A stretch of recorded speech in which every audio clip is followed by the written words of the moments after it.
This is Mission Control Houston. We want to welcome you to NASA Television's live coverage from the International Space Station Flight Control Room as we get ready for another spacewalk by the crew of Expedition 32. This follows a marathon spacewalk that happened last week on Thursday, August 30th, as two of the crew members, Sonny Williams and Aki Hoshide, stepped outside for the third longest spacewalk in history at 8 hours and 17 minutes as the crew attempted to remove and replace what is known as a main bus switching unit. This is MBSU number 1. There are 4 of these units on the outside of the station that help gather the power from the solar arrays and help route it to different portions of the station. These are 4 big boxes that you see the location of there on the truss structure of the station. As we mentioned, MBSU 1 was the focus last week. It will be the focus again today because the crew members last week had trouble with one of the bolts. There are 2 of them, H1 and H2. The H2 bolt, which is just a normal bolt that you would find here on Earth, had some issues being inserted down into the post that it needs to be secured into. The crew tried a variety of different techniques to get that bolt into that post, and none of them was successful. So they ended up temporarily strapping down this MBSU unit with a tether, while the ground teams here in Houston spent the majority of the weekend, almost 24 hours a day throughout the holiday weekend, figuring out exactly what the issue was with this bolt and to find out a way for the crew members to address this today. There's a picture of Drew Feustel. He, along with Mike Fossum and Steve Bowen and Dave Wolf, all veteran astronauts, veteran spacewalkers, spent some time inside NASA's Space Vehicle Mock-up facility here at the Johnson Space Center, attempting various techniques with the spacewalk team, and they have come up with a variety of things for the crew to do today in order to get this MBSU installed back down. This MBSU is extremely important to the International Space Station. The station needs pretty much all 4 of those in order to have redundancy for all that different power routing. With that MBSU 1 not in the loop, the station has basically lost the access of 2 of its 8 power channels. The station has 4 big giant solar arrays. Each one of those solar arrays has 2 different power channels that the station's components, all the electronics on board, help draw power from. And with that MBSU not in the mix, it is down to only 6 of them. There was an issue over the weekend with another power trip that is unrelated to the issue we've been discussing, and that took out an additional power channel, so the station is currently running on 5 of the 8, but the engineers here in Houston are continuing to take a look at that. Today's spacewalk is due to begin at 6:15 a.m. Central Time, 7:15 a.m. Eastern Time. It is due to last 6.5 hours. Once again, Sonny Williams will be spacewalker number 1. She will be wearing the suit with the red stripes. Aki Hoshide will be spacewalker number 2. He will have the all-white suit on. And once we confirm the helmet cam assignments, we will pass those on to you, but we should get the astronauts' view of the work they're going to be doing. The techniques that the spacewalk team, along with those astronauts we were talking about, have come up with amount to this. What the crew is going to be doing is basically removing that temporary tether that they have MBSU tied onto, to take a look at the bottom of it to make sure that there's no more debris that they see on the bolt or in the post itself. So they will survey the bottom portion of that box, which you see the graphic of there. The green MBSU number 1 is there on the left. They'll also take a look at the cold plate. That is actual face of the structure that the MBSU is put down onto. It's the black box-looking object that you see there on the right. That cold plate is very important because the MBSU obviously has a lot of power in it. It gets hot just like electronic items here on Earth do. So those cold plates help keep those MBSUs at the proper temperature and keep them running. So it's important for that MBSU to actually have physical contact to it, as well as the power connectors, which you see there in the graphic there at the very top. It's a series of small rectangles across the top edge of it. That is where that MBSU has to be plugged in. So therefore, there has to be a good tight seal between them. So they will take a look at that. They will take a look at the bottom side of both of those faces, and then they will start a cleaning process of both the bolt and the post. The spacewalk team put their heads together over the weekend and have come up with a procedure that the astronauts took care of over the weekend as well, where they basically fashioned a series of homemade or space-made tools up on board the International Space Station. Of course, some of NASA's most famous missions of all time, including Apollo 13, the Hubble Space Telescope. There have been times when the astronauts have had to make do with what they have on board in order to get ready to do a spacewalk, and that's exactly what they have done. There's a wire brush tool that you see at the top left-hand corner. The astronauts have put that together with some spacewalk tape, which is the white that you see wrapped around it. The very tip of it is a series of metal wires that they use, some needle nose pliers to sort of splay those wires out, just like a wire brush you would see here on Earth.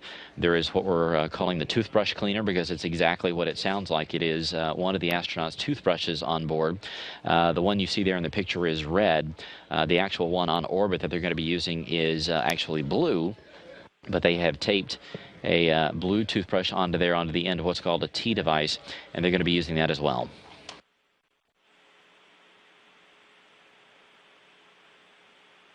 So they will inspect the post, inspect the bolts. They'll be lubricating them. They'll be cleaning them out with a wire brush, cleaning them out with a toothbrush, and hopefully that will clean out all of the different debris.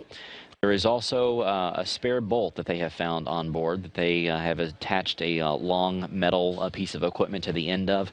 Aki Hoshide is going to be inserting that bolt into the H2 post, which is where the MBSU has to be bolted down, and he will be hand turning that. And what that's going to do is basically ensure that the threads inside the bolt are clean inside the post, to make sure there's no more debris and that the actual real bolt can actually go down in there. So it's just like what you would do here on Earth with a normal screw. He's going to be hand turning that in there. They have given him words to caution him not to tighten that bolt down to the point that he can't get it back out with his hand, because of course he's going to be wearing spacesuit gloves. It's almost like wearing boxing gloves. Okay, copy. And he will insert that down in there and make sure that the threads are clean, and then make sure that he can get it back out. There are two more tools that, in case it gets stuck, he will insert on the top part of it and break the torque on that and remove it. Go for safer dawning. This is a live view inside the Quest airlock. There is Joe Akaba. He is getting our two spacewalkers up and running. They're about to put on their safer backpacks, which are the small jet packs they would use in the unlikely event that they become untethered. The crew is also doing what's called the in-suit light exercise protocol. You may see them moving their arms and their legs around a bit as they get ready to go outside. We talked about this last week during the spacewalk. This is the new exercise protocol that the astronauts do. Used to. They would spend the night inside the Quest airlock to get their bodies ready to go in the lower pressure. There is Sunny and Aki bumping fists as they get ready to go outside. Sunny's on the right, Aki's on the left. You can see that red stripe on Sunny's suit as she gets ready to head into the crew lock portion of the Quest airlock.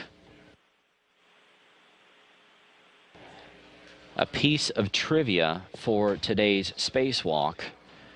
This will be Sunny's 6th spacewalk of her career. It'll be Aki's 2nd. Sunny currently has 37 hours and 34 minutes under her belt. At 2 hours and 12 minutes into today's spacewalk, she will actually overtake Peggy Whitson as the record holder for the longest number of hours spent spacewalking by a female. So she will be officially the world record holder of that at 2 hours and 12 minutes into the spacewalk, and you can expect definitely for the ground team here in Houston to mark that accomplishment by Sunny Williams. Aki Hoshide has 8 hours, 17 minutes under his belt. Of course, that will be added to today. As we mentioned, the spacewalk will last 6.5 hours. There is another important piece of the spacewalk today. There's a bingo time at 4 hours into today's spacewalk, and what that means is that the crew would need to have the MBSU successfully pretty much finished up by that time in the spacewalk, or else the ground teams are going to ask them to go ahead and switch gears, remove that MBSU from the cold plate, take it back into the Quest airlock, and they'll be inserting a cover over the top of the cold plate, because they'll have to take the entire unit back inside to do some more troubleshooting on that bolt. So again, 4 hours into the spacewalk, if the MBSU is not installed, they will switch gears, move it over into the Quest airlock, and put a cover over the top of the cold plate to address that in the future.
In terms of the timeline for today, the crew's going to spend about 25 minutes once they get outside the Quest airlock, getting set up with all the tools and bringing out some of the items that they used last time as well, including the portable foot restraint, because Aki Hoshide will be on the end of the station's arm once again as he moves back and forth between the H1 and H2 bolts.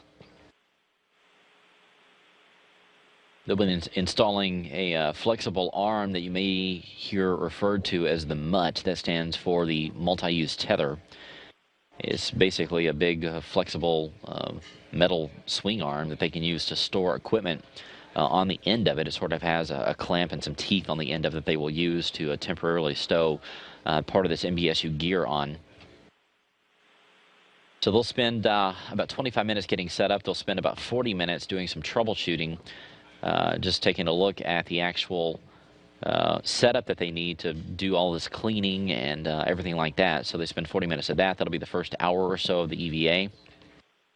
And then the majority of it, the 2.5 hours that'll immediately follow that, will be the actual removal of the MBSU, get this tether undone that they set up last time. Take a look at the bottom portion of the MBSU like we talked about.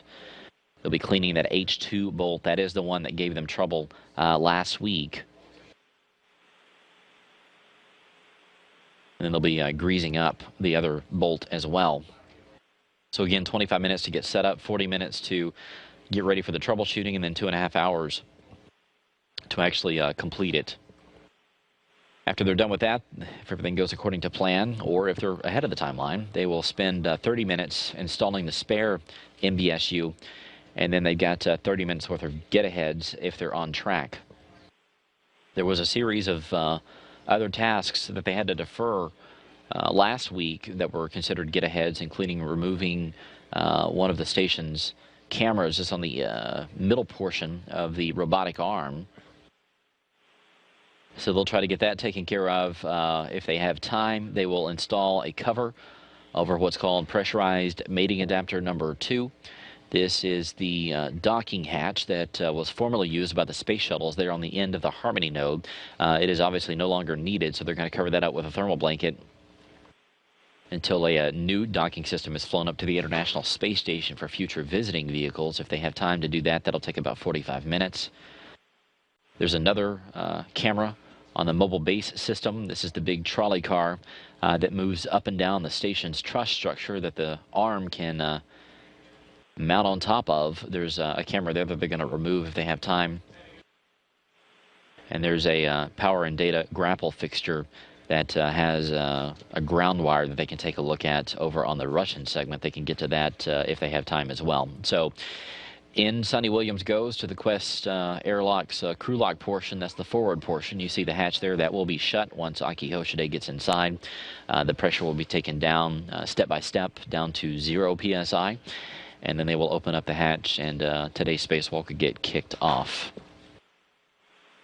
Again, 6.5 hours planned for today. The clock will start once the crew switches their suits over to internal battery power. Our clock will stop once they are back inside the Quest airlock, and it begins its repressurization process.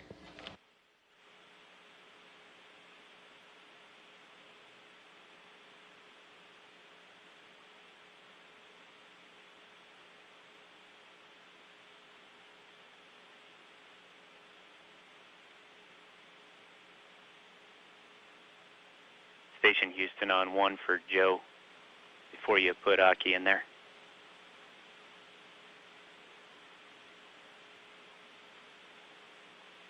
Go ahead on 1. Hey Joe, sorry for all the config changes before you get Aki in there. What we'd like to do is have a little more flexibility on the work site with the sockets. Tell me when you're ready to copy.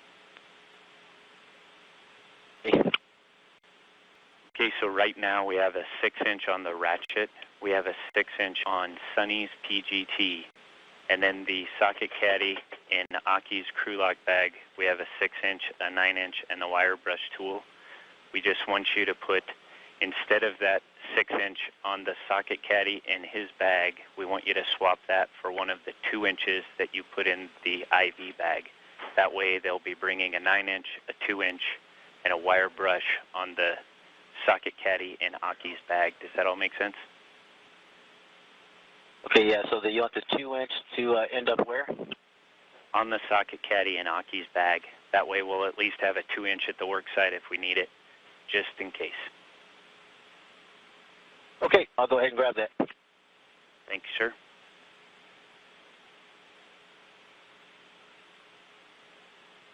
Two-fish, am I taking the 6-inch out and swap with the 2-inch?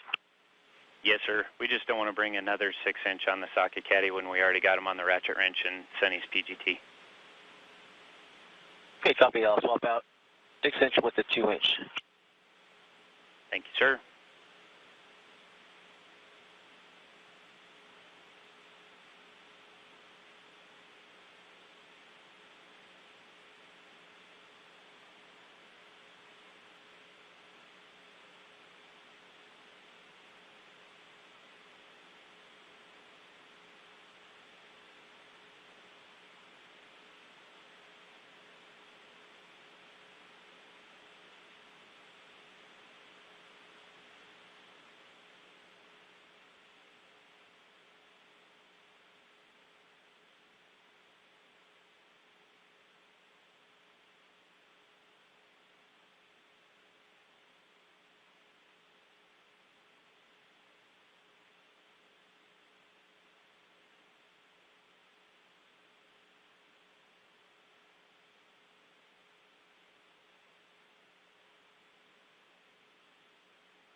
In Houston on 1, that change out is complete.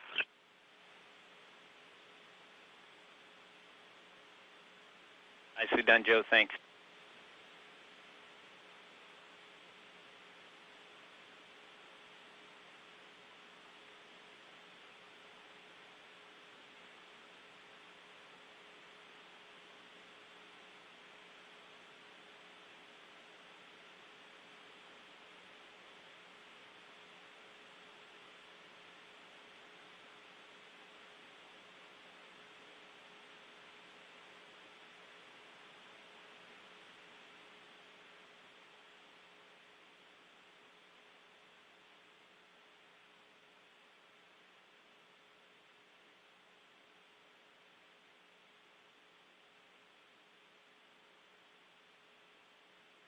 I copy that, Sonny.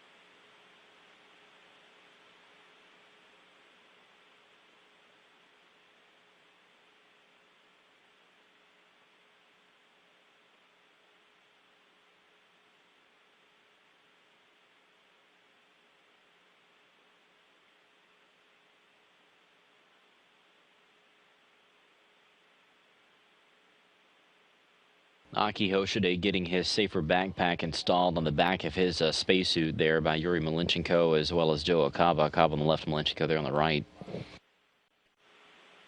Again, this backpack would be used in the unlikely event that one of the astronauts became untethered, but they've got a pretty good system that they use, tying themselves off to different portions of the station, as well as their equipment. But after they get this on Hoshide, he'll be moved inside the Quest Airlock, the crew lock portion of Quest, which is where Sunny currently is.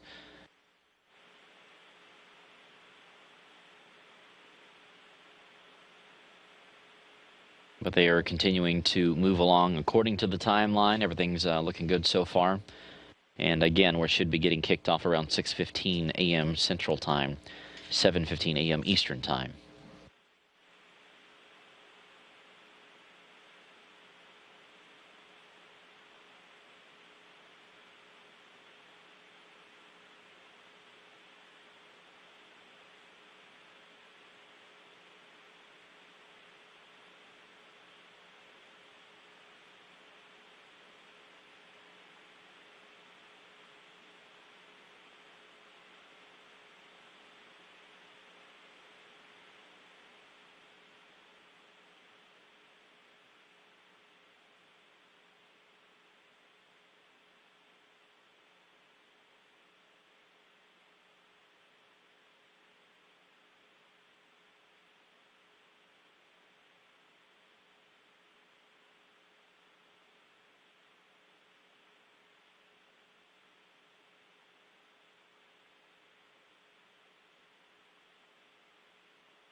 Houston station on 11006, serial number on the 2-inch going out.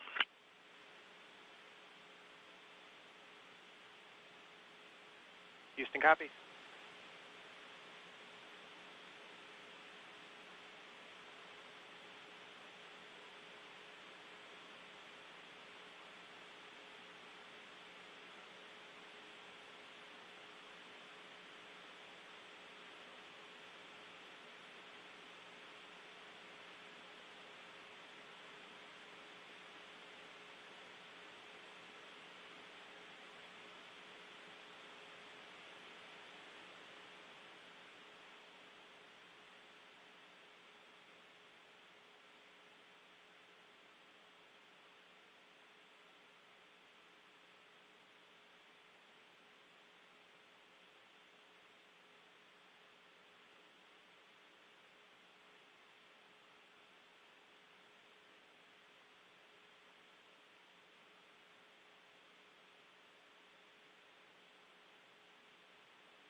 Now both astronauts are tucked away inside the crew lock portion of the Quest airlock. Again, you can see that The hatch is getting ready to be closed between the equipment lock, which is the bigger portion of Quest, and that crew lock.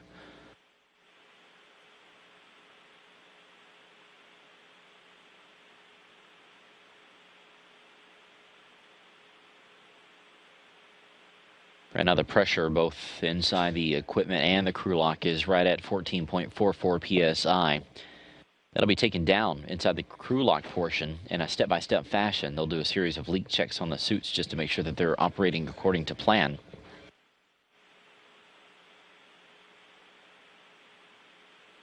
Aki is actually wearing the suit that Sunny had on last week on August 30th. That is because toward the end of the spacewalk on Thursday, his suit started having an issue with the sublimator, which helps keep the suit cool, keep the water loops in proper working order. So they swapped suits. Sunny's wearing a different one, but everything checked out and ready to go. The crew not only had to make all of these handmade tools up on orbit throughout the weekend, but they also had to go through the typical process of cleaning the suits, getting the batteries recharged, and getting them ready to go for another spacewalk within a matter of days.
Station on 1 for EVA.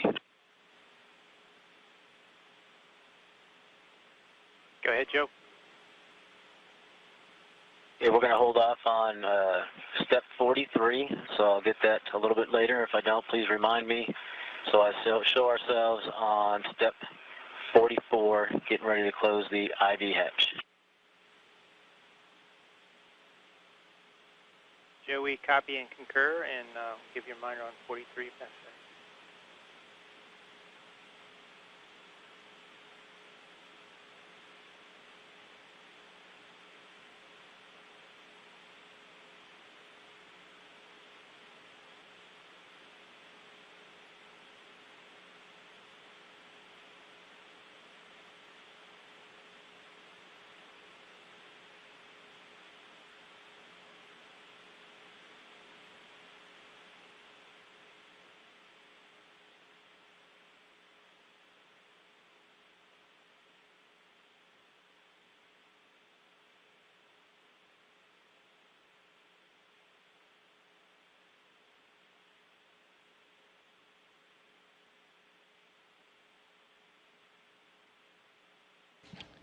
Joe Akaba is beginning the process of closing the hatch between the equipment lock and the crew lock portion of Quest. We are beginning to move closer to the point in time when Quest will be depressurized. The hatches will be open, and both Sonny Williams and Aki Hoshide will transfer their suits over to internal battery power. That will start the clock on today's spacewalk. Meanwhile, here on Earth, here inside the International Space Station Flight Control Room, Ed Van Cise, who is the flight director, same one that was on last week during the spacewalk, is doing his poll of the entire team here in Houston. And everybody is go for the beginning of today's spacewalk.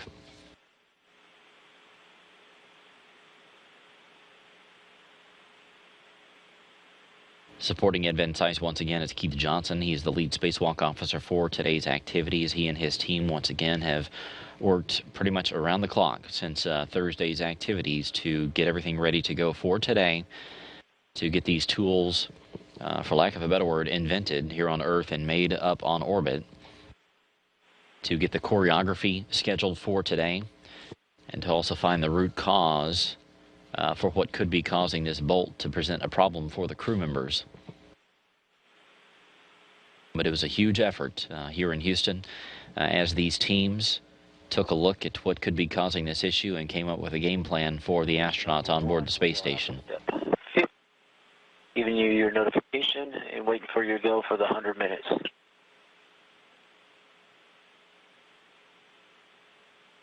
Copy, Joe. You're on step 50, and we'll take care of 51.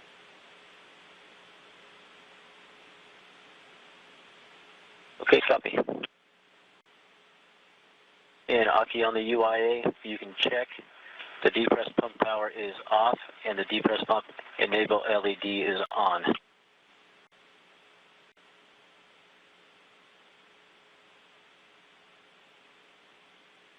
Okay, Sonny and Aki in Houston. With that, I'm going to go to the crew lock depress cue card.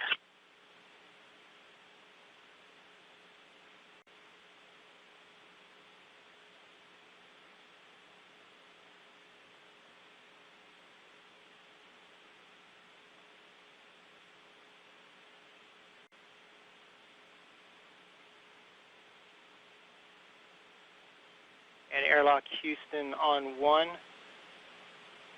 You are go for steps 1 and 2 of the depress cue card, and we will let you know when you go for step 3. Okay, copy. So you guys, with that, step 1 is comm freak to low, and comm mode to pry. When you do that, you'll be hot mic.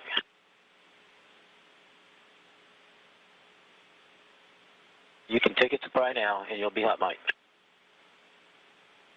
EV-1, comm check. I have you loud and clear. Houston, how do you have EV-1? Houston has EV-1 loud and clear. And EV-1 has Houston and Joe loud and clear on prime.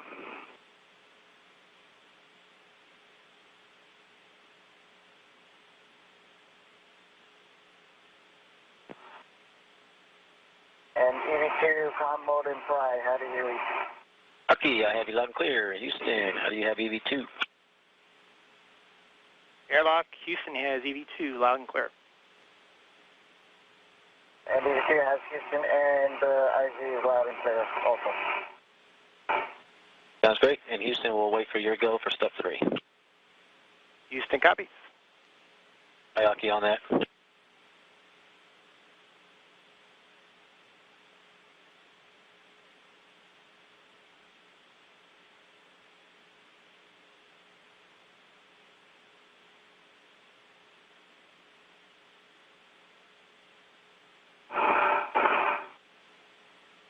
Airlock Houston, you are go for step 3 in the depress cue card. Okay, we copy. Okay, Aki, with that, you can take the switch, the depress pump power to on, and I'll give you a 10-second timer. Copy. Depress pump power coming on. Mark.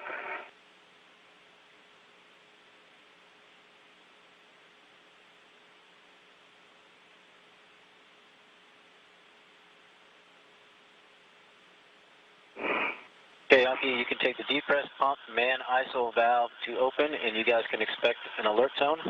Copy. Depress pump manual isolation valve coming open. And it is open. Your DCM, if you can just monitor your suit P gauge, and again, we want to keep it under the 5.5.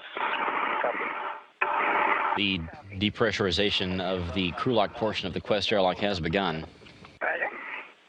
It'll be taken down from 14.4 psi step by step as it heads down to 0. As we mentioned, these steps are a way for them to check the suits to make sure that there's no leaks occurring. But this is a standard protocol anytime we begin the astronauts stepping outside for these spacewalks. Copy. And when we get to 5, just looking ahead, we're going to go ahead and close the depress pump ISO valve. There's 13, and my suit's right at about 5 for EV1. And EV2 safety is 4.9. Okay, copy.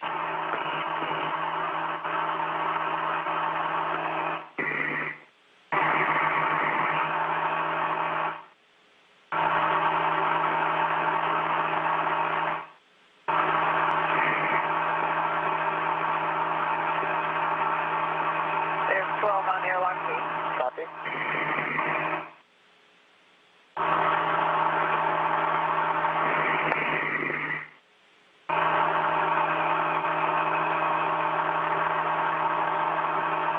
Good.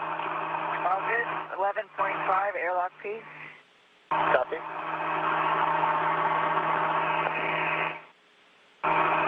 For EV1, still 5 on the suit. EV2 4.9.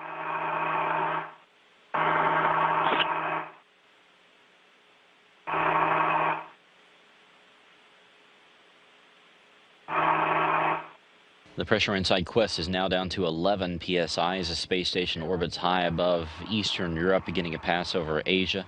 Suit's still about 5. EV1. EV2 4.9.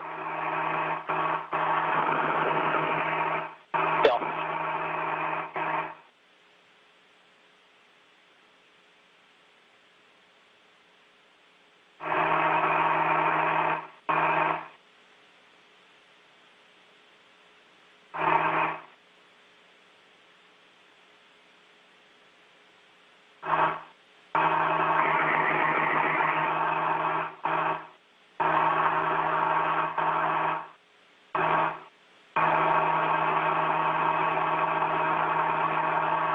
Airlock P.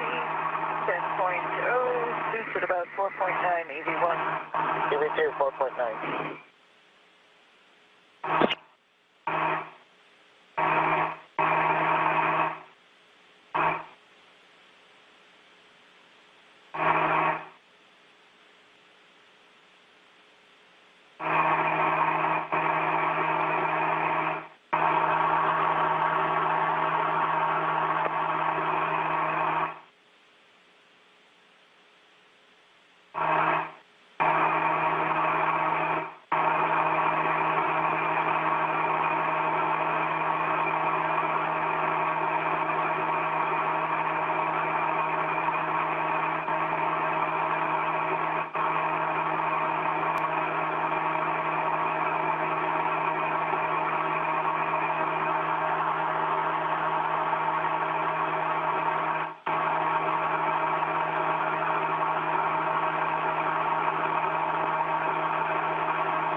Airlock P. 9.0.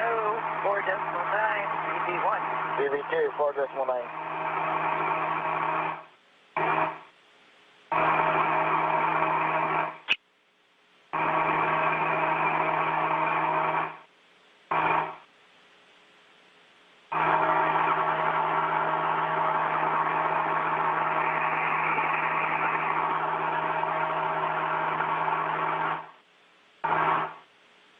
The pressure in the Quest airlock now down to 8.6 psi. The spacewalk team continuing to monitor the progress of the crew as they work through this Q car to get ready to step outside. Keith Johnson, who again is the lead spacewalk officer, sitting directly behind Ed Van Cise, who's the flight director.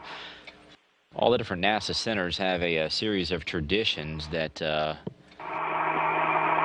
go back a number of years. We have our own here at the Johnson Space Center, but we are borrowing some from our friends at the Jet Propulsion Laboratory in California. If anybody has seen the stories of the Curiosity launch and landing You know that they had some good luck peanuts there at JPL, so we are bringing that tradition in-house here in the Johnson Space Center into the flight control room to help us with today's activities. You also see some of the tools there laying up on top of Keith Johnson's consoles. That gives you a sense of what the crew is going to be dealing with today. There is that wire brush cleaner as well as the toothbrush itself. Step 43 is complete. And there's also what amounts to a big giant Allen wrench as well as the hand bolt cranker that Aki Hoshide is going to be using up on orbit. So the crew up on orbit getting ready to go. The team down here in Houston also getting ready to go as well. Quest Airlock now down to 7.6. 4.8 for EVT. Copy both, and remember you'll get an alert tone at 6.0. Okay, copy.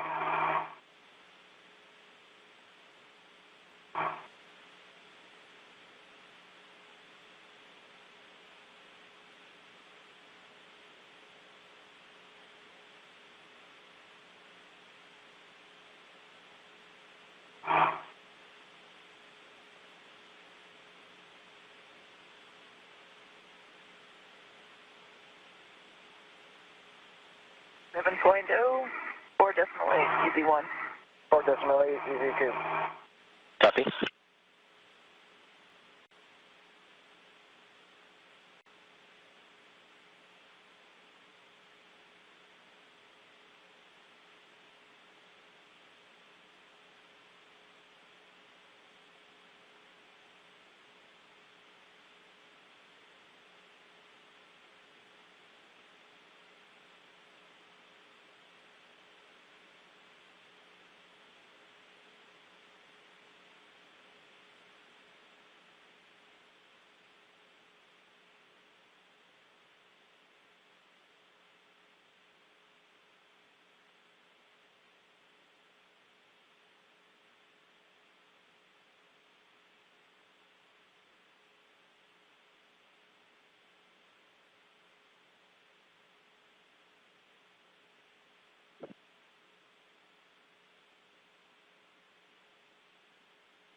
Yeah, Quest Airlock right now at 6.4 psi. Within the next couple of minutes, it'll be at 5. That is where they will hold for a bit while they take a look at the spacesuits to make sure that they are in proper working order and that there's no leaks. We're still on track, maybe just a few minutes ahead of the schedule for today's spacewalk, which will start at 6:15 a.m. Central Time, 7:15 a.m. Eastern Time. It is due to last 6.5 hours, and as we mentioned at the top of the broadcast, this will be Sunny's 6th spacewalk in her entire career. It'll be Aki's 2nd. He has, of course, 8 hours, 17 minutes underneath his belt. Sunny has 37 hours and 34 minutes. And at 2 hours and 12 minutes into today's spacewalk, Sunny Williams will officially become the world record holder for longest spacewalking time by a female. She will overtake Peggy Whitson at that point in time. Peggy currently has 39 hours and 46 minutes. Okay. Please take photographs and downlink the photographs to us. And also a request about not cutting the wires. There are some wires, I'm showing something like jumpers. We want you to. 5.5 on airlock P. 4.8. Well, there. 4.7 EVT. Well, I didn't cut anything on these on this device either. Okay, can they understand?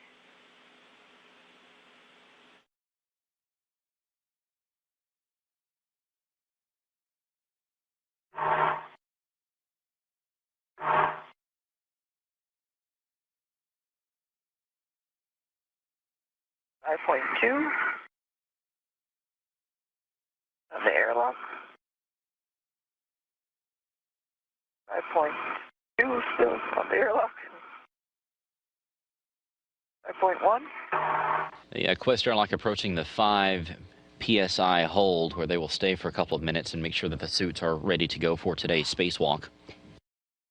Once again, we want to take a look at some of the tools that the crew had to build on orbit using onboard supplies to tackle the issues for today. There's the wire brush tool at the top left-hand side.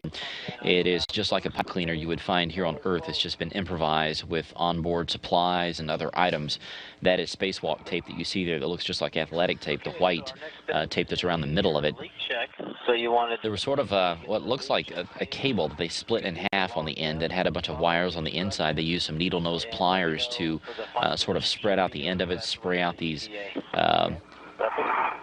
wire pieces that are on the end of it that are going to be used to clean out part of the bolt and the post that it's on. There's the toothbrush cleaner at the top right-hand side. That is exactly what it sounds like. It's one of the astronauts' onboard toothbrushes. That one that you see there is red, just as a piece of trivia. The one that they're going to be using today is blue. It just so happens that NASA flies red and blue toothbrushes up on orbit. It also has some spacewalk tape around it, as well as a T device on the end, which is just a random spacewalk tool that they use for a variety of different purposes, but it's being used as an extender today to reach down in those posts.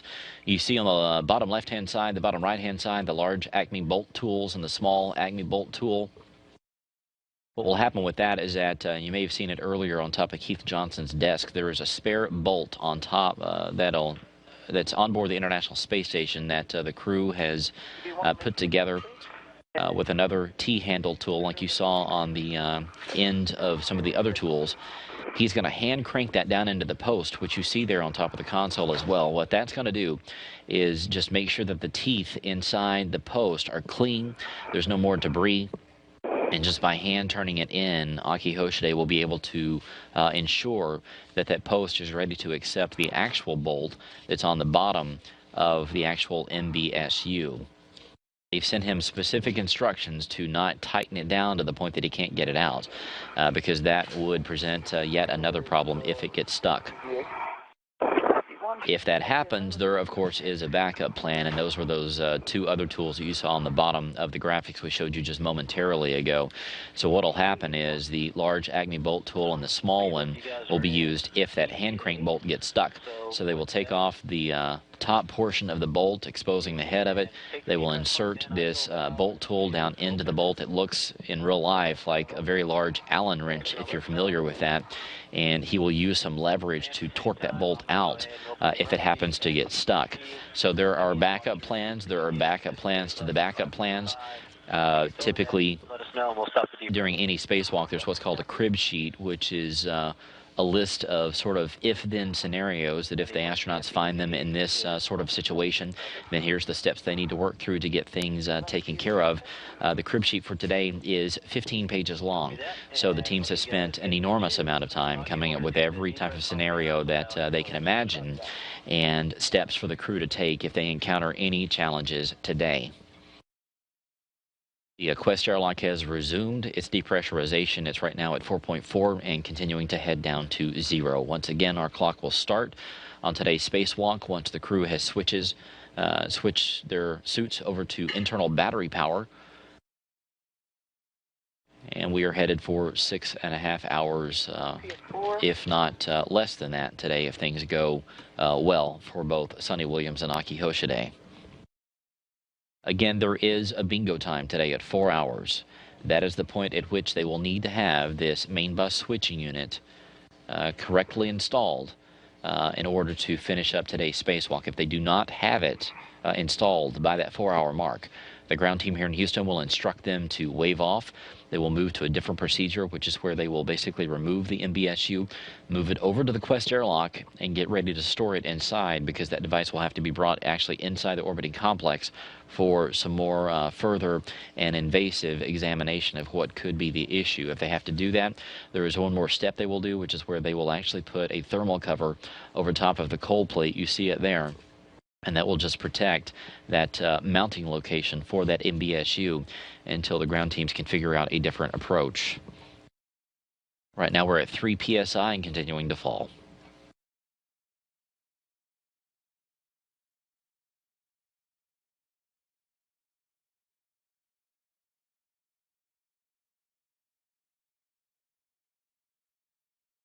Alexi at 3. Copy.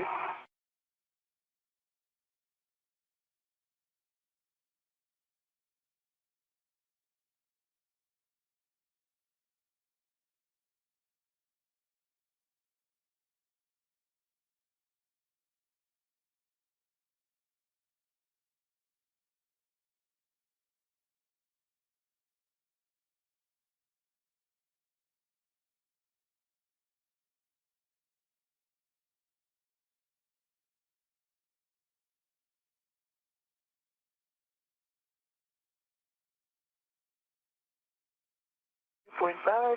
Copy.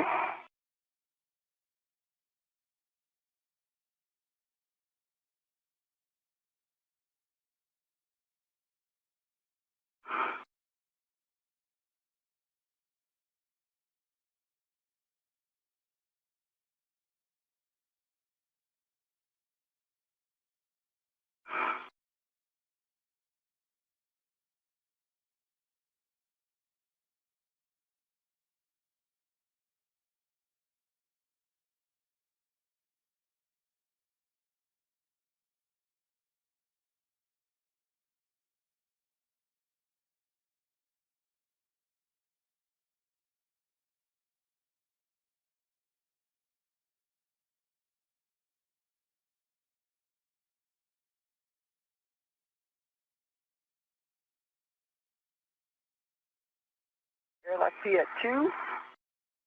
2.2. Okay, so Aki, you can go ahead and take the depress pump, man, ISO valve to closed. Okay, that is closed. And on the UIA, you can switch the depress pump power to off, OFF. Okay, depress pump power coming to off. That is off, OFF. Okay, and you guys, I know your waist tethers are all ready for egress. You can give.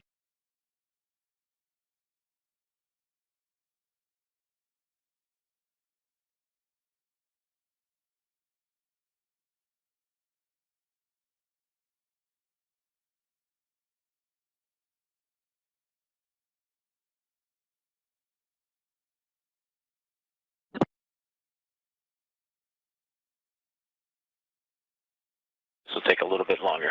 Yeah.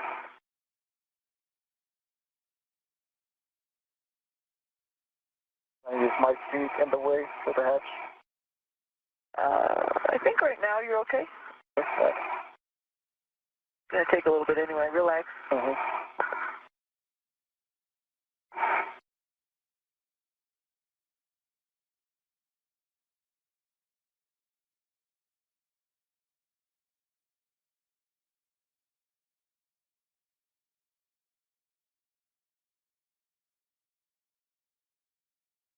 Going to be big out there? We are at 1.7 psi inside the Quest airlock, continuing to drop down towards zero. Both crew members currently securely inside the crew lock portion of Quest. Dark by the time we get you guys out. Okay. Joe Akaba is continuing to talk to the crew as they get ready to step outside. But everything going according to schedule. We're just a few minutes actually ahead today. Again, as we take a look at the timeline for today, once they get outside, they will spend 25 minutes getting set up, getting their tools out. There's a few things they have to bring back out that they used last week on Thursday during their first attempt at this work. They will spend about 40 minutes after they get set up just getting ready for the troubleshooting. There's quite a bit of tools that they have to get ready for all this activity, and then they will spend 2.5 hours actually doing the troubleshooting itself on main bus switching unit number 1. That, of course, is the majority of today's spacewalk. Once all that work gets done, they will install it. If the troubleshooting goes according to plan, that installation is fairly quick. When you take a look at the grand scheme of things, it only takes about 30 minutes to get these 2 bolts secured down, assuming that everything goes smoothly and that they get all this troubleshooting completed. So once that's finished, they can hopefully move on to the removal and replacement of boom camera B, which is part of the space station's remote manipulator system, or the SSRMS. You see that camera there on the station's arm. That activity takes about 20 minutes. It's pretty quick. It's sort of a plug-and-play unit there on the camera itself. Then if they get that done and they're still on time, they've got a few get-aheads, including the cover on pressurized mating adapter number 2, which you see there depicted in a graphic on the left. The actual cover there on the right, that's going to be covered up because it's where the space shuttles used to dock. Of course, we don't have those anymore, so that PMA2 is not in use. Once they get finished with that, they will move on to the removal of the camera on what's called the mobile base system. They're not going to be replacing it. They're just going to be simply removing it for now. And then they will do some troubleshooting on Zarya's power and data grapple fixture if they have time to do that as well. So those are the get-aheads. The pressure right now at 1.2 psi. We're continuing to monitor. We should be getting fairly close to the 0 mark coming up here in just a few minutes.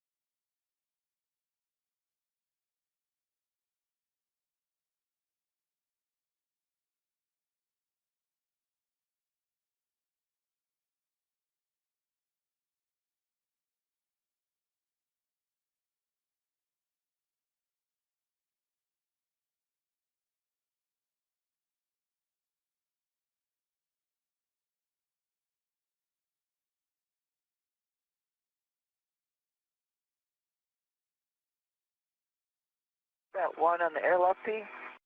Copy. Copy.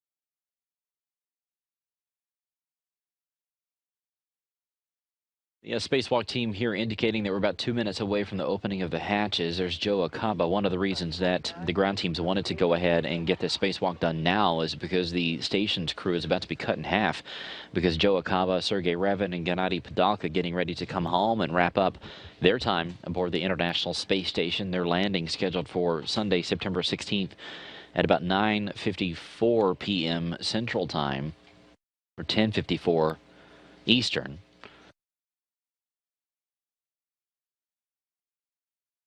Akaba is going to be helping run the station's arm today, as Aki Hoshide will be on the end of it as he moves back and forth between the H1 bolt and the H2 bolt.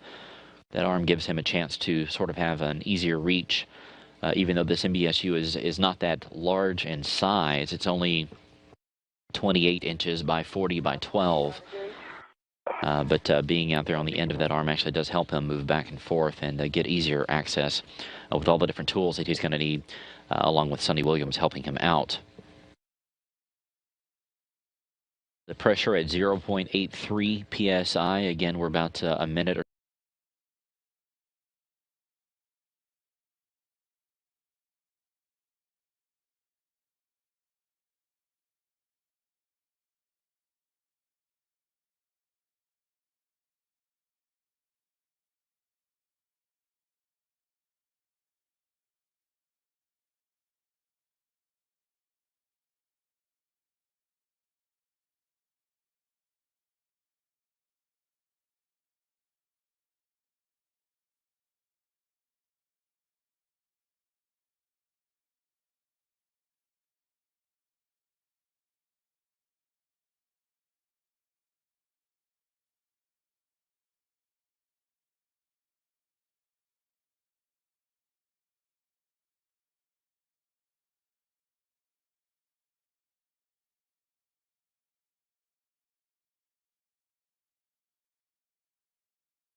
At about 0.6. Copy. Copy. Getting there. Shock's the shock.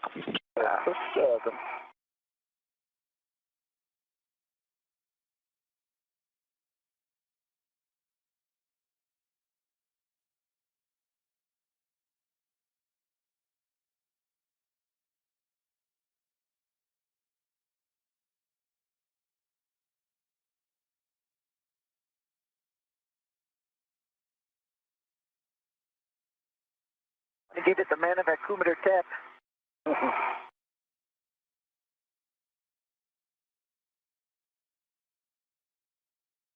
I'm showing a few more on mine.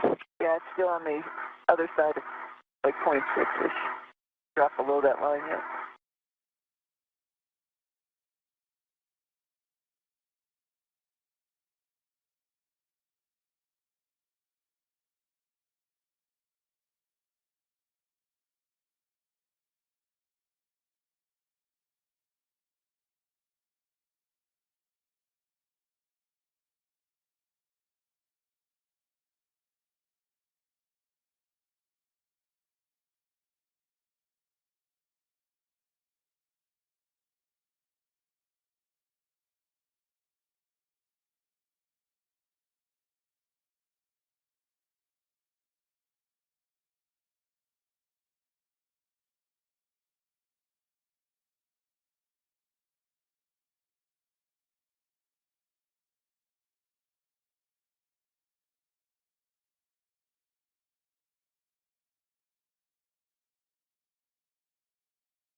Almost there.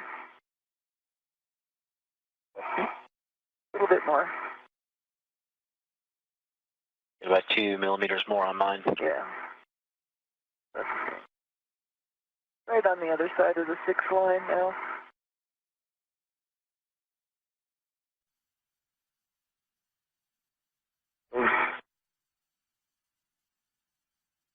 Don't look at it, it'll go faster. I know, just watching water boil.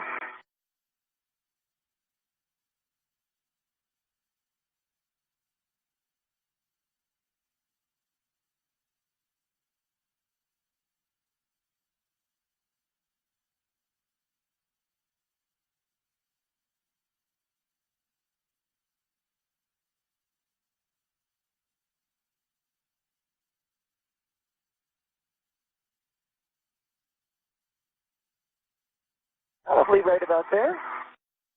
0.5. Sure.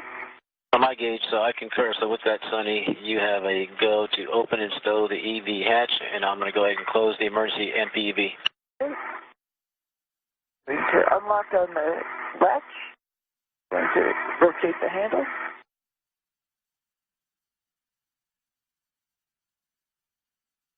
Sonny Williams has just opened up the thermal cover to the Quest airlock. Feel it moving. There you see it. At a smaller forward portion is where the crew currently is. It gives you a sense of the scale of the Quest airlock. And the spacewalk team is reporting that the inside hatch has been opened by Sonny Williams as well. Got that PMA cover out? Yeah. Okay, so the hatch is open and stowed. I have the MPEV closed.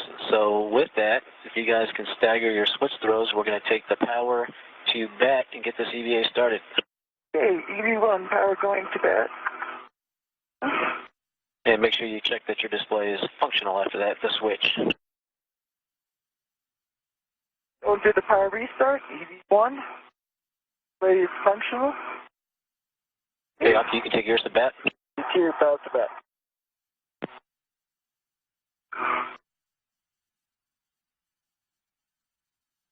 It does bat and display is functional. Okay, so that switch is functional. I'm showing you guys at 11:06. And Aki on the UIA power, EV1 and 2. 2 switches are coming to off. Okay, EV1 power coming off. Light is out. EV2 power coming off. Light is out. Okay, with that, SCUs, you can disconnect from the DCM. Remember to install the DCM cover and put the SCUs in their pouch. Okay, copy. The spacewalk team has confirmed that the 2 astronauts have switched their suits over to internal battery power. The official time is 6:06 a.m. Central Time. Right now, the space station flying just over northwest Australia, so our spacewalk has officially begun at 6:06 a.m. Central Time, 7:06 a.m. Eastern Time. DCM cover's on. DCM cover is on, yes. And EV-2, descent cover zone. Copy.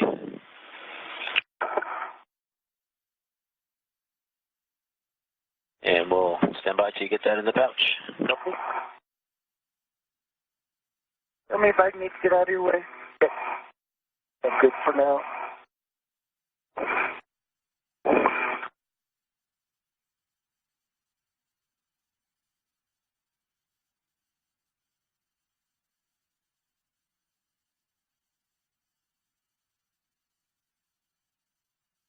EV-2 is pouched. Okay, great. Okay, this is a check. The depress pump man ISO valve is closed. It is closed, verified. You guys want to take your temperature control valve to max H.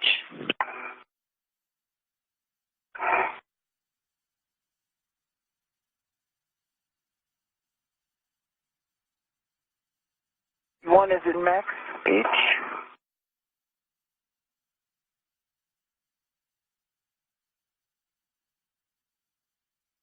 And bar for EV-2. Okay, you guys are both max H. You can take the water switch to on. EV-1, water is on. 2 water's on. DCM is blank, the bite off. ECM is blank, bite off. EC is blank, bite off. Temperature control valve 3 to max C.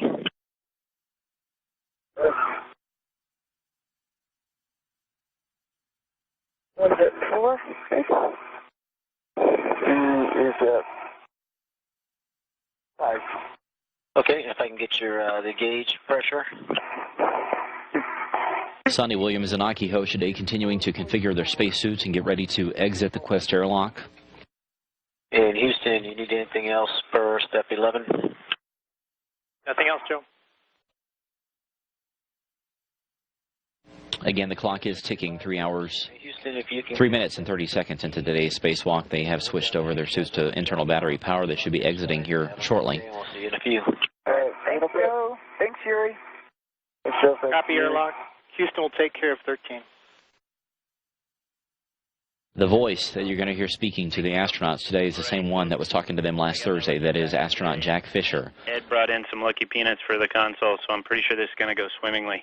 You two ready to get started? We're ready, Jack. Go.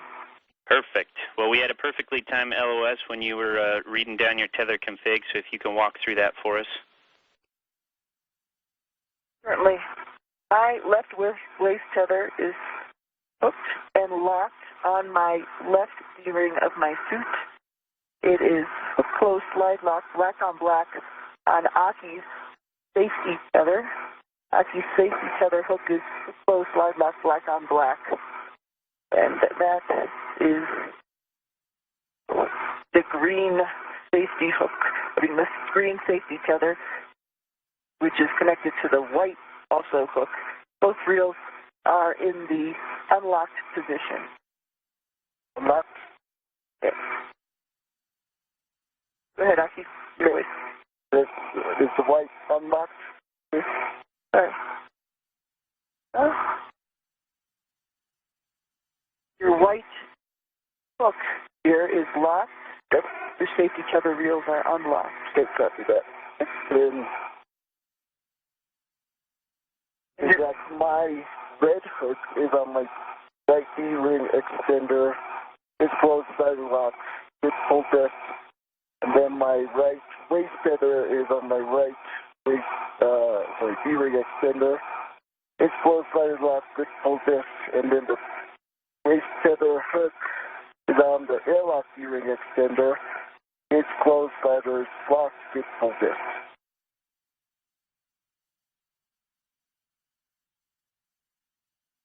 We are exiting daisy chain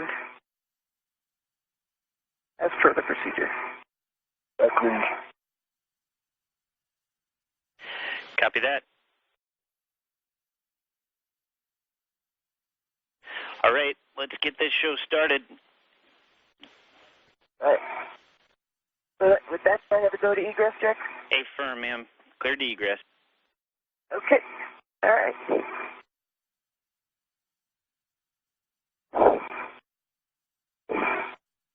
Coming out. Your get ahead task, Aki. Sunny Williams making her way outside of the Quest airlock just like last Thursday. She'll be the first one out. She'll be followed by Aki Hoshide. Just a reminder to how successful we were last time. Exactly. All right, Sunny, as you come out, you're looking to put your anchor hook to the forward external D-ring. Okay. Anchor hook. Yep. The forward external D-ring. The hook is closed. The slider is locked. Yep, black on black. Good full test. Unlocked on my the reel. The reel is unlocked. Those are good calls. Looking for EV-2's anchor hook to be on the aft D-ring.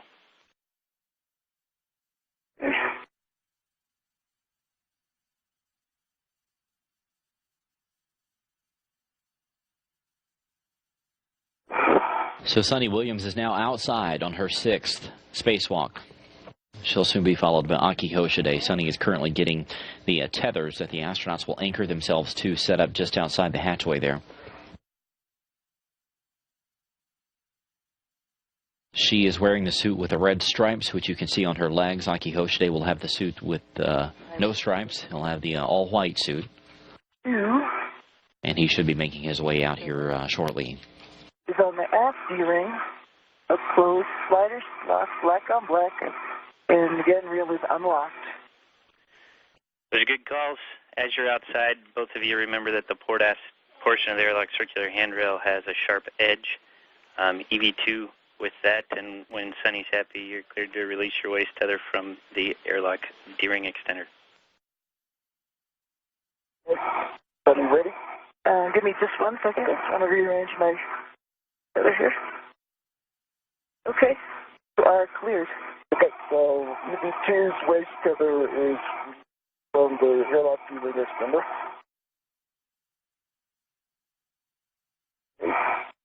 And then, I guess, Sunny, first item is your crew up back. That's affirmative. So,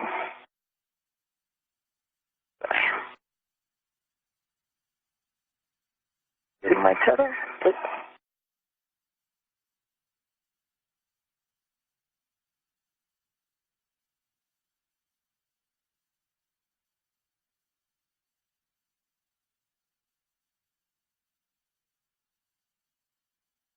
I have hold of the left bag. Okay.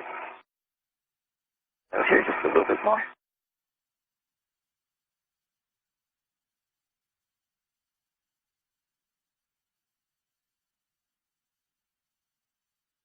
I have my tether on it, Aki. I'm going to release this tether. okay, you can send it back. Tether is coming back toward you. Okay, I got it. Okay. On my BRC.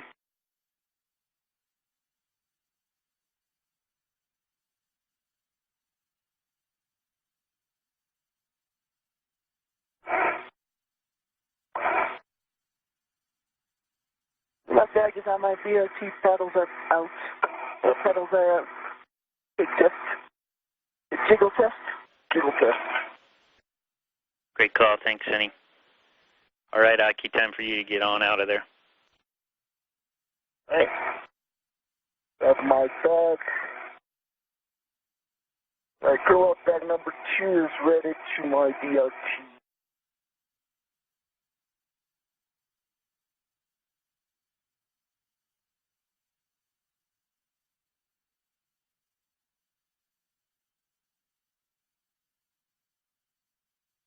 All right, Sunny, I'm turning out. Okay. I am on the forward part of the circular handrail. Copy.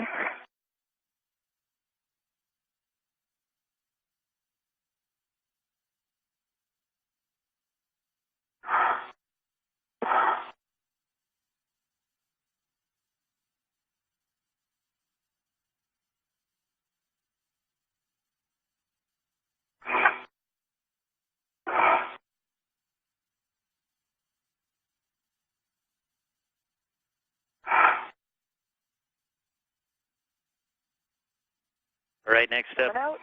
Turn out.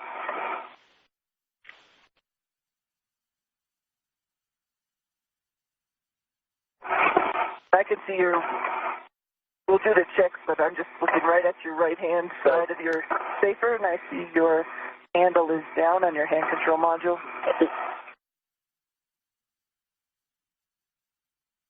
Hello. Good to see you out here. In here? Aki Hoshide now has made his way out into space. He has joined Sonny Williams there outside the Quest airlock. These two are spending about 25 minutes getting set up. They will soon move into preparations for all this troubleshooting they've got to do on this MBSU and this bolt. Put on my so. In terms of the overall timeline, basically just getting outside and getting ready for this troubleshooting will take up the first hour of today's spacewalk. Right now we're at 12 minutes into it. And the troubleshooting itself will take 2.5 hours according to the plans that were sent up to the crew. Thermal cover is closed. So they're going to finish up some of this preparatory work, getting the thermal cover closed, as you just heard Sonny Williams talk about. They'll get their tools gathered up, and they will proceed on up toward the location of this MBSU, which again is on the S0 truss.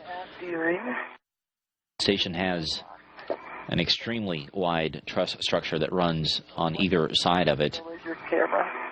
It is basically 311 feet 2 inches from end to end. Each one of the segments of the truss has a letter and a number. S stands for starboard, or the right side. P stands for port, which is the left side.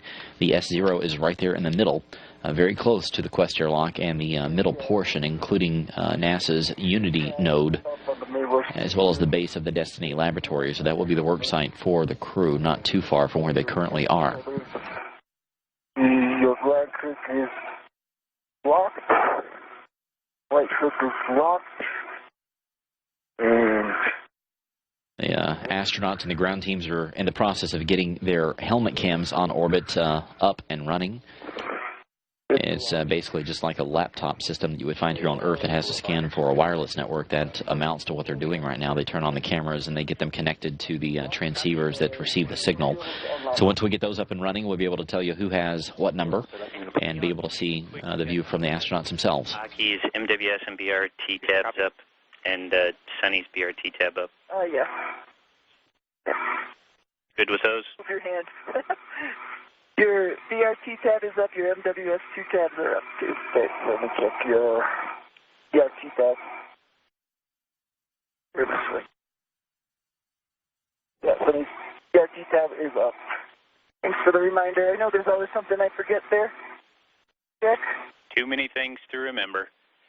Hey, Aki, once you got the bag safely on your BRT with the paddles out, you're going to be cruising up first. And remember, you want to fair lead as you go. 0500 is up there at the corner of the CETA spur. You're going to be going to the port CETA cart and going to the mutt ball stack mutt install. Sonny, you're going to be going to the APFR on the starboard CETA cart to put your bag on the APFR and get the APFR on your BRT. Okay. And with that, you guys are cleared to press. Right. Hey, Aki, I follow your lead. Okay. So Sonny Williams and Aki Hoshide will split up for a couple of minutes while they go grab some supplies and some equipment that they're going to need. I'll do it. Again, Jack Fisher here in Mission Control, calling up and following along with the procedures as the crew begins the work in earnest. We'll hear something called the CETA cart. This is basically just a crew equipment cart. There's a few of them located on the International Space Station. You want to come closer to me? Here's the... Sonny Williams is going to be heading over to the starboard CETA cart on the right side and picking up a portable foot restraint that has been located there. Aki Hoshide will head to the CETA cart that's on the left side, the port side, and he is going to be picking up this flexible arm that's going to be used to store the MBSU onto. This is the same device that was used last time, but off Aki goes there on the left-hand side. Sonny there still in the middle, finishing up some work there on the Quest airlock.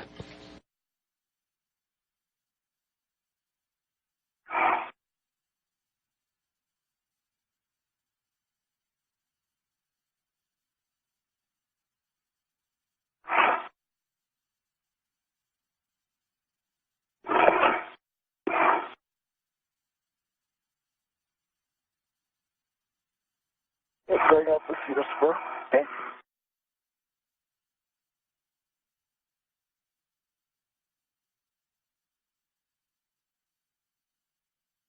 Yes, I'm sorry that we came off. It's okay. I'm good. I'm waiting for you. Coming up on the feeder spur.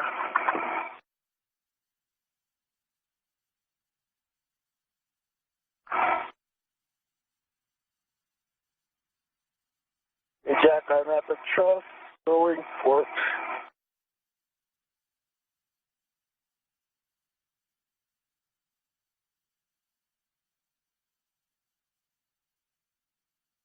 We are beginning to get helmet cam footage. The number 18 will be Aki Hoshide, as you see there, which means that Sonny Williams will be number 20.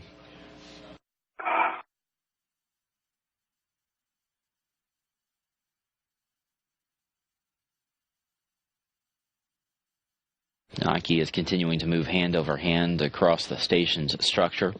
Jack, I'm at the port feeder cart. After that, he is on the feeder cart, if that's all right. That's how he's going to follow me. sounds good, Aki. We actually have you on both downlink channels, so we got a really good idea of where you are. Jack, I'm on the starboard feeder cart. Copy that, Sonny. You guys, I think you got the word. If you're not opposed, I would like to go back down and follow Aki up the port feeder cart just so our tethers are in the same place. Would you like to go up on the port feeder cart and then come back down on the port feeder cart and grab it? For grabbing the APFR? No. Okay. No, I'm right here. I'm grabbing the APFR now. And then I'll just go back down under if that's all right. That sounds great.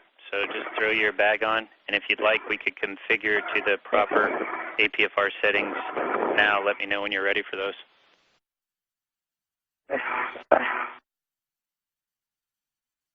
Jack, I'm at the MT getting the hot full set foot. Good job, Baki. And remember, you're going on the handrail with no name on the MT, the vertical handrail there. Copy that. Copy that. That's the horizontal one, right? Sorry about that, the horizontal, vertical, potato. Sorry. The other vertical.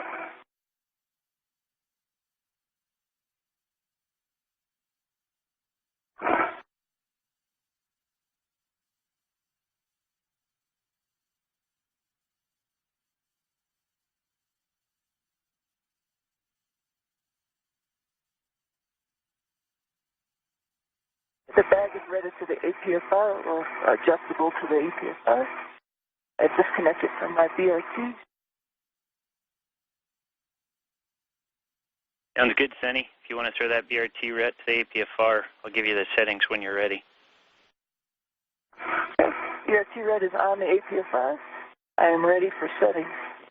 It's Oscar, Golf 12. Once you have those, you can put that on your BRT.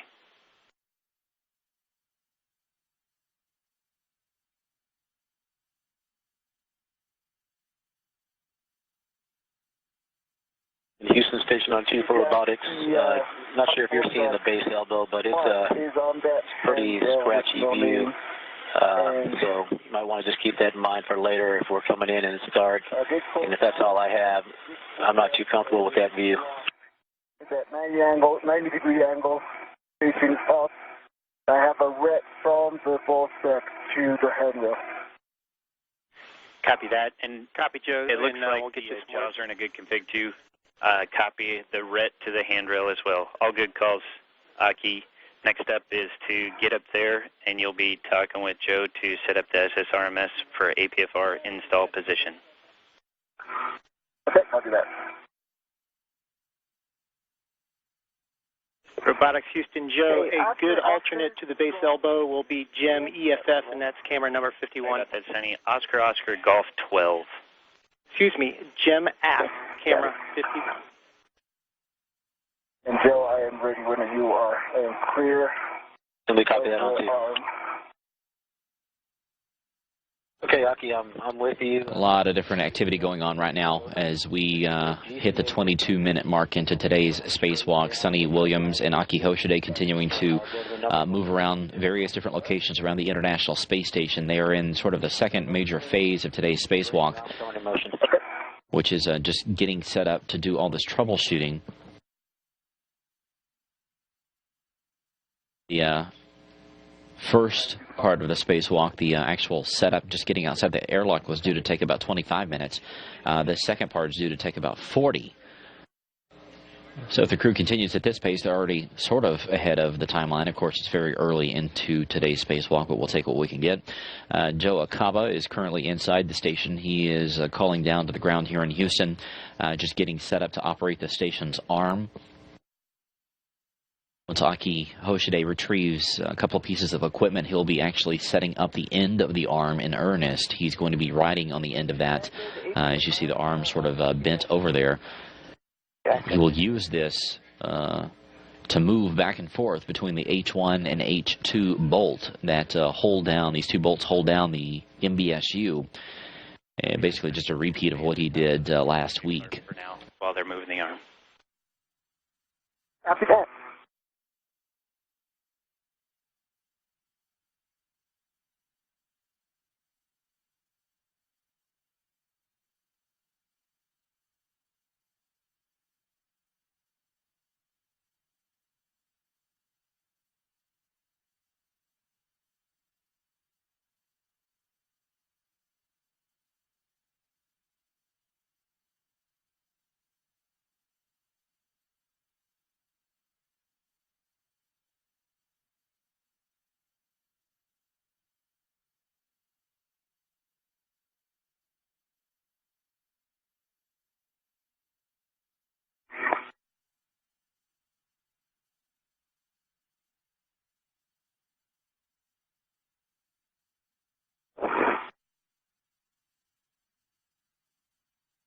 Is that the publish? I still have 10 to go, Aki. Okay, yeah, that's it.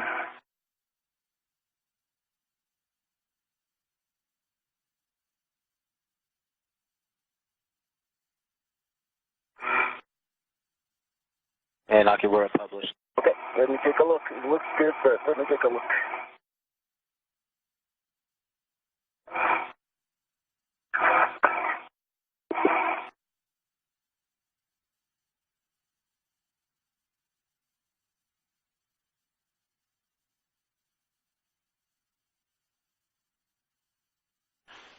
All right, Aki, first off is to install that WIF adapter. We want the tether point facing towards the lee opening.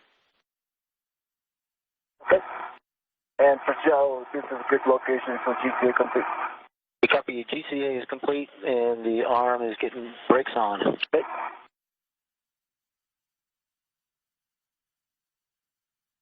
Brakes are on. You have a go for WIF adapter and APFR install. Copy that. Aki, I'm at the top of the seated card. I see you. All right. And Sonny, if you can just double check on the mud bolt set. That looks good. Like the picture. Thank you.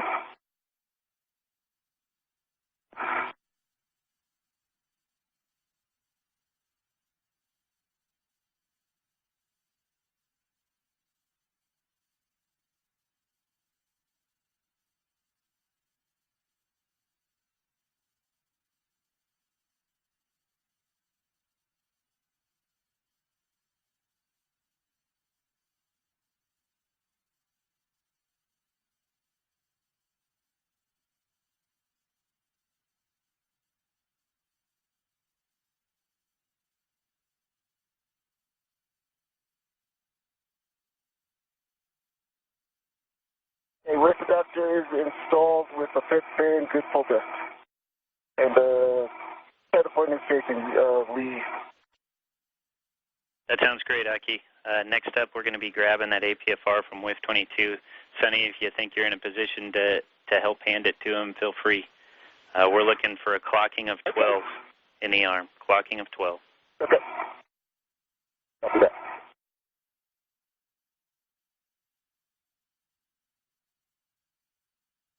There you go, Aki. You're ready. All right, I'm ready. For the fact that I did get a tether on it. Get a tether. Oh. I have a tether on it, right? I do not. Okay. That's my mistake. When he said hand assist, I thought you had put a tether on it, and I just looked here and I didn't see. That's my bad, Sonny. No problem. Gotcha. All right, I got a tether on it. You don't have to hit the bar. Nope. Excellent. All right, so 12.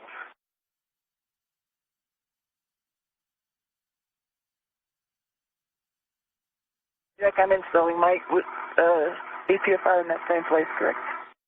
Affirm, and you're looking for 11 for your clocking. And as you do that, just watch the MBSU 4. It's pretty tight against MBSU 4. Got it.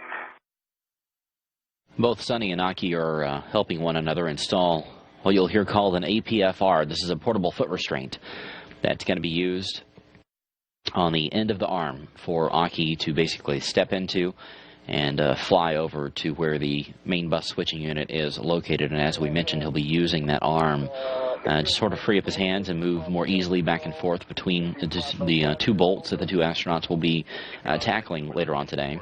Papa, Fox 6. Once they get this taken care of, Sunny will do a glove check on her spacesuit gloves to make sure that they're in proper working order. And then Aki will be switching his safety tether over to the arm himself. So basically just tying himself off to the station's arm before he gets ready to step into it.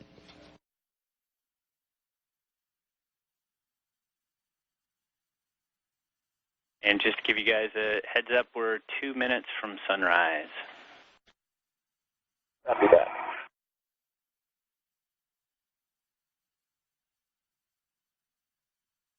Yes, Papa Fox 6 is set.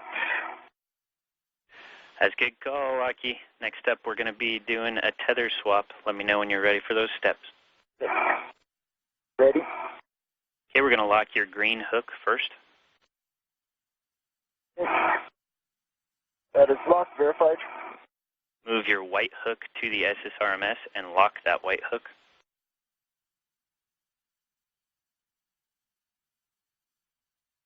Yeah, that can work. And Jack, this is Joe on 1. What's up, Joe? I just want to confirm, that we're going to be moving over to MBSU 4, so there's going to be a little bit of motion. Just want to make sure you guys were good with having him do that safety tether swap and then have us move the arm. Since it's so close to where we're stowing that green hook, it shouldn't be any problem. 3490 is right in between the two of them. Good. Happy with that. Just checking. Thanks. Okay, and I agree. But, okay, Jack, white hook is on the end effector handrail tether point. Gate close, sliders lock, distal test. Great, and now we're going to stow the green hook on 3490. That's the top of the 3 handrails in between the MBSUs. Copy. Copy that. Aki Hoshide is securing himself to the station's arm, I'll go. moving his tethers from the station over to the robotic arm itself.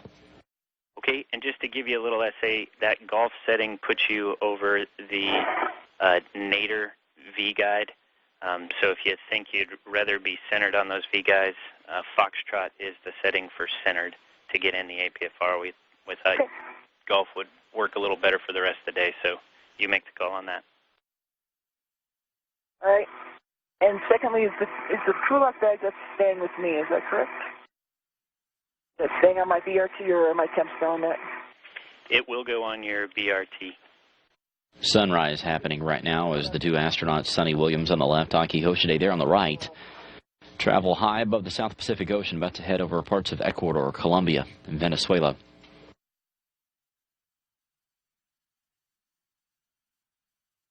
Lock bag is on my BRT. Just pull test on the paddles are both out, and it's threaded. Sounds great. Aki, once you get that green hook moved and secure, if I could get a glove check from both of you, that'd be great. Exactly.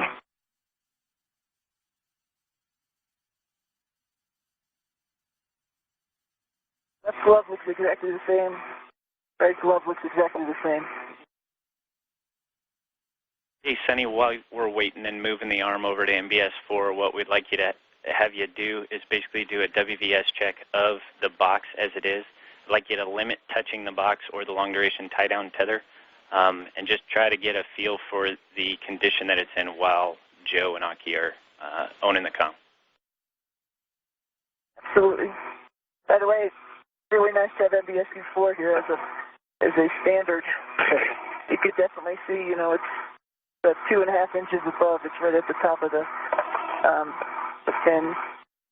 We planned it that way, Sonny. Yep, thank you. Like having the right arm and the left arm. Yeah. Hey, Jack. I have a green hook on 3490 and moving port side of MBSU 4 for the arm. Sounds good, and there are some GPS antennas to the port of that box, so watch out for those. Take a look at your gloves. I'll assume no report is good gloves. And Joe, you have the comm for moving the arm. Yeah, copy. I have the comm. And Aki, this is going to be first I'm going to do the maneuver to the published numbers. Remember, it's kind of like 4 single joints that I'll put in there. And I see you guys are both clear. The arm's going to be moving port. And I'm getting ready to put the arm in manual. I'll let you know before I start motion. Okay, copy that. And down on the feeder chart because I do see the APFR sticking off the arm right there.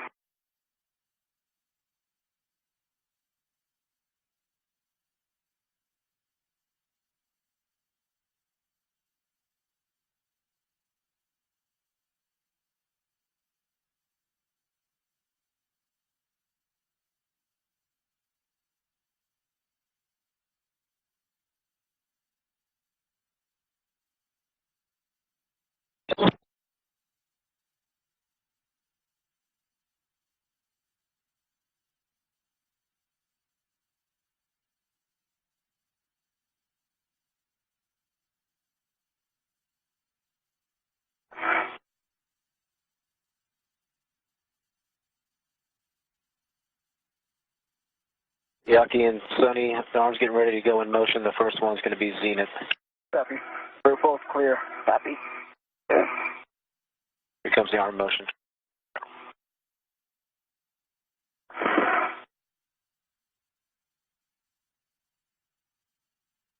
I see good motion. Good motion.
Okay, here comes the roll. Copy.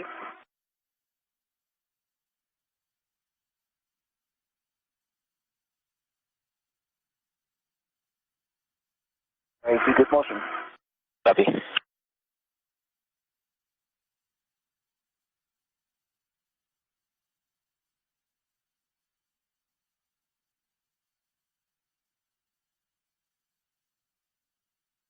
You know, just tell me when you're doing something else because I'm just moving up a little bit closer to the arm. Copy. We'll have this roll, and I'll let you know before I put anything else in.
Still on back down, so don't worry.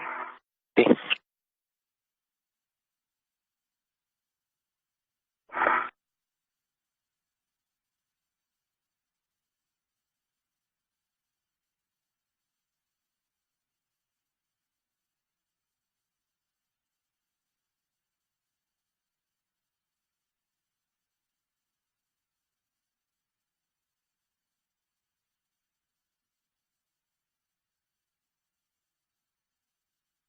And the arm's going to go station aft. Copy.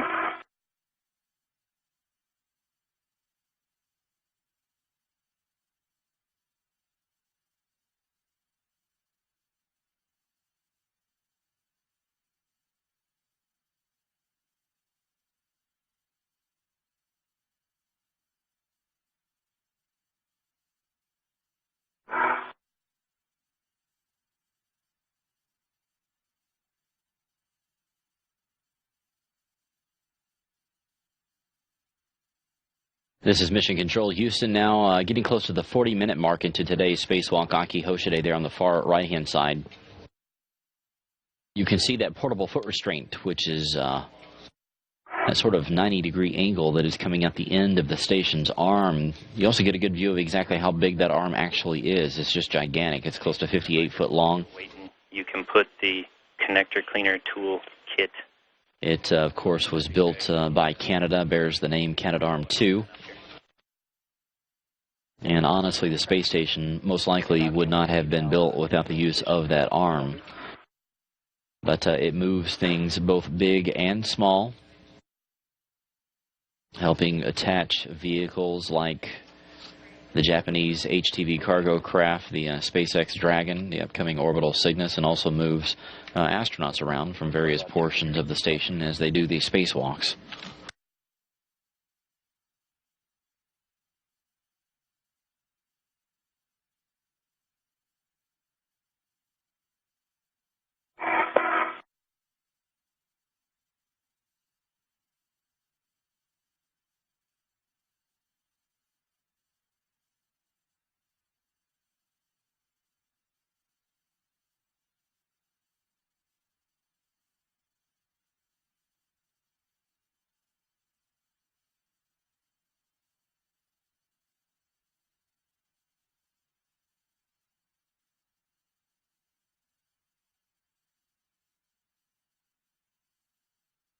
So another meter to go. Copy. Good.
And Aki, those are the published.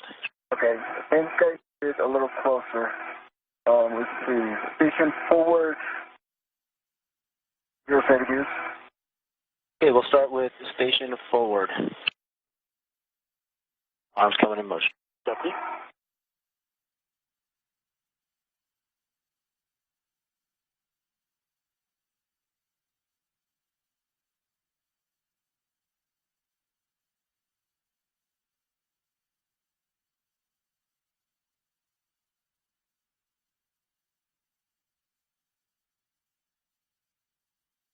Motion station forward.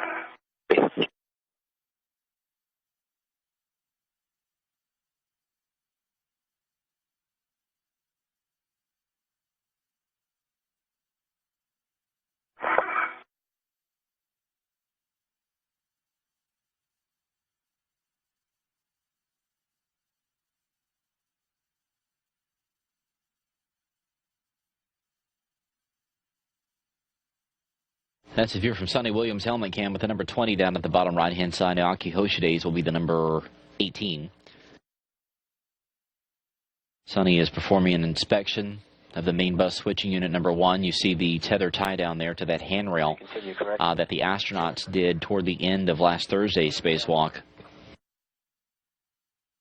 Sonny there on the left with a red stripe on her legs. Aki Hoshide there on the right in the all-white suit. But they are basically just taking a look, getting a lay of the land, photographing it. And they'll get this troubleshooting underway here momentarily. Okay, let's stop here and then let's go station nadir 50 centimeters. Copy, going station nadir.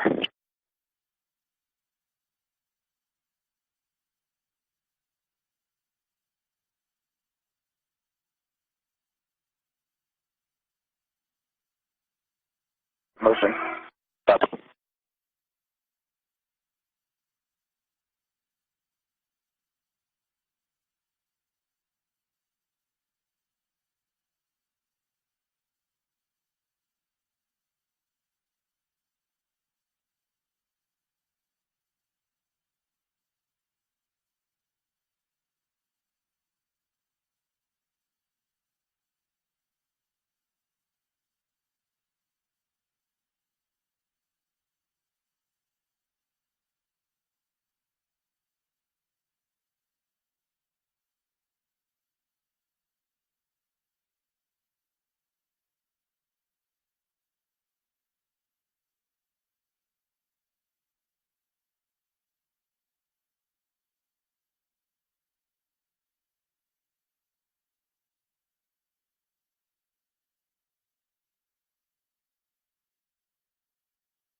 I'm going to continue.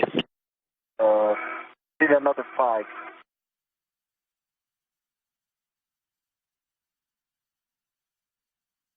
Or, yeah, you can stop here. Stop motion. Okay, stop motion for now. Let me know when you've confirmed that GC is complete. Okay. All right, Aki, as you go up there, just watch your safety tether. You have 2 scoops in your bag if you'd like to use them for ingress. And if not, let's get on in there. All right. Let me know, Aki, before you get in, because I got to...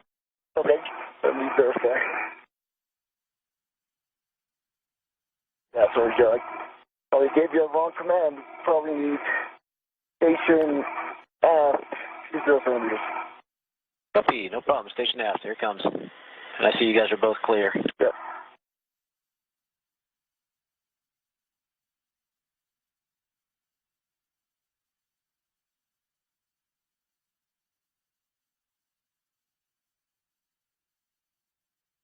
Motion.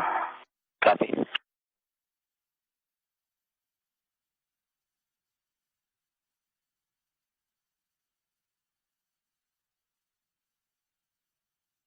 If you look very closely in the view there, you can see one of the station's giant solar arrays slowly moving. These rotate automatically to track the sun and get the best position. But these solar arrays are absolutely huge. It's 239 feet and 7 inches from tip to tip, so basically it's the equivalent of a 24 or 25-story building rotating around there back behind the astronauts.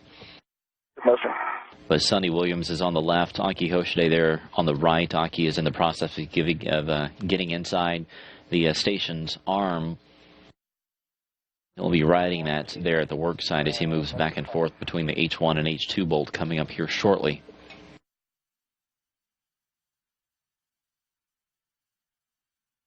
Stop motion. Copy motion. Stop.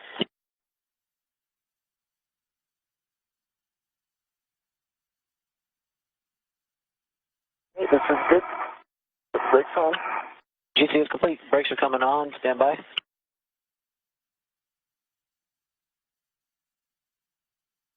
And you have a go for APFR ingress. Copy.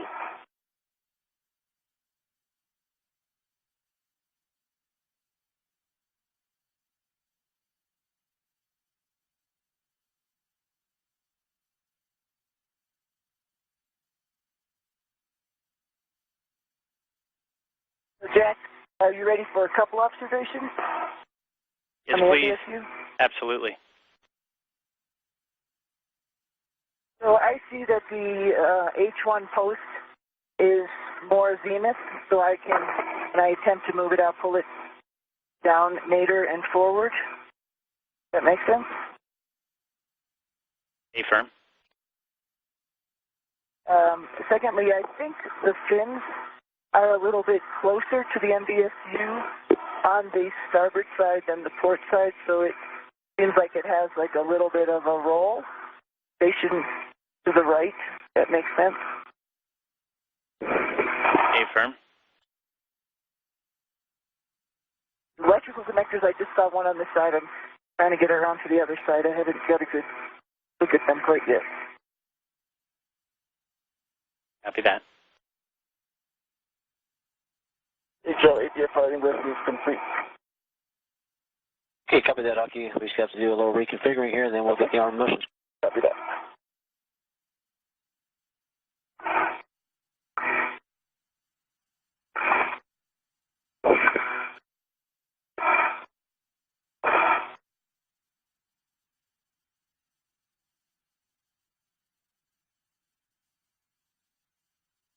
That's the first thing going on is the torque multiplier, correct?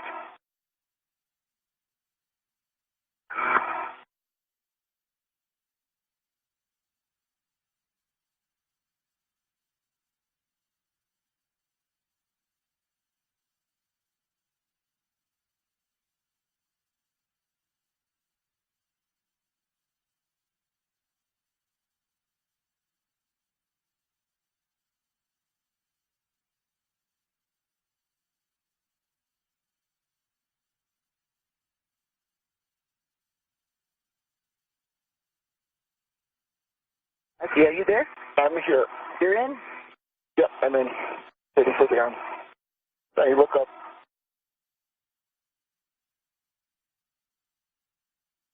Open up your visor. Hold on. This is a view from Aki Hoshide's helmet cam as he looks down on parts of the truss structure of the station, as well as Sonny Williams down there at the work site. That is the North Atlantic Ocean down underneath the astronauts. My waist cover right here. Uh-huh. How it is sprouted. It's a little bit shorter than I think it is. It's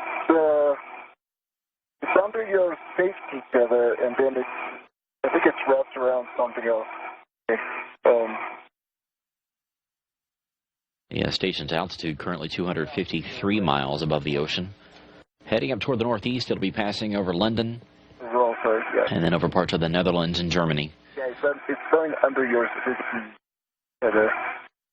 We're 52 minutes into today's spacewalk. This is Sonny Williams' helmet cam, but the astronauts are making good progress this morning as they take care of all this preparation work as they get ready to troubleshoot main bus switching unit number 1.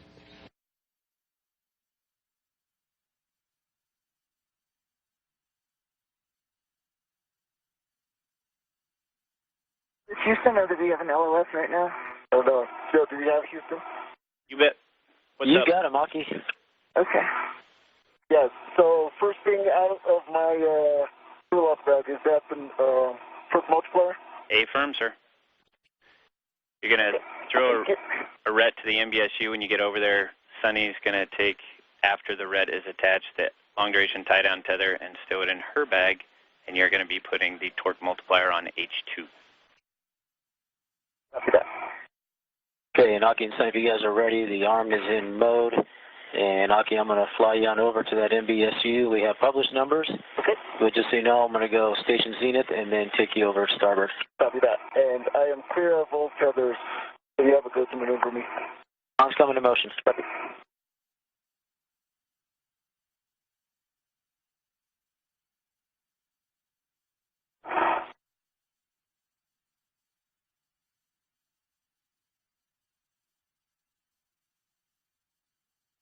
The crew getting ready to move into the actual troubleshooting of this main bus switching unit in earnest. This is the third major portion of today's spacewalk. This activity will take 2.5 hours.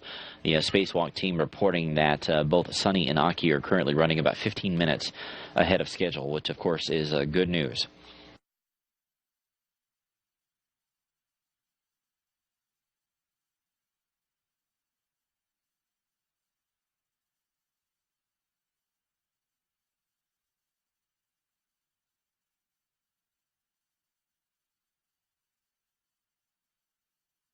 This troubleshooting is going to be a very methodical process that was tested time and time again here on the ground since Thursday. As we mentioned at the top of our broadcast, the ground teams here in Houston, including the engineering community here at the Johnson Space Center, the spacewalk team itself, as well as astronauts Drew Feustel, Mike Fossum, Steve Bowen, Dave Wolf, all of them veteran space flyers, veteran spacewalkers.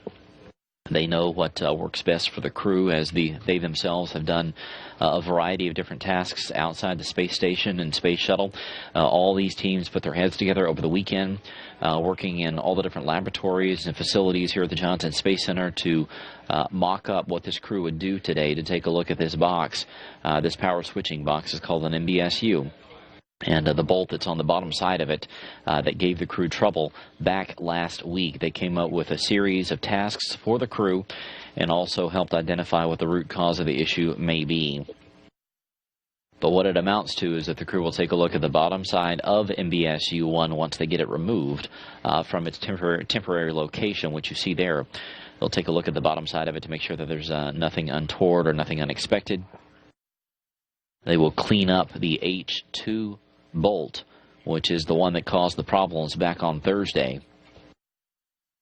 They will install the MBSU on that temporary flexible arm that you'll hear called the mutt. And then they will take a look at the H1 stanchion, which is sort of the post that's on the S0 truss. That is where the bolt is actually driven into, to make sure that it is as expected. They will jiggle it around a little bit to make sure that it's aligned. They will grease up portions of that mounting hardware, and then they will grease up and install the actual H2 bolt down into it. They have a series of different tools that they're going to be using, including a wire cleaner that was made up on orbit. They have a toothbrush cleaner, which was also put together on orbit. But in the grand tradition of a number of different NASA spacewalks, the crew was asked to basically use some existing onboard supplies in ways that were probably never imagined, but they will be put in use today to get this job done.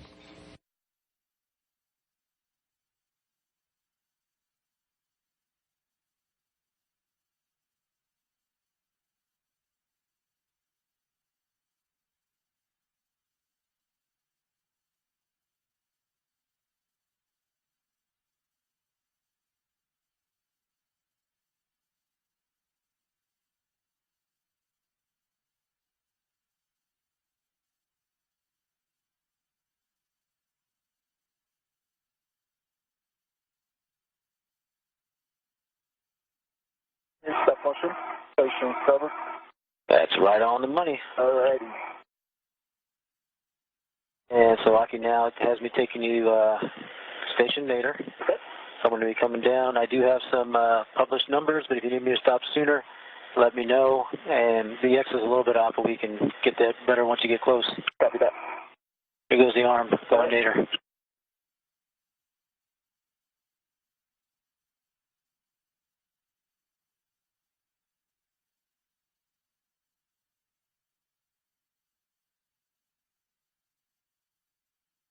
Motion.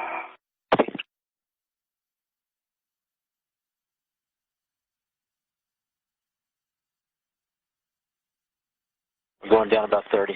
Copy. Thanks.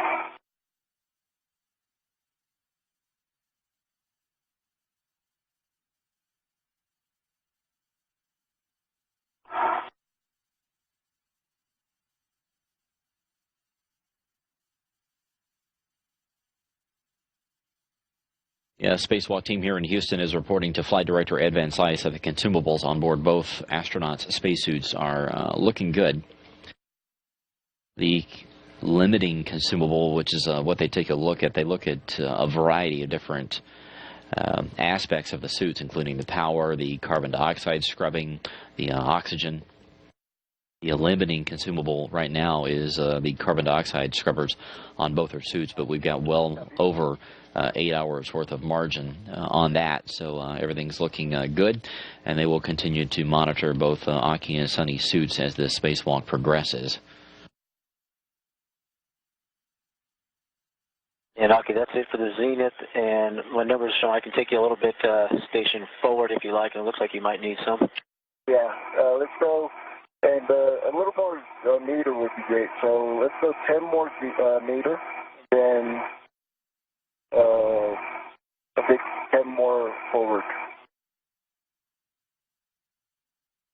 Okay, so I'm going to give you your 10 nadir. Okay. And he's coming your way. I have them in my sights. Thank you.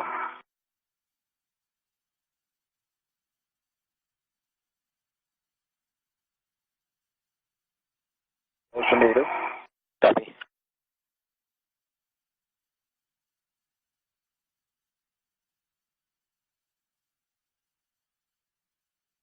Motion native.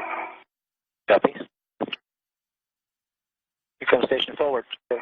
Might be 5, but I'll give you a call. Okay.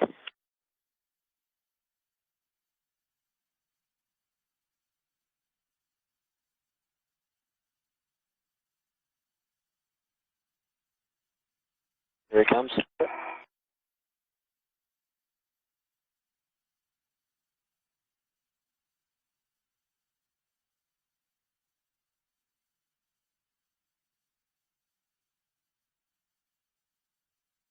Motion. Copy. Stop motion. Looks good. Let's go torque multiplier on. And just a couple more observations for you, Jack. I'm not sure if you guys can see in my WVS, but just some pictures of the electrical connectors. And from the port side, everything looks fine. The MBSU is, insofar as, let me just reiterate, the MBSU is not on the electrical connectors. It's sitting right above the fat lip, the first fat lip that it would go over to start going down on the dry loop. From this position, and I can't see the starboard sides, of course, the EMI bands all looked fine and intact, which means on the aft side and port sides of the EMI bands, from each of them, they look fine. Those are all good calls. Thanks, Sonny. Copy loud and clear. Anything else you're specifically looking for? Behind me. Not right now. That all checks good. Thanks, Sonny.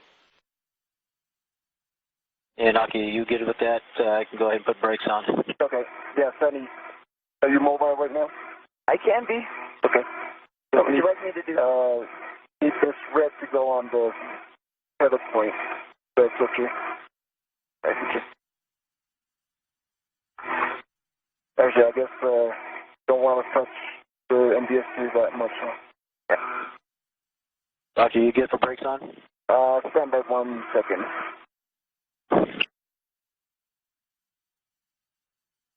And I could see, you know, just when you're putting the torque multiplier on, it moves. Okay. So it's not locked on. That's okay. That's your right. Yeah. If you can put it on the MBSU. Yep, I just want to get myself in a good orientation. Get my DRT away. And while you guys are getting set up, we'll just talk through the next few steps. We are going to put the torque multiplier on. Then we consider you in a safe position to stop and control the MBSU Aki. So if the RET and the long duration tie down and tether aren't fitting on the MBSU hook at the same time, you can take off the long duration tie down and tether, put the RET on, and you're still good. And it looks like it might have just worked anyway. Yeah. Okay? Thanks, Sonny. So, Sonny, you're clear to put that long duration tie down tether in the bag. And Aki, just make sure you pull a little slack out of your RET and lock it out so we're not imparting any loads via the RET. Okay. Yeah.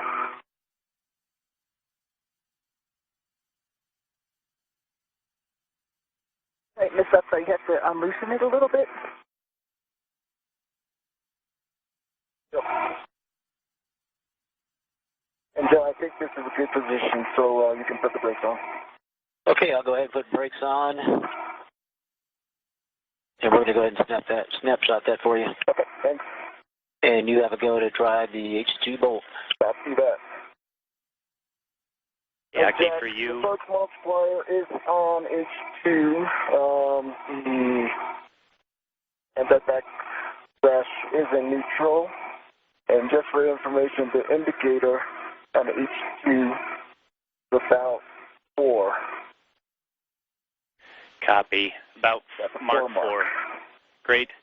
Next up for you is the PGT and Bravo 1, counterclockwise 2, if you want to set that up. Sonny, you're going to be temp stowing that long duration tie down tether on 3484. If you could just make it tight enough where it's not going to impede later and get on the cold plate, that'd be great. Oh, okay, so the long duration tether stays here. 3484? Well, we were talking about it. If you put it in the bag right now, it may make it a mess. So you can make the call on that, but we think it may be better just to leave it down there, maybe even stretch it between 3484 and 3487. Perfect. Thank you. Hey, Jack. Bravo 1, counterclockwise 2 is set at 12, stroke of 12.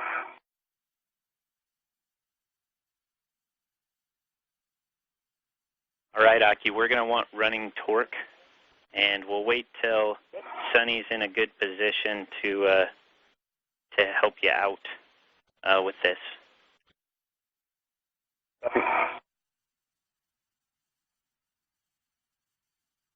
We'll wait for Sonny.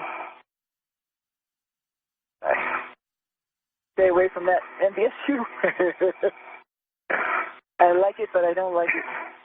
You got to be close enough so you can't. I'm too close. All right, Sonny, and as you get back over, you're going to be dithering as required.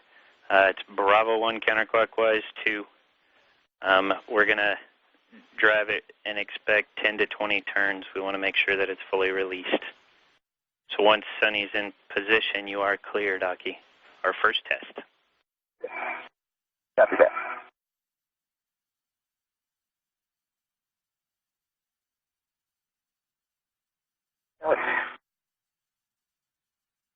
Give me a side load, so I just want to move my waist tether so it doesn't give me a side load.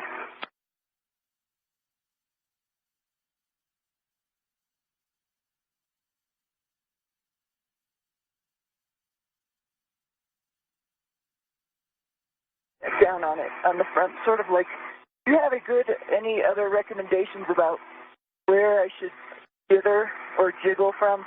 The corner where I was originally here, suggest that. That's what I was thinking rather than being on the side where my APFR was. Sounds fair to us, Sonny. Sounds fair to us, and you're, the expert on the scene, so whatever you think you can, control the best, which I think where you are sounds like a good plan.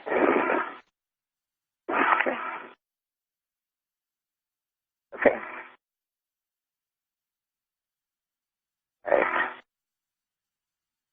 All right. I am in position. Okay. All right, here it comes. Starting now. Running torque is 5, 10. That's some stiction. That's out at 11.9. And was about 4 turns.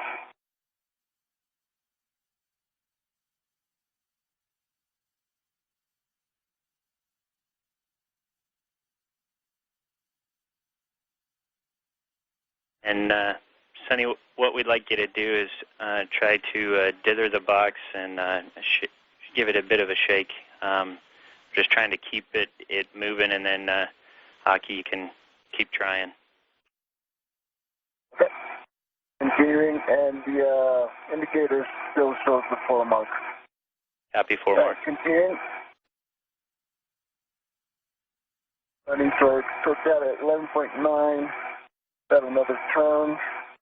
Still 4 mark. Another one. You ready, Sonny? Ready. Continuing. Running torque. Started out at 5, now it's at 11. About 5 turns altogether.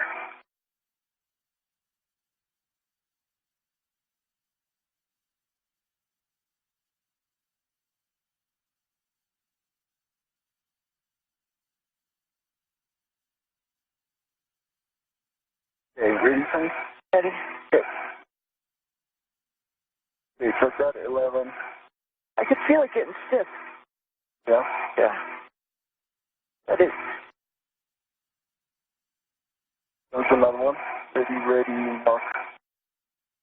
Oh. Ready, mark. Running torque is 11. Yeah. I saw the PGT going and then just bringing back. Know what I mean? Try again. Yeah.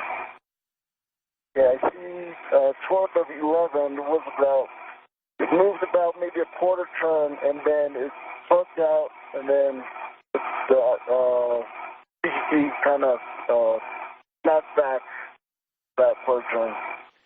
Copy that, Aki. And basically what we'd like you to do is keep using the dither and shake as you go until it's just not moving anymore, and then we'll bump the torque up. So once you're convinced it's not going to turn anymore with what we have, we will bump the torque up. Okay.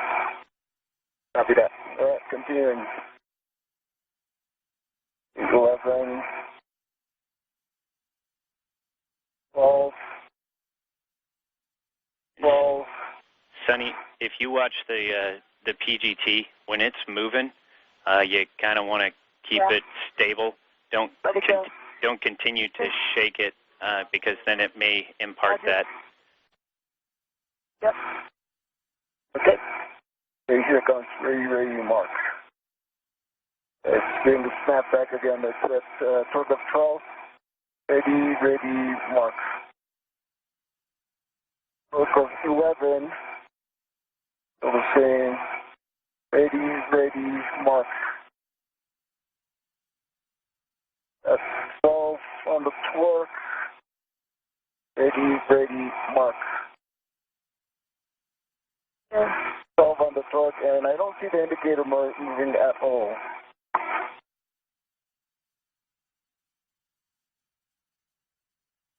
So would you like us to continue?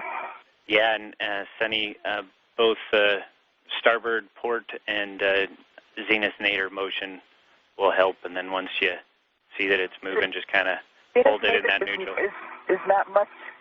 Okay. Yeah, it's not much at all. Mostly starboard port, a little up and down, a little bit less up and down, and forward and aft. definitely... I'm giving a little shoot.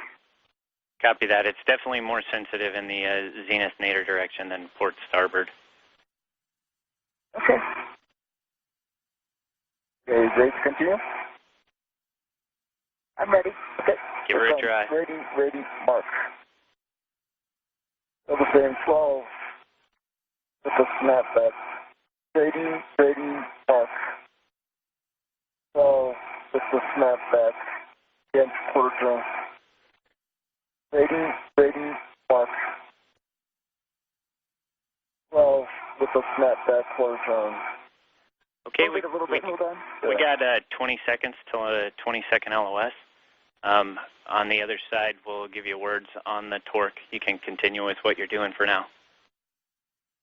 Okay. Right now. All right, ready. Snapback.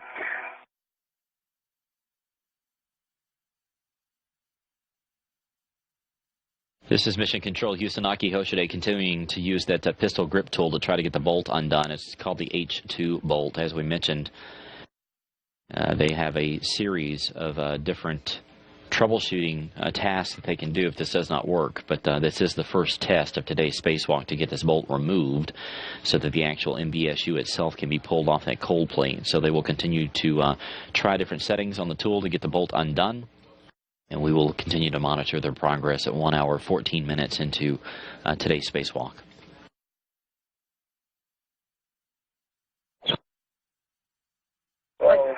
Like it drove a little bit there. Yeah, okay. Ready, mark. 12. First snapback. Ready, mark. 12. First snapback. All right. Hold on. Sorry about that. Sorry to break in.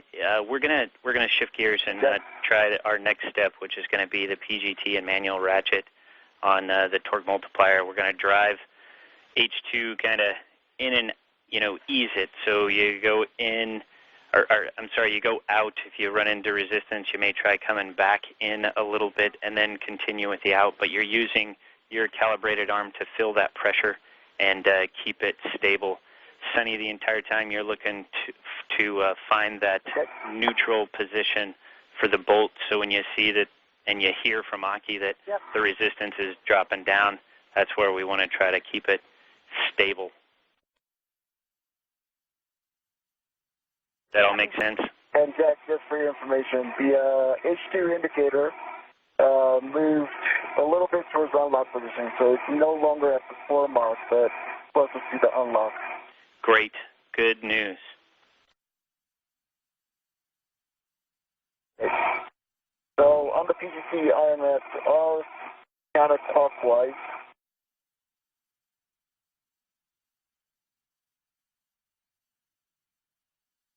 Okay, and you're... Ready, Sunny? I'm ready. Okay, here it goes.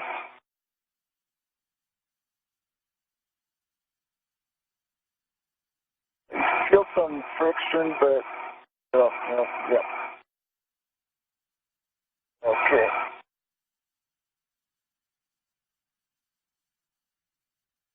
I don't think I'm turning at all. It just goes back, snaps back.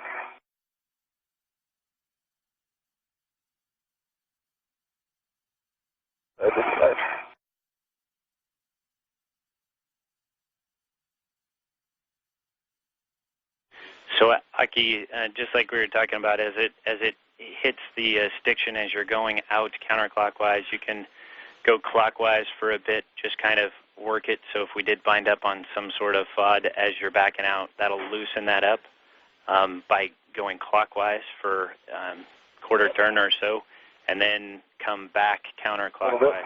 So ease it out that way.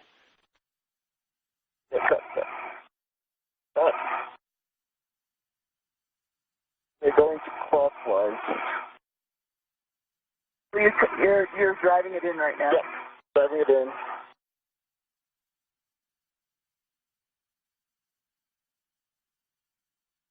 Yeah, this one has some resistance too. Going in. Maybe don't go in too far now. Yeah. Try to go back out again. That's about a quarter ton. Okay, going back out.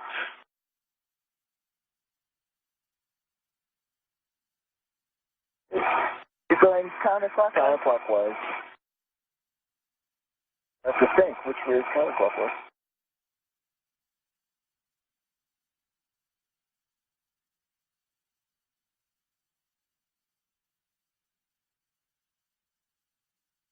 I definitely feel some friction. It's like a friction. Right there? A smooth friction.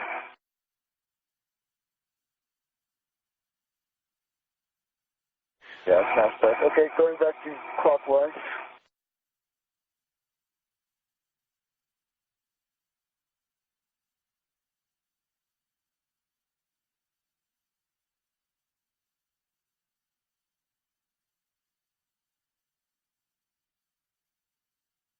Definitely. Okay, how about just about there? Yeah. Not too much farther. Yeah. That was about quarter turn. And back to counterclockwise.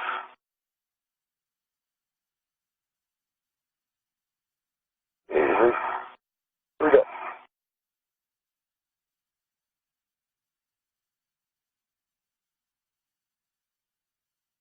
Left turn.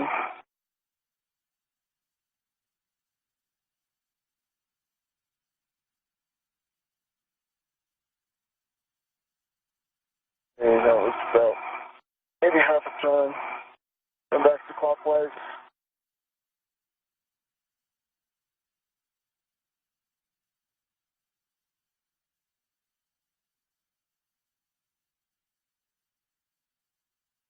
That was quarter turn. And back to counterclockwise.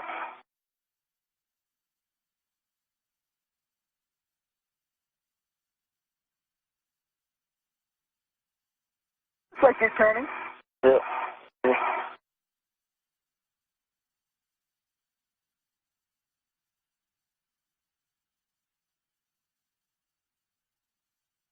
It's about maybe half a turn. And back to clockwise.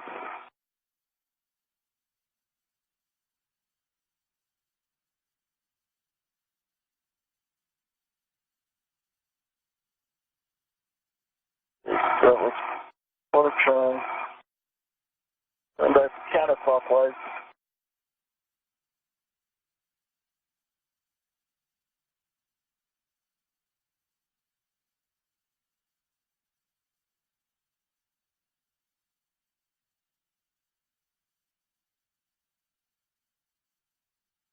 It's quarter turn, and then I feel that snap back again.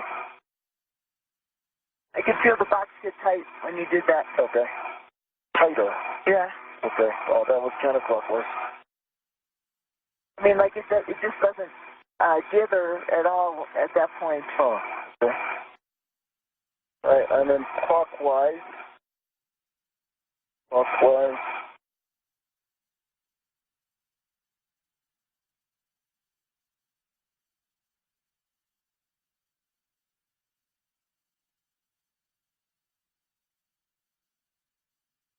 That was about half a turn.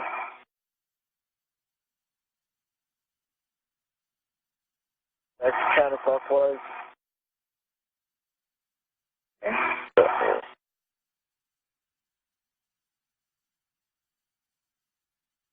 Quarter turn. Naki, it seems like you're making progress. Is that how you feel about it? Yeah, right there. Hard to tell. It seems like you're just in the same range. Going back and forth within the same range. Indicator's not moving that much. It snaps back. You try it again. And then another quarter turn when after that it just snaps back to a quarter turn. Yeah, funny. I was just going to say, try it one more time now. Okay. Same direction. Alright, so counterclockwise. There we go. Yeah, it snaps back. It dithers as soon as you snap it back, though, so I wonder if I could keep... As soon as you... This is what my observation is. Whenever you go clockwise, I can dither it pretty well. It can move. And then as it gets tighter for you, the dither stops, obviously. You know, I'm trying to dither it, and it's getting tighter and tighter. So I'm thinking if you keep a little, and you guys on the ground tell me what you think, if you keep a little pressure on it and let me keep finding the dithering points, maybe you can continue on. Okay, so it's easier for you to find the dithering point? And maybe, does that make sense, you guys? Like as soon as it starts tightening up, I dither it a little bit harder to try and find a place that's going to make it looser. That sounds great. We got a head bobbing north and south from Ed. Okay. Let's try that. All right, so going counterclockwise. When you start getting a little friction right there. Okay, here's the friction. There's some more. Okay. A little bit more. There, I'm stiff now. Yeah. Still snaps back.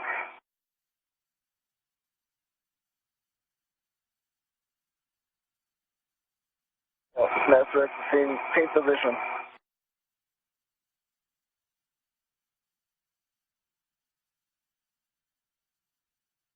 You can definitely feel that it tightens up. Yeah, I can feel it tighten. Okay. That's what I'm trying to keep it moving when it's getting tighter. Yeah. It's tight. So back it off just a little now. It's loose. So it's loose there. Now try. Okay. Counterclockwise, loosening it. Tight again. But I dithered it through the whole time there. Actually, it moved the whole time. Yeah. Try it once again. I'm pushing myself on. Actually, just let it go. So you did? Yeah.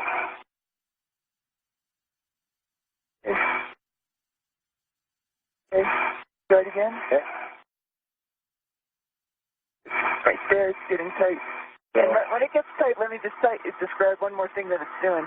I could definitely tell on the starboard, it's hitting against the starboard stanchion in the forward corner. When it gets tight, it goes at that angle. Okay. It's right against that. Right against the stanchion. Yeah. Okay. Hey guys, just to give you a big picture, this one more time. Our next step is, and we're not going there yet, our next step would be Bravo 7 on the torque multiplier. There's a possibility of breaking the bolt at that point, so you guys are the eyes on the scene. You know what's working and what's not, and I think continuing doing what you're doing and continuing to talk and figure this out is the best mode. So you guys have the call. Obviously, you're the best eyes to make that decision. Okay. But let me go back in. Yep. Just a little bit. Yeah. And then go back out. Okay. Yep. Going clockwise. About half a turn. Possible. Going in half a turn. How's that feel? Yeah. Doesn't go half a turn completely. Maybe a little more than, maybe like let's see. Maybe like 120 degrees. And then I feel that friction. Not like a hard stop friction. It's like a softly increasing friction. And it's the same for when I'm loosening it too. And it goes the opposite way, which makes sense. Then when you're loose, when you're driving in, I can feel it on the port side. Oh, okay. Okay. So it is kind of against that. Yeah. Those you guys think. Yep. All right. Okay, ready for counterclockwise? Yep. Okay. Here comes quarter turn. Good. This quarter turn. Yeah, same. Goes about a little more than 90 degrees and then it bounces back. Want to just keep playing it? Maybe we're getting just a little bit around each. A little bit, maybe. So. And you two, we got a 20-second LOS coming up in a minute. Pushing it the other direction. Okay. We'll continue.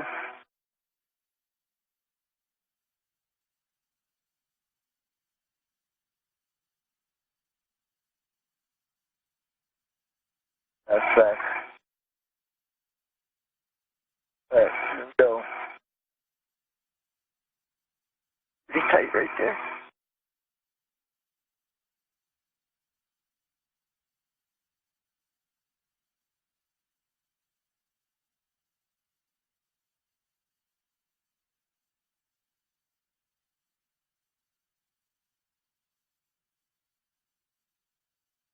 Oh, keep up and back. All right, let's go clockwise. A little bit. A little bit.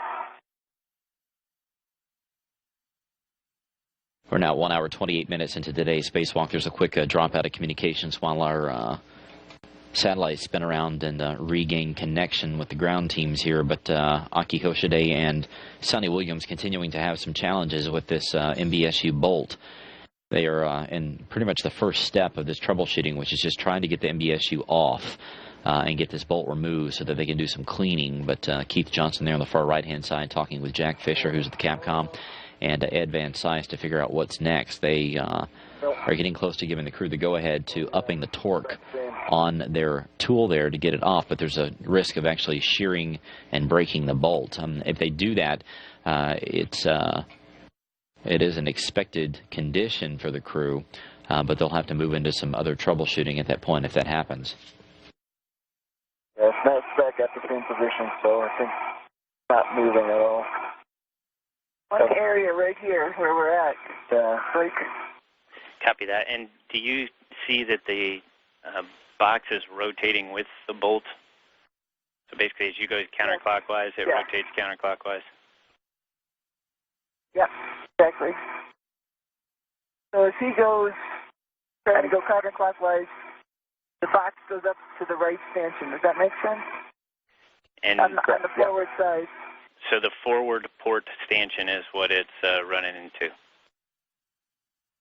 Forward starboard. Starboard, as you're coming out. Yeah. You're going counterclockwise. And we're going counterclockwise. So right now I'm going counterclockwise. You're seeing it on your starboard side, right? Yeah, starboard side. I'm sort of countering against that. I'm pushing back. Yeah. I think that's the right motion to get through whatever we're doing. Yeah.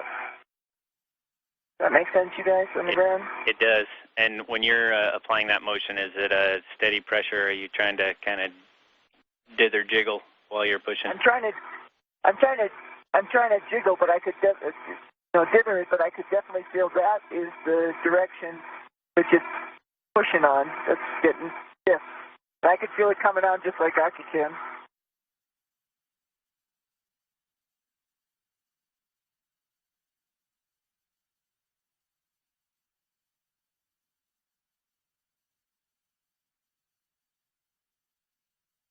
And you see up and down, does it move? Just a little. Up and down is not much, and up and down's not much, and fore and aft is not much. And I see that, by the way, just as you guys brought it up, it's not stuck on H1 as far as I could tell. Yeah. It's moving quite a bit, so I don't think it has any friction on H1. Moving at least half an inch. Yeah. Maybe more. Copy that, guys. We're working on getting approval for a higher torque. Sit there and look at it and see if you have any other ideas with just the manual ratchet and your dithering inputs as far as which ways you're pushing it and everything else. How much you're pushing it, how much you're shaking it, those type of things, if you can vary those.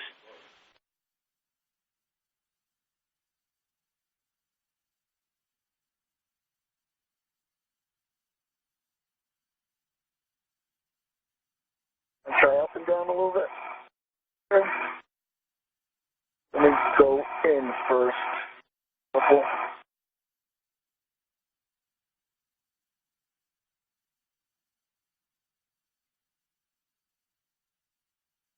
So there's half turn in, going counterclockwise.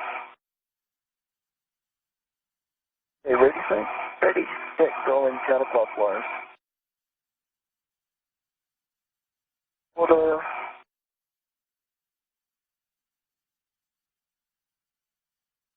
Is that the same?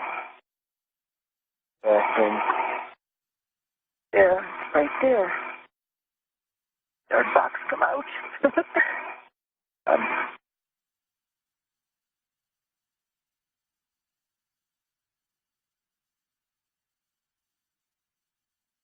Here.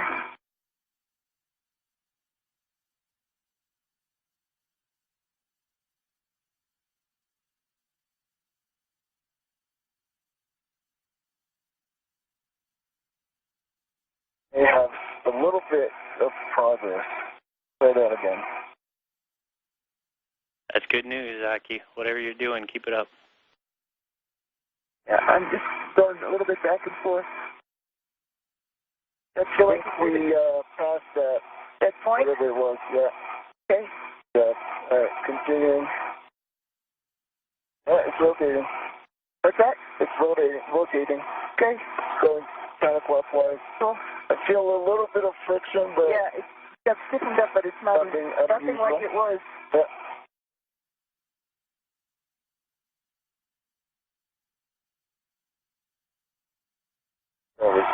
Aki, if you... After that. Hey, Aki, if you feel you got through the tough part and want to go to Bravo 1 to save your arms. Let's continue with this. I'd like to make sure that I feel it, and it's not that tough on my arms. Copy that. Yeah.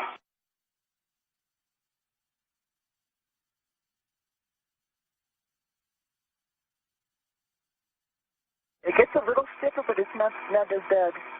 It gets stiffer and it's working.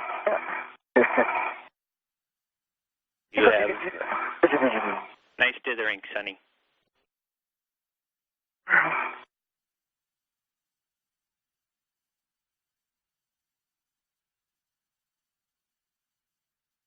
That's about 4 more turns on the ratchet, manual ratchet. 4 to 5. I could feel it getting looser. Yeah. And are you watching the easier to status indicators moving too, Aki? Yep. Yep. Closer to the unlock. It's at the edge of the black line. The target thing. Yeah, I could feel the whole Great box news. getting looser. Yeah, it's easy now. Don't feel that friction. Yeah.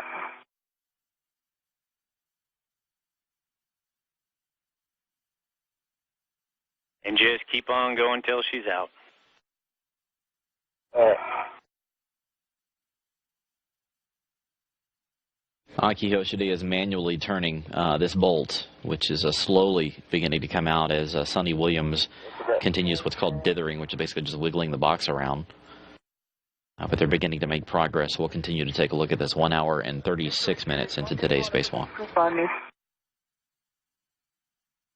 That's a good question. We're looking to basically, Bolt is out. yeah, we're basically looking to get it free since it is redded already.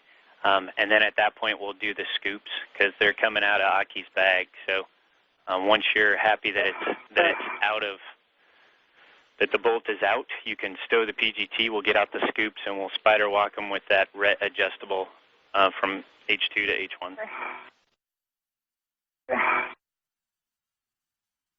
That's about 15 turns. And I can definitely see the indicator on each two sides. The right black next to the white line is on the unlock.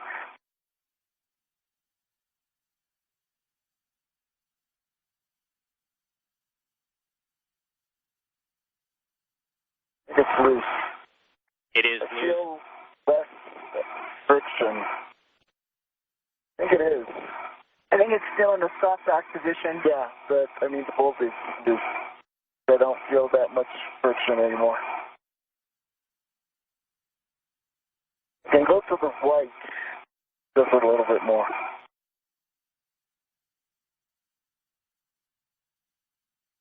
Okay, the white line on H2 is on the unlock line. All right, so confirm you think she's out? I think so. So we won't know for sure until we pull it out. Okay. Well, given the little friction, we can always use Sonny's PGT with the 6-inch through the scoop. So for now, let's stow your PGT.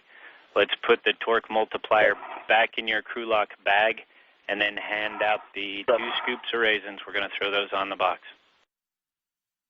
All right. And we'll cut that coming. Good shivering. Good job, Sonny. Well, thanks to all you guys, Dave, etc., for giving us tips, giving us some great hints. Absolutely. Great videos. And all the engineers, I'm sure there's a million of people who've been working on that. Yeah. That's not saying that. Right.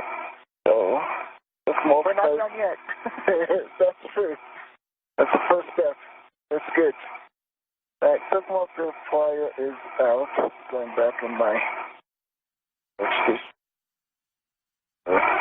And Aki, if you'd like to, while you're doing these transfers, you can unlock that ret so it's not quite as troublesome in your way. Alright, that is good.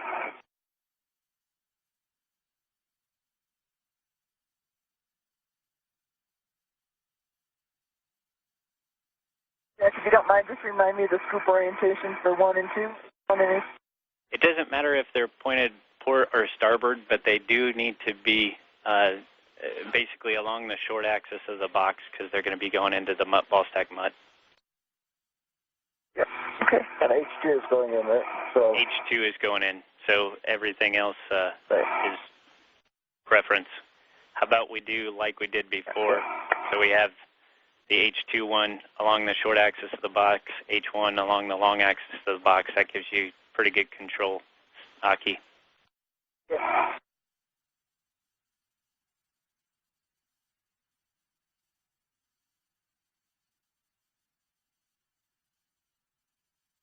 And remember, you're going to... So 1 hour and 40 minutes into today's spacewalk, the crew making good progress so far. Scoop. Unlock the adjustable from that. They've got this bolt loose, and the next major step for today, they're still in the middle of this troubleshooting, is to examine the bottom side of the MBSU to take a look and make sure that there's no debris or anything unexpected underneath there. So they'll be taking a look at that here momentarily. We show on and locked. The vet is on it. I got it. Got it. He's got one for each 2. Perfect.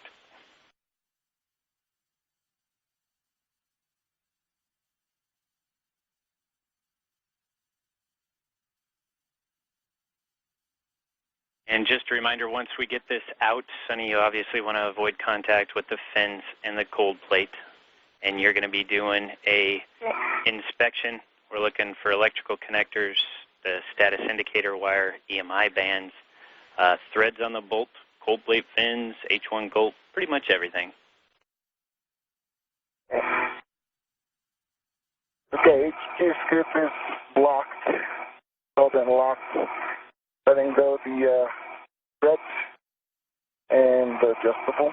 That all checks good.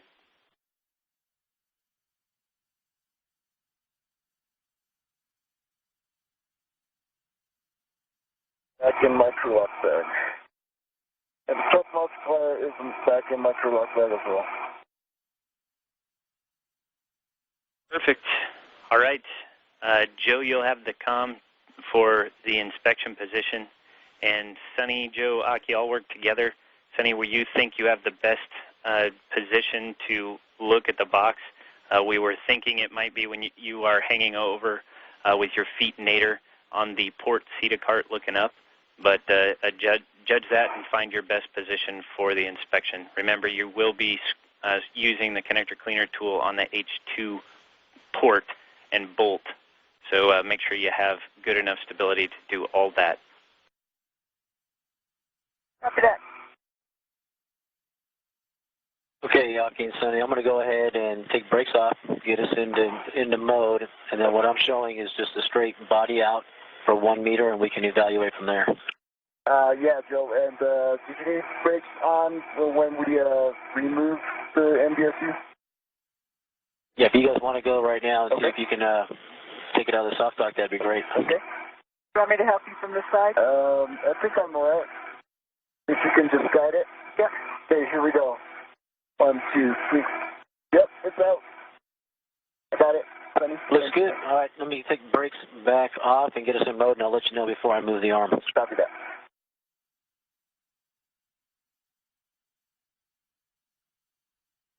You can see Aki Hoshide's helmet cam here. He is holding on to what you'll hear referred to as scoops. This is basically just a hand-hold device that allows him to grab onto this MBSU a bit easier as he is pulled back on the station's arm. Yeah, Aki, it's just going to be a body out. So I'm going to be taking you, zenith at that angle. It has it going for a meter, but wherever you guys want me to go distance-wise so Sonny can get that view. Kind of back out here. And now I'm just trying to get my good body position right here. Okay. How long is it until sunrise? Yeah, you got about 15, 20 minutes till sunlight, so if we need to wait, we'll wait. You guys make the call. I have my mini workstation end effector connected to the stanchion. I have it sort of in my face right here.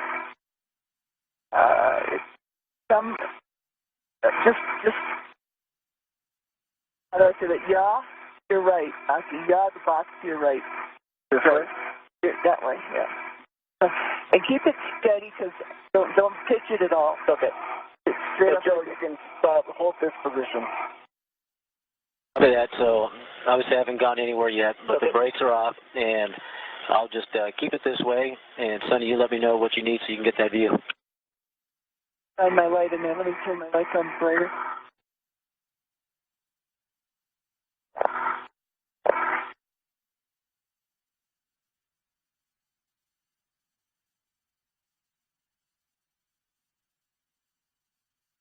Oh. Almost.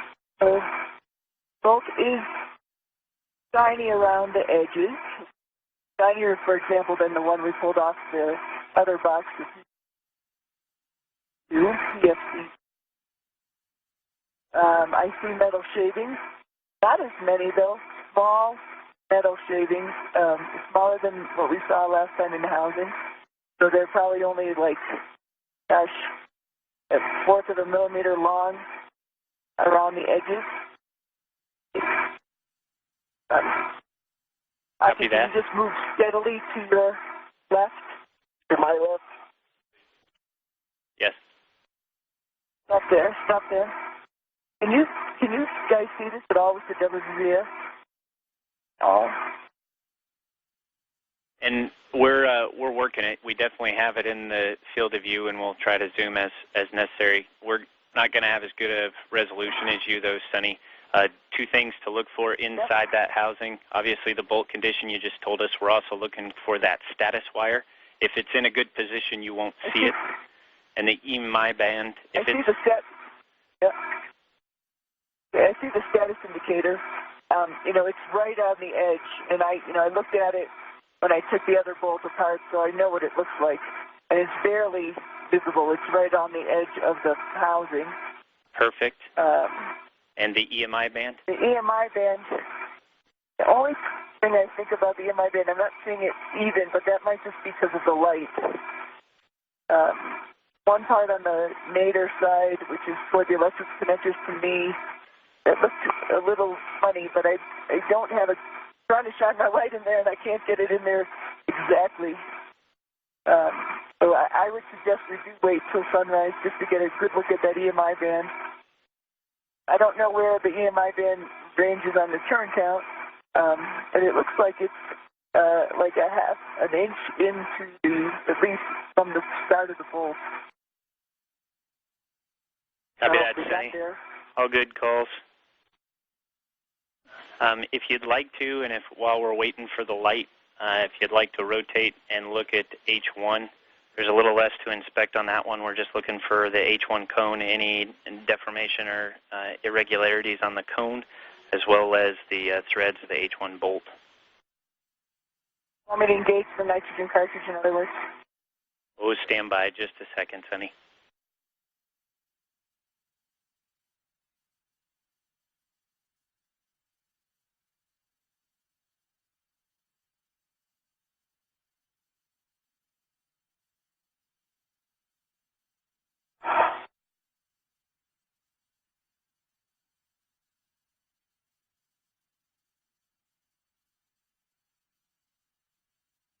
And the pins look good. I don't know if you can see some too on your end. All this. Still on the cold plate side? Yeah. Yeah, it looks a little far, but it looks pristine. All the pins are good, the connectors are good. I just can't see inside that H2 port. Yep. Copy that, guys. Over the next, we got about 10 minutes, a little less, until sunlight. We're just going to wait. We'll take the pictures first, then we'll blow out the port so we have before and afters. And as you're waiting, you can enjoy the night sky and tell us anything you see on the cold plate.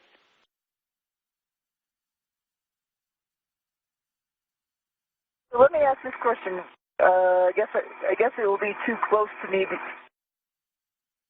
or the fins will be facing outwards, so we won't be able to see it if we put it in my ball stack right now. Right. Won't be able to get to it. It'll be pretty tricky for you, Sonny. If you think, if you look on that side, the H2 is going to be the one that's down lowest. So if you want to go over there and see on the ball stack mutt, if you would have a good observation position, that is something we could do and start moving to that position. I was just thinking it might be very stable, but let me just see if I could get on the MT. And keep in mind when you move out there, the only thing that you'd be doing as far as touching the box is squirting out the shaft there with the connector cleaner tool. So no heavy loads imparted. It's just if you have a good enough body position to do that.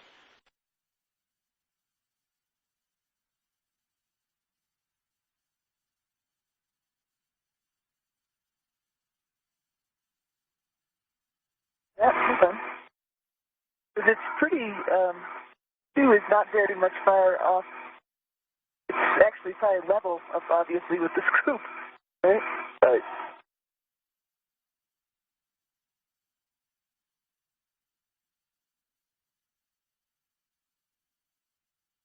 Over there.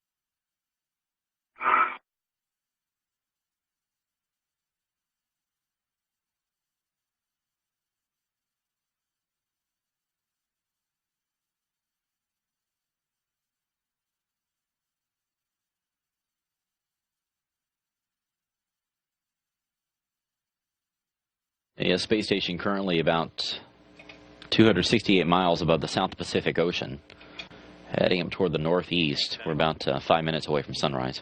I'm looking to see if I have a stable point so I can use 2 hands. The camera's the hardest thing, actually.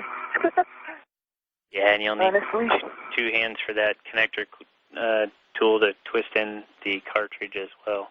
Yeah.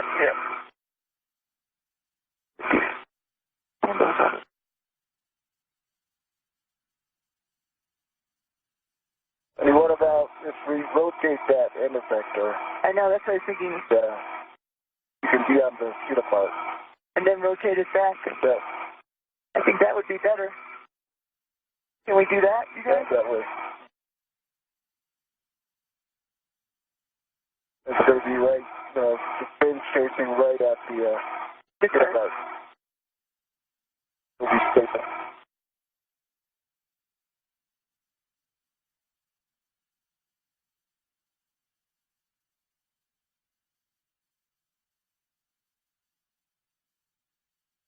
Something like that? Yep. Can we just rotate it out of the way back?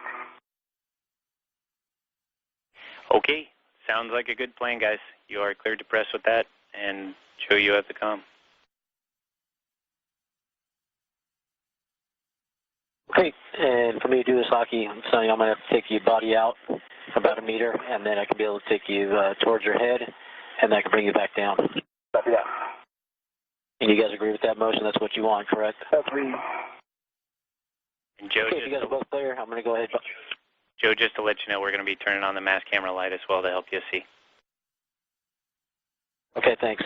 And if you guys are ready, I'm going to go ahead and do the body out. Copy. Arms coming in motion. Ready. And I can help you from here.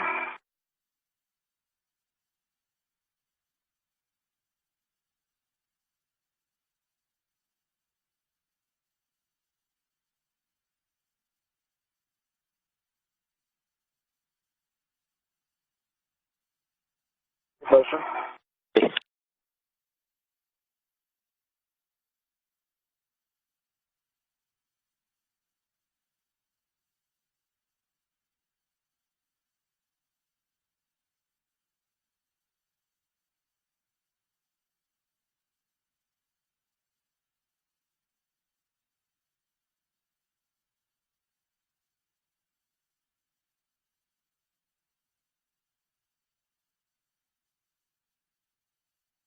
One to go. Copy.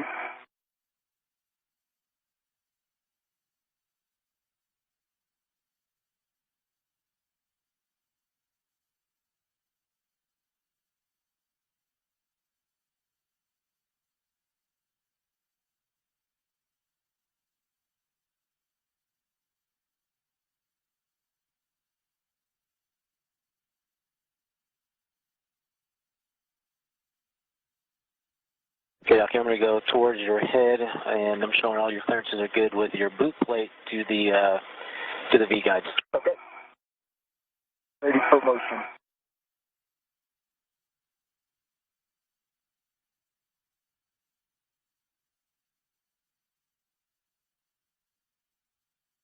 Arms coming in motion. Copy. Do you think you can grab that large hook from the handrail and stick it on the end effector so I can reach it? On this? Yeah.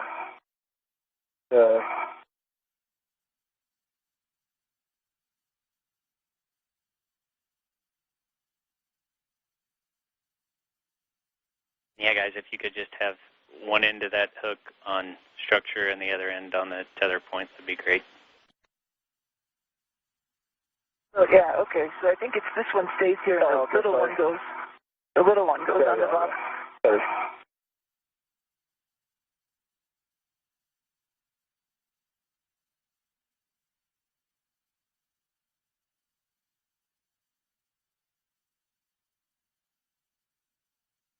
Twenty more to go.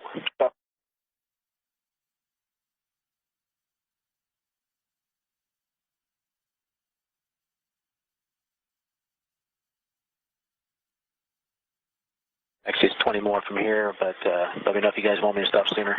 Yep.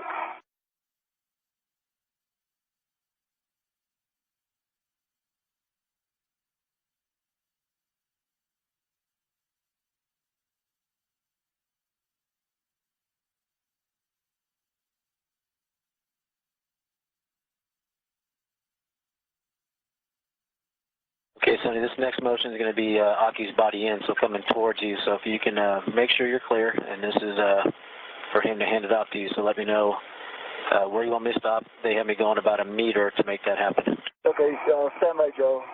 Sonny's gonna give me the. Can you lean forward? As far as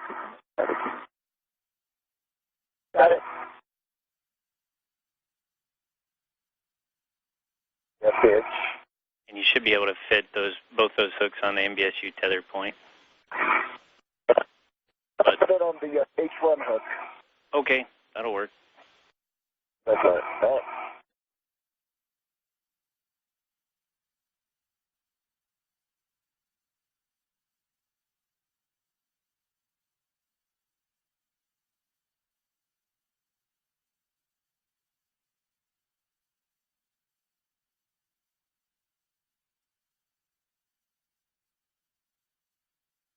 Right down, can you lean? Take it away. So stand by. Stand by. Oh.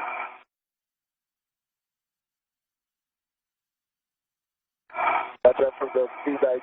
Yep, I'm watching. Okay. I don't have it. Okay. So I have my hand on it, so I'm in a good place, but can you go down towards structure just a little bit, maybe like 5 inches? So if you want to, Aki, if you want to hang on to that box and just come back to where you were, and I'll do a body in, just to get you a little bit closer. Okay. Want me to let go of it? Yeah, let go. All right, Joe, ready for a body in.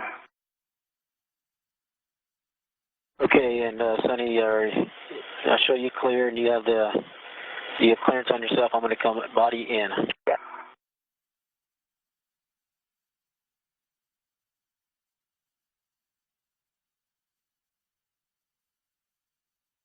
Motion. Copy.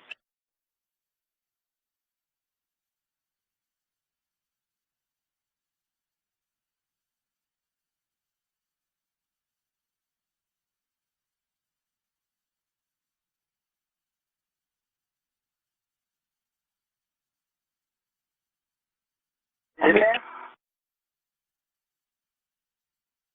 Yeah, I'm standing by. You guys want me to continue?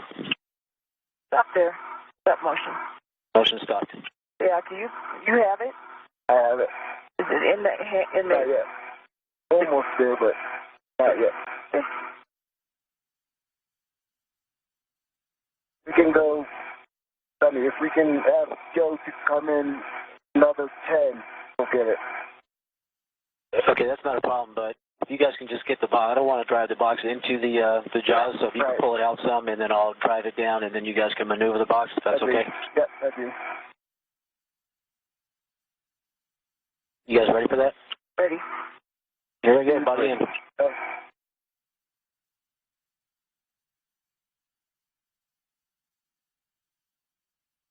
Motion.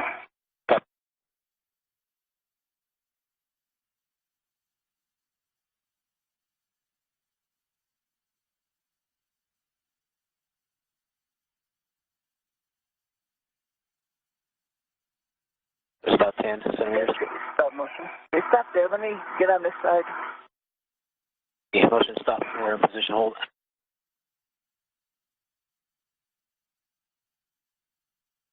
All right, waiting for it. There you go. 2 good saddles in the lock position. Awesome. Nicely done, Sonny. So the crew has the main bus switching unit securely fastened onto that flexible arm. That is where it will be temporarily as they continue to inspect it. You're red off, assuming that red is still going from the scoop to the structure. Okay, that might be a problem. I can't reach it. Where's your red? It's on the tether point. Or I can release it from my side. You can't get to it. Hold on. You need it for the stuff coming up? Because I probably can get it if you need it. Yeah, it's probably better to have it. On the back side.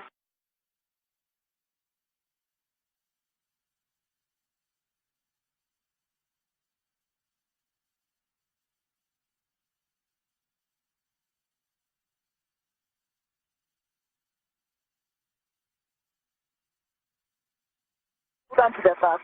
Okay. Keep it steady and keep it away from stuff because my mini workstation is right. Yep.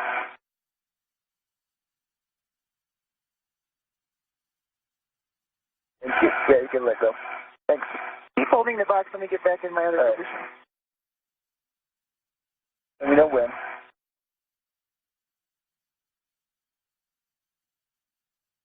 Okay. All right. Then let it go. Okay. How's that position? That's good. Okay, Sonny, so a picture, then the cleaner tool, then another picture.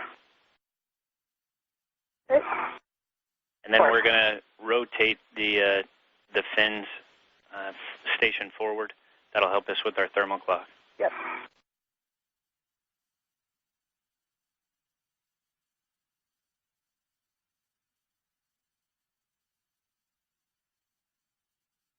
Sunday Williams there taking some photographs of what she sees around the area of this main bus switching unit. Right now we're at 2 hours and 9 minutes, approaching the 2 hour and 10 minute mark into today's spacewalk.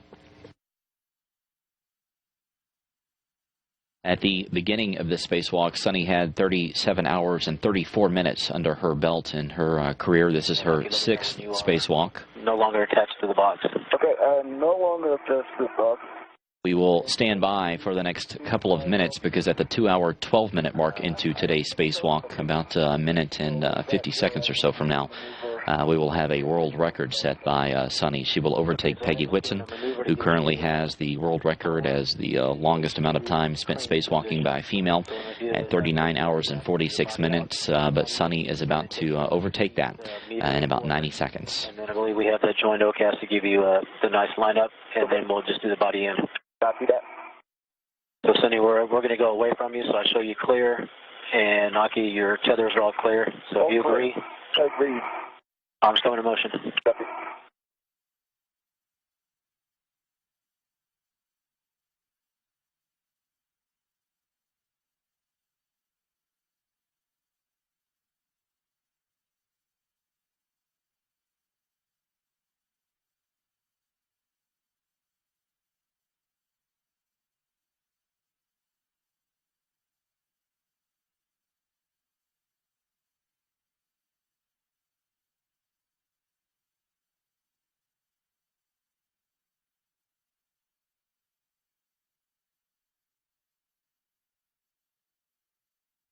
Okay, as you're heading back over to the H2 cleaning position, just make sure you avoid contact with S0 electrical connector sockets. So if you need to rotate your MWS, just keep your tools and everything clear of those sockets. Copy that. Okay, Aki, going towards your feet. Copy. And we're now approaching the 2-hour, 12-minute mark into today's spacewalk. Sunny Williams about to set a world record here just in a few seconds. 2 hours, 12 minutes. Sunny Williams just became the record holder for longest time spent spacewalking by a female. She now overtook Peggy Whitson, who formerly had the record at 39 hours and 46 minutes. So Sunny Williams now number 1.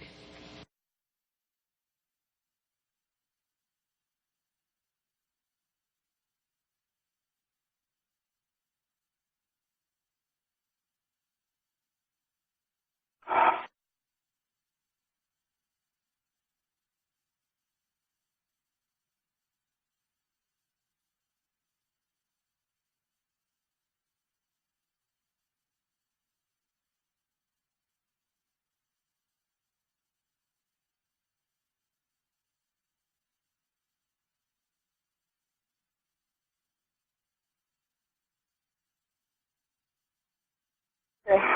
Here's our taken. Looks like great pictures, We'll Sunny. take a look in there, too. Well, we'll see. Working on it. I put the focus area in the right place. I mean, now that it's light out, let me take a look at that AMI band a little closer. Also.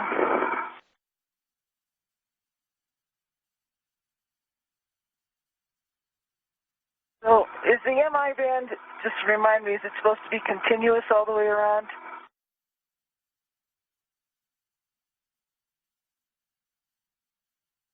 A firm, Sunny. There is a spot that I see that it is not. That would be the lowest part closest to the connectors. There's like a gap. It's not there. It spouts maybe 2 millimeters. I don't see any EMI band like. Oh. Copy that. And is it smooth where it is in the band? There, you don't see any lips or anything that may catch?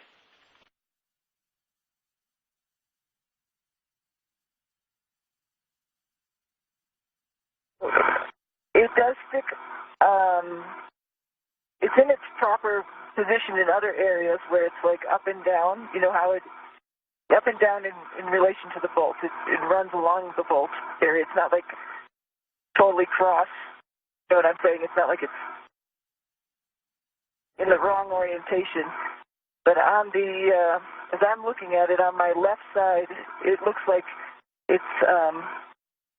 Yeah, Sunny, we just checked again. There is a gap. There is a gap and there's supposed to be a gap. So as long as it's smooth and continuous, you think it'll go down the shaft, then I think we're good to go. Okay, so you're making me happier than what I just felt. So, all right, I would say still on the left-hand side, it's smooth. It's trying to get on a good angle here. It looks like it does protrude a little bit. It's not in that gap entirely from my view, just on that left side. On the left side as I'm looking at it. It looks like it sticks out a little bit. Of course, there's a gap where they coming up on handover, Sunny, stand by. Robert.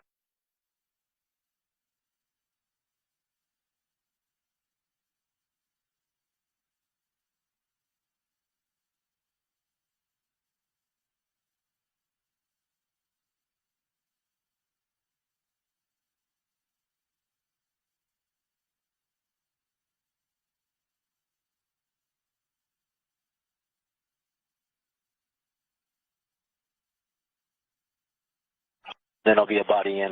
Copy.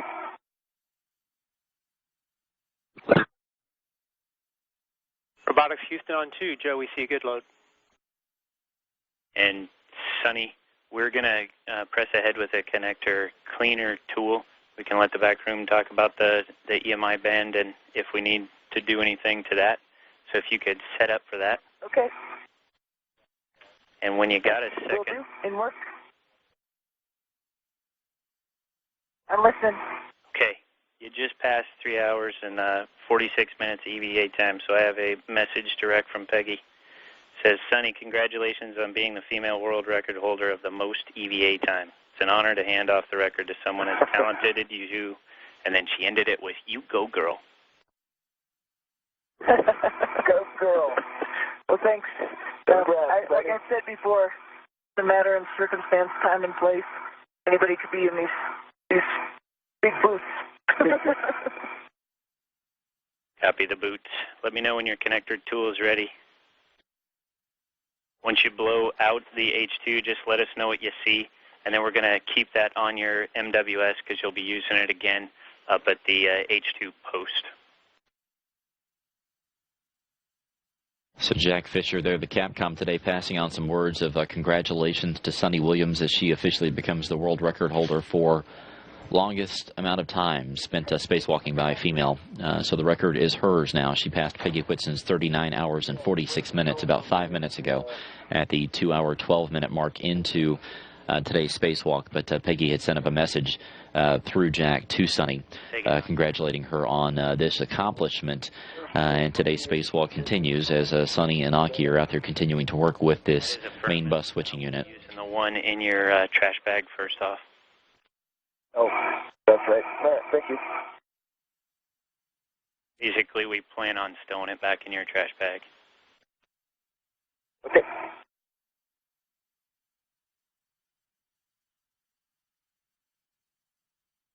Jack, I'm ready. Copy that. Just let us know what you see. And Aki, as you're moving, take a look at the cold plate. Take pictures of any anomalies you see. Copy that. In other words, I have a go to the tool? Yes, ma'am.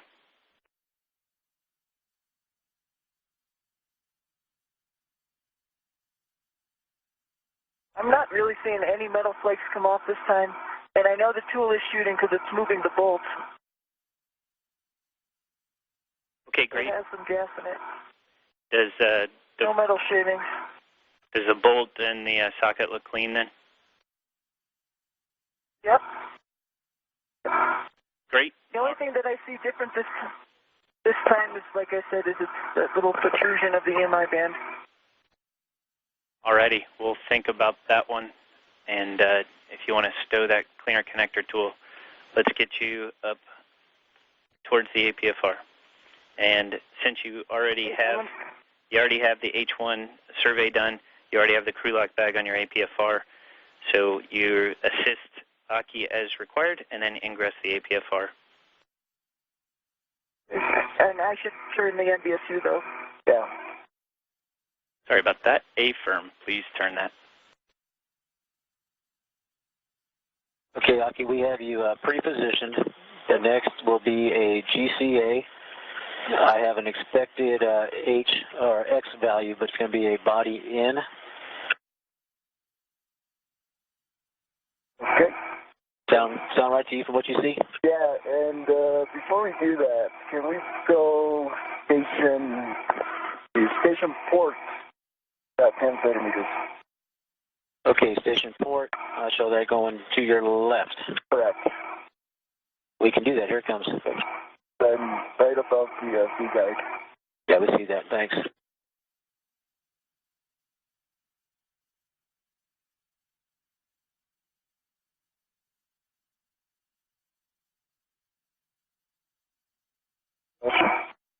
Copy. Robotic Houston, stop motion. Stop motion. Stop motion.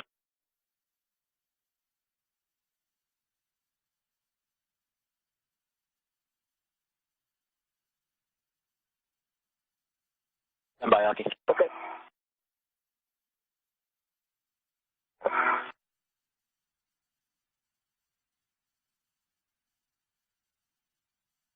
And Robotic Houston on 2.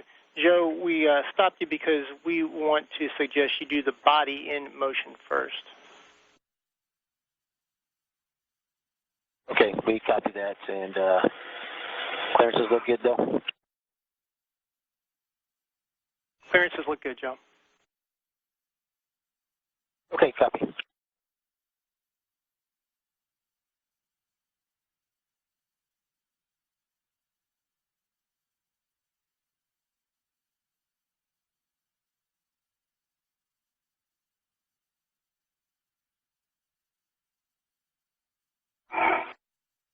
And Joe, a little more, when you do the body in, you're going to get a little bit of port with that.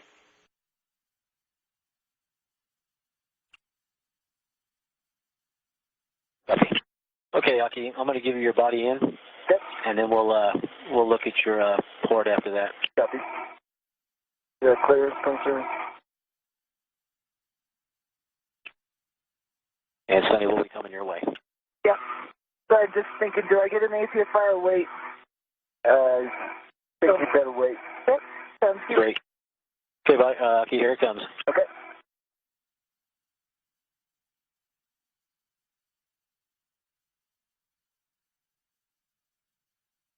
Motion body in. Copy.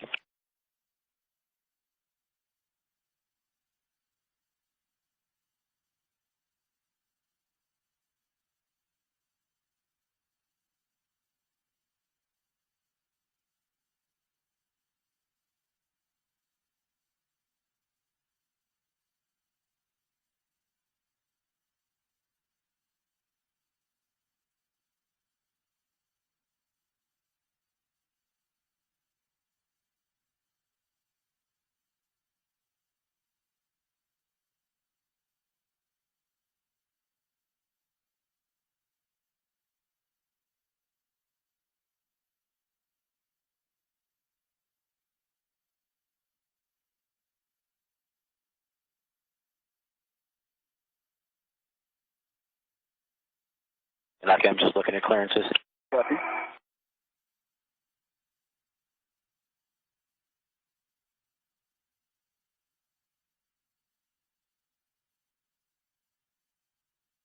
Here comes some more body in. Copy.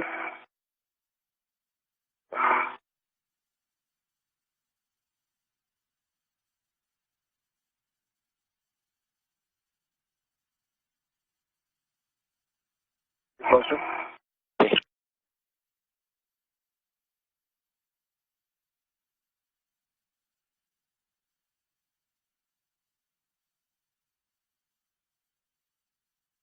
And Aki, the one thing I don't see is that left V guide.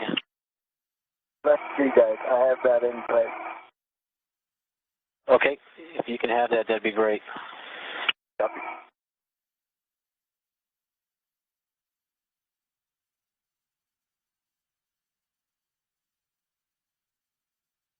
And you have actually both V guides in front of you there, Aki? Yep, I have all 4 of you guys in sight.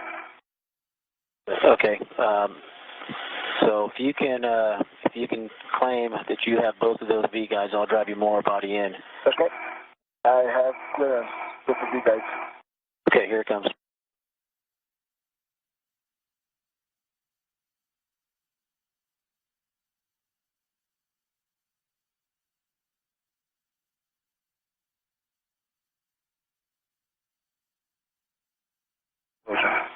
Copy.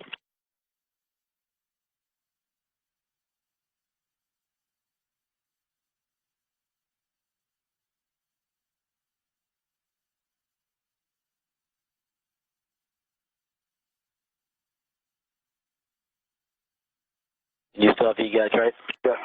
Wait for another 20 centimeters. Copy.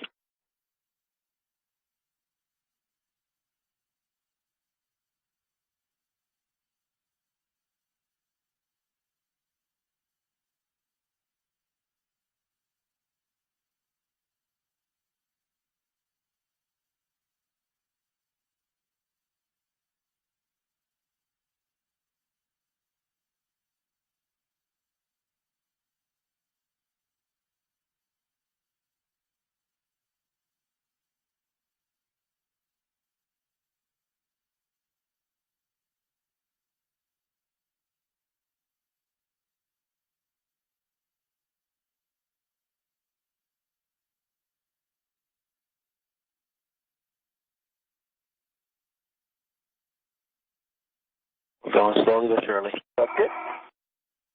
I have V guides in sight. Great. So another 10. Copy, 10 more.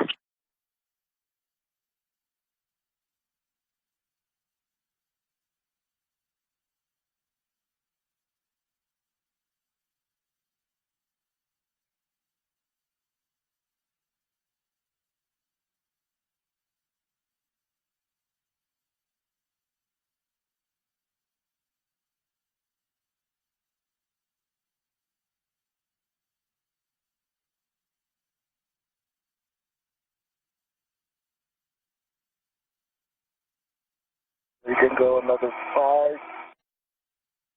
Okay, in your head, you can see your head clearance is good. Stay firm. Just 5 more.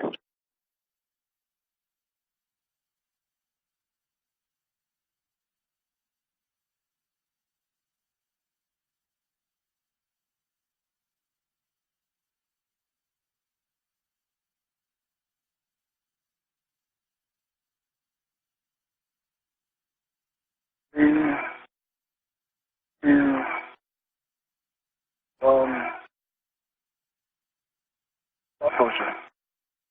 Copy, stop in motion, arms in position, hold. Okay. A lot of metal shaving that H2 post. Copy, and it looked like you were doing a survey as you were going in. Aki, did you see any anomalies with the electrical sockets or the fins that require? Negative. Okay. The electrical, the connectors, and the fins all look good. There's no damage. On the electrical connectors, if it's labeled Bravo, it's the second one from the port side. It's got a little bit of scrape on it, but I don't think it's anything unusual. Copy that. We'll take a look at that. Next step for you, once you've taken those pictures, is to get the wire brush tool on the PGT. Make sure you avoid inadvertent contact with the wire brush and the bristles on that. And let me know when you got a good pull test and you're ready for PGT settings. Okay. Hey, Aki, let me know if this GCA is complete, and I'll go ahead and put the brakes on. Okay, and Joey, yeah, for now, let's say GCA is complete. I might need a little tweak later. Not a problem. The arms and get brakes on. Copy that. Thank you. Aki, can you just lean back a little bit, and then I can get in? Okay. Yeah, I want to use that post. Okay. I am clear. Sonny, I have you in touch too. Sonny, and brakes are on. You have a go for your cleaning. Copy. And Sonny, watch out for the bag, your bag, and the BRT getting closer to the MBSU. Good call. Sunny, the neutral. Sorry, Jack, go ahead. The neutral position with golf set is going to be with your head just about over that port nadir post of the V-guide of the MBSU. We'd also, as you get in, like to think about, due to the arm transit times, if it would be possible, if you think you have a sufficient reach to grab the MBSU from the APFR and hand that up to Aki. That would save us a couple translations with the arm and potentially quite a bit of time.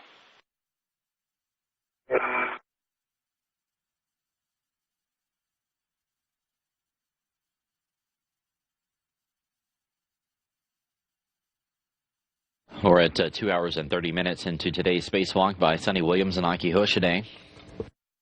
They are beginning this cleaning process in earnest now, using these tools that they fashioned together from onboard existing supplies. One of them is basically what amounts to a wire cleaner, much like what you would find here on Earth. The other one is a simple toothbrush that they have taped up and put basically a piece of metal on the end of it that extends it. Not really. Hold on. You looking your left? Yeah, right is... Yeah, right. Your right, if you can push it in a little bit further, I think it's going to go in. Your right leg, go a little bit towards your right.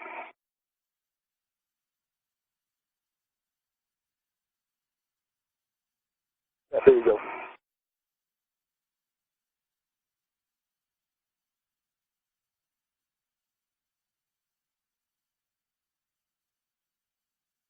Your left is in there, yeah.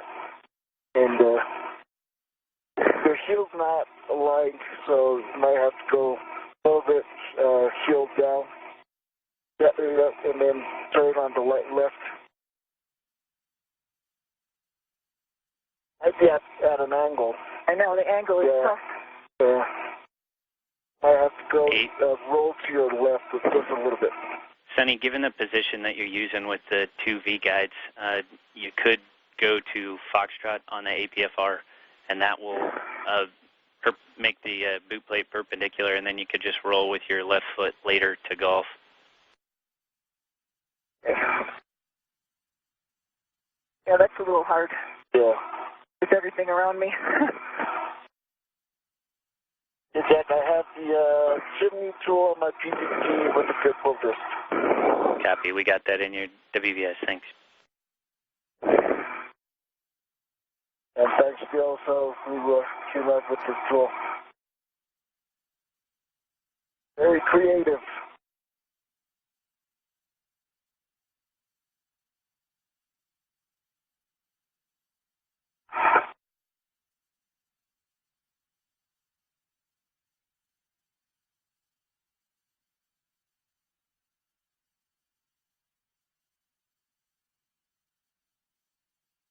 And if you'd like to, you could also put your waist tether on that roll pedal, and then you won't have to take your foot out when you get back in to roll left or right.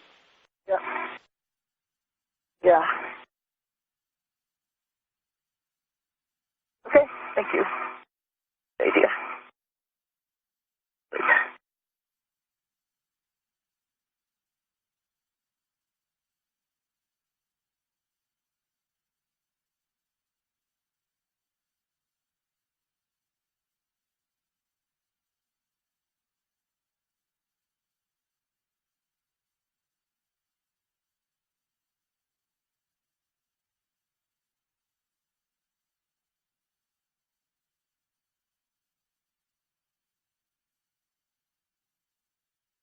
Yeah, great for people.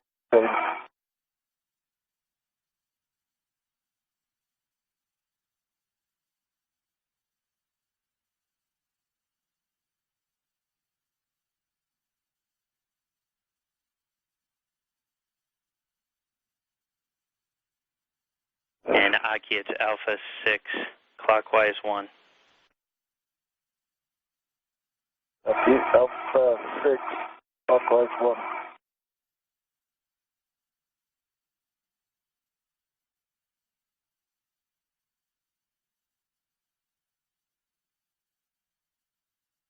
This is a live view from Aki Hoshide's helmet cam as he puts this wire brush tool on the end of his pistol grip tool. One is set.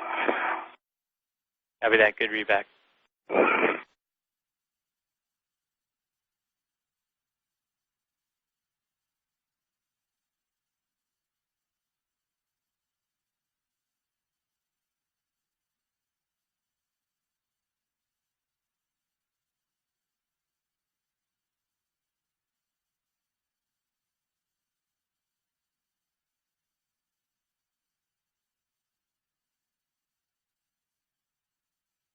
This wire brush tool, along with the toothbrush that they're going to be using as well, will be used to clean the different posts and the bolts and things like that to help clear up all this debris. We just hand you the convector cleaner tool. Okay.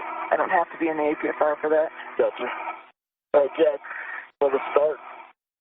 Copy that, Aki. And as you go in, you probably saw from the Peggy video, you want to try to stabilize the shaft of the tool because it gets very limber as you start getting into the threads. So a bit hard to do with the two hands, but just want to be nice and slow to start and get it down into the threads, and then once it is, then it's rather stable. Copy. A little bendy because it's a cable.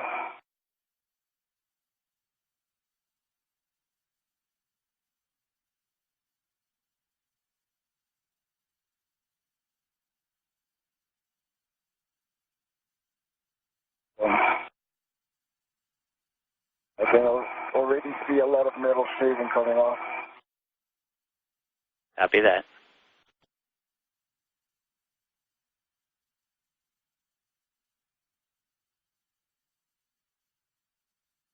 Aki Hoshide slowly turning this wire brush tool inside one of the posts that these bolts go into, hopefully cleaning out a lot of the debris that the crew saw down in there, making sure that the threads are clean. And Aki, as you drive that in, eventually after about 2 inches of threads, you'll feel it push through, and you basically from that point want to switch to counterclockwise, and we'll take it out. I'll do that.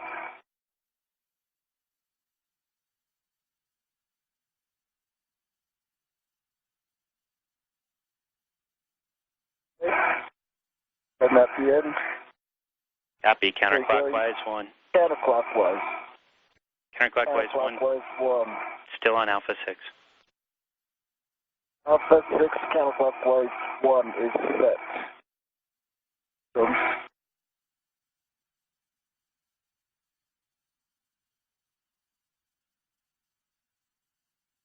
And Aki, as you're coming out, you'll need to put light pressure on it so that it comes back up and engages those threads, and then about 2 inches of threads. Looks like it's tracking. I'll do that. Yep.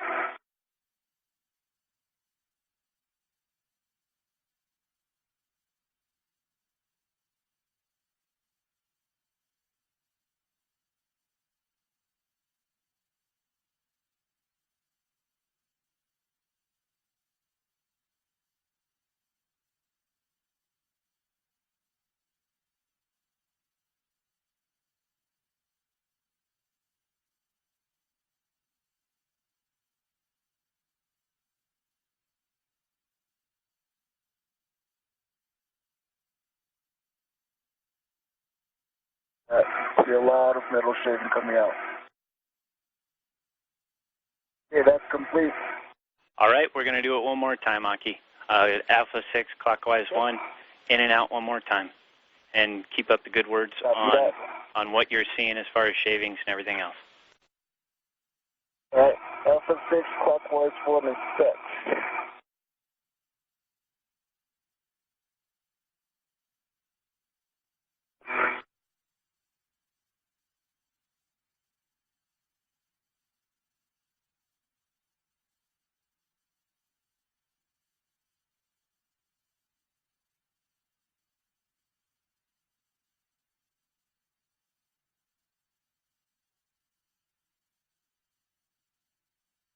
Hey, Sonny, while we're waiting, do you think that waist tether on 3487 is helping stabilize you, or do you think maybe if we took that off, it'd make it a little easier getting in? Oh, I'm using it. Sure. Copy that. I'm using it to help me. Copy that. Thanks. Is that Alpha 6 clock, counterclockwise one coming? Thanks, Hockey.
Still see a lot of metal shaving coming out.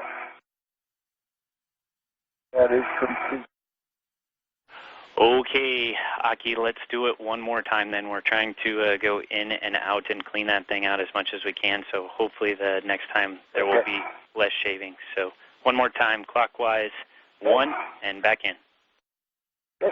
And Sonny, while you're... 6 clockwise 1. Copy. Sonny, while you're waiting, if we could get a quick glove check.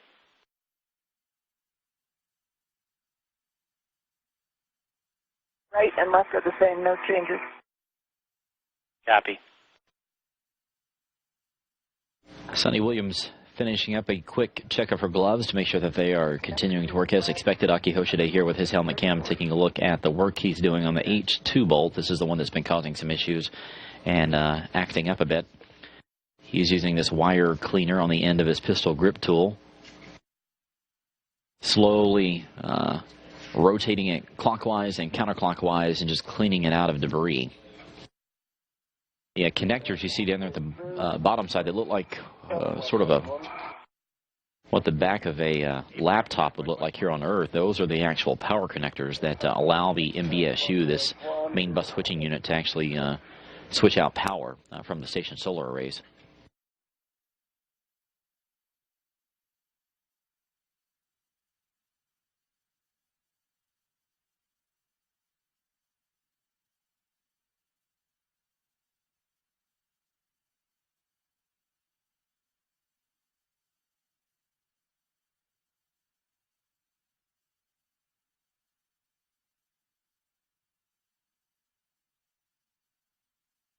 And Sonny, just to give you a heads up, after you're handing off the cleaner tool is when you're going to start needing 2 hands for the wipe passing.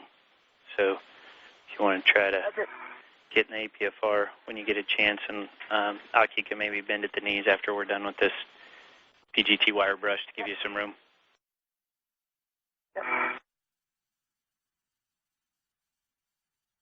Yeah, I still see metal shaving coming out. Okay.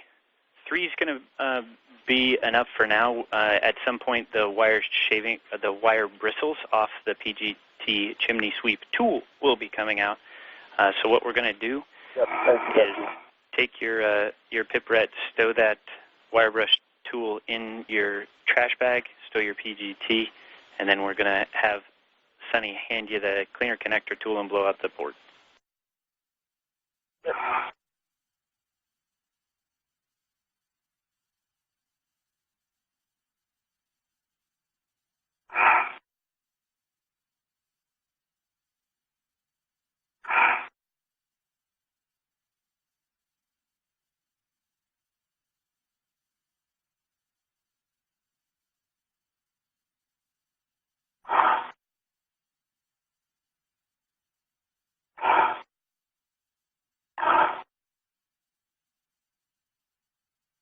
So, Aki, can I start to get over there? Yep. I'm clear, so get in the BFR. Stay clear.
Looks like good gloves, huh, Aki?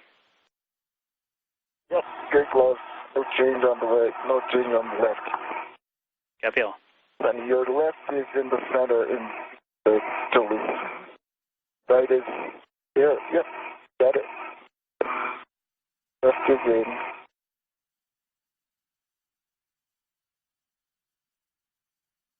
There you go.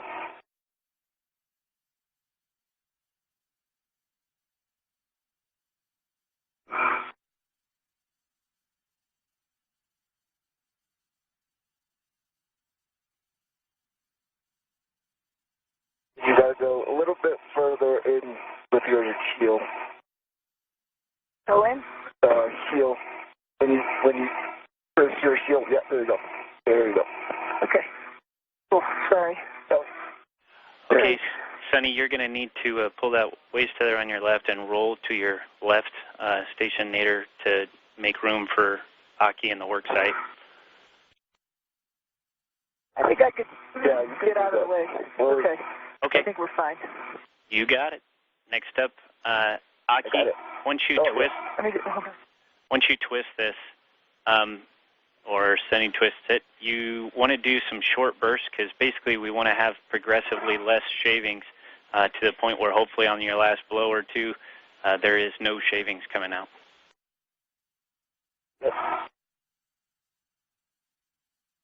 Push you down there.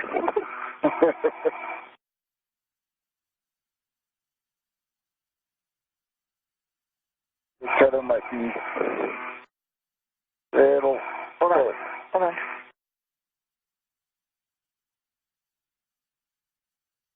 Aki Hoshide getting ready to use this connector cleaner tool. It's got some nitrogen gas in it that's just used to blow out the debris inside his post. Sonny, he's used it before. He's about to take a swing at it.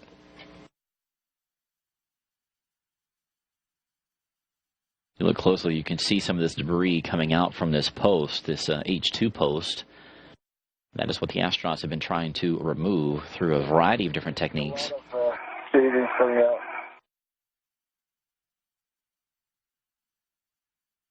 That's it. Did it get progressively less there, Aki? Do you think it's clean or? It's cleaner, but I don't know about progressively less. It was less, but maybe not by much. You have an extra cartridge? I get another one, yep. Yeah, we got two more.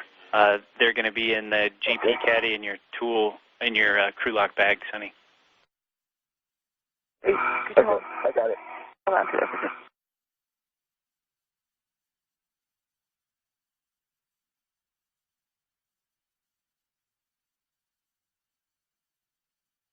Now don't unscrew that quite yet, Aki. Okay. I'm holding on to it. Let me have this tether. Okay. And obviously, just watch the tethers with these. They're a bit confusing. You need to ret both the top and the bottom. And the two spares are in your GP caddy, Sonny. Right, this goes on the top. Give me the top piece. It goes on the top piece. Okay. I have to take it off after I get it screwed on because it's hard to turn. Okay. Okay, so that goes there like that. Yeah. So take this out. Did I unscrew this one? Yeah.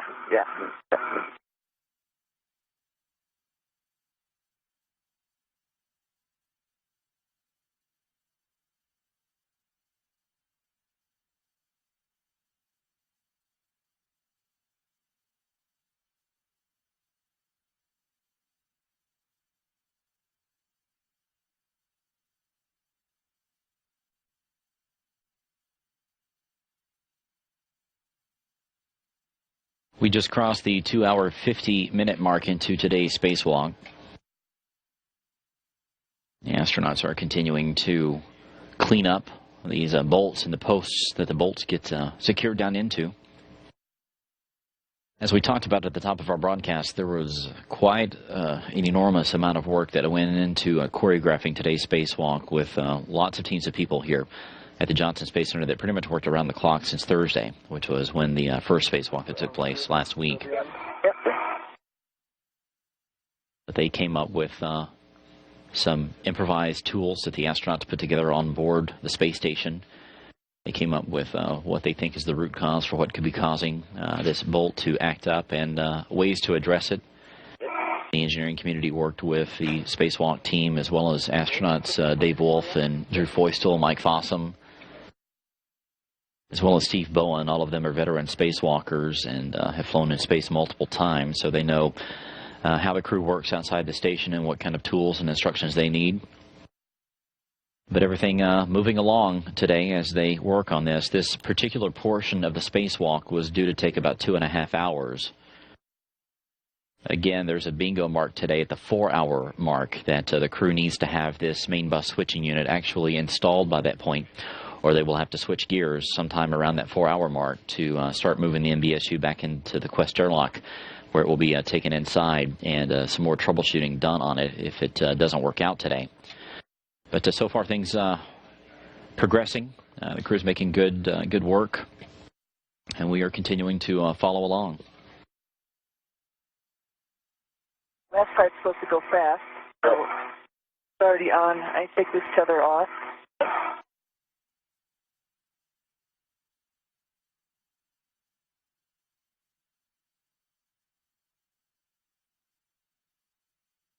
And I know it's there. Okay.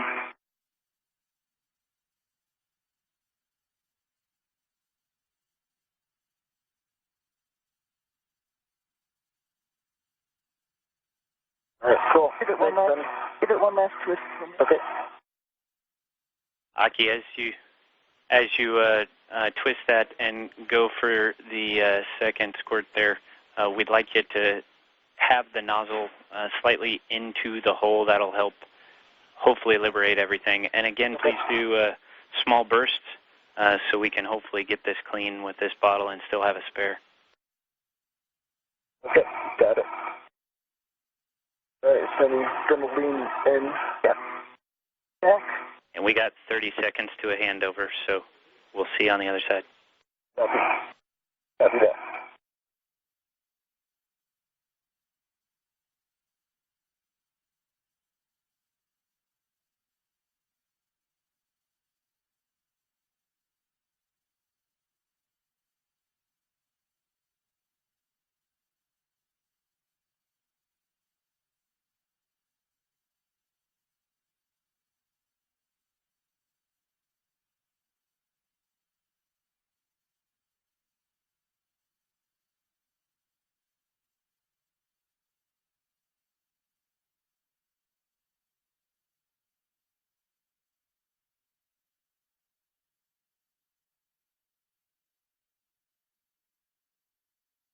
The spacewalk team under the direction of Keith Johnson is updating Ed Van Cise, who is the flight director here today, as we get close to the 3-hour mark, that the 2 astronauts are doing well. The 2 suits that they're in are performing as expected. As we mentioned, they take a look at the different consumables on board to find out what the limiting factor is. It is now Sunny's battery. I can hand you from that bottom scoop this top scoop. Okay. She's got plenty of battery power on her suit that should take her past the 8-hour mark if we ever had to get to that point. Yeah, like last time. But everything going well. At least pull it over here. I think I've got enough strength to pull it against the mud ball stack. I could give that to you. At least you can get a red on it. And then I can get down there and get everything undone. Okay. That sound like a plan? Sounds like a plan. That'll save us some. That would save me a lot of flying. Yeah, save Joe a little bit. Sounds like a great plan, guys. Coffee. That sounds like a great plan. We were listening to the end of that. We weren't supposed to be listening. Alrighty. Okay, so the second bottle is empty. And how'd that go? I think we got all the metal shavings out. That's good words. Let's. I think we got all the metal shavings out. We had a couple of big ones, but I think everything's out. Copy that. Let's keep that thing stowed. Next up is going to be the toothbrush. So, Sonny, you're going to be using, once you stow the connector cleaner tool back in your bag, watch all the rets. Obviously, there's a lot. And then you're going to be using the MWS ret to grab the wipe of the toothbrush tool.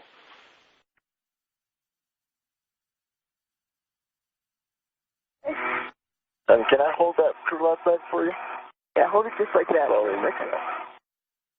Just to give you guys an I want idea, to put this little thing back in for you.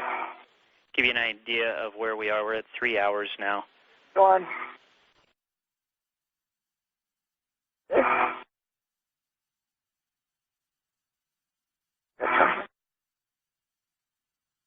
That is on my mini workstation on the left. Copy.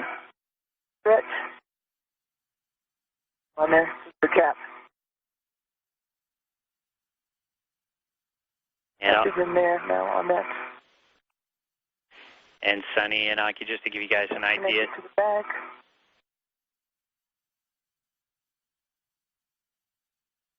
Right.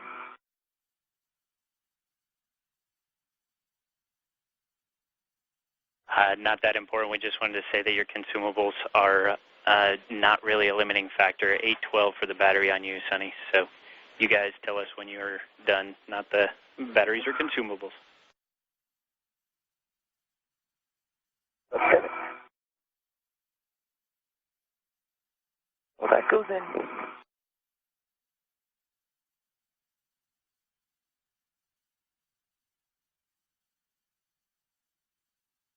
All connected. Going in.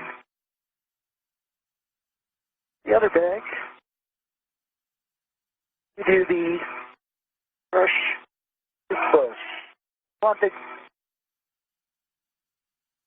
put out with the mitt on it. Copy. So we should have a ret to the toothbrush tool and then your MWS ret to the wipe. Yeah. Aki, can you just close that, the bag there?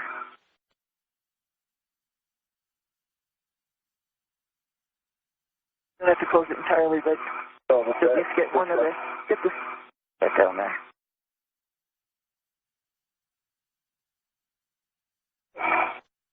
Sounds closed. Sent. Hold on, don't close the other side yet. Hold on.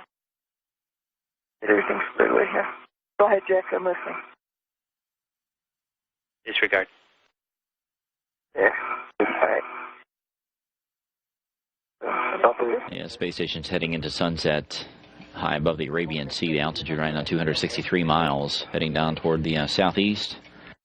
The crew continuing to... When we're looking for the left hand, just so you can reach that H1 post.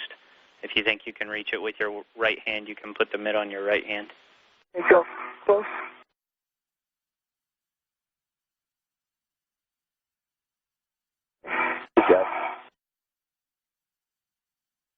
Yeah, crew continuing to clean these bolts and lubricate them. You saw just a few minutes ago Aki today using that wire brush. And it looks like he cleaned out quite a bit of debris from that post. Oh, hold on to this. Okay. Sunny's going to be using a toothbrush that they basically extended on board. You see it there on the top right-hand portion. Got it. So mitt on the right hand or the left hand, Jack? Yeah, it's supposed to be on the left hand just so you can lube the H1 post. If you think you can reach it with your right hand, you're free to do that. But it looked like it would be pretty far for your right hand.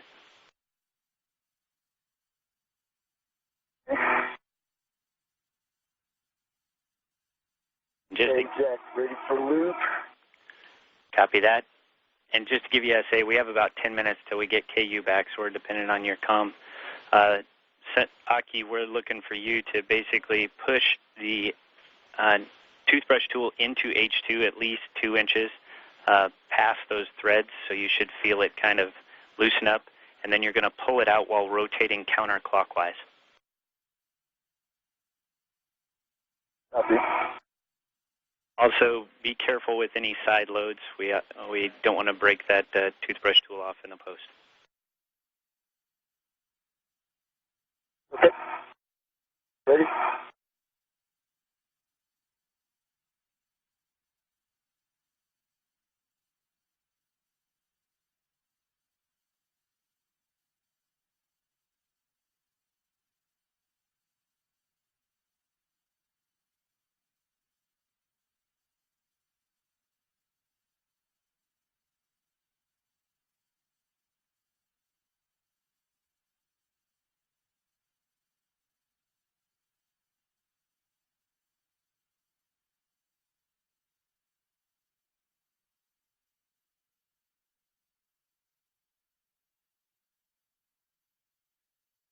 Okay, that's complete. You want to do it again?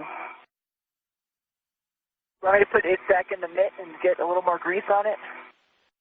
Yeah, that one would be good. Well, did you know, it's all dependent on what you see. That like we said, attempt is complete. Copy that. We're kind of blind down here without KU, so what you see is what we're going with. If you think that there's sufficient lube in the post, then we're going to press. Let's get another one. Okay, if you're happy, then Sonny, if you could grease the outside of the H1 post before you grab the toothbrush and stow it, that'd be great. All right, Jack, we're going to do another one. Another lube with the toothbrush. Copy that. Sounds fine.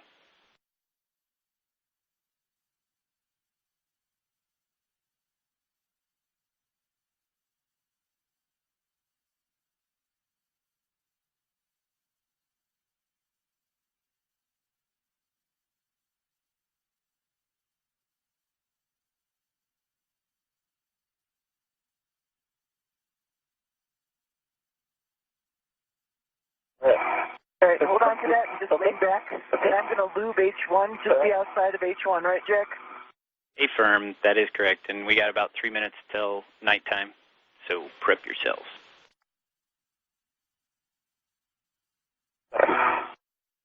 Okay, I see this gray coat all over H1 on the outside. That's a good call, Sonny. Next Down up. at the very bottom, I'm missing just like a little bit, but Use the station 2 for robotics. That sounds good. Pretty lube is good. Good, Joe. Time to stow that toothbrush, and then we're going to invert it and stow it back in the caddy. Looking ahead, if these guys do as planned with not having to go and retrieve the MBSU, do you show us doing 7.4 directly to 7.5? it's rather, it can... You can look ahead and let me know what step you think would be after that. That'd be great. No hurry. We're going to be here for a while. And next out, if I'm going in the caddy, I want to get the next thing. Yeah, actually. You do, but Sonny, you do want to make sure that you have good access with your left hand to grab the scissors out of your trash bag. So if you need to rotate your MWS to prep those, do that before you get the mitt on your other hand. Okay. Okay. And that's just to snip the top ret off the Acme bolt tool if we need to. Okay.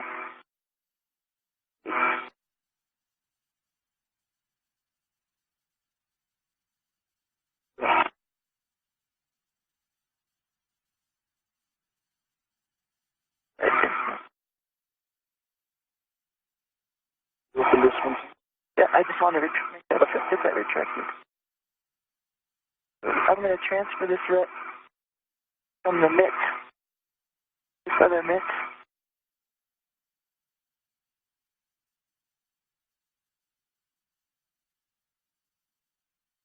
Is it this one right here? Yeah.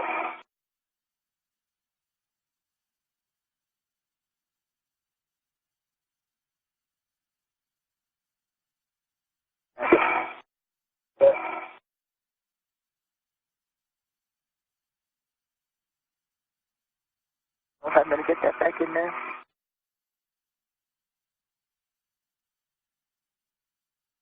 That's good.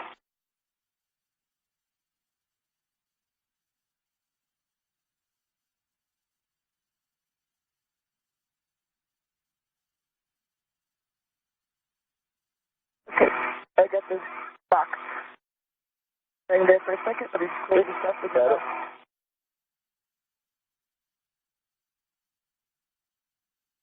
We're back. Houston, Space Ground 2. Joe, we have your step after 7.5 when you're ready.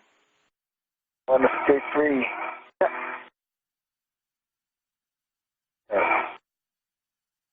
Upstairs.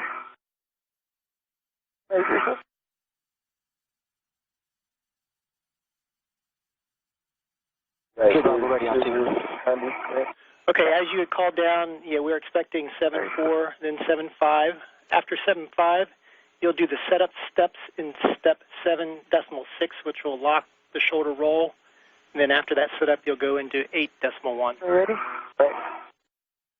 And this meant you suggested going okay, on a 7.4, different hand 7.5, and the for setup the in lubing of 7.6, and then 8.1. Good readback. Thanks for looking ahead for me. I appreciate it. And Sonny, you were stepped on. Say again.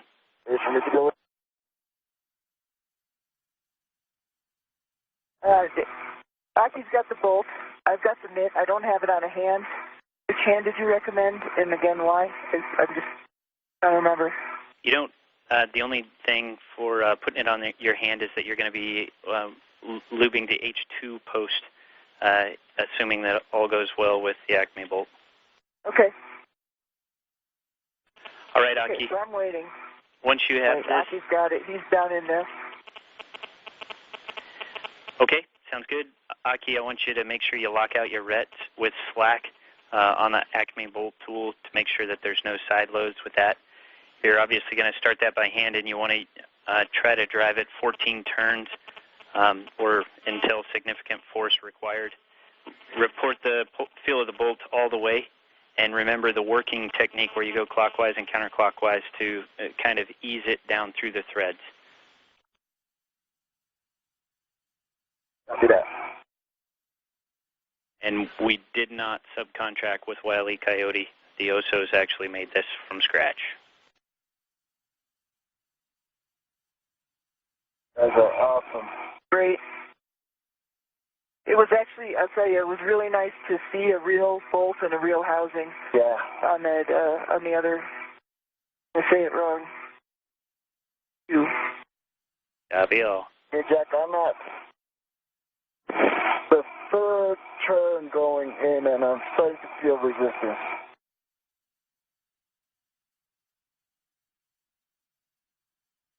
Copy. Just like. Able to turn. And you're trying to ease that in, so a little bit clockwise, a little bit counterclockwise. Just try to keep feeding it down, and hopefully we'll work through the imperfections there. They probably are at the top.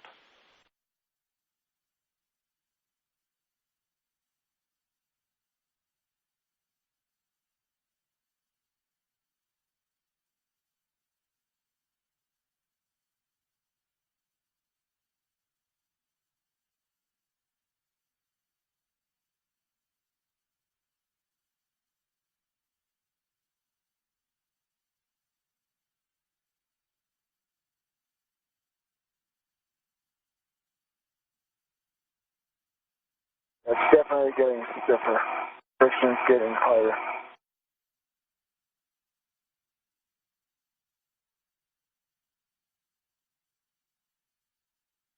And how many turns have you gotten in? 3.5. Copy. Keep working it until you feel that it's significant force, and then we can always switch to the longer handle.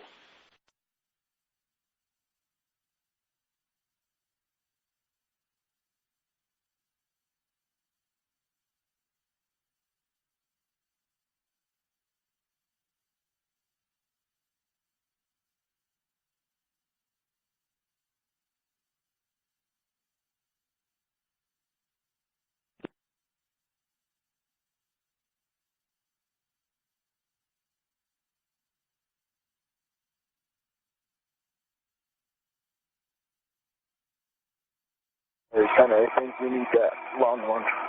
Okay.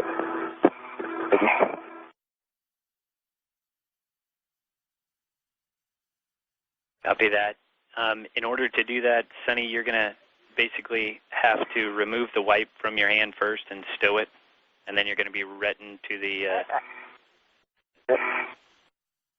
It's stowed. I have it wrapped up on itself. Great. And it's stowed right here on my mini workstation.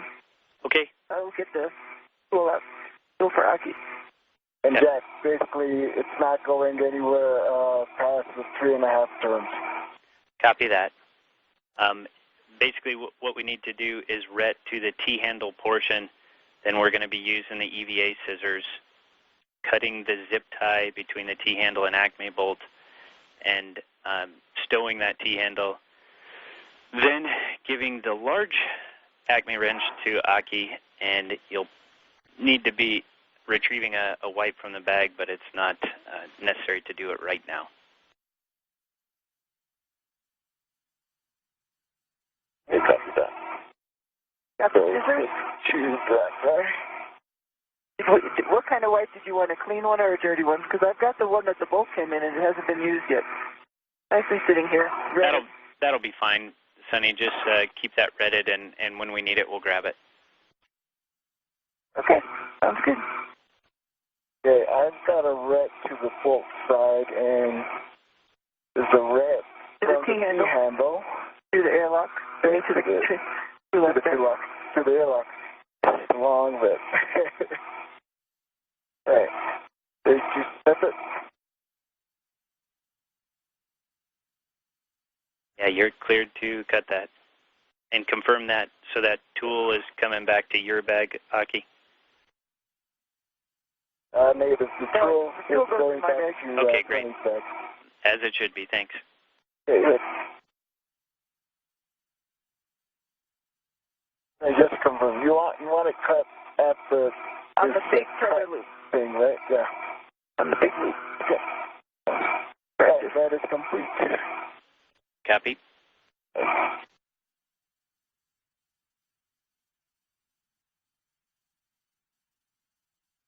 The scissors.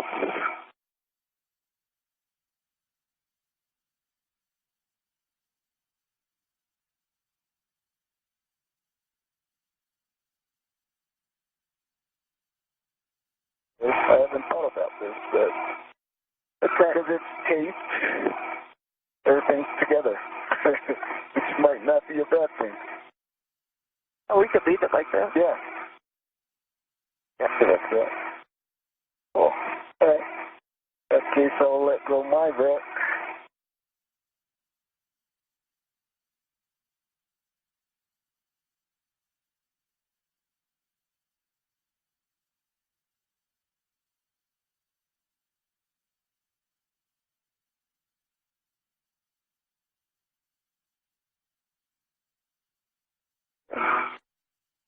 Next, we're going to get the big tool out.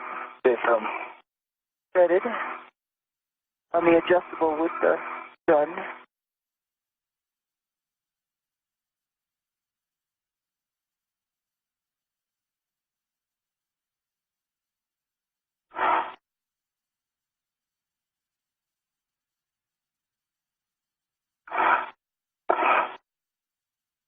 That's with the big tool. I understand you don't want to go force it, right? You want to have some slack so that we can retrieve that acme bolt. Affirm. You're going to be using force. You just want to leave enough oomph to get it out. We don't want to get the bolt stuck in there. And you're going to be using that same technique as far as working it in with a little bit of clockwise, a little bit of counterclockwise, hopefully more clockwise than counter. And you also want to counterbalance the wrench. So as you're putting force on the long end of the wrench, you want to counterbalance that at the center point of where it connects to the bolt so that we avoid any side loads. Okay, copy and concur. Yeah, that's well, thank you. We're 3 hours and 15 minutes into today's spacewalk. Sonny, with the grease gun, as long as there's 3 ties and the twist tie on the grease gun itself, it is considered secure. It's tethered. We have it. So it's one of those fancy-dancy adjustables, ret things. Beautiful. The ret goes to the... Sounds great. It's good. In other words, don't worry about it. Sounds great. What the crew is doing is using the spare bolt that they took from inside the International Space Station and trying to thread it down into this post. Okay. Yeah. Balance or push. Holy push. This guy? Yep. This is one of the tools that they built on board that they're going to use to sort of put some leverage on this bolt. Seconds, then I want to get rid of these scissors. Absolutely. All right. But they've cautioned them to not use so much force that they can't back this bolt back out. So we will stand by and watch their progress.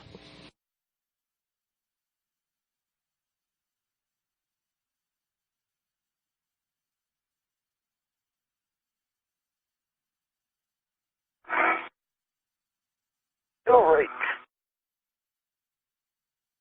Ready? Counter. Yes.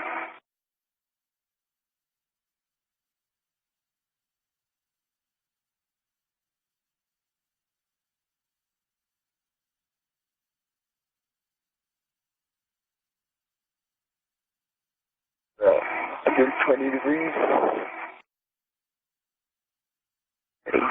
Ready.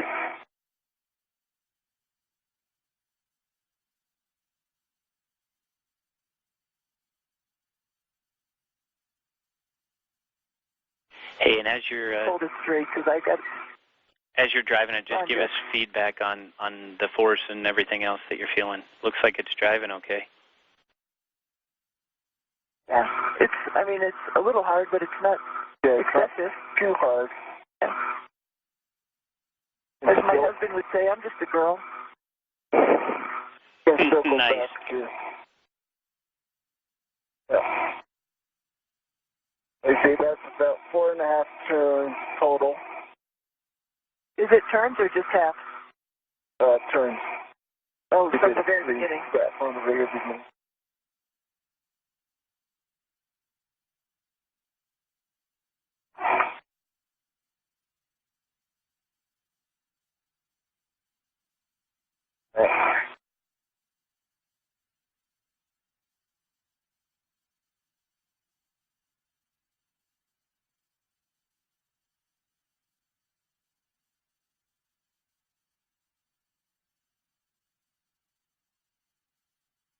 It's different. Try that. Okay. With your hand. Are they? Yeah. Okay. But let's go back a little bit.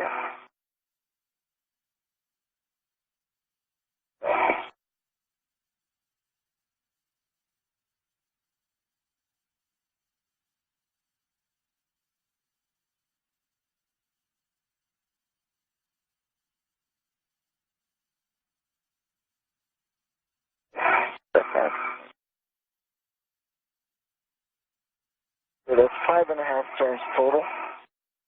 Okay.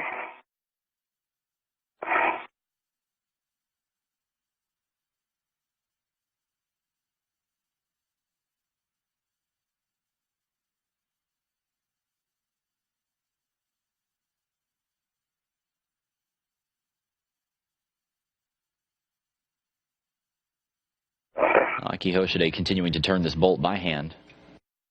He reported about 5 turns. They're heading up toward 14 turns according to the spacewalk choreography. Hold the screw off back. Seems like the friction is better. Same, yeah. Or not increasing. Not increasing. Like that one area was the worst. Right. Get that part. 6.5 turns total.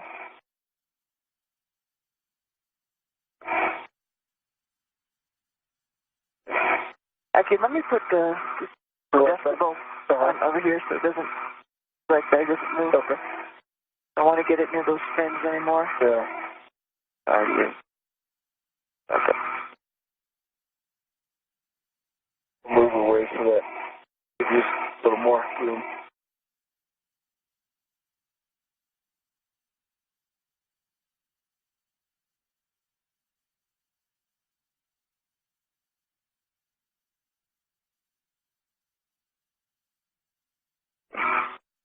All right.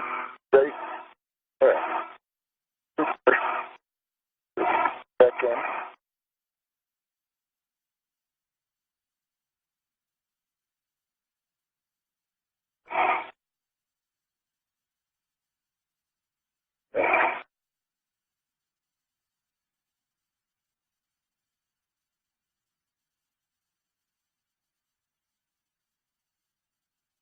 You feel that hard at all there? Nope. Still okay. That's the same, I think. Hey, as you're moving, we don't want to interrupt your mojo, but keep in mind we can go back and forth between a T-handle tool and a large tool as required if you feel that you don't need a lot of force. Now that it snips, the only thing is you'll have to keep it redded at the top, unlike before. But you can go back and forth if you think that'll help save hand fatigue. This might work better. Is it the handle since it has a short arm? Sounds great, Aki. With, you guys are the experts, so whatever you think is going to work, please stick with it. Okay. It seems to be working. Copy that. Yep.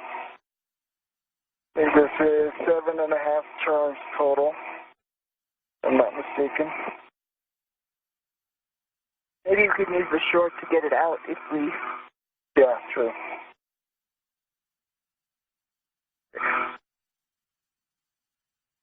Still moving.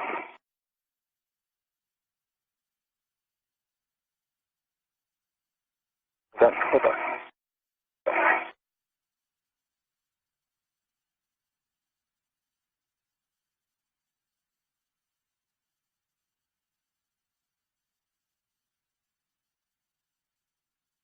It's 8.5.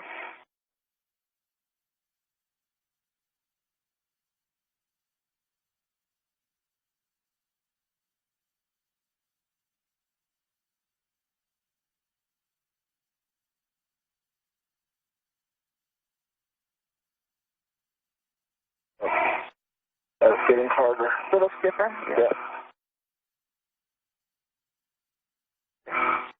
Try bringing it back.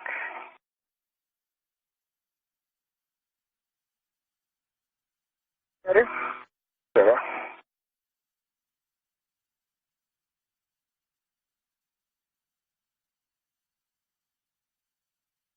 Good.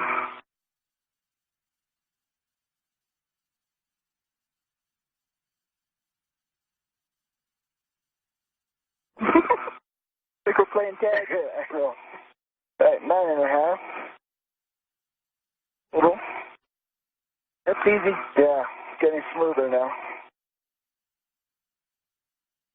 Hallelujah. Girl force.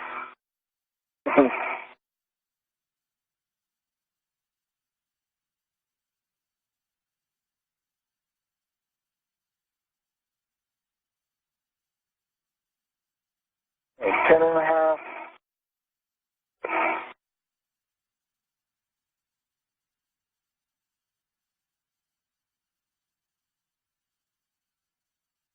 So basically, guys, we're driving this thing until there's no visible threads.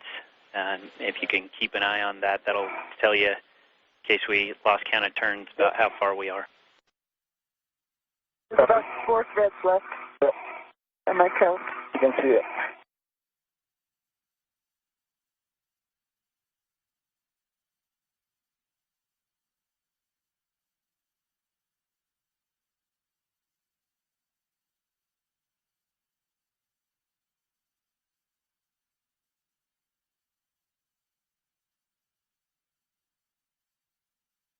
Okay, 11.5.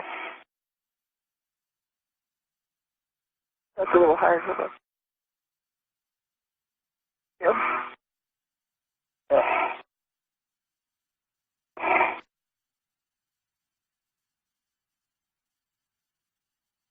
And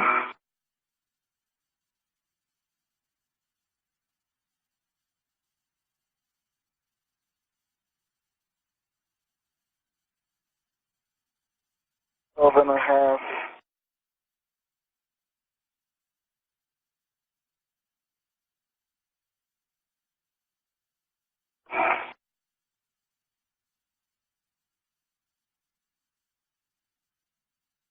lucky 13. Yeah, lucky 13. That's it. And I could say his daughter's was born on the 13th. 13.5.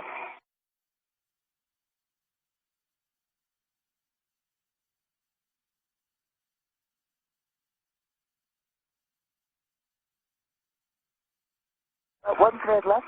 I agree. It's easy right there. Yeah. One little bit more.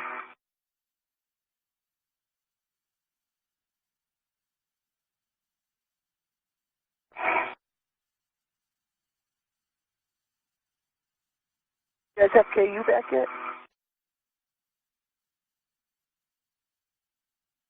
We're at 15 and a half, and we do have... see at the end of that thread.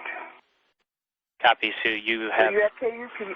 Yeah, we do. We can't really see it with the night pass, but you're saying basically there's no more visible threads? I agree. Yep. Okay, you passed test number 2. If you'd like to try the T-handle to remove that, that might go a little quicker. Hopefully it'll be smooth on the way out.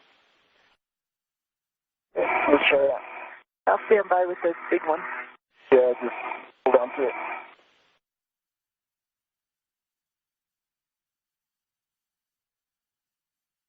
If you get tired, let me know and I could relieve each other here.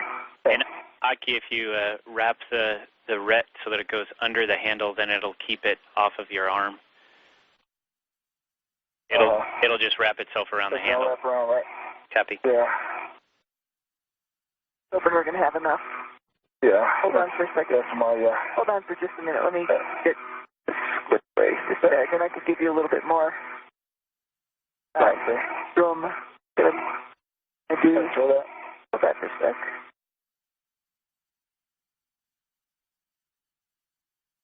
Do enough of that ret.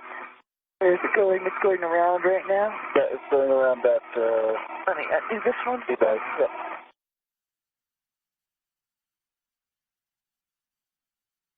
Possible.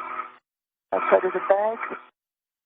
A little bit more freedom.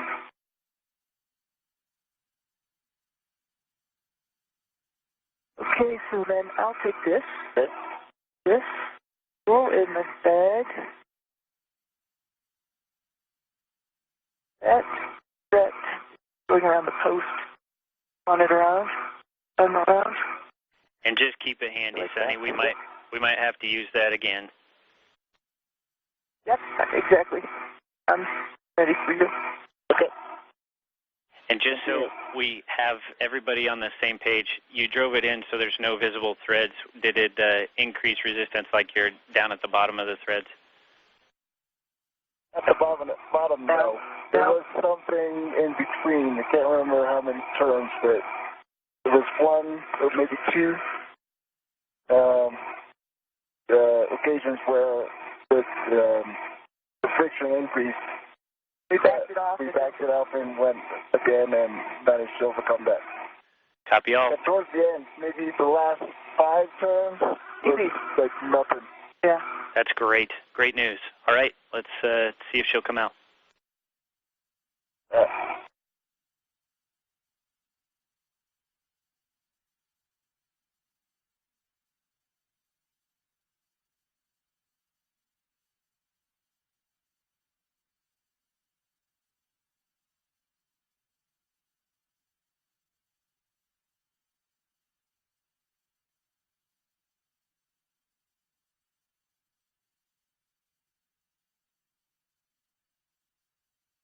Coming out nicely. Yeah. Still a little bit of increase here.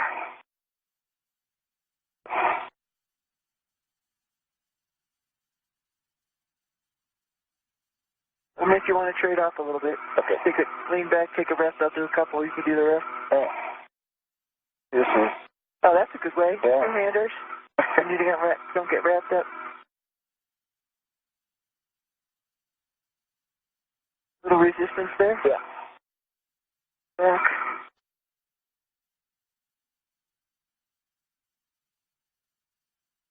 Good technique, going back a little bit. It's nicer to do this with your hands. Yeah. Feel it.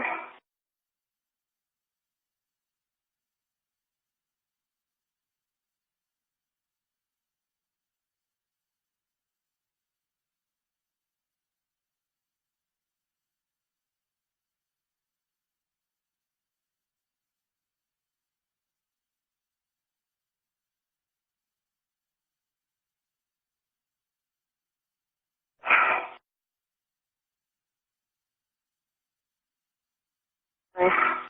Almost out. This is when it gets hard.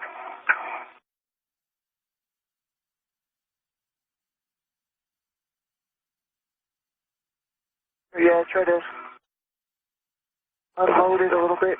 Yeah.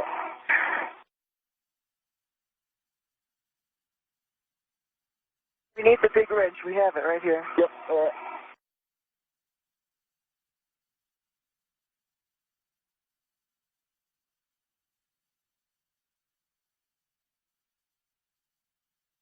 Yeah, let's get the big wrench. So we're probably about 10 threads up. Yeah, So close to 10, I think. when we feel a little bit of a stop. Yep. Copy that, guys. 8 Back to to 10 the turns out, yep. back to the long wrench. That's the long wrench.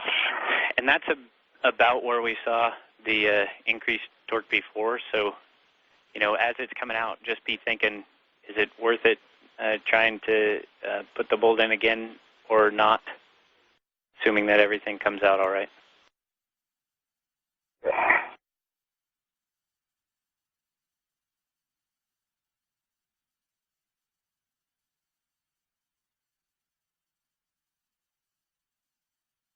I could pull it toward me, Aki. Okay. Easier muscle.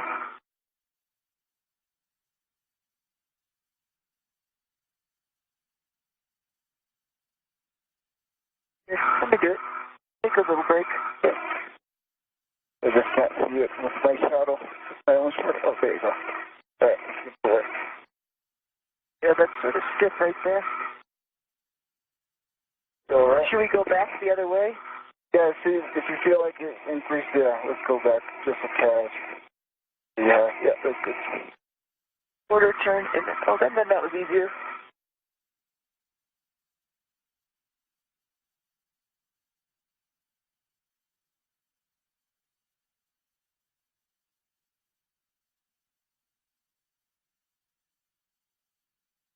Yeah, I got it. Got it? Yeah, I got it. I want to just shepherd my little bag. Okay.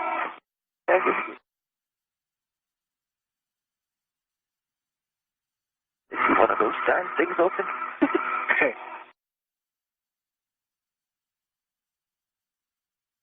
Harder right there.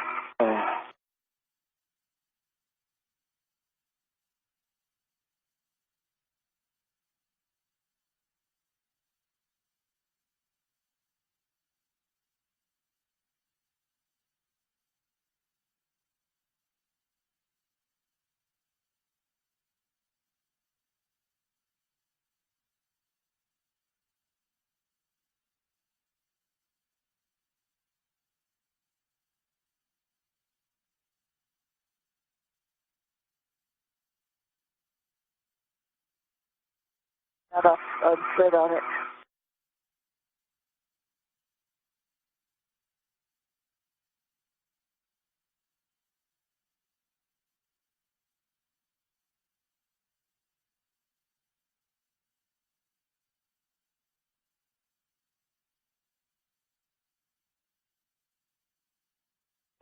Come back just a little bit.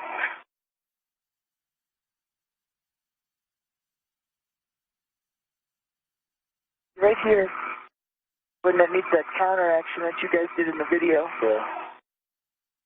That's pretty stiff. There.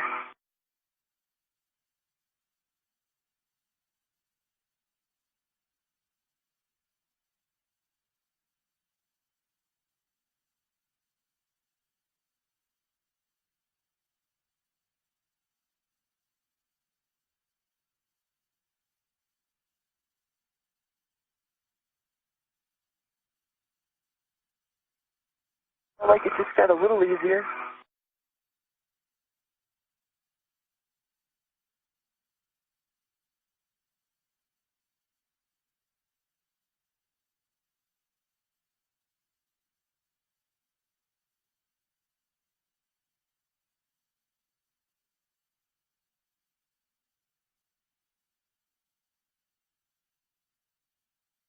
Right there. Now it's easier again. A little cut piece of tape. We lost the piece of tape that says cut.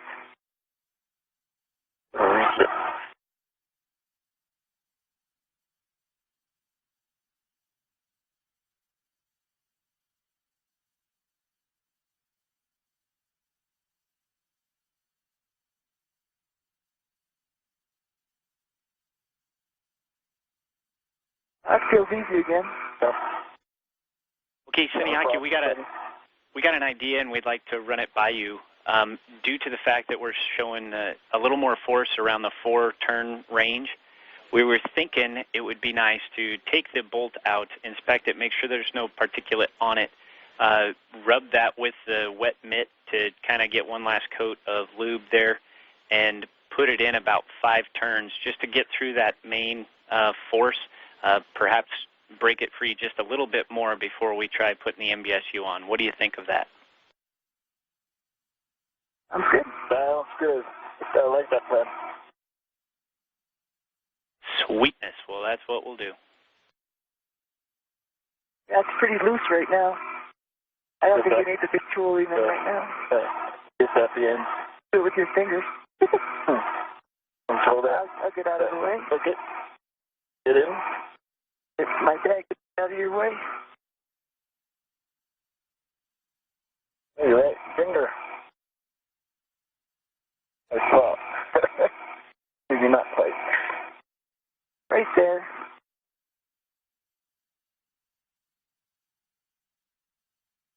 Three. All right. The bolt is out. The bolt is out. Take a look at it. Okay, so Sunny, if you can wipe that bolt. Aki, tell us if you see anything on the bolt itself. I see some metal at the end of that bolt. You can see it. Yep. Okay, so let's wipe that off with the wet mitt, and then you're going to stow that wet mitt. We're not going to use it again. We'll use a different one to lube the outside of the H2 post once we're done with the Acme bolt.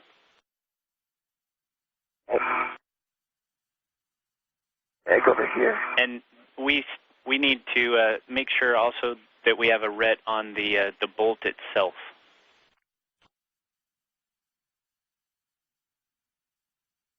Yeah, the bolt.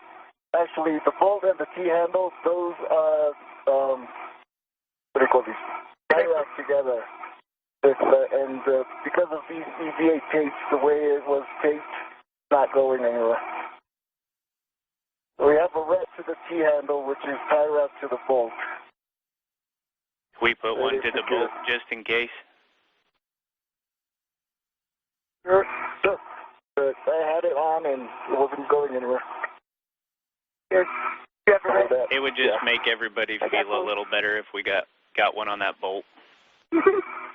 Okay, no problem. Stand by one. Meantime, I'm greasing it up. Okay.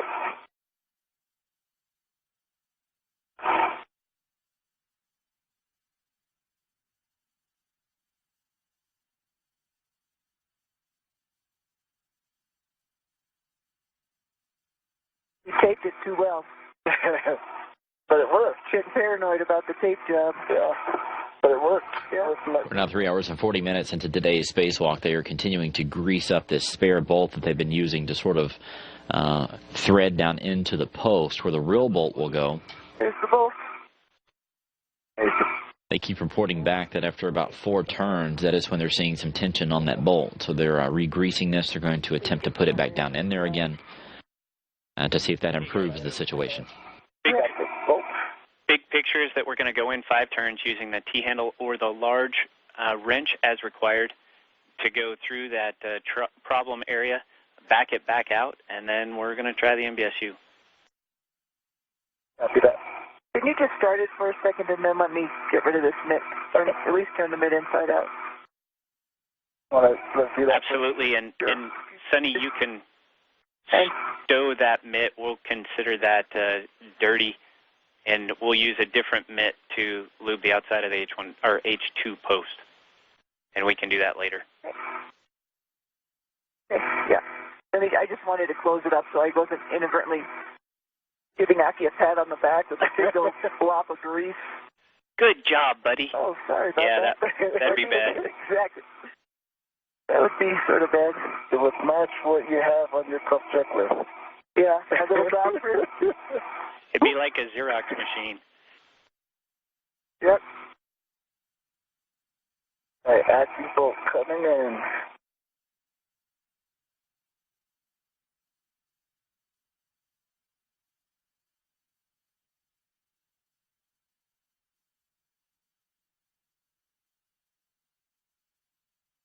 And just watch the force from the reds. We want to be no side loads or anything as we start to drive this in.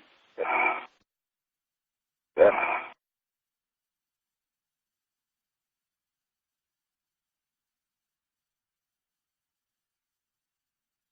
Turns.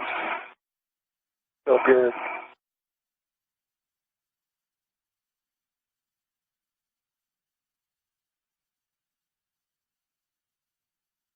Turns, getting a little sticky.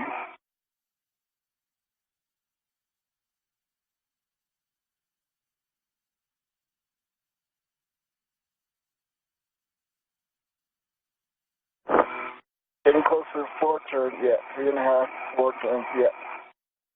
Starting that friction.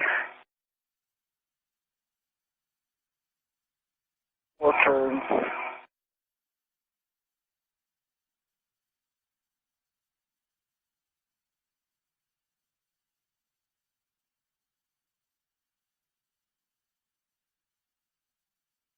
Stiff. Yeah, that tool. Time for the big tool. Yeah.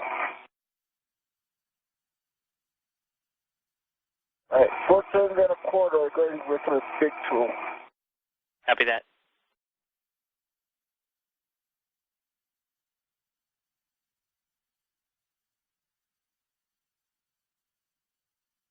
And with this one, I'll give you a... Let's undo that. Okay, let's lock that out. Pull it towards you and then lock it out. I got the string.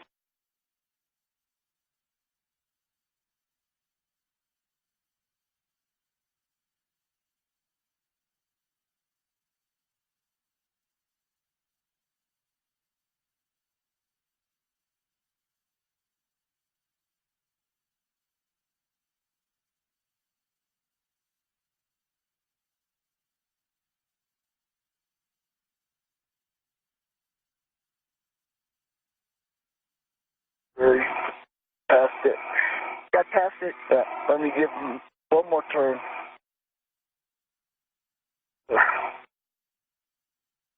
So compare that with last time, Aki. That looks easier than the first time you went through that hard point. Is that affirm? Maybe it's shorter. Maybe the distance is shorter or the displacement is shorter, but the force itself to overcome it, it might be about the same. Maybe a little less. Yeah, I think the duration is short, definitely shorter. Okay, at least we know thy enemy. Sun Tzu, you guys ready to your past 5 turns? Yeah, let me give me one more. This one was hard. It's about a 5.5 to 6 turns. Felt a little Go back. more friction. Aki, go back and Yeah, I will. that one.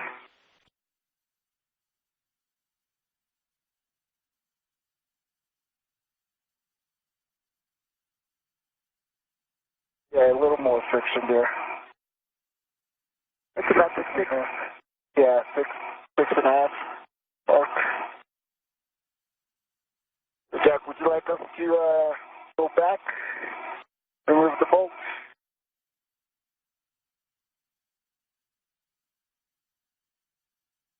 Hey, just a question. Do you guys think that if you're running into force a little bit later than we did the first time, do you think we're working something down the threads? Or was the force you felt about the same time at which you felt it the first time? The first one, about 3.5 to 4 turns, I think that was about the same as before. The duration was shorter, but the displacement was about the same. one. I don't know. I don't remember. But we did have a second one. Yeah, I know it got harder at one point in time for sure. So I don't think this is unusual. Actually, I don't think it's moving it down. I think, how hard was that? Let me try one. Yeah. Go back maybe. Make sure you offload that bolt part.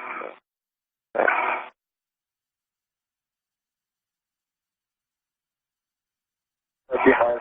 You can pull it. Here, I'll try it. Let me go and shepherd my little bag here, if you don't mind. Okay, guys, once again, you are the experts on the scene.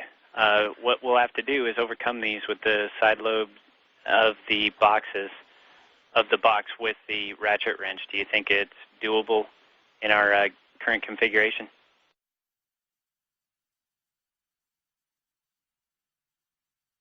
With a ratchet. A-firm with the ratchet.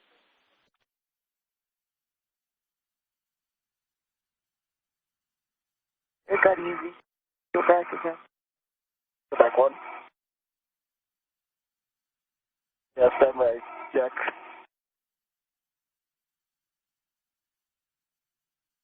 We are at 3 hours and 47 minutes into the spacewalk. We're approaching the 4-hour mark. Yeah, it's not bad. The ground teams are putting their heads together. They're going to be talking with the crew here in just a second about going ahead and trying to install the main bus switching unit, the actual device itself. The 4-hour mark was our bingo time when they had to get this thing installed, so they're getting close to that. There is a chance they could go past that a bit, just kind of depending on where the crew is at and how close they are to actually getting this installed. About the same length. We can, probably overcome it if we encounter it with the ratchet wrench. Yep, I think this got better too. Okay. And that technique of, moving out a little and then going back in, that's helping. Yeah. Copy that. We'll press then. If you guys want to take out the bolt, let's stow these tools, and we'll get prepped up for installing the MBSU.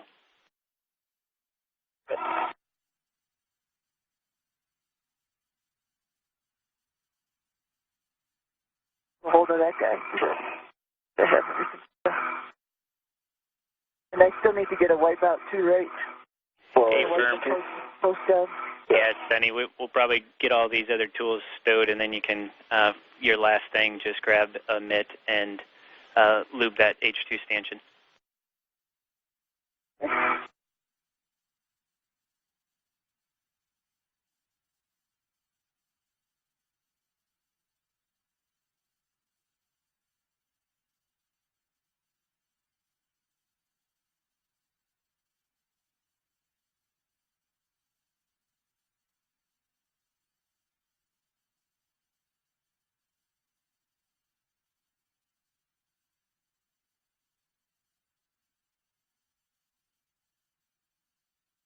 There.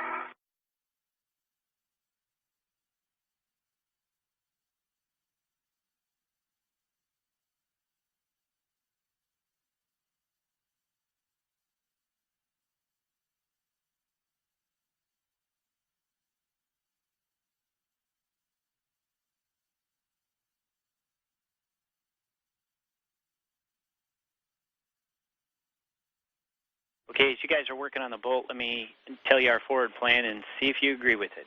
We are approaching 4 hours. We're at 3 hours, 50 minutes right now.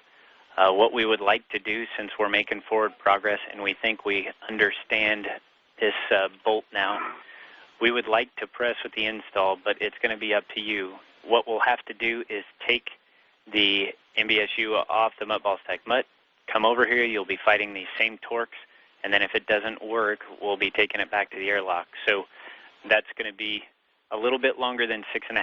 How are you guys feeling right now, and do you think we can press with that plan? I think we can press. I agree. Copy press. Let's get it done. Copy, get her done. Good.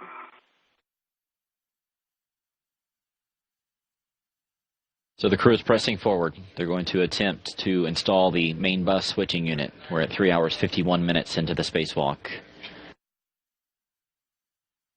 You know, crews spend a considerable amount of time cleaning these bolts and the post they go into. They've greased it up. They've tried this Acme bolt, which is basically a spare bolt from inside the station that match the threads on this post. They are finishing up removing it from where they were testing it out, and they should be going and grabbing the MBS unit itself over from its temporary location on a flexible arm coming up here momentarily, and we'll see how this goes.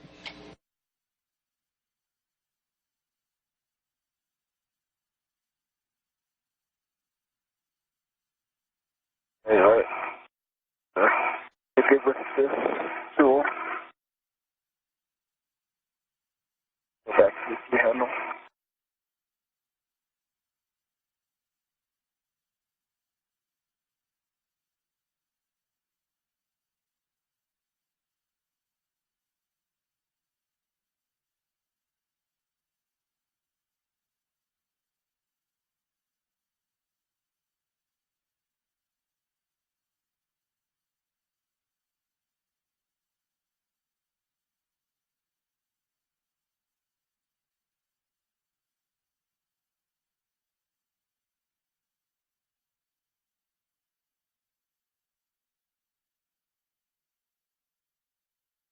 What's that other red from? Hold on. This one? Yeah. That's from me. Okay, so that's going to get a little twisted right there. Yeah. It's going to come out soon, so keep an eye on it. What's that? Don't keep an eye on it, but it's going to come out soon. Yeah, bolt. Giving you extra. Thank you. Right. Yeah, okay. All right. So, Bolt's out. bolt is out.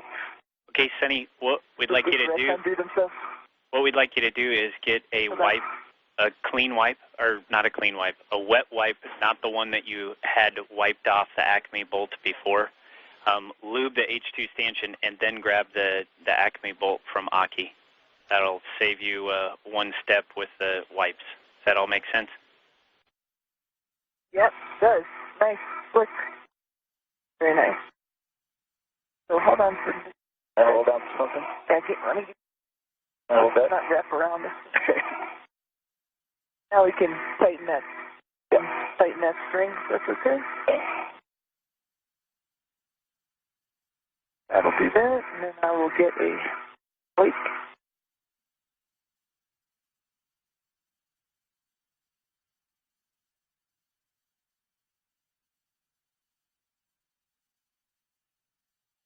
Random grease plate.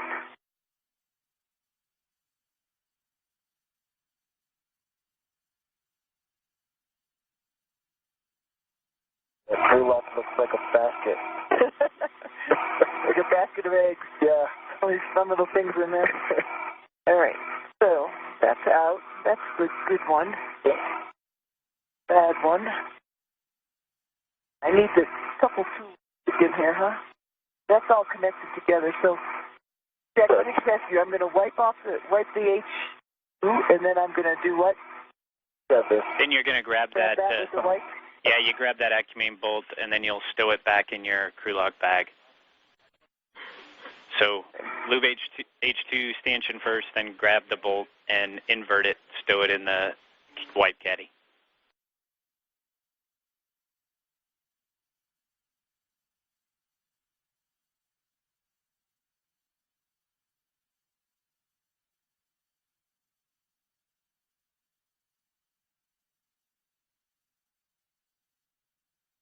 I'm positive I'm going to get these wipes back in the caddy. It's a little tall order, actually.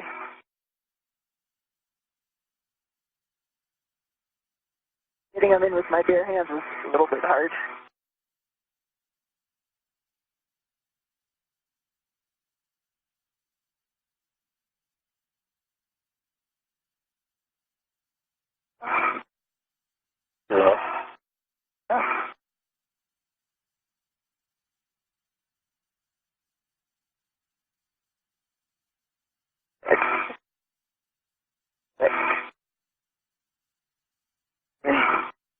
So then I need to close this. That's nothing I could take from you right now, right? You have to do the bolt first. Big tool, let's get that put on. Yep, I agree. Get that out of the way. Back over. Okay.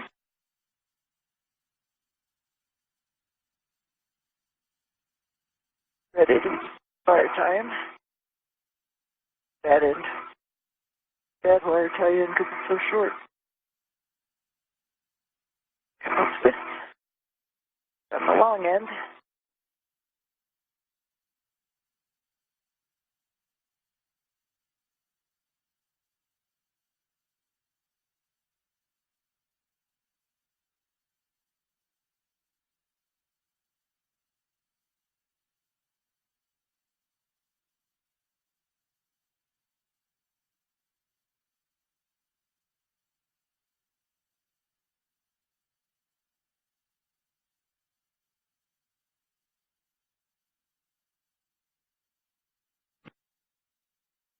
We're going to just wipe down H2, the whole outside, right? Hey, firm, you're going to do that first, Sonny, and then grab the bolt. So H2 stanchion first. 3 hours, 57 minutes into the spacewalk, they're continuing to work, getting ready to install the MBSU onto the cold plate. Meanwhile, the station passing 252 miles above Texas. Grab that bolt tool and stow it back in the wipe caddy.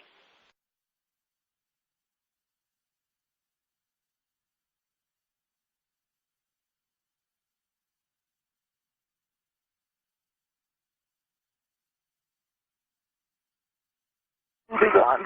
Ready for the bolt? Ready for the bolt. Thank you. Two.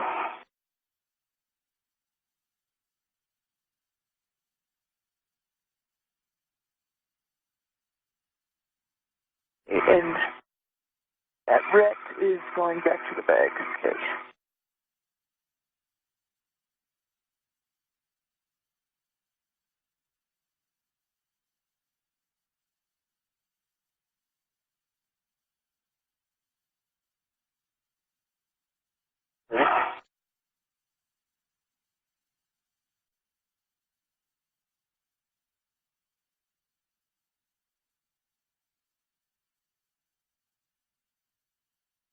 Okay, so just to confirm, it looks like we got the large wrench on the bag. It looks like we got the small T-handle tool and the Acme bolt in the wipe caddy, and the wipe caddy accounted for.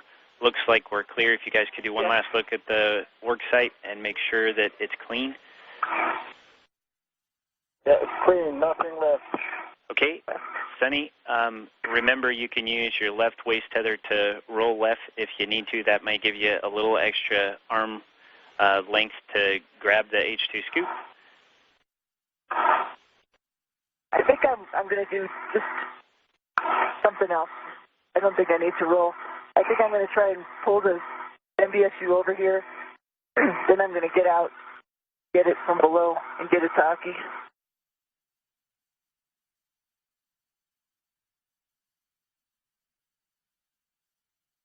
And Jack on one, just want to see if you want me to start getting Aki out of this spot and getting ready for the MBSU install.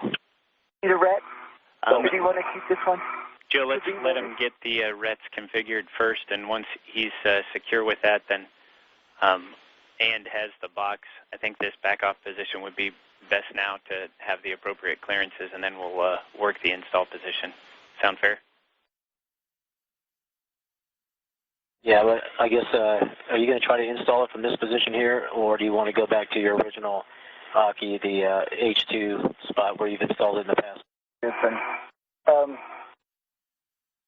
Let's try from here. I think that I need a little bit of station aft or towards my leg, but I think this is not a bad position to try and install it. Okay, then I'll stand by and we'll see how that works out. All right, thank you. Yeah, I'm getting out of the APFR. Okay. Aki's ret is on. We've released the ret from structure below. I'm moving down to get Station on 2 for robotics. MBSU and give it to Aki. Copy all. Good plan. Yeah, you guys good with this position to try the MBSU install? Just watch out with your bag on your left side.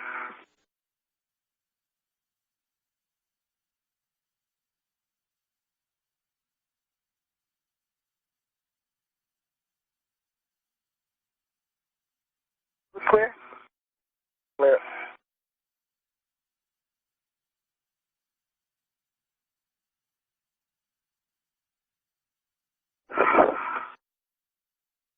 Down.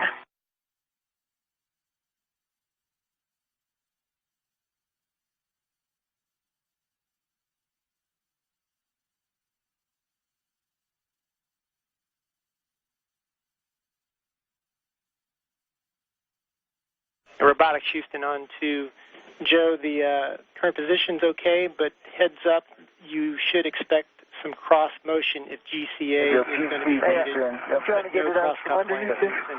Got it. Okay, copy. So I'll keep them here, and if he needs a little GCA, hang with me while I get all my tethers. Not a problem. Great. Not a problem. That's correct. Joe, you'll just have to watch the feedback of that motion for the cross motion. Okay, copy.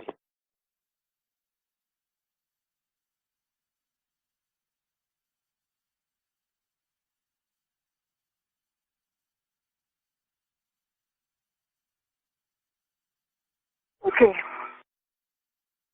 Are you ready? I'm ready. I need about 30 centimeters to grab that H1A. First of all, I'm just going to loosen up this guy. Okay.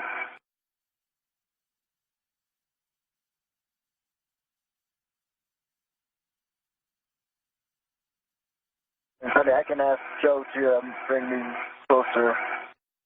Time, so. Join me.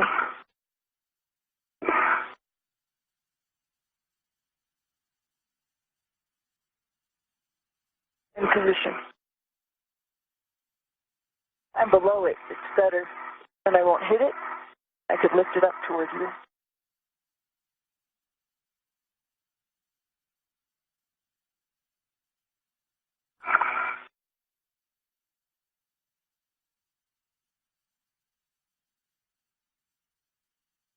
We hear you, Sonny. Okay, I'm sorry.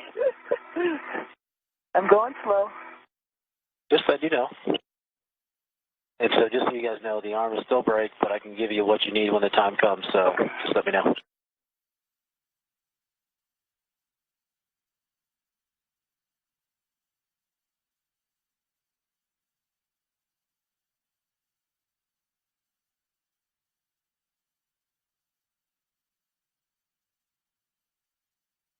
So if you can come...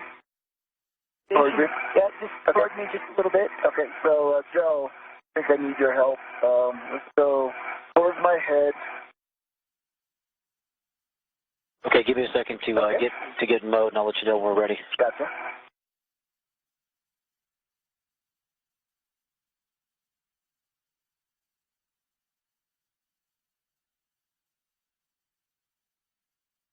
So also let me know what command frame you have. Yeah, okay, it's going to be internal, but because of the way we had you rotated, it's not going to be as clean as it was before. Okay, copy that.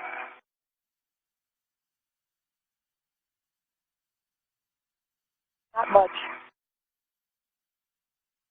And I have a good grasp.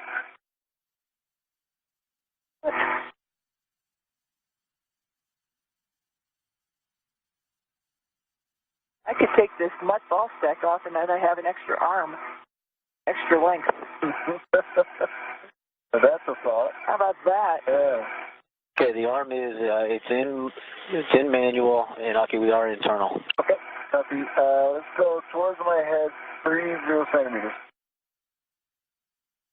Okay, copy, going towards your head. Hold on, Sonny. Sonny, you ready for that? I'm ready. Here it comes. Aki, you're almost there? Not yet.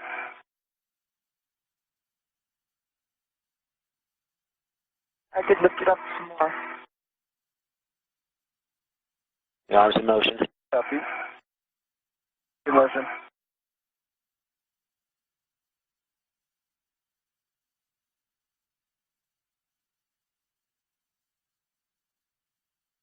A live view from Sunny Williams' helmet cam as she hands off the MBSU to Aki Hoshide there on the end of the arm.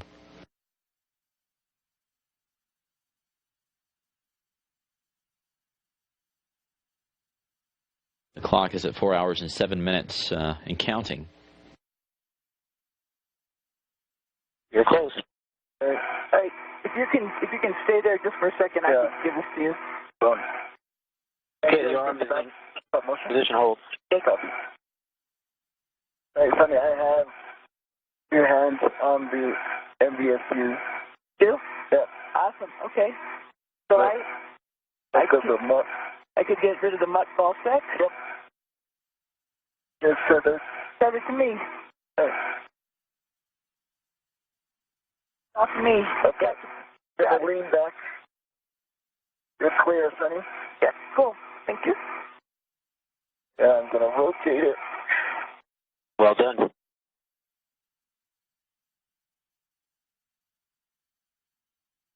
My ball sack jack is still on. It's tethered with the big, large, small now. Sounds great, Sonny. Thanks. Still on the handrail now. Copy. All right, all the same stuff, guys. Obviously, we're driving H2 first, and Aki, make sure you're pressing in to engage that anti-rotation device. That's why we had the late change from the 2-inch socket to the 9 and 6. I'll do that.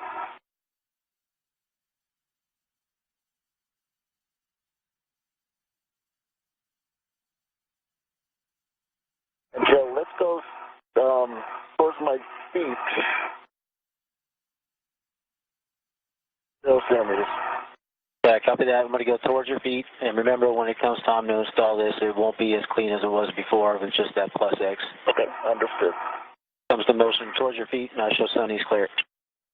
I am clear. Robotic Houston, Joe, we'd also recommend zeroing out the pitch and yaw.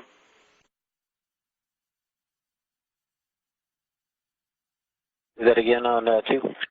Yeah, Joe, we would recommend that you zero out the pitch and yaw.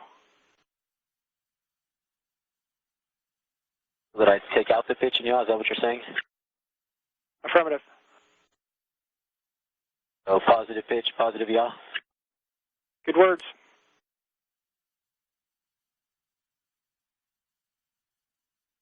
Okay, I was just getting some good advice there. I'm going to do get your translation, but also get you some pitch and yaw. Okay.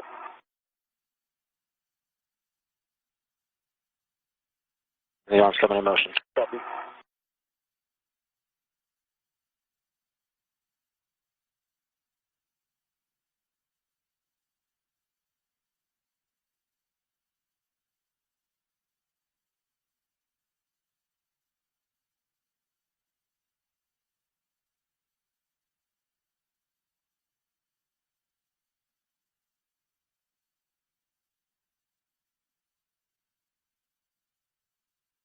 Yeah, okay, I don't see any motion, but you're bringing it back toward you. No. And so I'm doing some pitch and yaw first, and then I'll do the motion. Okay, sorry. Just holding it steady.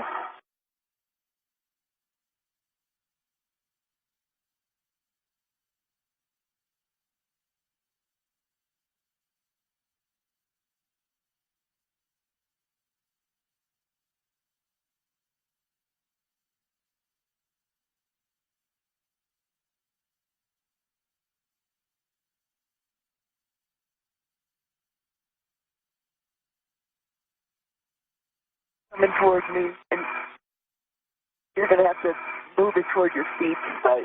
That's why I asked for motion. And that's going to come right now.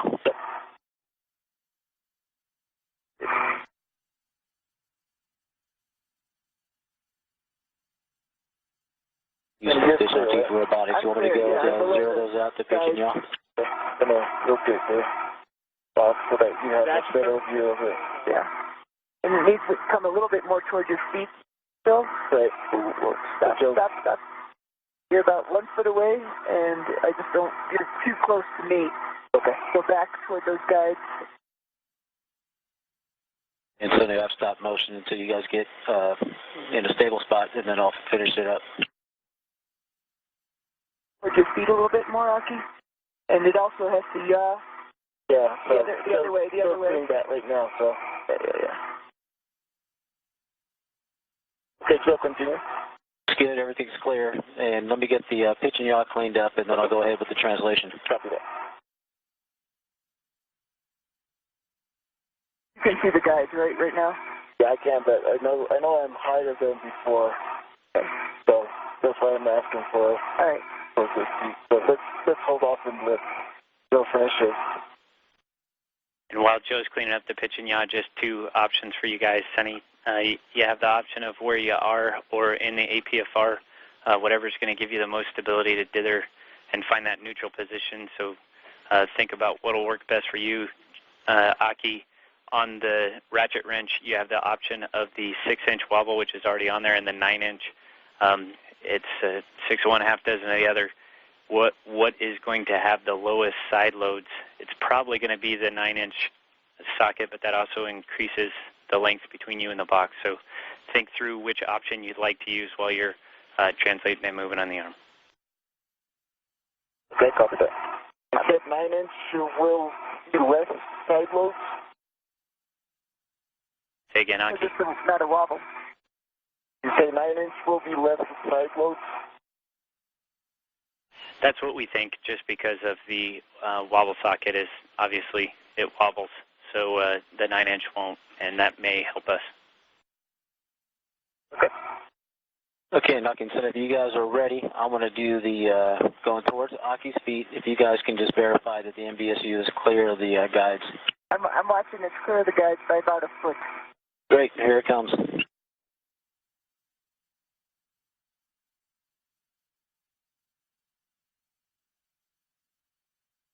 Aki, pull it in toward yourself. Get in a little bit more.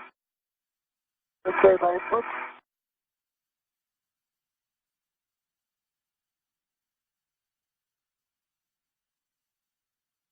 Like that motion? I like it. Motion.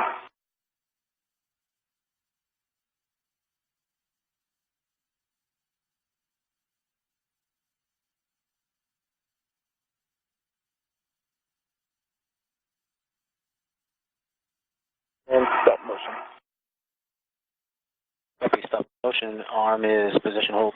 Okay. Sonny, you have the PA for me and for Joe. So at this point in time, you think you can probably lean over and put it in, but don't do it. But right. you do. Station up too. If I can get Sonny's view, that'd be great. About 1 foot above guide. Okay. So you want to get it parallel with the truss. Okay. I'm going to pitch down. Ready for that? I'm ready for that. Okay. I'm not going to let you get in the guide, so. Right. And when you're pitching, can you move it toward your feet so the aft 2 corners are near the guide? Yep. I'll pitch down first. Okay. Yeah. And then move it towards my... Here's a good view of the destination for this MBSU. That is the cold plate that they're going to try to assemble this into. Make sure there's no debris connectors, anything else on the cold plater that would interfere with the mate. It looks perfect. Copy That that. looks nice. Okay, I've actually got the scoop on the top too. Okay. Ready to bring it down? As you bring it down, but slowly. Slowly. It's not quite there. Inside the guides in the front. Okay. Can't see this side. Okay. I've got it in the 2 guides in the front. Okay.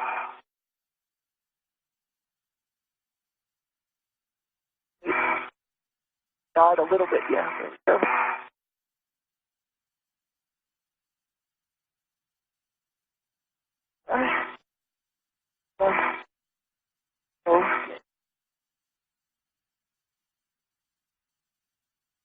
On the here.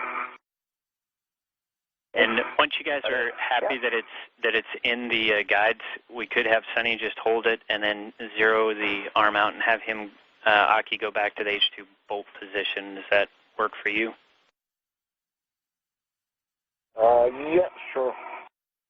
And I think we're good config with the MBSU, right? And some of you have H1. Yeah. Okay. And Joe, actually, we don't have to go through real position, but what I'd like to have is 10 centimeters towards my feet, and then 5 centimeters to my right, to my right. Okay, copy, Aki, it's in work. So, what do you want to do about that red? Are you going to have enough room? Arms coming in motion towards your feet. Copy.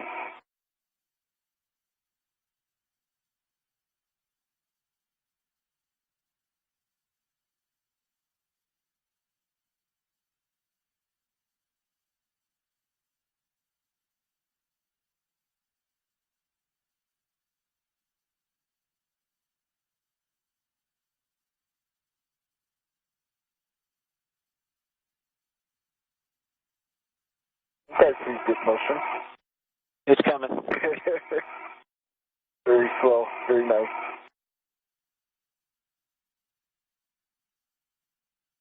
Put you in course, but they won't let me.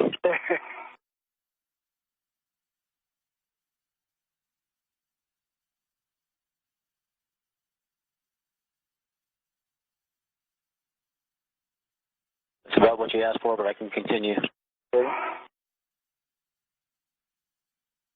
Let's stop here towards my feet, and let's go by right. That makes sense. Here it comes.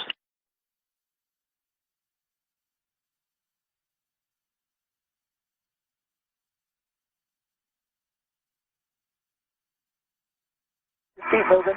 Good motion. Copy. Thanks. I couldn't sense it. Now I know. Good motion. And stop motion.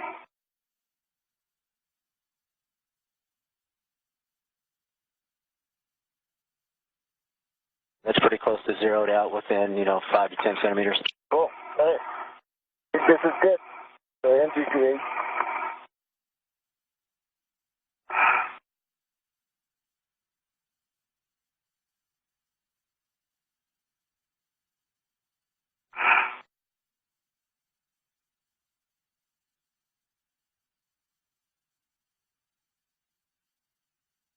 Yeah, I think I'm going to stay here, by the way. Copy that, Sunny. On Chief Robotics. I can stay in position hold, correct? Yeah, I only get one motion from the side. On side. Let's go with the 9-inch. Position hold is fine, and you can skip ahead to step 8.1 if you prefer. Copy that, Aki. That's where I'm at now. Thank you. We're using the ratchet wrench, correct? Sorry, I missed the last. We're using the ratchet wrench? Affirm, the ratchet wrench with the 9-inch. Okay. Okay, let's just use the 6-inch. That's 2 hands on it.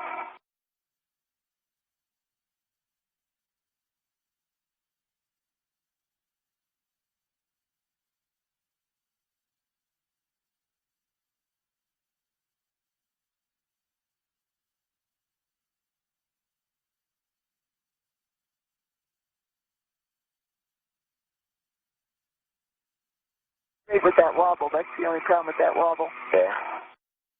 The other option is to take the scoop off and use the 2-inch. Yeah, the 2-inch won't go in. The problem we're worried about with the 2-inch Sunny is because of the anti-engagement device that actually may or may not defeat it. Yep. Yep. Yeah, if you want to start with the palm wheel.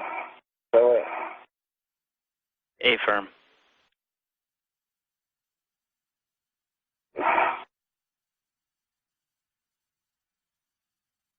And they're okay with the handrail, the scoop still on it, on the box, right?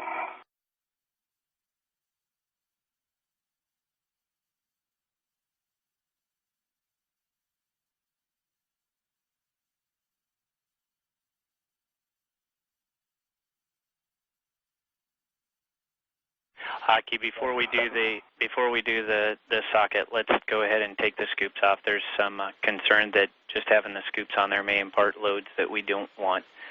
So we need to grab the adjustable to a ret. You'll put it to the H2 scoop, release it, hand it up to Sunny. She'll use the other end of the adjustable for the H1 scoop, and then back to your bag. And I could just take them from here after you don't worry about it. You just kept going. Okay. And in that case, we need that ret on the tether point. So just put the adjustable on your scoop. Right. And connect it to your end of the ret, and then take the scoop off, and I'll take both of them. Let's just make sure that we put it. The tether. Let's just a ret on the box. Yeah, let's just make sure we get a ret on the tether point before we take that H1 scoop off. I move it right now? Hold on. Let me put this on, and then we're secure. So. Okay. Okay. I have a ret and adjustable on H2. So you can go ahead and release this ret from H1, and if you can put it on the tether point. Yes, please. That would be great.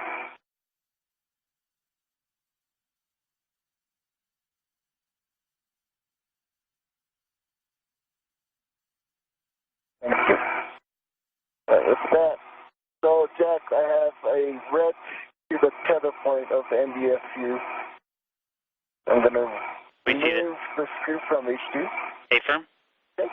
So removing the screw from H2, I'm going to hand this to Sunny. Copy.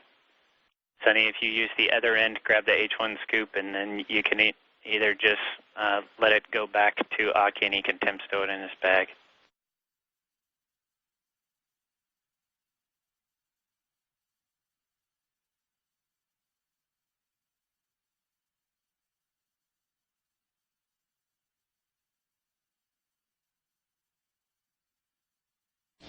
Aki is going to attempt H2. That's the bolt that's been the focus of so much attention today and also last Thursday. He'll take care of that one first. Adjustable is on there. The instructions call for between 15 and 17 turns for that bolt.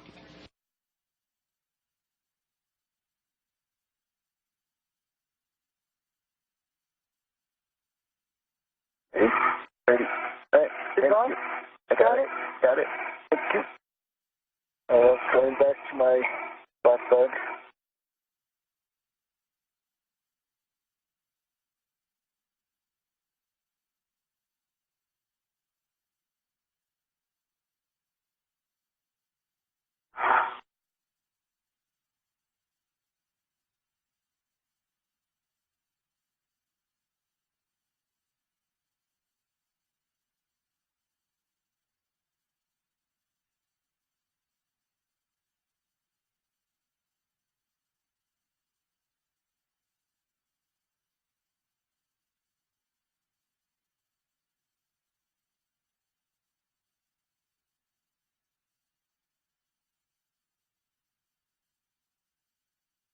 Again, that is Aki Hoshide there on the right-hand side, Sonny Williams there on the left.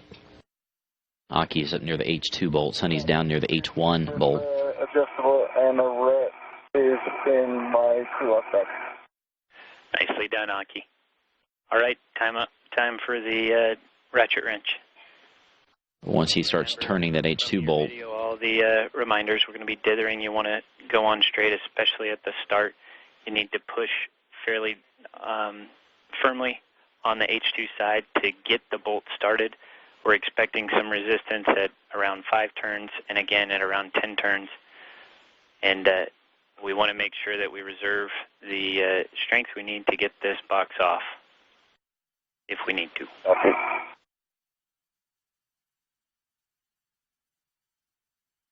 All right. So they're expecting some torque around the 5-turn point. Status indicator. That's where they saw some stickiness before. Unlock. And the one down by you, Sunny, is fairly unreliable. It should say lock at this point, but it doesn't. Copy. Actually, the 5 right in next to the 2 at your leisure, we'll take Aki's the helmet. white block. It's not bad. Not bad. Copy, Joe, and work. Okay, ready for rocket motion? Hey, firm. Let's dither away. All right, here comes.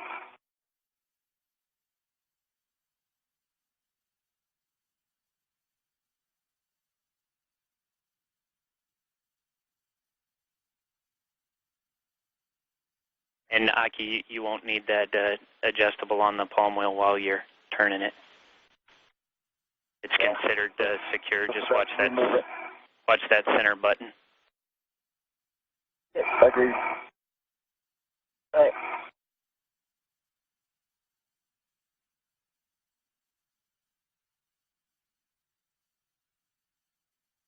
It's sunny from the Turn. From the video, you know you can see the slight motion, so just tell us everything you see and feel, guys. Yep. Bring back and forth. And remember, Sonny, up and down is going to be a little more critical than side to side. Yep. Okay, because I'm at 1.5 on the palm wheel. I like to go on the ratchet itself. Copy that. Press. Aki Hoshide attempting to insert this bolt. Sonny Williams is dithering the box back and forth and up and down, just kind of rocking it. Follow it. Okay, indicator is definitely moving. Some friction, but nothing unusual. Turns. Copy that, and try to keep the ratchet wrench as straight up and down as you can. Yep.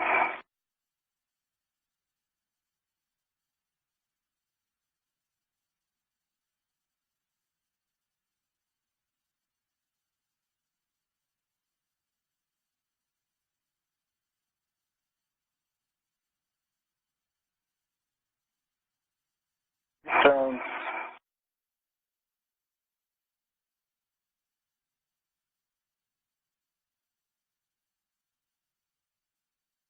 Indicator is definitely moving towards the left side. Awesome. 4 turns. Okay, can you give me a break for a second? Sure. Move my... I'm silly, but I am dithering. My fingers. I got one job. Dithering is hard work. You're doing a fine job. Okay. That helps to, remove it, so. I'm back. All right. All right, ready? Yeah. Okay.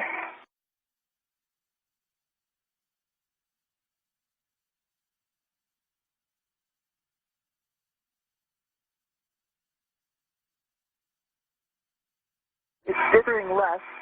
Tell you that. Yeah. There's 5 turns. Good feel. But I Okay, think it starts to dither less anyway as it starts to get in there. Yeah.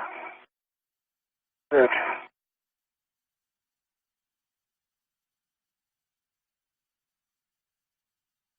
I see the whole thing starting to move down. Okay. 6 The turns. bolt is doing its thing. Keep that guy straight. Okay. Yeah. Second backseat quarterback, right? Okay. 7 turns.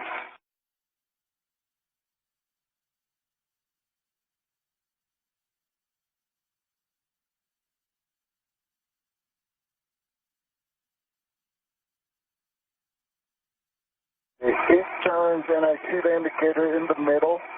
I have not encountered any unusual friction yet.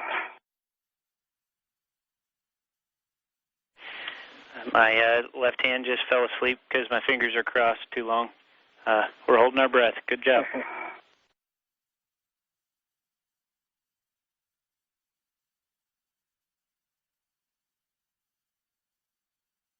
9 turns. That looks like it's going down evenly. Okay. Not much room to dither at all. Copy. The same on this side. But it looks like it's going smoothly. Turn on, yep, 10 turns. And the black region on the right or left side.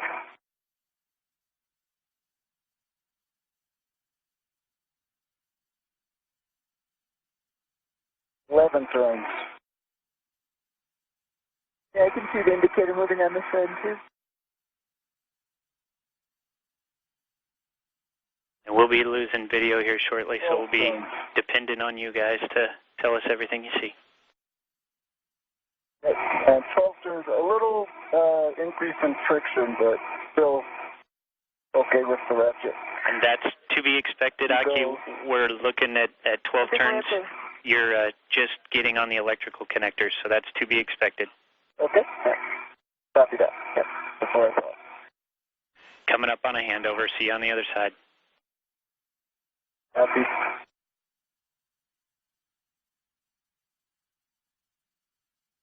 Indicators practically done with that silver part.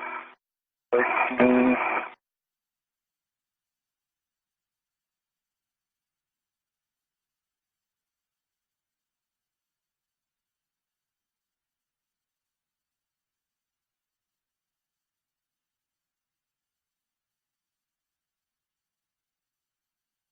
Four hours and 33 minutes into today's spacewalk. The crew is pretty much in the middle of the moment of truth right now as they're cranking down on this bolt, getting it installed on this main bus switching unit. You're seeing a picture of it there on the left. The cold plate that they're installing it down onto is there on the right, that H2 post. That is where that bolt is being turned into. That's the one that's been the focus of both these spacewalks. I'm gonna high five you. I know. Yes. H1 will follow here shortly. It requires fewer turns, only between 5 and 6. But we'll stand by and hear how Aki Hoshide is doing along with Sonny Williams to see if they get this accomplished. Hold on, let me get my mini workstation end effector off and I'm going to give a little tour. I'll let you know if Houston's back. We're back. What you got, buddy?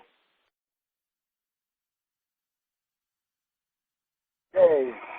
Also, Robo, EVA, everyone on the ground. Great job. H2 is locked.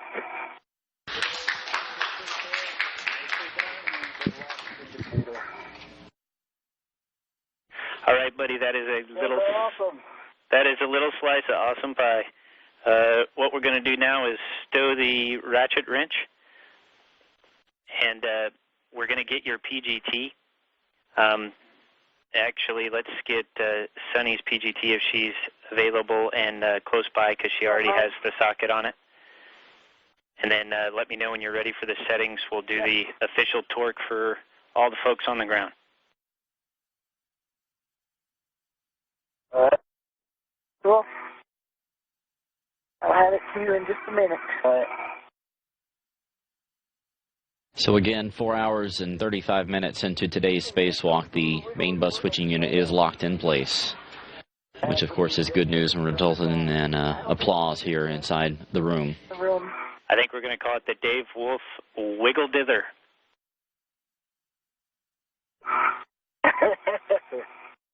Got that right.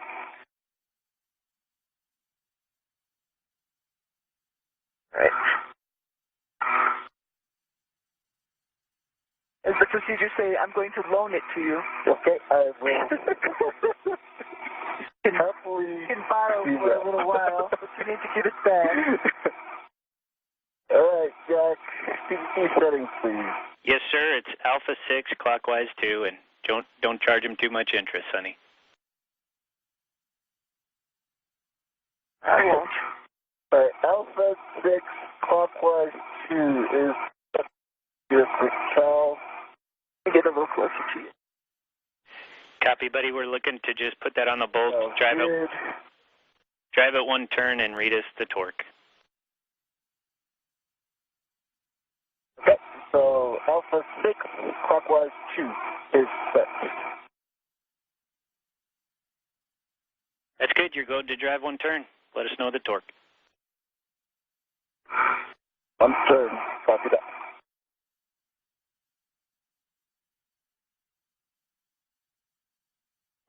So it's less than 1 turn, and I see 8. Hooked out. That is perfect. Copy that. Less than a quarter turn, actually. Okay. Copy, and you're showing H2 status indicator in lock. So time to hand that down to Sunny. Sunny, do you think you're in a... Affirmative. Copy. Sunny, do you think you're in a stable enough position to drive the H1 bolt? No, I'm going to have to move, but that's okay. I'll hold this while you move. I'll hand it to you.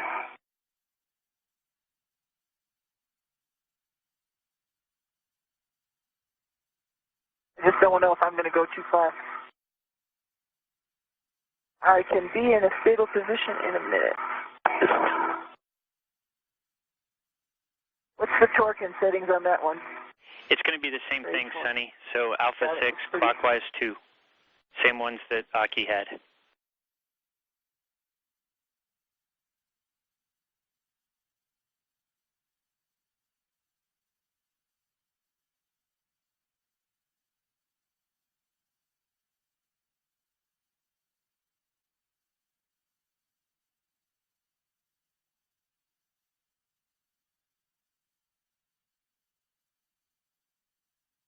Just get into EPFO. I could. Good idea.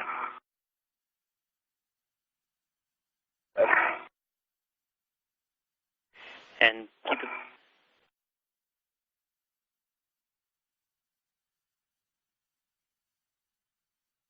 Again, Jack?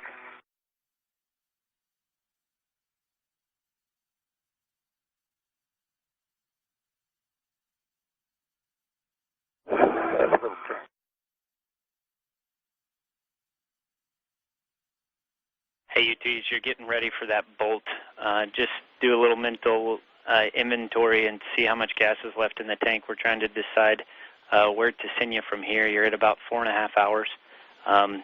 We'd like to do it at least one of these other tasks, hopefully the boom R&R, but we'll leave it up to you. Obviously, they're serial, so we can do more as we go. Do you think you have enough for that task?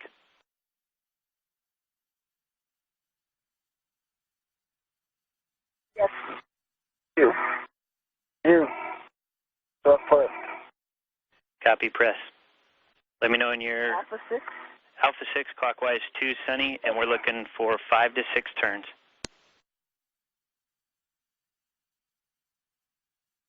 Alpha 6, clockwise 2, 5 to...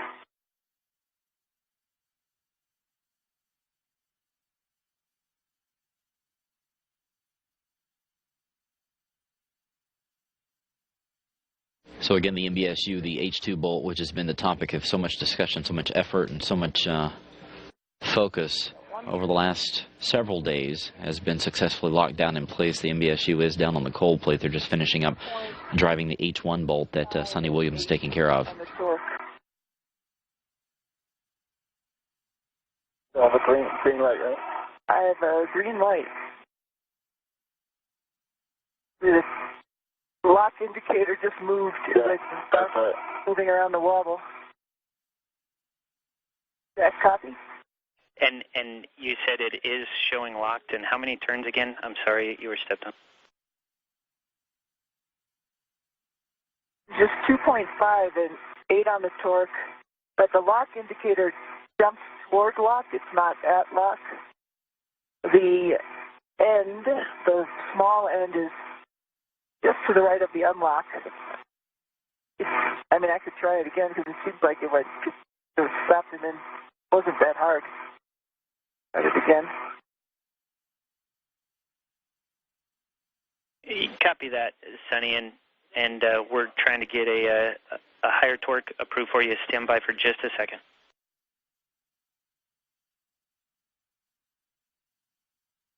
I'll be calm. Copy, Sonny. You are cleared for Bravo 7, clockwise 2 for 1 turn, and then we'll go back to Alpha 6, see if that'll break her free. Okay. Bravo 7, clockwise. What was this setting? Clockwise 2. Use the station on 2 for robotics. Affirm. Clockwise 2? Clockwise 2, Bravo 7, yes, ma'am. And Sonny, we're just going to do that one turn and see if we can push through it. Finish up on 8.3, and then that takes me to step 15. Is that correct? That is correct, Joe.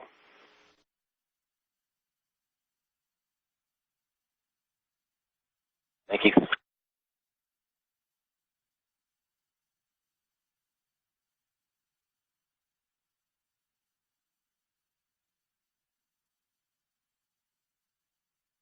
Got a fault light. Hold on. Power error. Hold on.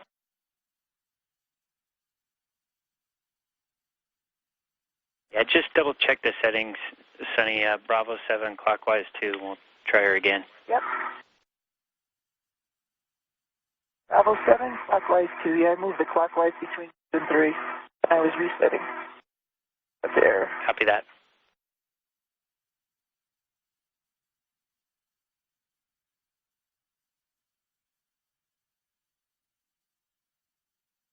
Okay, one turn.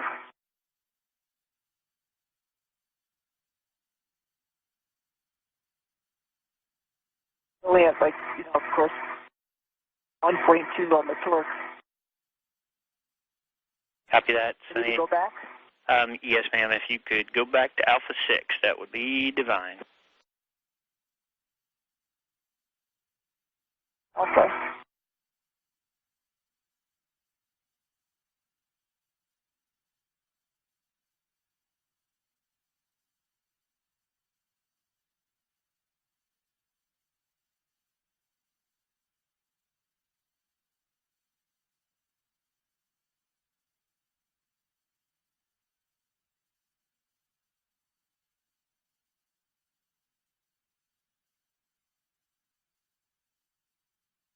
Sonny Williams is continuing to take a look at this H1 bolt, trying to get it driven in. It has not gone all the way in. So what they're doing is exactly trying to figure out exactly what to tell her to do in terms of increasing the torque on the tool she's using. Copy. Sounds good. Time to stow that PGT. Sonny, you're going. Can you say again the torque that you saw at the end? It was low torque. Didn't even register. I just changed the collar. I'm sorry to not get the exact torque. Copy that. You said like 1.2? It was like 1 point something. Sorry. Sounds good. Alrighty. Well, now that we know that the status indicator is unlocked, we're looking for you to stow that PGT and egress the APFR. I want to lay out some options for you. We have the MBS mass camera. If we only did that, we'd be inside before 6 hours. If we did the CLPA boom R&R or the PMA cover, we're looking at about 7 hours. You know the priorities, and you know how much gas you have in your tank, so which one would you like to go after? And we can always address it serially.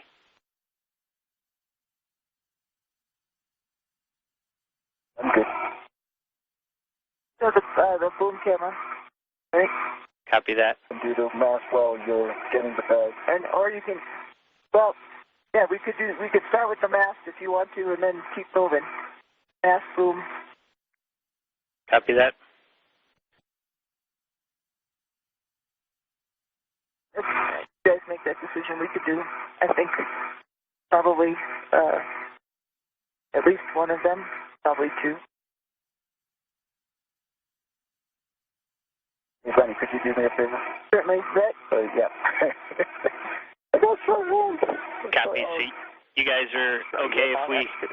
You guys are okay if we try the boom R&R, and even if we run long to 7 or 7.5, that'll work.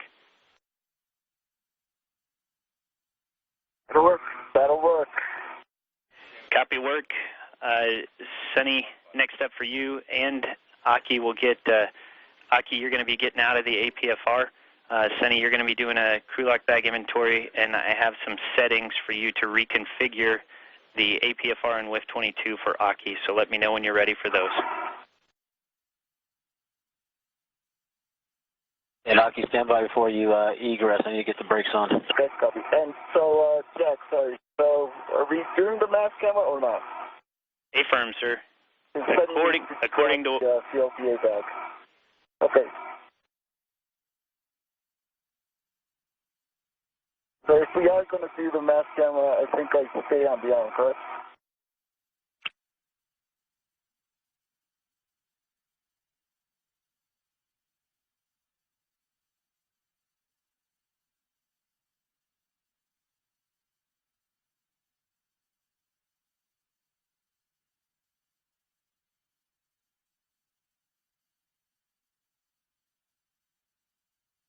They're thinking, Aki, there is comm, so stand by. Copy that.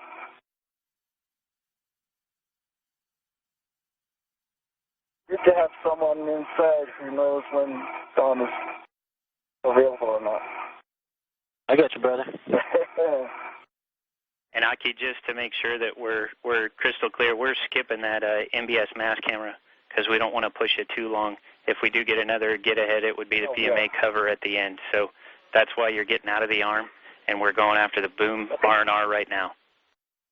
Gotcha. Okay, copy that.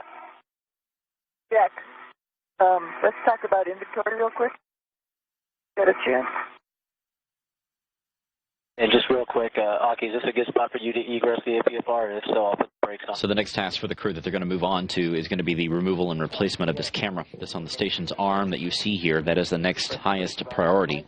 We're at 4 hours and 48 minutes. If they do this according to the clock, this is about a 45-minute task.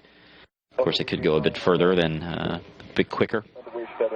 So we'll stand by and watch the crew's progress as they move on to this next task. The MBSU is installed.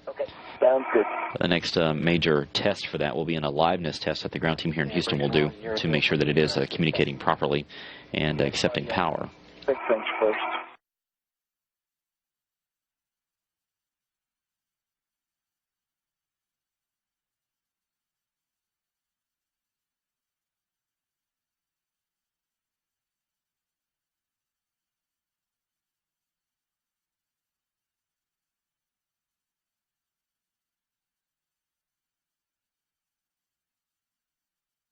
Son, you had something for Jack? Yeah, when he gets done. But okay. I'm just getting the long duration tether in this back bag. Somehow. And some way. Aki, once you get out, if you could do a quick survey of the MBSU-1, that would be great, because you'll definitely be on the good side with the electrical connectors, and you can get the best view. Then we'll be still in your crew lock bag and going through your tether swap. And we got a LOS coming up here, handover in 30 seconds. Just let you know. Okay. About 30 seconds, let me see if I can squeeze it. Right. Retrieve the 6-inch extension from the ratchet wrench onto my... Robotic Houston, Joe, your choice whether you want to clean up the arm or not. I think that's already done, so good. Copy, that's on the PGT. And we'll see you on the other side of handover. On 2, I was going to leave it where we're at, and then I'm looking at...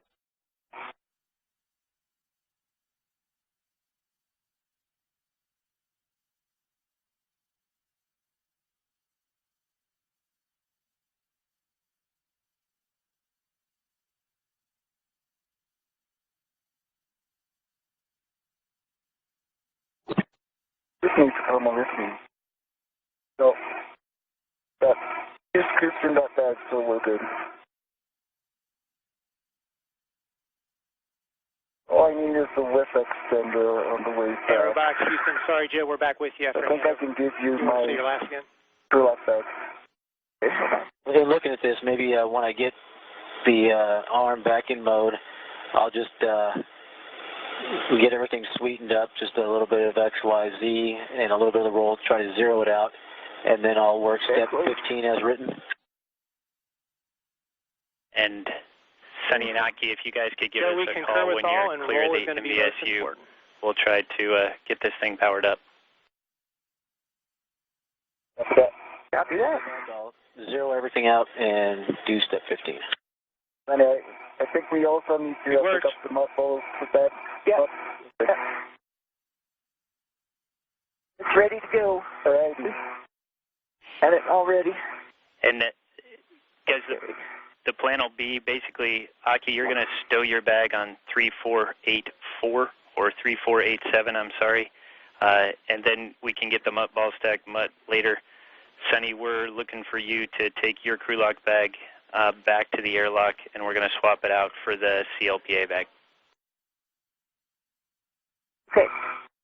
Aki, doesn't matter. We'll do it. Okay. I'll clean everything up while you're... Okay. All that other stuff. So. Gotcha. Right. If you can just temp stow this bag on that handrail. Yeah. Oh, great.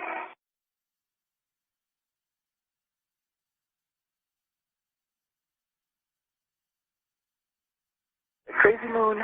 Mm-hmm. Right, there it is. Got my red on it. Station on 2 for Robotic. We're with you on 2, Joe. Yeah, I just filled on this side and integrated on that side. With the unloaded parameters like I have them, with the unloaded FOR, and then once that's done, then I pick up cleanly in step 15 and change the unloaded parameters. Is that correct? All correct, Joe. Thank you. Let's go there. All right, thank you. 484. 484.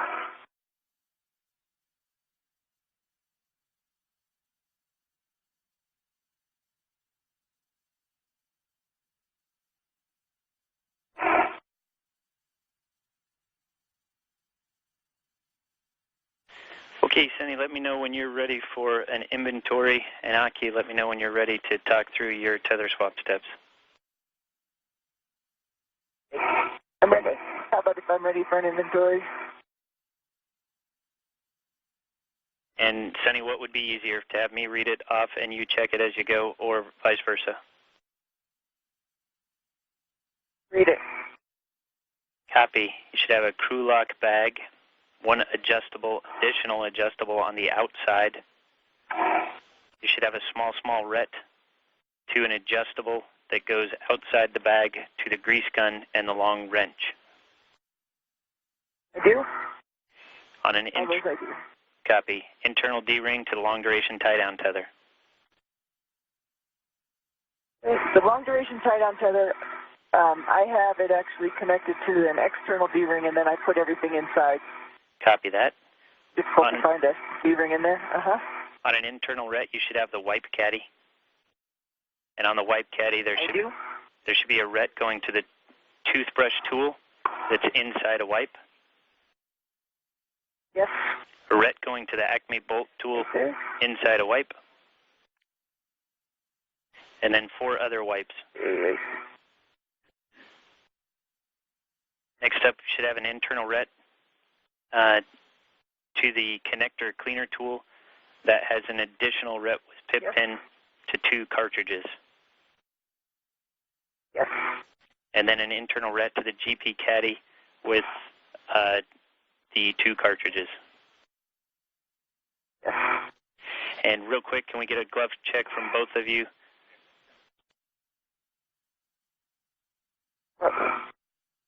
Right and left look good. They both have just a little grease on them. Copy. EV2 the same. Right glove has some grease on it. Left hand, no change. Copy.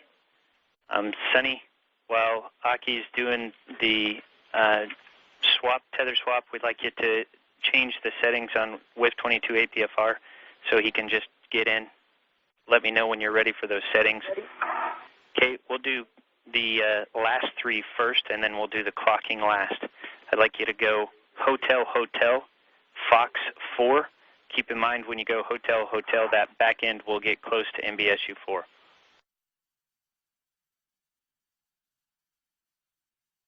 Okay.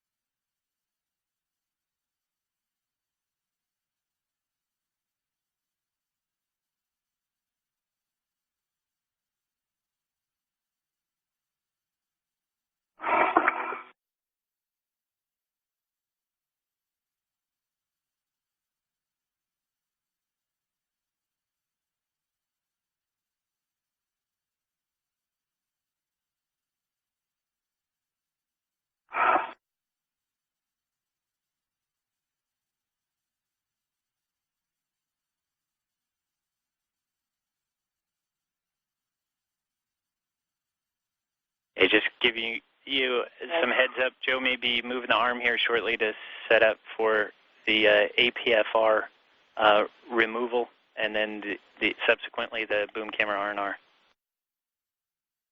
Yeah, copy that. And Jack, the arm is a little far away to do a tether swap, so I'll do it after the APFR removal position.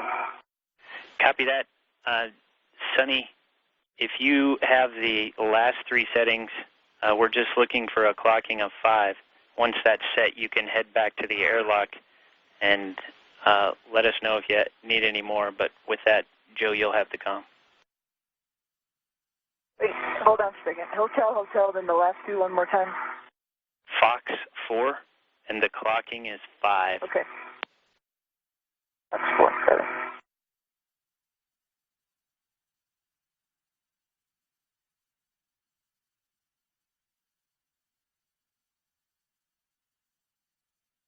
You guys ready for some arm talk?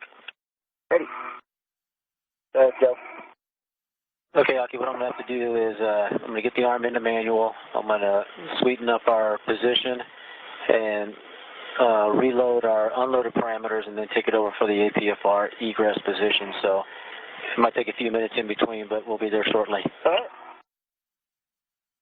And I have my waist tether on me, so all that's left is the APFR with adapter and my safety tether on the arm.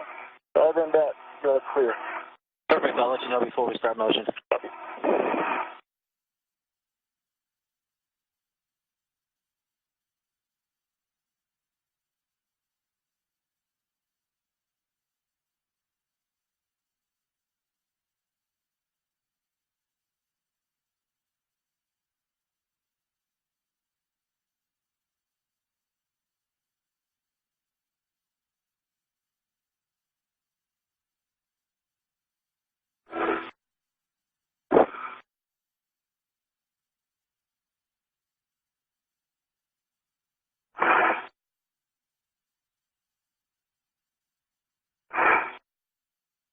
And Aki, if you're clear of the arm, I'm just going to clean it up a little bit. Okay, I'm clear of the arm. Copy.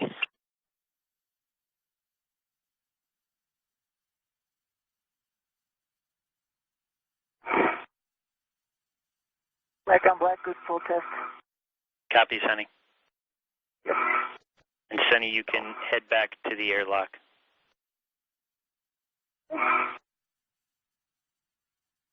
For both of you, we're about to power up MBSU 1. Copy that. Clear of MBSU 1. Clear. Now that the crew is clear of the area of MBSU 1, Advanced ICE is given the clearance to go ahead and power up MBSU and see if it is up and running.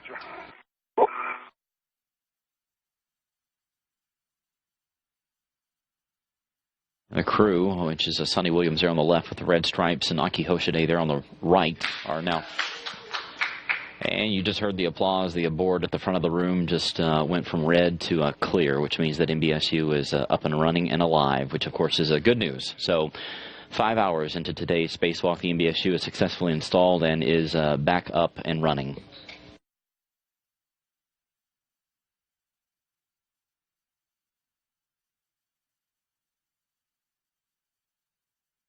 On my way. We'll see you in a little bit. Copy. In a bit. All right, while you're tracking down, we just cleared a caution that's been on the board for months. Looks like you fixed the station. Good job, you guys. It's been like living on been like living on the set of Apollo 13 for the past few days. NASA does impossible pretty darn well. So congratulations to the whole team. Yeah, a lot more congratulations to all the folks who have worked on this. It's unbelievable. Thank you very much for making us look good today. Great. Yeah, thanks to the whole team.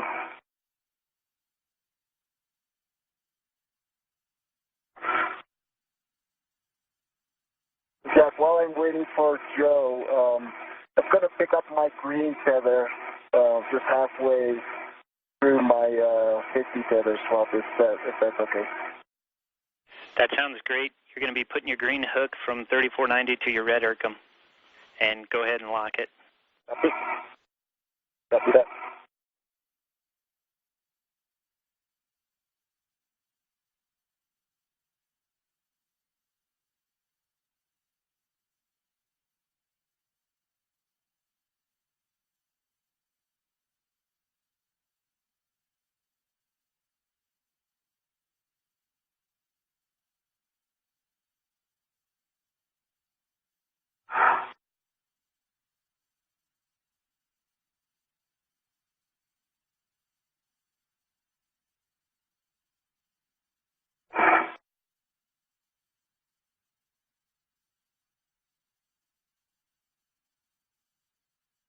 Okay, Sonny, as you get down to the airlock, we're going to be opening the thermal cover, stowing crew lock bag 1, and grabbing out the CLPA bag.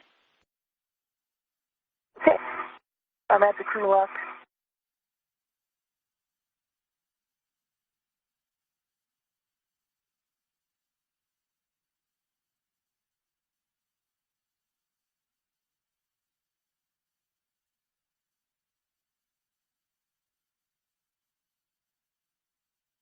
Jack, green hook is on the right foot for, no, take it back. The green hook is on the red hook, it's both sides, but lock it contest. Copy that. And when you're in position, we're going to be moving the white hook to your airlock tether reel and verify that it is locked and your reels are unlocked. Copy that. And Aki, if you are ready, I can put the arm in motion. I am ready. All right, it's going to be 3. It's going to be a plus X, a plus roll, and then the positive Z. Okay. And it's coming in motion. Looks like you are clear. I am clear.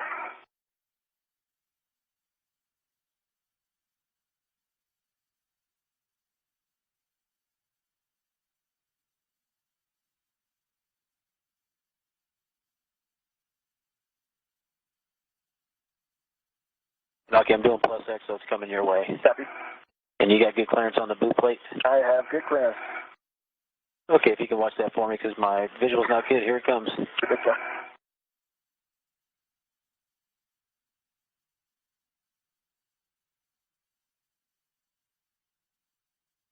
I see good motion.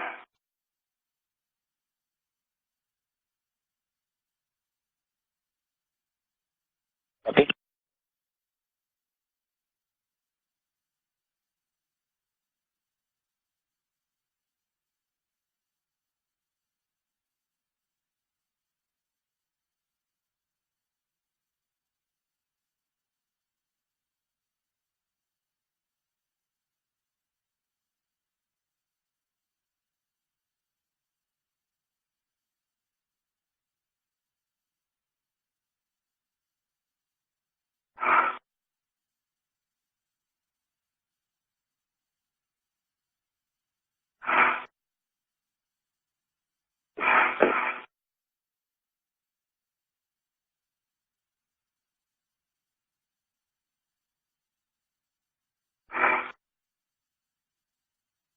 Okay, Aki, here comes the roll.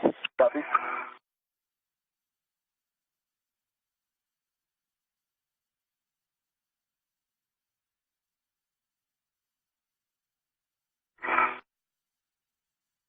Motion.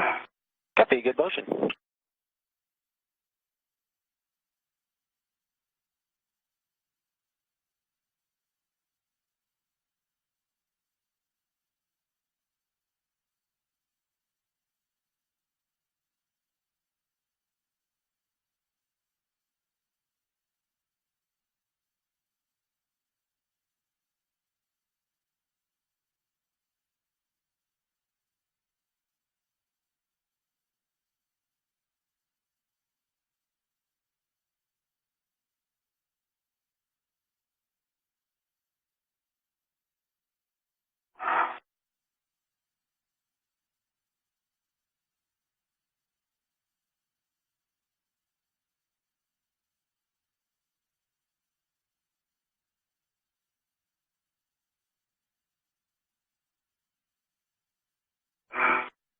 more, Aki. Copy that.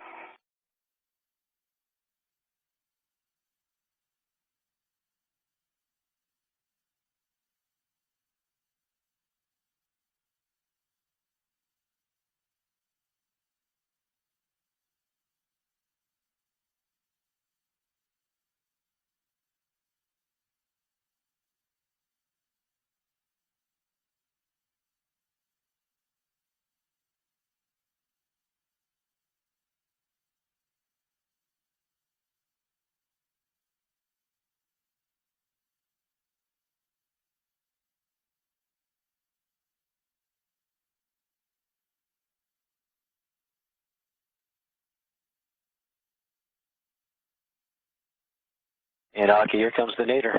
Copy. Watch him.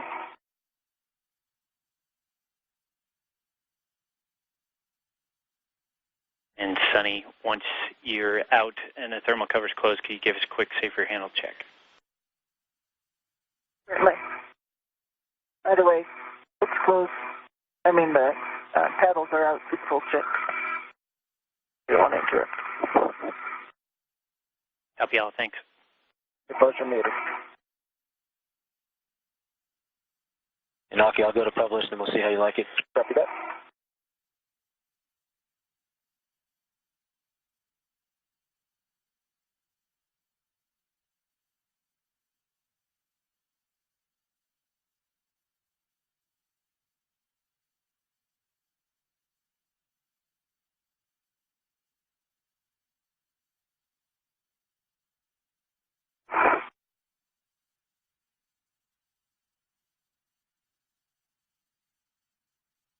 Safer handle check complete. Copy.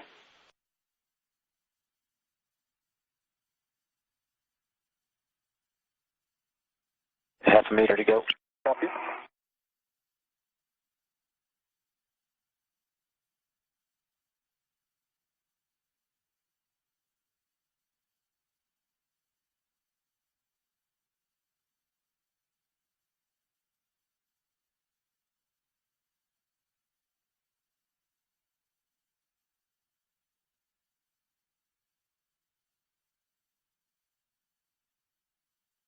Play more. Copy.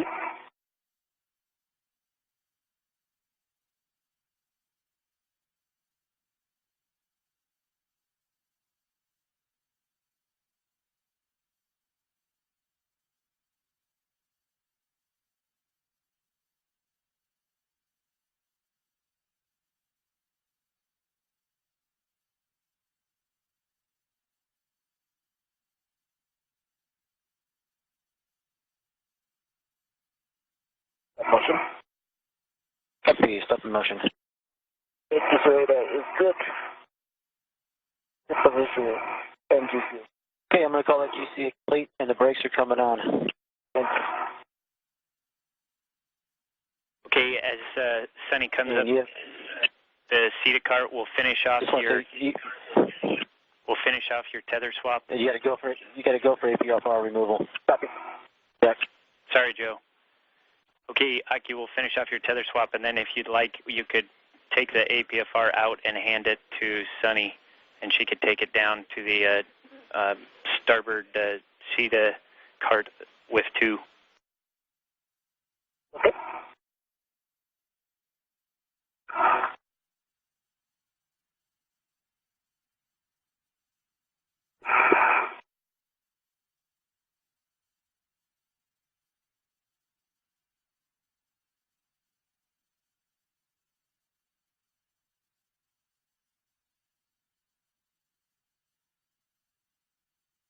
And just a reminder, Aki, we're putting a white hook on your airlock tether wheel, locking it, and verifying the reels are unlocked.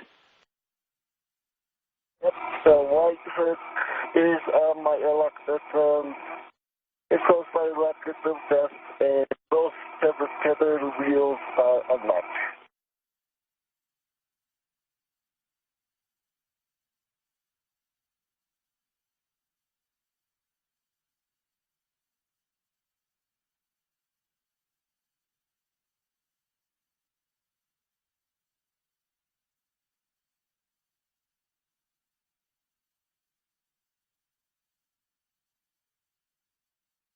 Gosh, that arm is big.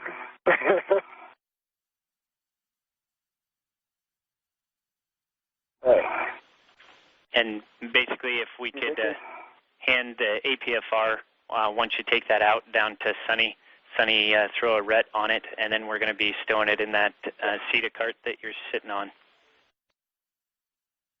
Oh, this one, this port one, you mean? Not the starboard one? A-firm, that'll work. Well, I thought you said starboard, that's why. Yeah, I always have a problem with those Navy left and right. I'm Air Force, remember. Aha! Let me know when you got it. Red is on it. Okay. Coming off. Where's the big bag getting stowed? I'm down at 3490. If we can do it together, yeah, then I don't think it needs to be penciled. And Jack on 1, when you guys get all cleaned up, I'll be looking for your go for the truss back off. Copy that. And just for both of you, we'll be looking for you to be off that CETA cart and out of the way for Joe to move the arm. Okay, understood. Wait, I don't understand. Off of the CETA cart? Yeah, onto the CETA cart. Okay, so okay. On the port, okay. On the port CETA cart, you bet. Get on the port CETA cart. Yep. Got it. Okay, so I have something already on my APFR, but you're just handing that to me? Yep. Okay. You can just go down. I got it. You got it? Yeah, I got it. I'm going to let go. Thank you. And Sunny, we'll be looking for just a low profile setting. Looks like about a clocking of 12 should help us. With number? It's with number 2. Should be kind of the bottom starboard side of that CETA cart. Yeah. Close to the empty. Yep. Oh, I see it now, of course. All right, Joe, this adapter is removed. Copy that. So the arm is clear to maneuver. Copy that. And once you get in a safe position, just let Joe know so he can start moving the arm into the boom R&R position. Okay, copy that. And by one. Okay, this first leg here is going to be taking its zenith, so let me know when you're clear of that. Okay, and, arm's clear. Let me get the arm in mode and we'll get it rolling. Copy. And while you guys are hanging out on the CETA cart, the next step's going to be to transfer that Aki duffel to Aki.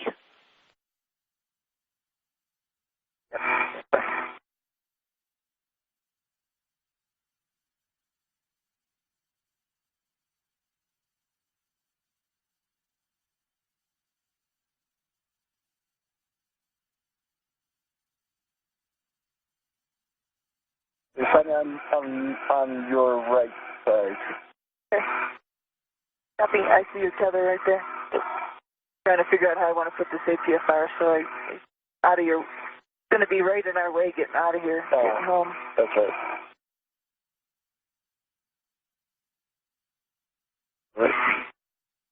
Okay. The arm's coming in motion. Copy. Watching.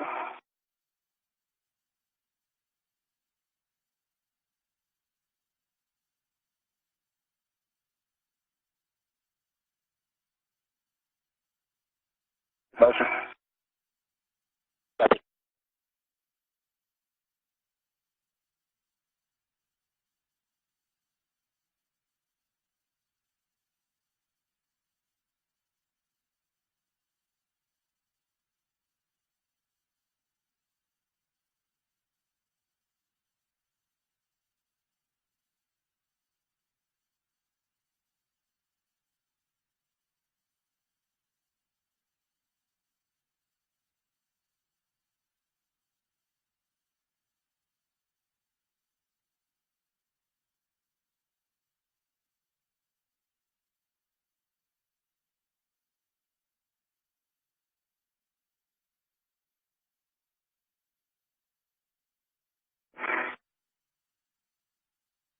Okay, just let your feet on toward the arm.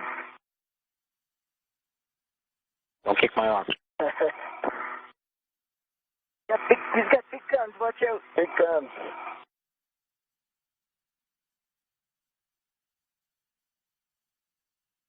Guns with a lot of zest. A lot of zest. The deck lift adapter is in crew lock bag number 2 on the internal set. Copy that, Aki.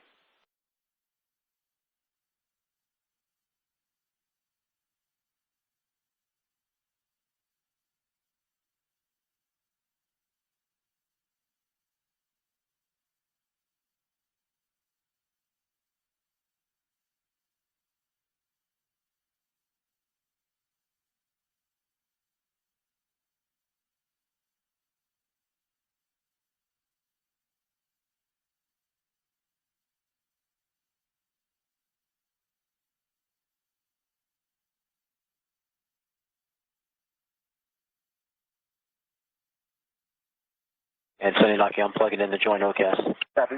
Okay, we're on the seat of cart.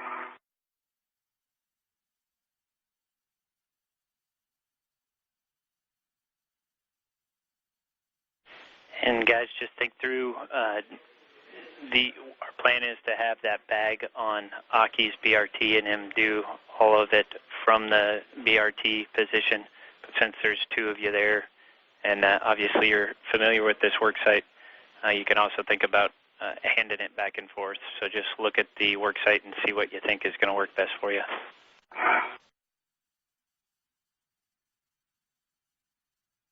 I think since Sonny's here, I think it's better and more efficient. While I install and remove, Sonny can put it back in the bag. Primal.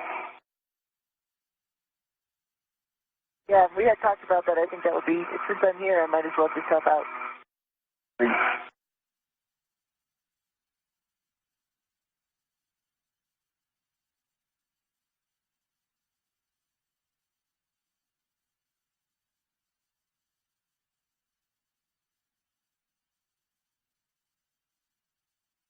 Hey, while you're waiting and while the arm is moving, you can also get that ball stack mutt and reattach it to the crew lock bag. Yep. Wait. Let me get that, because that's actually... Hold on, just let me...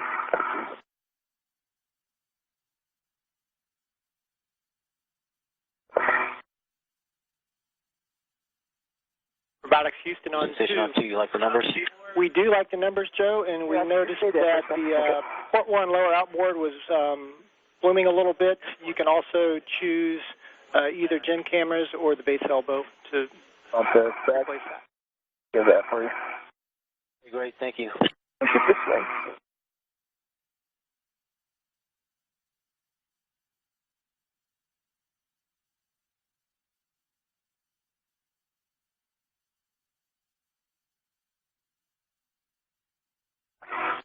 Feathers. Good.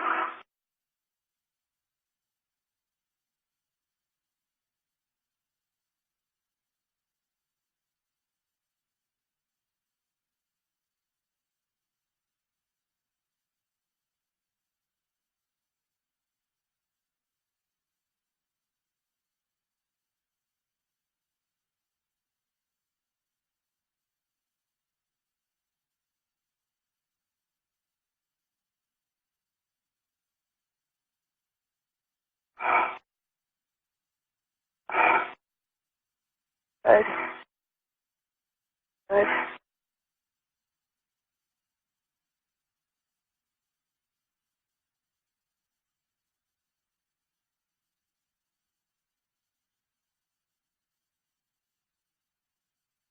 Get this. You station on 2, I think we're good with 13 and 52. Copy and concur. See if 9 gets better.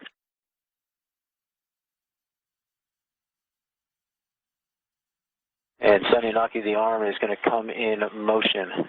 Copy. The 3.5 minute joint OCAS. Okay. Okay.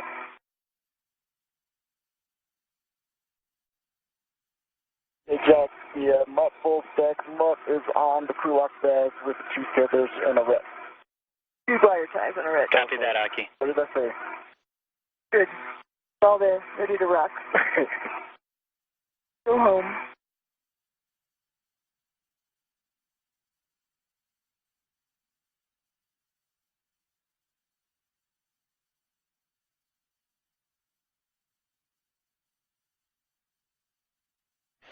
Sunny and Aki, while Joe is doing a joint OCAS, if you'd like to get an inventory for that second crew lock bag, let me know, and let me know when you're ready.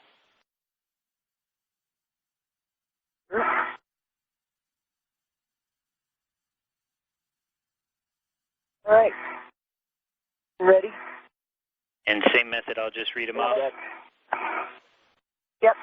Okay, on the outside you should have an additional adjustable. Yes.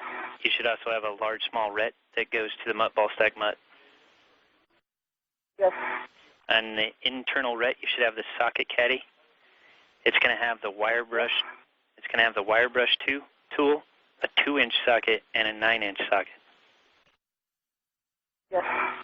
On an internal ret, you're going to have adjustable equipment tether that will go to the ratchet wrench on one end and the palm wheel on the other end, and that should have a 6-inch wobble socket. It does. On an internal ret, you should have the square torque multiplier, and that will have a 7/16 socket. Actually, wait a minute. The wrench, I have it. The wrench. I have the 7/16. Not you. I'm just going to pause so I can get a better look at that base boom. Sorry, you have the 6-inch. I was like, I don't see the 6-inch on here. I have the 6-inch socket on my PGP. Yeah, okay. I was wondering, I'm like, wait a minute, I don't see that. Okay. Alrighty. Go ahead, Jack. You know where that is? Okay, and then the square torque multiplier, you got that? Torque multiplier, yes. Internal ret to the WIF adapter that Aki just put in there. Yes. We have a small ret to the needle nose. Yes. And a small ret to an adjustable that goes to 2 scoops of raisins.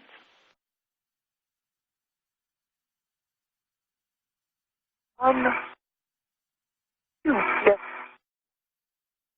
Awesome. Copy that. Inventory complete. Nicely done.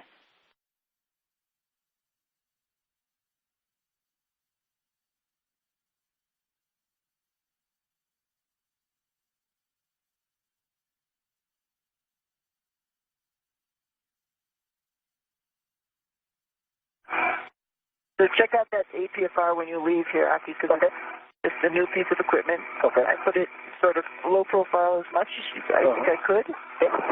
But just double check yourself going out of here. Copy that, thanks.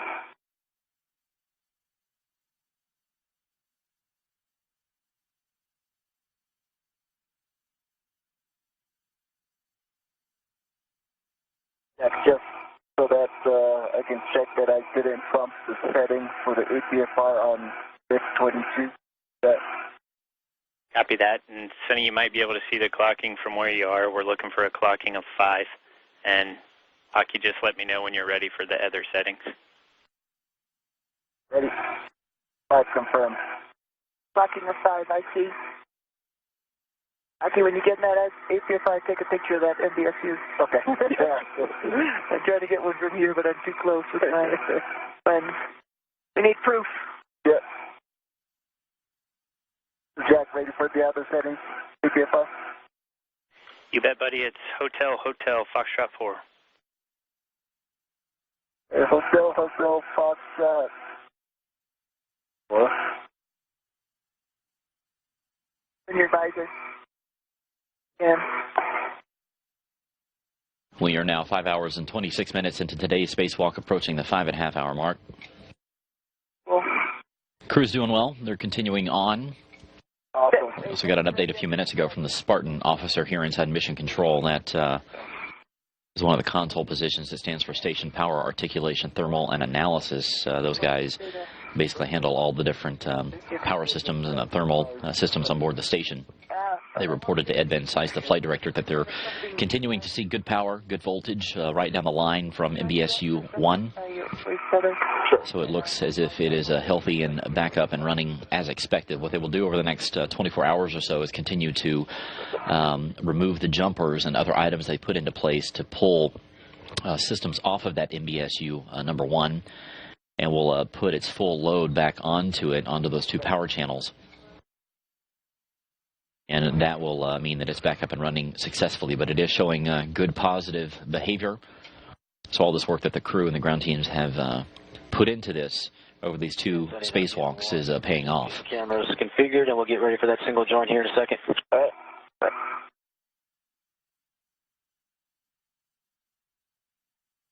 We're all in the same place. Yeah. It's being a no 3 altogether. We're fighting.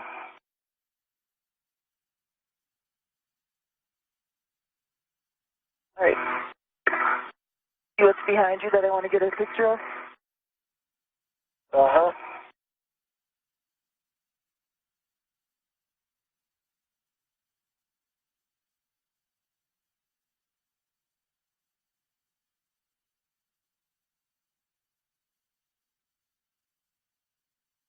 There's duffel on me, which is makes me fat.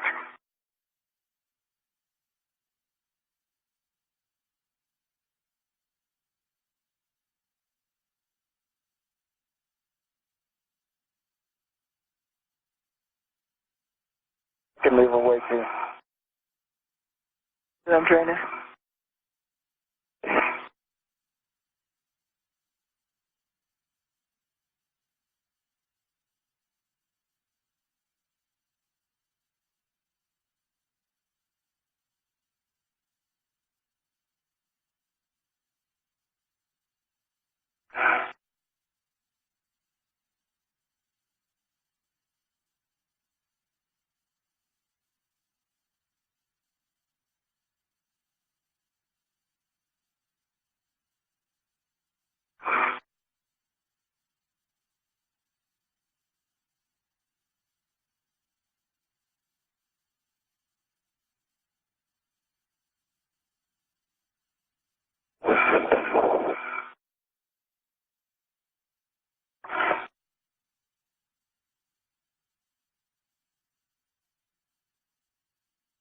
Cool. Thank you.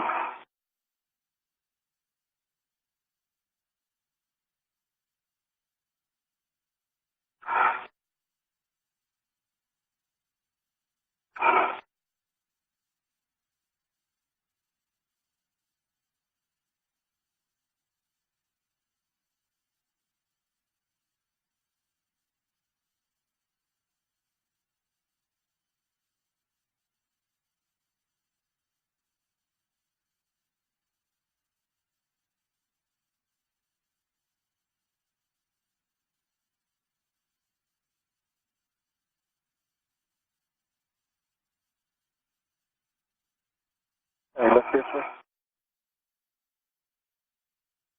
Okay, and Sunny and Nucky, I am ready for the single joint. You know that first one is the shoulder pitch, and so I just want to make sure you guys are ready for that. Ready? We're ready. We're on the city cars still. Awesome, here it comes.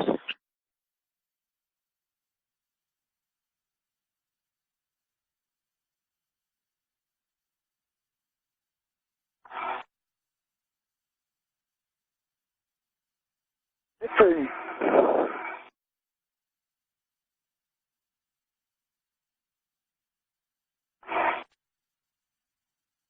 And one more thing, if you guys could just do a quick visual scan of the work site, make sure we didn't leave anything else. From now on, we'll be taking the last 2 bags that we've already got a good inventory from. Just make sure we have no other tethers or anything left behind. Good to me. I only see an APFR and a burlap bag with a full stack mutt, and Sonny has the CLTA bag. Do not see any tethers. Perfect, thanks.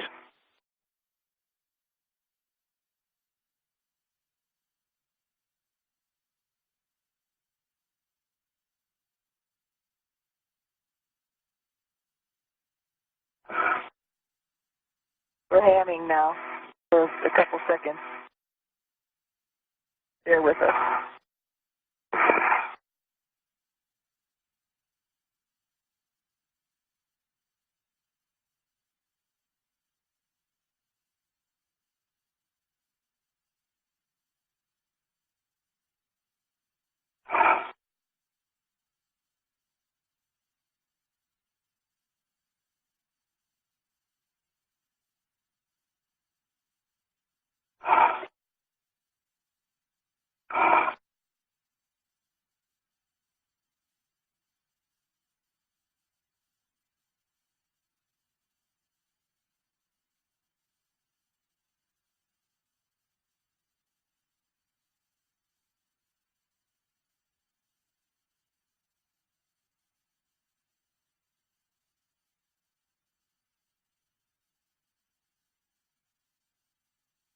See, where are we right now? Must be somewhere in the Middle East. Let's see. Or U.S. Oil. Oil. Let's see, what time is it? Midday, so it must be U.S. Sunday, they're taking a guess in terms of where the space station is. It's currently over Utah, Oh, yeah. about 254 miles up. Oh, yeah. Wow. All in the crevices. I took a picture of that just the other day. I noticed what all goes in there. Look at that. In the valley. Yeah, that length of those, And Sonny and Aki, you're over the western U.S. right now, so good view of the U.S. One quick reminder as you head back to the airlock, when you do, if one of you could just yell out the settings of the APFR that we stowed in that CETA cart, that'd be great. Let's give it to you right now. Wait. What is now? What's that? CLP airbag. Yeah, it's right here. 5. Yeah, clocking. Copy 5. X-ray, X-ray, X-ray. Like golf.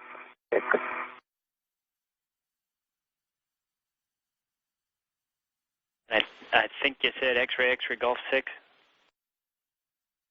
Firm. Sweetness, thank you. Yep.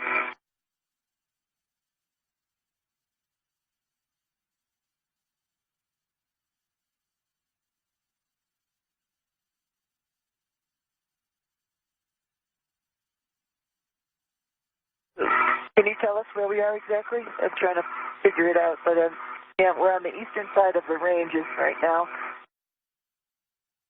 We might be over Nebraska. Clay. Yep, looks like you're just about to Nebraska. Sonny Williams there with a good eye in terms of her geography over the United States. They're actually over the western edge of Nebraska and the eastern part of Wyoming, about to head up over Rapid City, South Dakota. Just to the south of Bismarck, North Dakota. You guys. And over Fargo and then on over parts of Canada.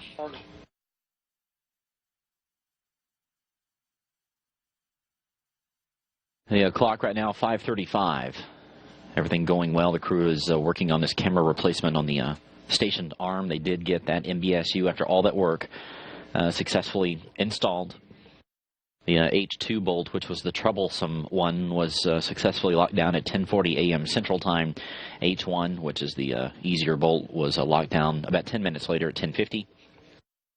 And as we reported a few minutes ago, the power is flowing through MBSU number 1. The Spartan officer here in Mission Control confirming that they're seeing good signature, good voltage.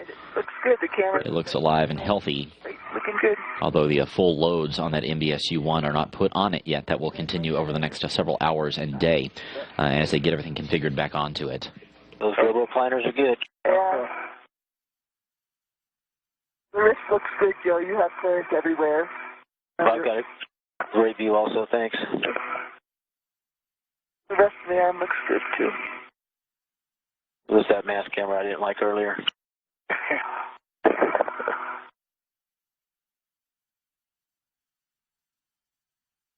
You've got about 18 inches right now. Copy. We got about 10 more degrees to go. Yeah. Good.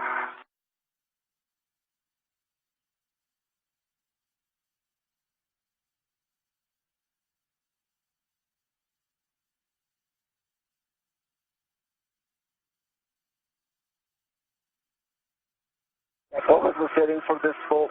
The PGT setting? And it's Bravo 7 counterclockwise 2. Okay, thank you.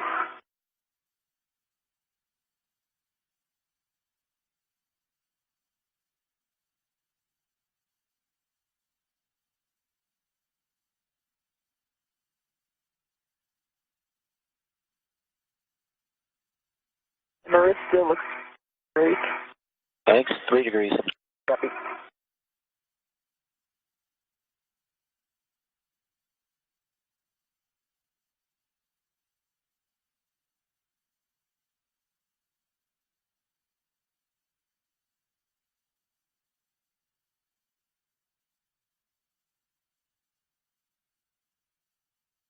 Okay, okay, those are our numbers. So I'm going to go ahead and put the arm in standby, and then we'll see what we get from there. Take a look. Okay, and Sonny, if you want to for APFR egress.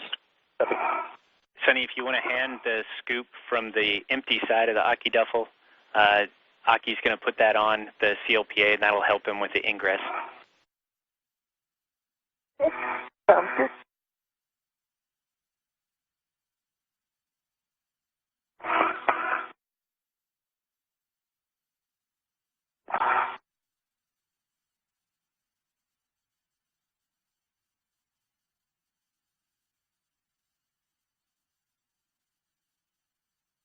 Okay, you're staying in your tether like this, right? Oh, good point.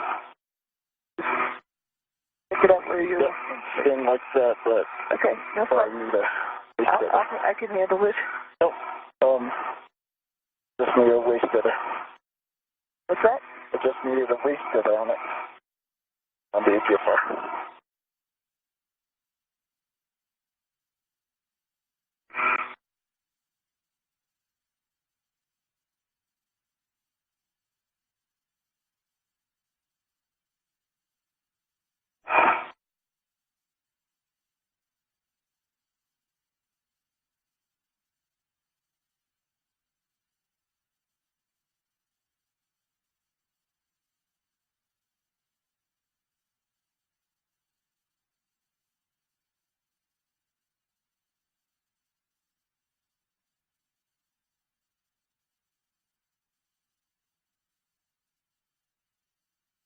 Robotics Houston on 2, no response required. Joe, just want to let you know that you will lose the base elbow camera when the arm is unpowered.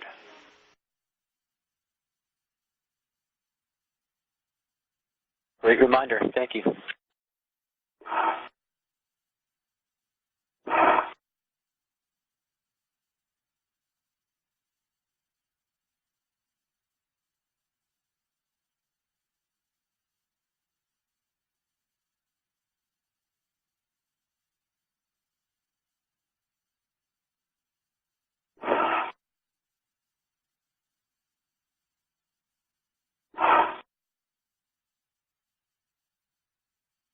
You already get in the APFR, Aki? Almost. You are a ninja. Not quite. Not the scoop? Nope. I think I got it.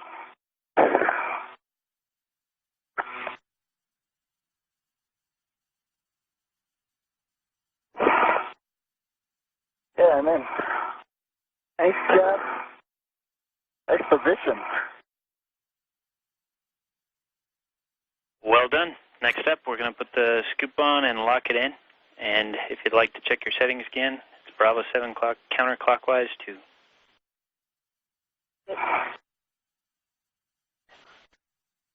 And the center point PGT disposition would work. So with that, I think you can tell them on. Copy that.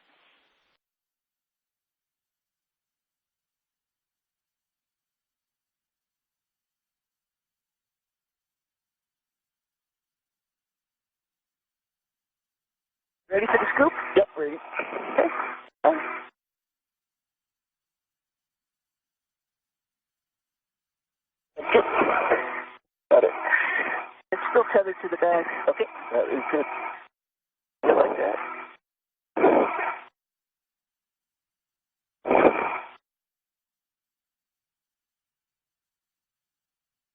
Okay, red, or sorry, is Copy that. the camera and locked.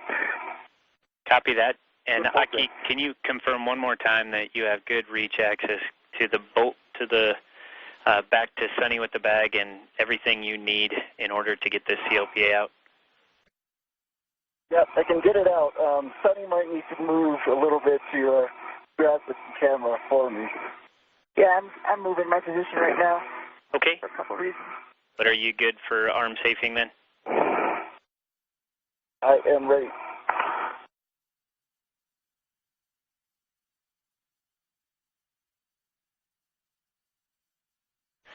Okay, Joe, looks like we're ready for you to safe the arm. Okay, copy.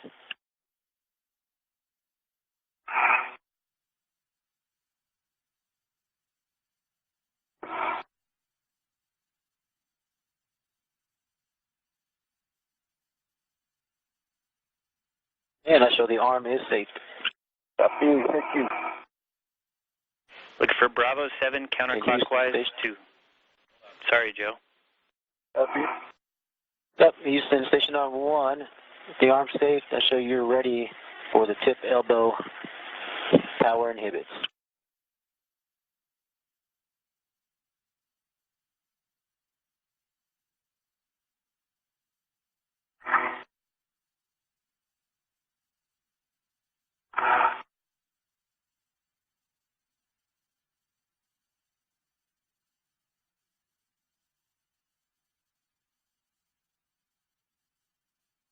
And Aki, we're just waiting for clearance from Robo to make sure that everything's powered down. You can double check the settings, Bravo 7 counterclockwise 2 for 20 turns, and I'll give you a go once you're cleared. Copy that. Bravo 7 counterclockwise 2 is set. 95 for 20 turns. Okay, you got a great view there of the gym. I know. I was like just watching it. And with the I know, I almost feel like I'm there. you are. Almost.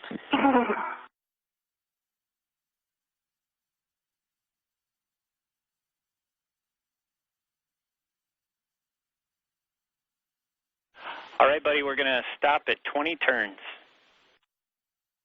Copy. Understand we have a go? Affirm. All right. Here it comes.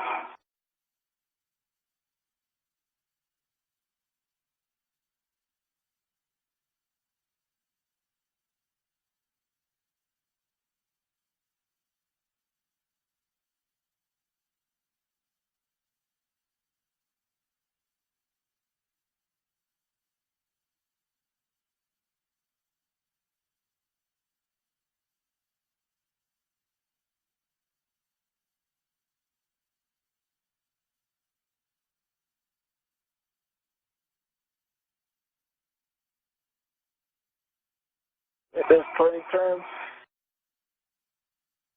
Copy that? I have a low torque message, 13.1. Low torque, 13.1. Good calls. Thanks.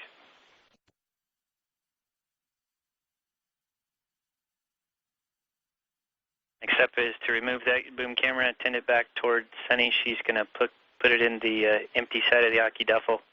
And Sunny, if you can verify serial number 208.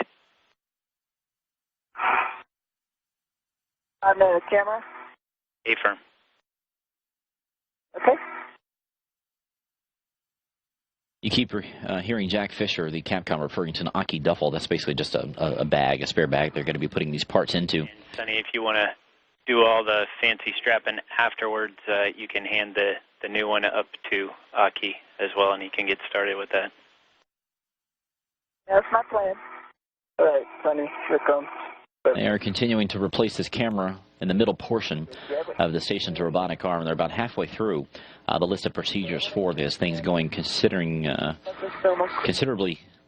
quicker and easier than the main bus switching unit.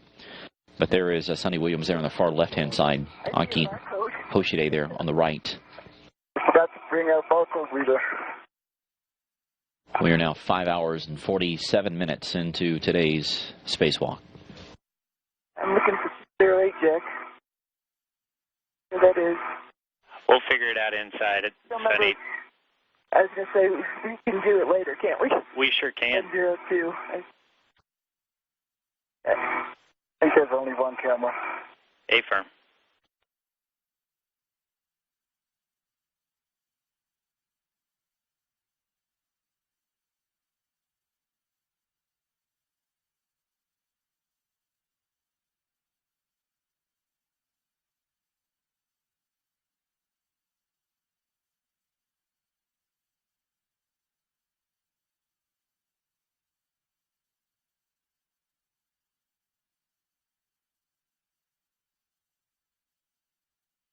The other one is just shutdown. By the way, Jack, looking at the connector on the boom side, there's no fault, no damage. And also for the bolt side, that's good. The housing looks good. Copy all, good calls. No metal shaving. Yeah. Exactly. Thank goodness. I'm going to duffel around. Get the other one.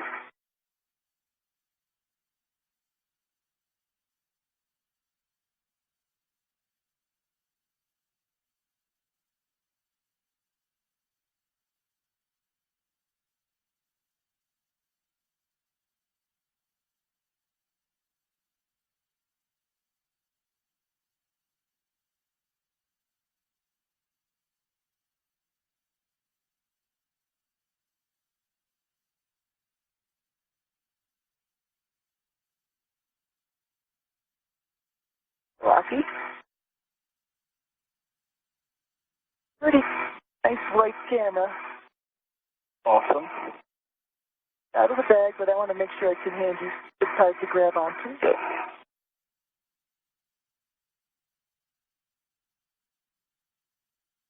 Another loop. Have a tether ready? No, we'll just use this tether. Okay. Grab the tether loop. Got it. Got it? Got it. Okay, you got it. Thank you. Rotate it. Now close up the bag for the other one. The tether is clear. Hey, Jack, I'm going to install the new one. Sounds great. Let me know when you're ready for setting. Hey, Luke. Ready? Bravo 2, clockwise 2. Sonny, you're obviously just tidying up the bag for transit back to the airlock. Yep.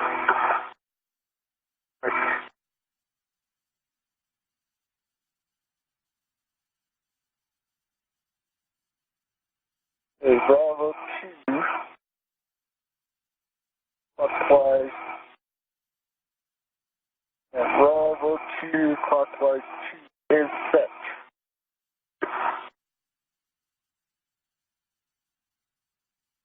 How many turns?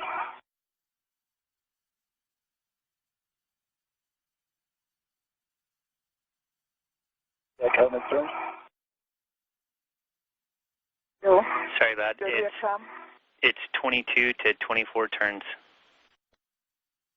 That'll be 22 to 24. Thanks, here it goes.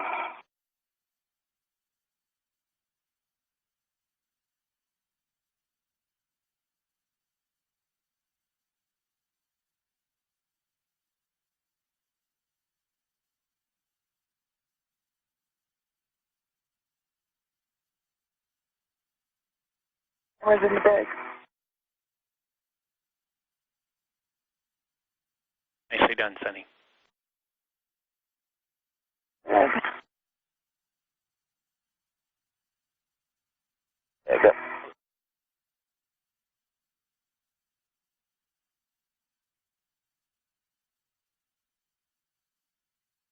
Two turns.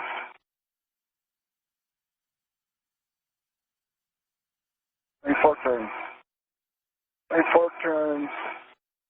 16.0. The green light.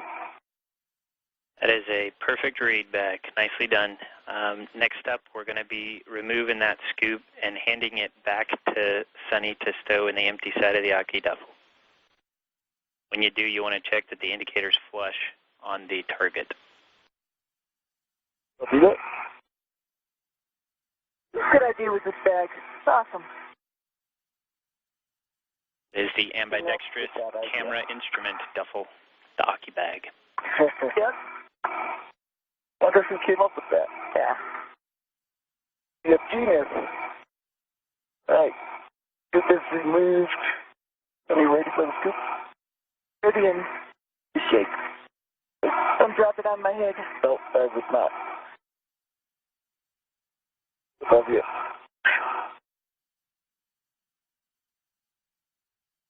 Got it. And Yeah, that indicator is flush.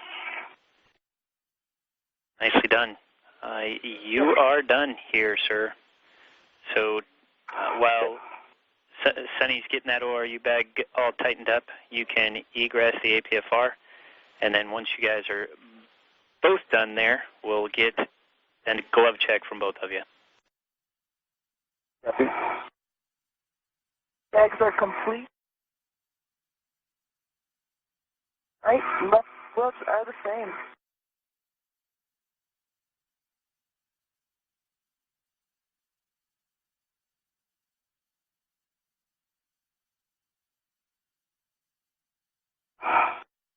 Not the same glove. They're both looking good, the same as they have been for the whole time. Yeah. And for EV2, right glove, left glove, no change. Sweet. Thanks, guys. You're cleared to egress. Aki, next up for you is going to be to grab that crew lock bag number 2 and put it on your BRT.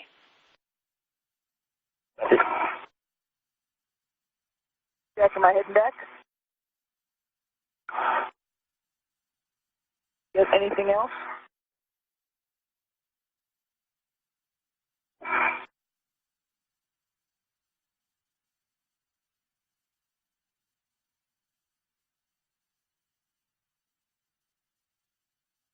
They're thinking, Sonny.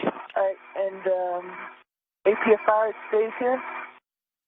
Aki, you have a choice. You can either put the crew lock bag on the APFR and take it down to the starboard seat of cart, or you can just leave it there. Okay. I can put it on the starboard. Okay, then what we'll need Yes, you I take it. you are cleared to press heading back back, to the right? airlock. Yes, ma'am. You're cleared to put that crew lock bag on the APFR, Aki, and then put it on your BRT. Yeah, copy that.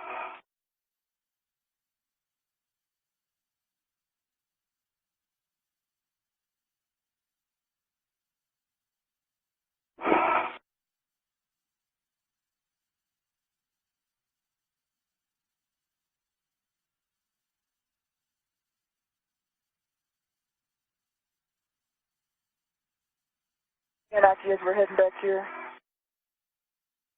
a little bit later in the day, so Okay. watch your tether and all that kind of stuff. Yep, thanks. Reminder. Time. Be out of your way, Charlie. So.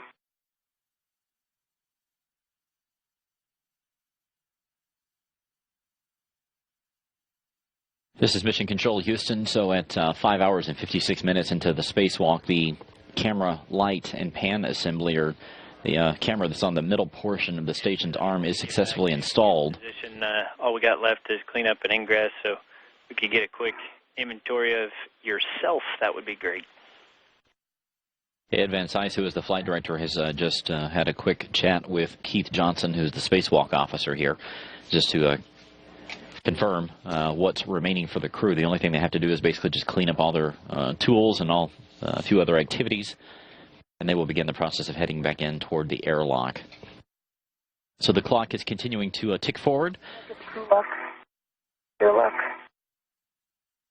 But we're getting close to the end of today's spacewalk. There's a view of the Quest airlock as Sonny Williams begins the process of ramping things down.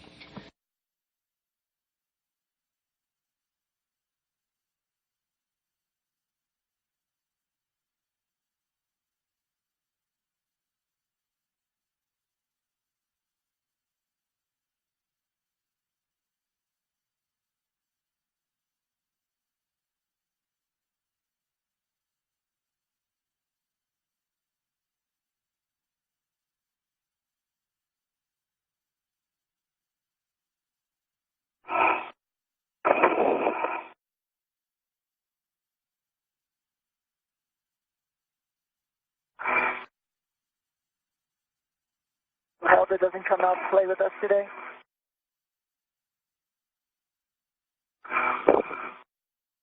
Yeah, I was wondering about that too. Ed personally apologizes to Hilda that she's going to stay inside today. I'm not.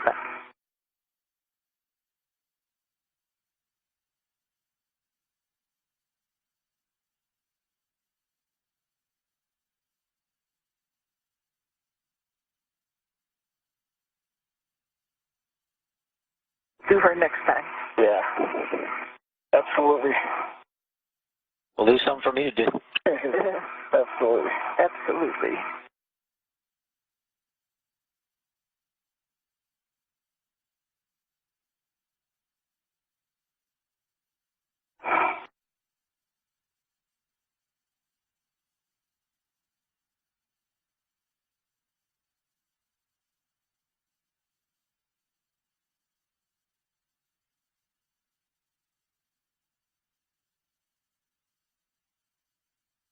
Yeah, the camera bag is ready to the crew lock, in the airlock rather. Copy that, Sonny.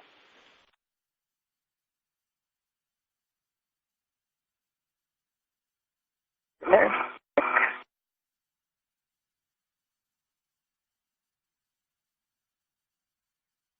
I'm thinking of Koichi as I'm sticking my hand into this handrail. Video. No? Yeah. Talking about.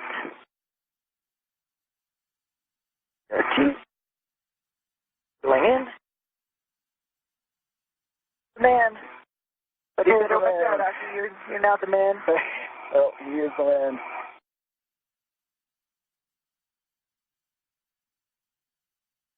Yeah, your BFR and the pre-lock bag is on my BRT, Reddit, and 2 pedal belts.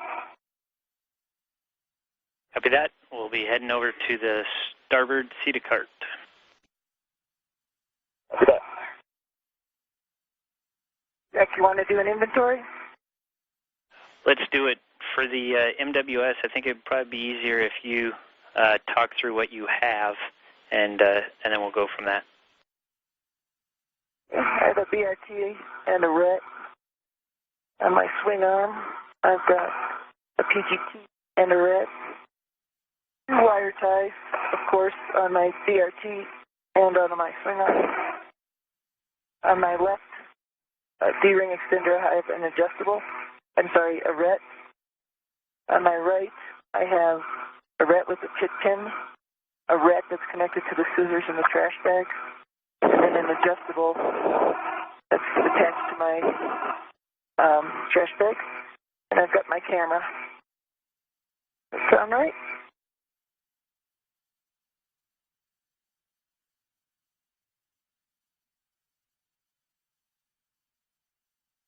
And of course, my safety tethers and my safety tethers. Copy that. That looks like a good readback. The only thing else was the bunny ear wire ties. And I've got those 2 also. Bunny ear wire ties.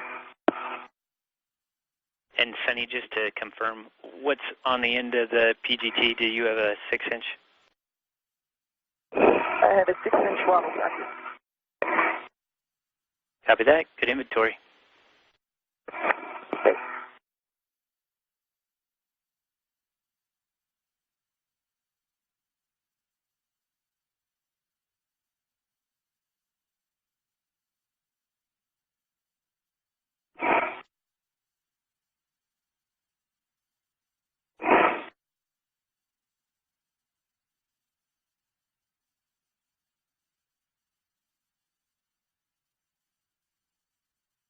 Aki, how you doing?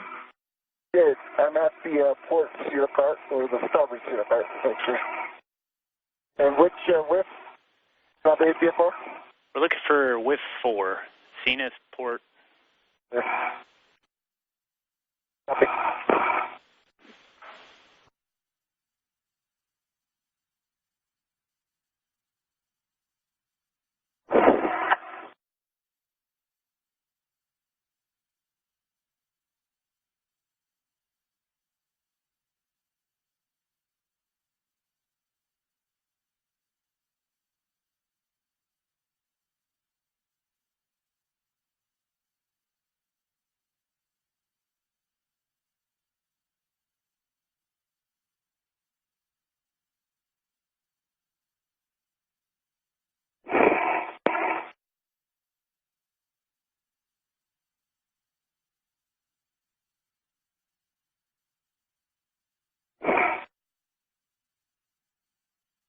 You have a clocking.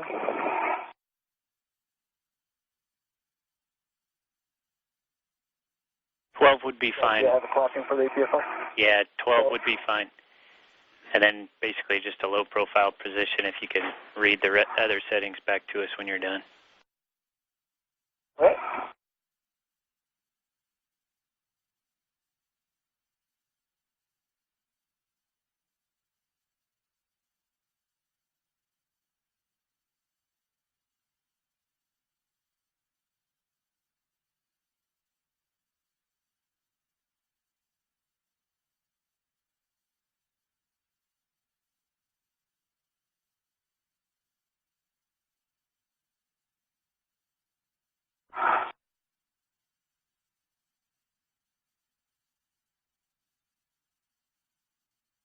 Just to let you know, your streak continues. We got good data from the boom camera.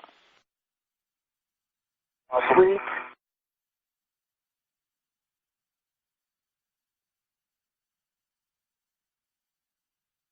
The folks are happy. Thanks for their help. Absolutely. And I promised Ed that I'd burn my lucky tie if this didn't work, so I appreciate you guys making this work so I didn't have to burn my tie.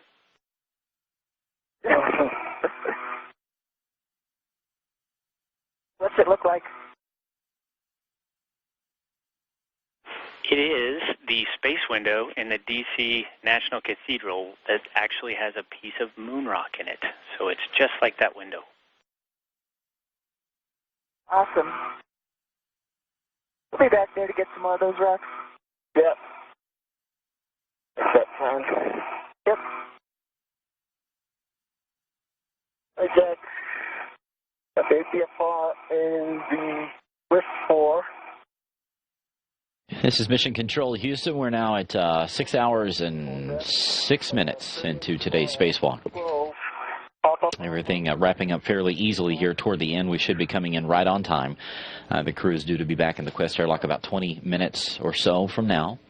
Copy. Understand 12, Papa Fox 12. Good read.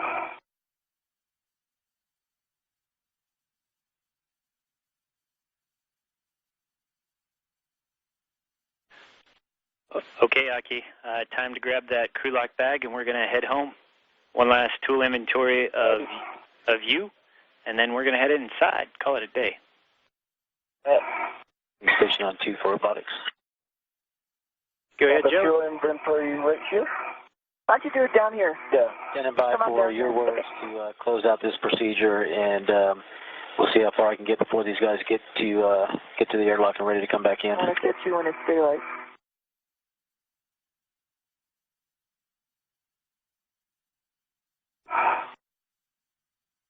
We copy that, Joe. We expect it to be here very soon. We'll let you know.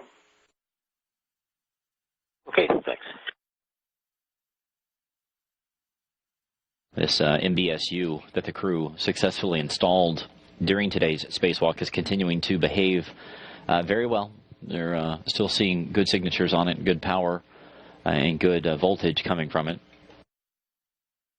And Station Houston on 2 for Joe. We'll plan on handing off to you to start on step 4 of the repress card like yesterday, if that'll work.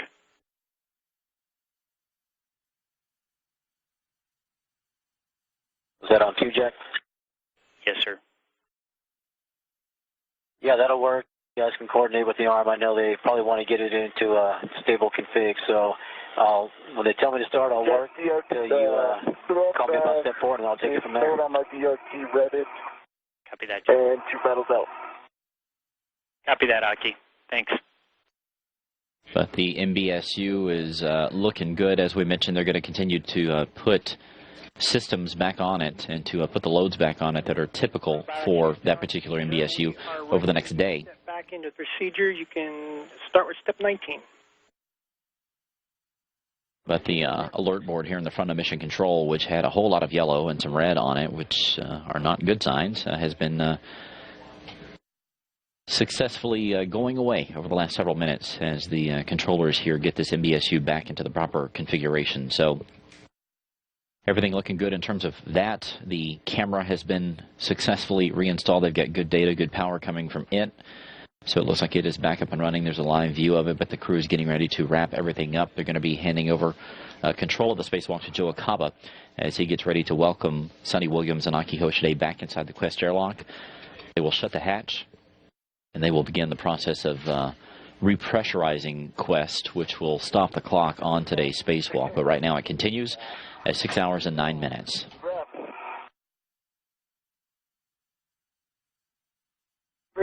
We're all a good team. Absolutely.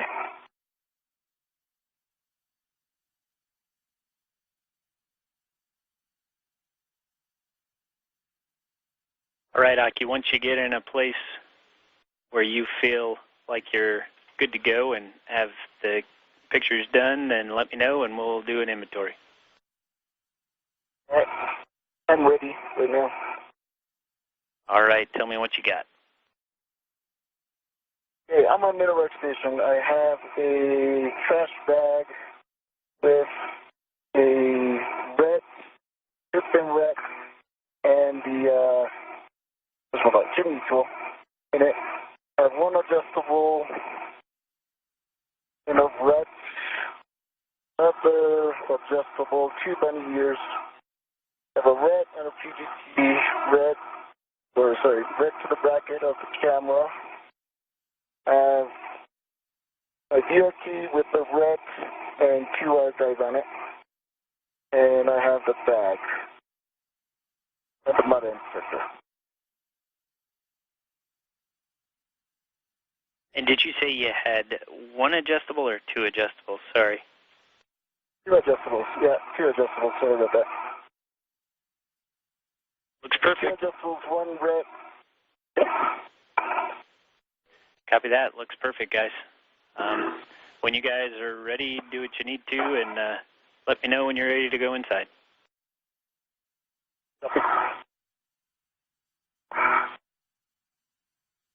Sunset. Hey, Aki, one last thing. Can you confirm you still have that 6-inch wobble on your PGT, right? He does. I can see it from behind. Copy, thanks. I forgot about that. Good catch, thanks.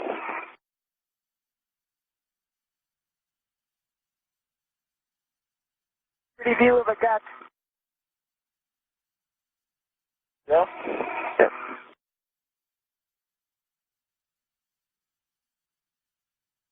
Yeah, you get a time to go to bed and put it away. I just turned it into night. Exactly. Little thunderclouds. Horizon. All right. Ready to go in? Yep. Yep. Ready to go? Yep. Okay, first thing for you, Aki, is to attach your right waist tether to the airlock D-ring extender. Give me a call when you're done. Okay.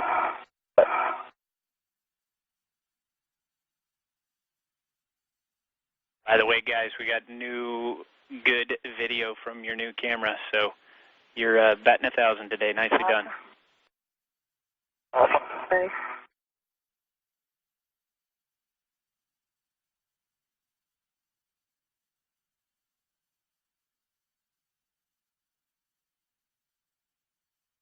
It's just me.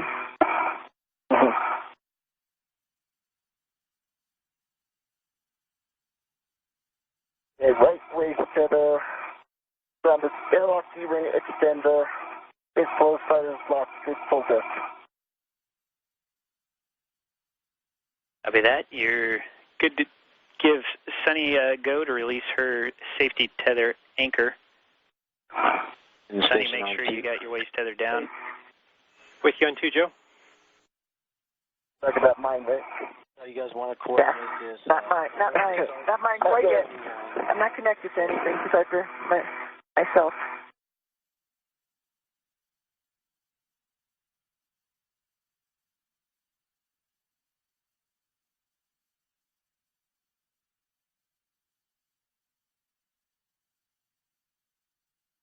Jack, were you walking us through a Yes, ma'am. So you're going to take EV2 safety tether anchor hook from the aft ring and attach to your right waist tether. We got a handover coming up in a minute. Okay.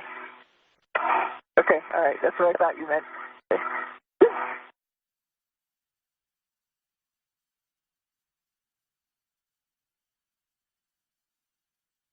Aki, you're attached and locked, right? I am attached and locked, so you have a go to release my safety tether. Okay, your safety tether is coming off the aft ring. Copy. Copy. So you are connected through Aki into the airlock, so you are cleared to retrieve. Not yet. Not yet. Copy. Okay.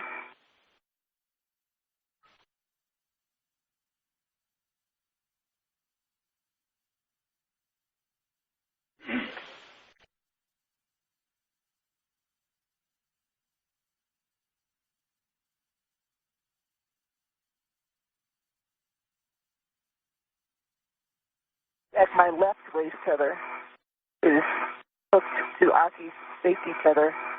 Both of them are hook closed, slider locked, black on black. I'm going to let my left waist tether go in. My right waist tether is still connected. Handover. Stand by.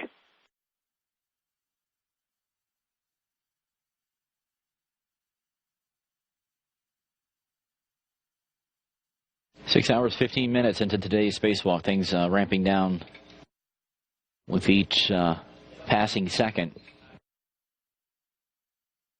The mood here in the room considerably less tense than it was at the beginning of today's spacewalk because everything has been successful. The team's worked very hard to get everything choreographed and timed and worked with crew throughout the entire weekend to get these tools prepared that were needed for today. But the MBSU at the end of today's spacewalk has been successfully installed and is up and running.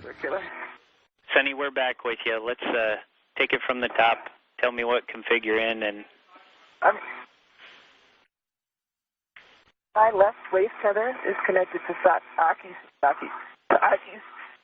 safety tether. Hook closed, slider lock, black on black. Both of them are connected. His waist tether is connected to the inside. My safety tether connected my right waist tether, still on the airlock circular handrail. I'm going to take it off now. Sounds good. And attach to your MWS. Okay. Yep.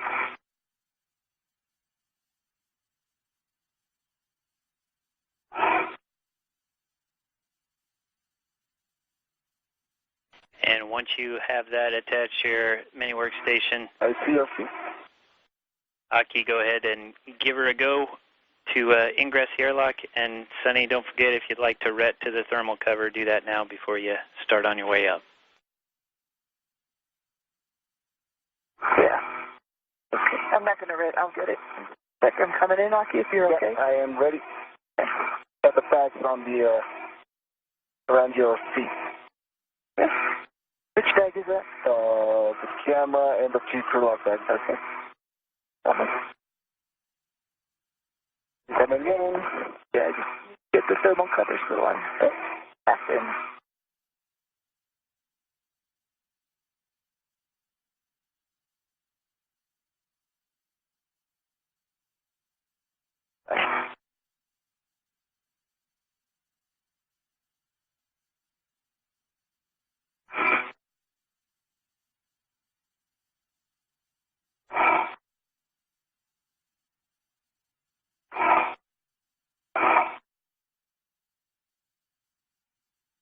Now I'm coming in all the way. Yep. Okay. The thermal cover is closed. Copy that. We can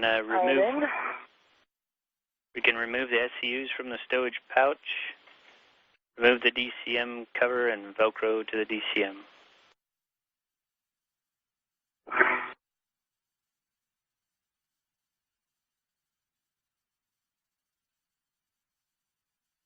Talk about connecting the SCUs. Hey, firm. Okay, Next step is to connect the SCUs. Let me know when it's done. Yep.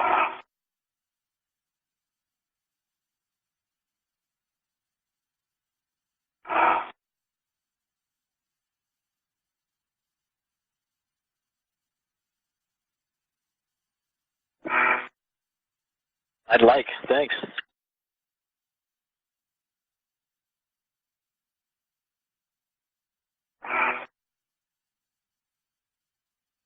That's much better.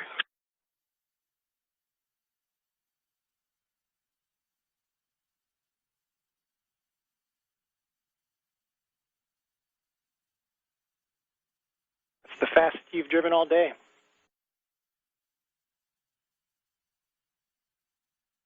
I know, it's been killing me. If you guys are good, I'm going to go ahead and safety arm. We're good for that, Joe, and fantastic robotic support today. Congratulations. Likewise to you guys. Thanks for backing me up. And the arm is safe. We'll go change our hats and get those guys inside. Copy, arm safe. We'll see you in the airlock. Well, I'll be there in just a sec. And sorry about that, guys. Kind of ready. Can you confirm that your SCUs are both locked?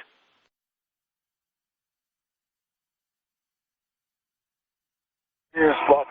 EV-1 is locked. Copy that. Just a quick note for you. TCV setting from 8 to max cold is going to minimize the time to get those SCUs cooling. At this time, you are cleared to go water off and expect the H2O is off message.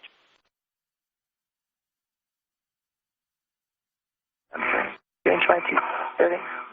Oh. EV2 water is off. Message confirmed. EV-1 water is off. Message confirmed. Copy. We got to wait 2 minutes before we close the hatch, but Sonny, you can close the thermal hatch and make sure that the Velcro strap is attached. Thermal hatch is closed. Velcro strap attached. The Velcro goes on the outside, correct? I don't see a receptacle for it on the inside. Talk about thermal cover? Yeah, a little Velcro. So, And Sonny, we got about 1 more minute. We had to wait 2 minutes, and then we can go ahead and close the hatch. Just stand by for about another 60 seconds. Oh, I see. Okay, no problem. Working on that little Velcro.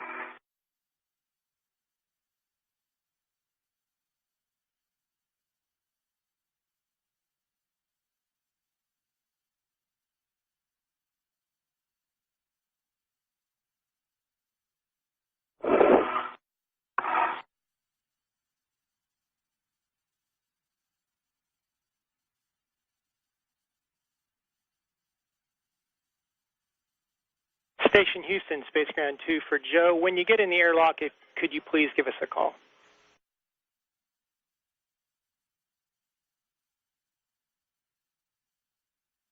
And Houston, I'm in the airlock. Joe, just wanted to let you know that since the MBSU did not come inside, PPE is not going to be required, but if you do see something, go ahead and put it on. Okay, appreciate the heads up. We'll let you know. Okay, I got to move again. okay. Let me know which side I should be. Go forward. Forward. Yeah, this is as forward as I can go. No, sorry, forward. That's it. Forward. But, honey, towards my head. Okay, guys, 2 minutes is up. As long as you got that Velcro strap attached, you're clear to check that the outer hatch is clear of hardware, and the handle position is per the hatch decal.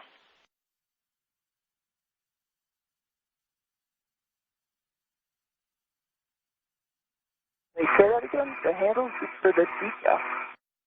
You're talking about locking it? We're just going to close and lock the hatch, Sonny, so make sure there's nothing in the way of the hatch, and go ahead and close and lock it. Okay. Yeah. That's what I thought. The crew getting ready to button up the Quest airlock. 6 hours and 23 minutes into the spacewalk. Again, our clock will stop once Quest becomes repressurized. Once that process begins, that is when the clock will stop and it'll officially end today's spacewalk. Coming down. Left.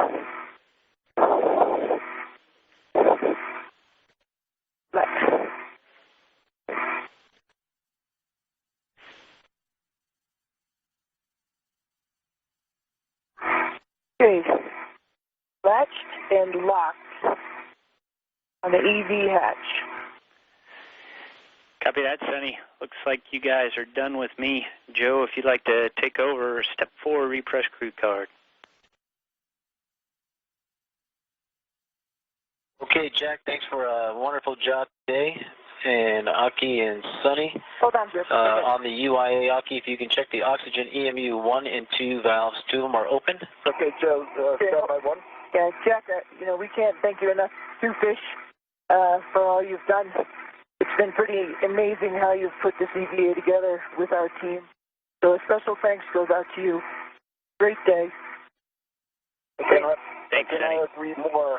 And also with for EVA and Robo and OSO and everyone on the ground and all the training teams and MBL guys.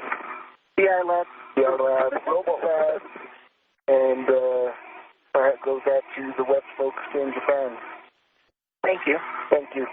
Sounds good, guys. A great team we have down here. All right, with that, Go, Joe. step 4. Okay, UIA, check oxygen EMU 1 and 2 valves, 2 of them are open. Open, confirmed. On the UIA, you're going to switch the power, EV1 and 2, 2 to on. Check the LEDs and let me know the volts. Okay, EV1 power coming on with the light. 2 power coming on with the light on the EMU.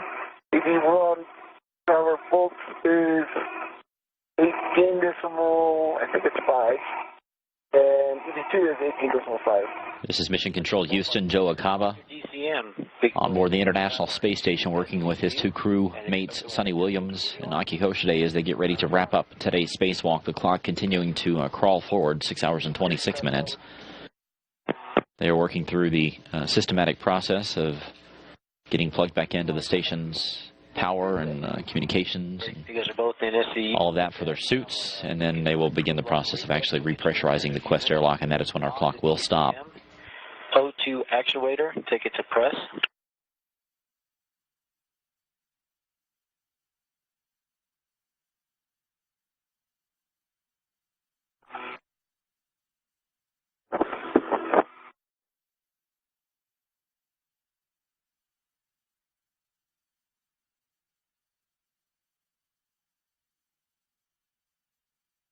EV2 actually is in press. EV1, O2 actuators and press. Okay, with that, you guys have said all your farewells. We can take the comm mode hardline. We'll be internal only. On, going hardline. Here you go, your hardline. Thank you.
This is Mission Control Houston. Our spacewalk has officially come to a close at 6 hours and 28 minutes.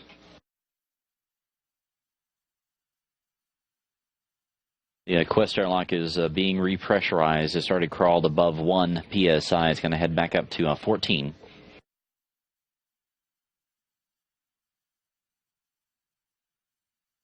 Once again, the spacewalk has come to a close at 6 hours, 28 minutes. It began at 6:06 a.m. Central Time, official end time 12:34 p.m. Central Time today.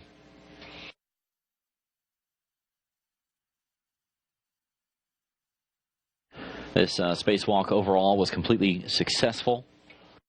The crew did have some additional challenges with that H2 bolt on that main bus switching unit number 1, but they did work through it and got that MBSU secured down to the station, plugged back into the station's infrastructure, and the ground teams are continuing to get it back up and running with all the other systems. The crew was also able to get to that camera removal and replacement that's on the middle portion of the station's robotic arm. This was a task that was deferred from last week's spacewalk as well, whenever that MBSU activity took up the majority of the crew's time. So that was accomplished. The get-aheads that were scheduled for today were not done, but that's why they're called get-aheads. They are luxuries in terms of getting them onto the timeline, but the crew did get everything done that was baselined for them. And after Thursday's marathon spacewalk that came in at 8 hours and 17 minutes, today's came in at 6 hours and 28 minutes.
This is Mission Control Houston with the official statistics from today's spacewalk for you.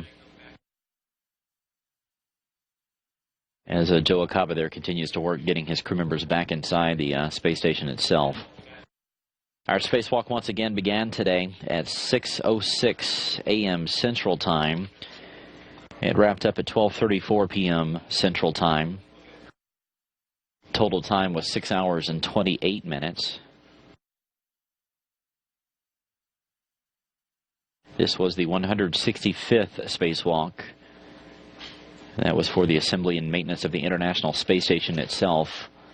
The total time spent during all of those spacewalks is now 1,042 hours and 23 minutes. It equals about 43 and a half days straight of spacewalk activity to build this complex. This was the third spacewalk for Expedition 32, with one Russian spacewalk being done back in August, as well as the U.S. spacewalk that was done last week. The total time now, 20 hours and 36 minutes. Sunny Williams now has 6 spacewalks under her belt. Total time, 44 hours and 2 minutes. That puts her at number 13 on the all-time list. And, of course, a little more than 2 hours into the spacewalk today, she captured the world record for longest time spent by a female spacewalking. Peggy Whitson formerly had that record as of this morning. She had 39 hours and 46 minutes, but now Sunny has surpassed it with 44:02. Aki Hoshide now has 2 spacewalks under his belt for a total time of 14 hours and 45 minutes. So once again, this was the 165th spacewalk for the assembly and maintenance of the International Space Station. Total time 1,042 hours and 23 minutes. That is 43.5 days worth of time outside the complex. It was the 3rd spacewalk for Expedition 32. The total time 20 hours, 36 minutes. Sunny Williams now has 6 spacewalks for her. Total time 44 hours and 2 minutes. That puts her at number 13 on the all-time list. She's at number 1 on the list for females. Aki Hoshide now has 2 spacewalks underneath his belt for a total time of 14 hours and 45 minutes. But it's been an incredible last few days for the team on board the International Space Station as well as the team here in Houston, as they encountered some unanticipated issues with a tricky bolt for this MBSU. But the teams did what NASA does best, which is analyze the problem. No matter how long it took to accomplish it, they worked pretty much 24 hours a day throughout the entire holiday weekend. Put their heads together with an incredible staff of people, including astronauts Dave Wolf, Mike Fossum, Drew Feustel. Peggy Whitson herself was there, helping put together some of the tools and testing them out for what the crew would do. Steve Bowen also helped along, as well as the engineering community and the spacewalk team, as they re-choreographed today's activities in a matter of hours and days. But they got it accomplished, and the crew stepped outside today. They worked through even more challenges with this bolt, but using the tools that they put together with the ground team's instructions, as well as some good old-fashioned elbow grease, proving that sometimes you just need an astronaut's hand to get these tasks accomplished. They did get the MBSU completely successfully installed, and it is in the process of being back up and running now with the ground teams sending some commands to it. Also got the camera installed on the station's robotic arm, which was the number 2 priority that was left over from yesterday. Here's a picture of the old assembly. The ground teams did report that camera is back up and running now. We are seeing views of it here in Mission Control. It's not quite in focus yet, but they are continuing to calibrate it and get it back into the loop. So it's been a busy few days for the crew on board the space station and also the teams here in Houston, but everything in the end worked out well, and the station is back in good shape.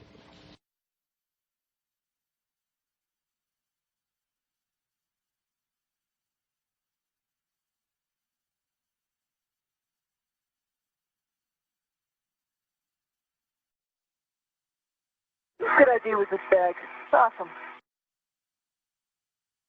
Is the ambidextrous camera instrument duffel, the Aki bag. Yep. Wonder who came up with that. Yeah. You're genius. Alright. Get this removed. Are you ready for the scoop? Ready and Shake. don't drop it on my head. No, I was not. Above you.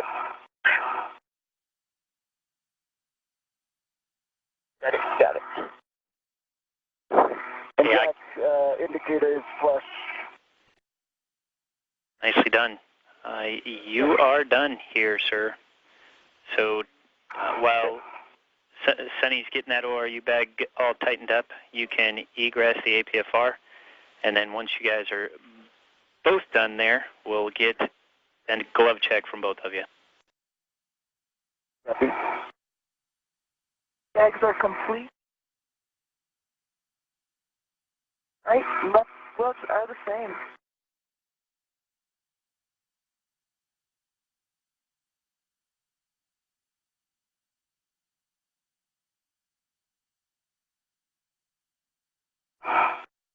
Not the same glove, they're both looking good, as same as they have been for the whole time. Yeah. And for EV2, right glove, left glove, no change. Sweet. Thanks, guys. You're cleared to egress. Aki, next up for you is going to be to grab that crew lock bag number 2 and put it on your BRT.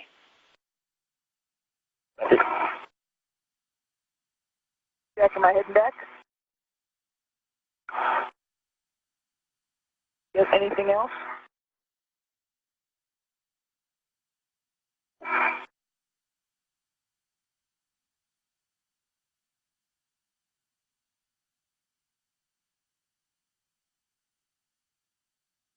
We're thinking, Sonny. All right, and APFR, it stays here? Aki, you have a choice. You can either put the crew lock bag on the APFR and take it down to the starboard seat of cart, or you can just leave it there. Okay. I can put it on the starboard. Okay, then what we'll need you to... Take it. You are cleared to press back to the right? airlock. Yes, ma'am. You're cleared to put that crew lock bag on the APFR, Aki, and then put it on your BRT. Yes, copy that.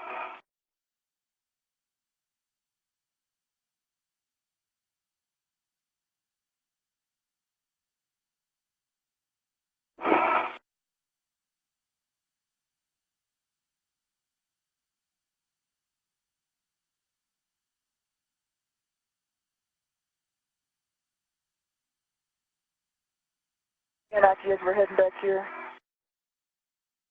a little bit later in the day, so. Okay. Watch your tether, all that kind of stuff. Yep, and reminder. Time.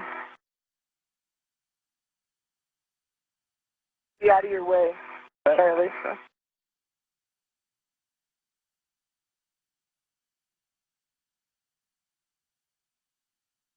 This is Mission Control Houston. So at 5 hours and 56 minutes into the spacewalk, the camera light and pan assembly, or the camera that's on the middle portion of the station's arm, is successfully installed. All we got left is clean up an ingress, so if we could get a quick inventory of yourself, that would be great.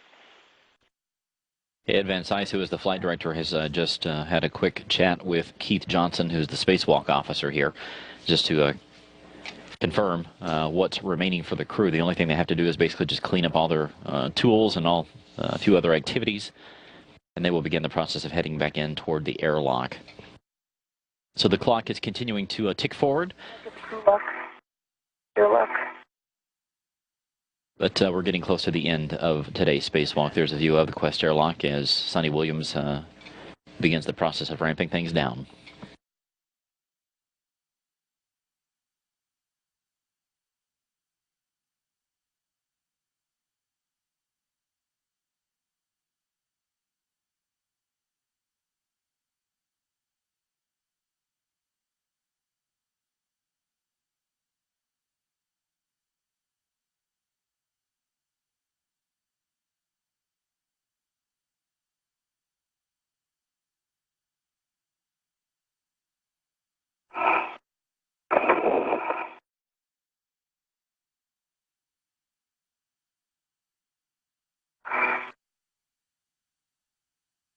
Helder doesn't come out to play with us today.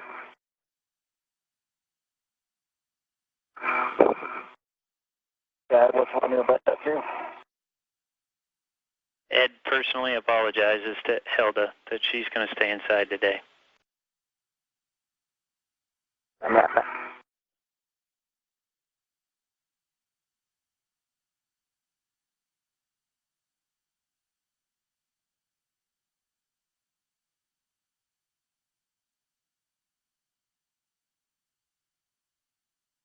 Do her next time. Yeah, absolutely. We'll leave something for me to do. Absolutely. Absolutely.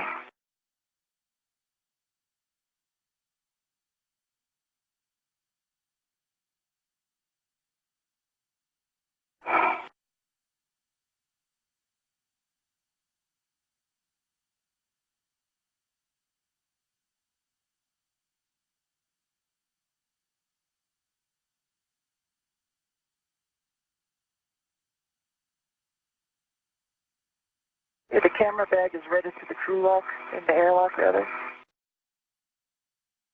Copy that, Sonny.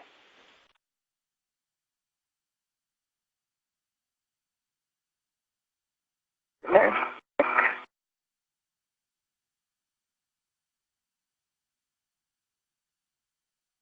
I'm thinking of Koichi as I'm sticking my hand into this handrail. Video. No? Yeah. Talking about. Koichi. Going in. Man. But he said, watch out, Aki, you're now the man. Oh, he is the man.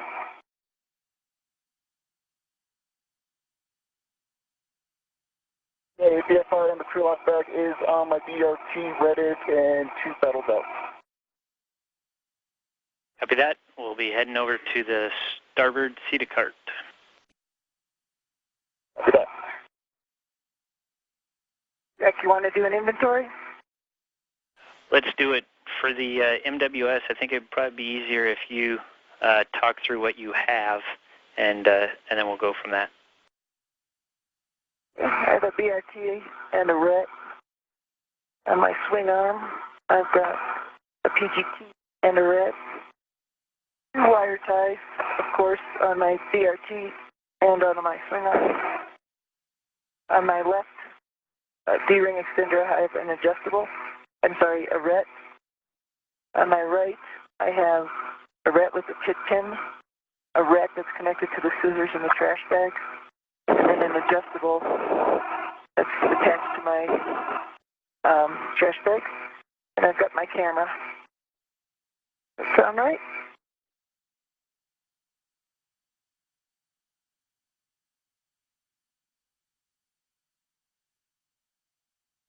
And of course, my two-way tethers and my safety tethers. Copy that. That looks like a good readback. The only thing else was the bunny ear wire ties. And I've got those 2 also. Bunny ear wire ties. And Sonny, just to confirm, what's on the end of the PGT? Do you have a 6-inch? I have a 6-inch wobble socket. Copy that. Good inventory. Okay.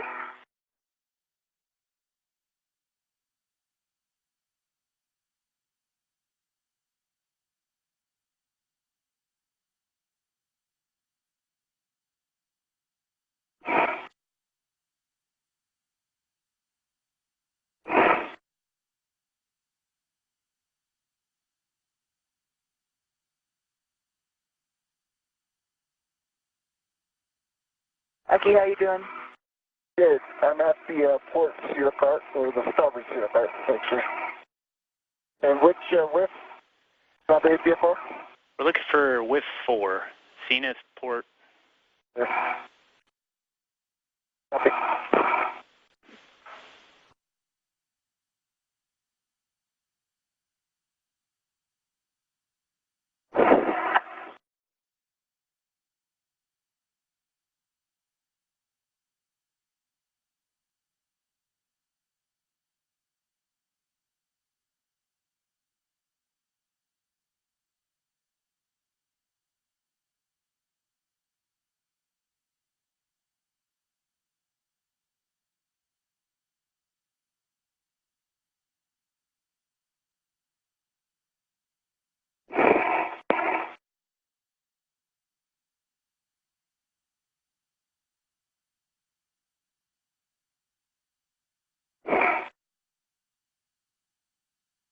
You have a clocking.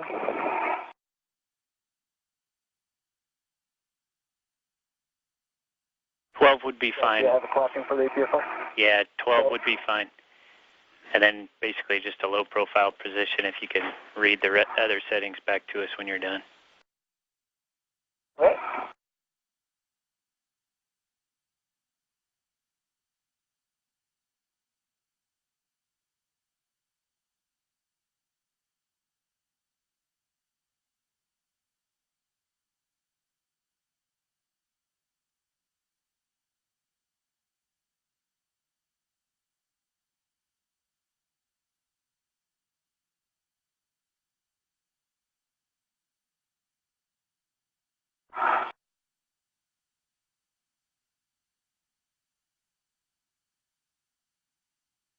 Just to let you know, your streak continues. We got good data from the boom camera. Sweet.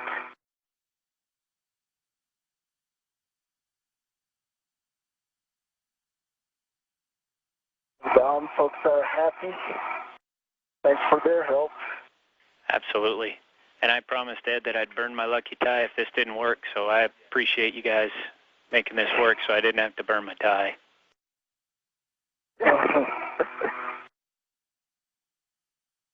What's it look like? It is the space window in the D.C. National Cathedral that actually has a piece of moon rock in it. So it's just like that window. Awesome. We'll be back there to get some more of those rocks. Yep. At that time. Yep. Hey, Jack. Okay, BFR in the Swift 4. This is Mission Control Houston. We're now at 6 hours and 6 minutes into today's spacewalk. Everything wrapping up fairly easily here toward the end. We should be coming in right on time. The crew is due to be back in the Quest Airlock about 20 minutes or so from now. Copy. Understand 12, Papa Fox 12. Good read.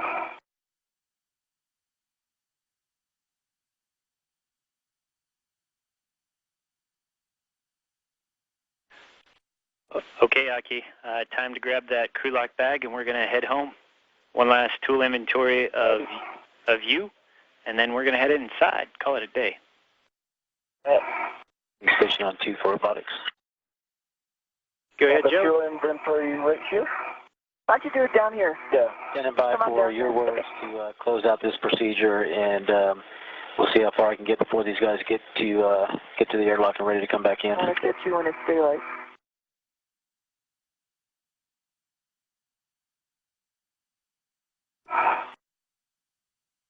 We copy that, Joe. We expect it to be here very soon. We'll let you know. Okay, thanks. This MBSU that the crew successfully installed during today's spacewalk is continuing to behave very well. They're still seeing good signatures on it, good power, and good voltage coming from it. And Station Houston on 2 for Joe. We'll plan on handing off to you to start on step 4 of the repress card like yesterday, if that'll work.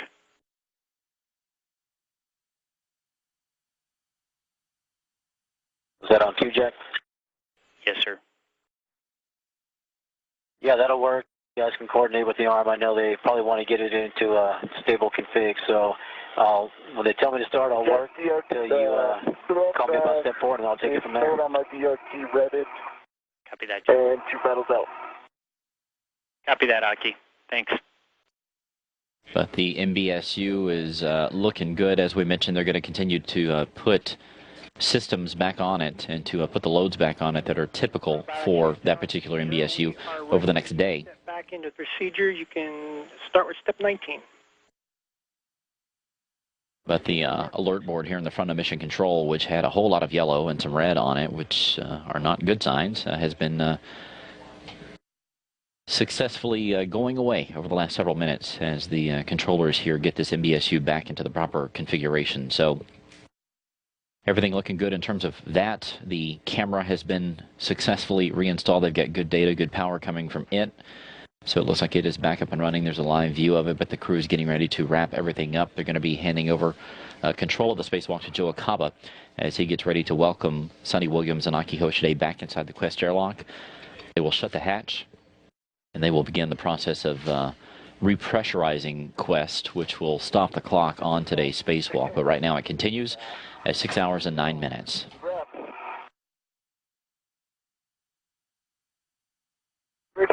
We're all a good team. Absolutely.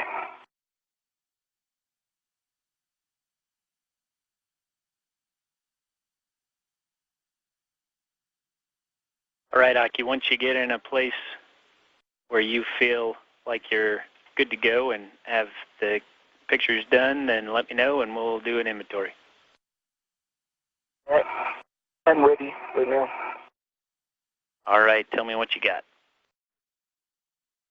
Okay, I'm on middle station. I have a trash bag with a red strip and wreck and the chimney tool in it. I have one adjustable and a red, another adjustable, 2 bunny ears. I have a red and a PGT red to the bracket of the camera.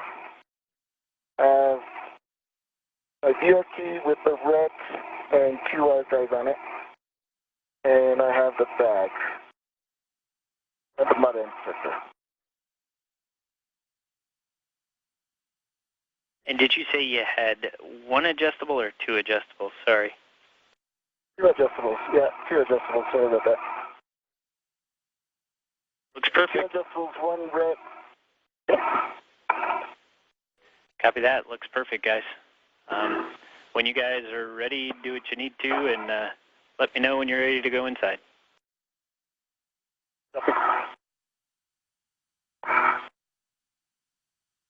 Sunset.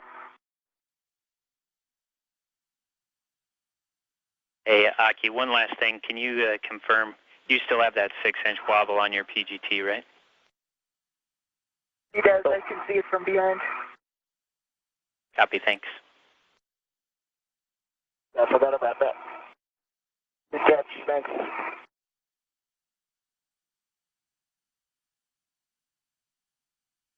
Pretty view of a gut. Yeah? Yep.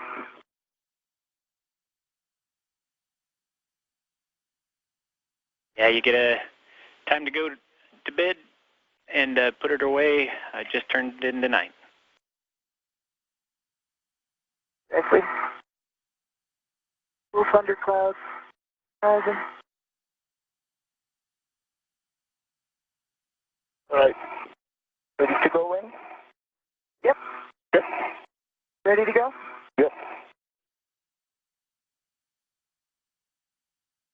Okay, first thing for you, Aki, is to attach your right waist tether to the airlock D-ring extender. Give me a call when you're done. Okay.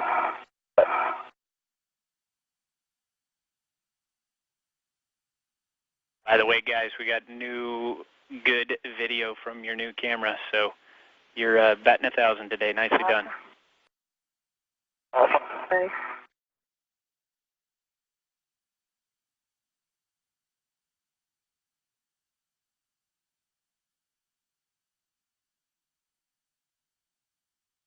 It's just me.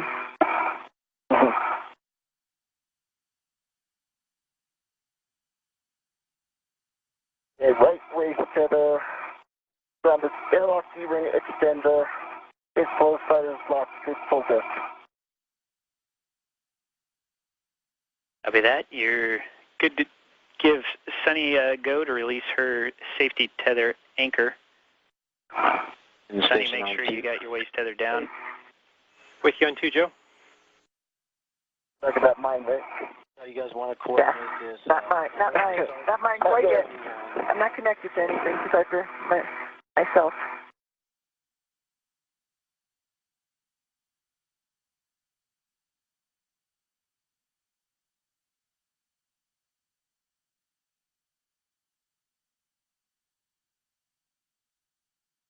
Jack, were you walking us through it? Yes, ma'am. So you're going to take EV2 safety tether anchor hook from the aft D-ring and attach it to your right waist tether. We got a handover coming up in a minute. Okay. Okay, all right. That's what I thought you meant. Okay.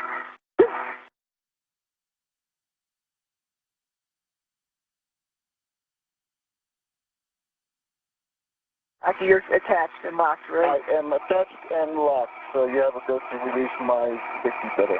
Your safety tether's coming off the aft D-ring. Copy. Copy. So you are connected through Aki into the airlock, so you are cleared to retrieve. Not yet. Not yet. Copy. Okay.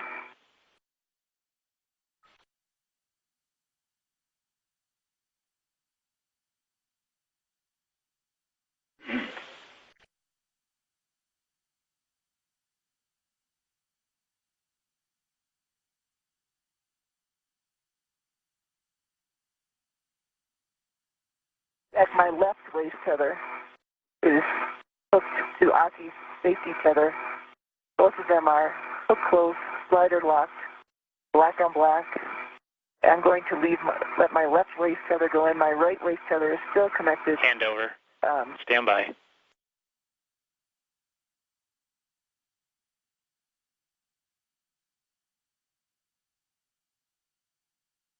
6 hours, 15 minutes into today's spacewalk. Things ramping down with each passing second.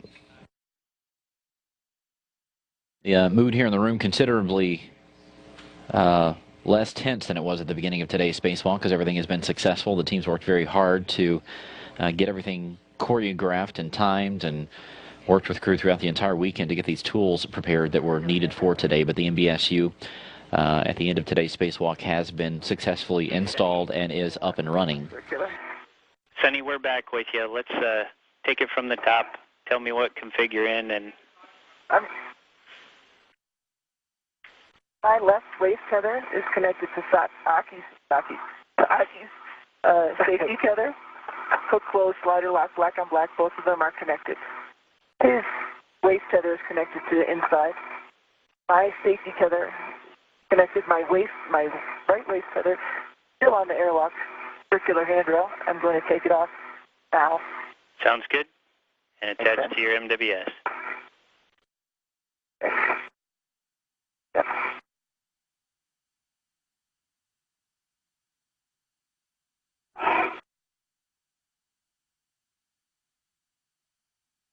And once you have that attached to your mini workstation, I see. Aki, go ahead and give her a go to ingress the airlock. And Sonny, don't forget, if you'd like to ret to the thermal cover, do that now before you start on your way up. Yeah. Okay. I'm not going to ret. I'll get it. I'm coming in, Aki, if you're okay. I am ready. Got the bags on the around your feet. Yeah. Which bag is that? The camera and the two crew lock bags. Okay. Coming in. Yeah, just get the thermal covers put on. Back in.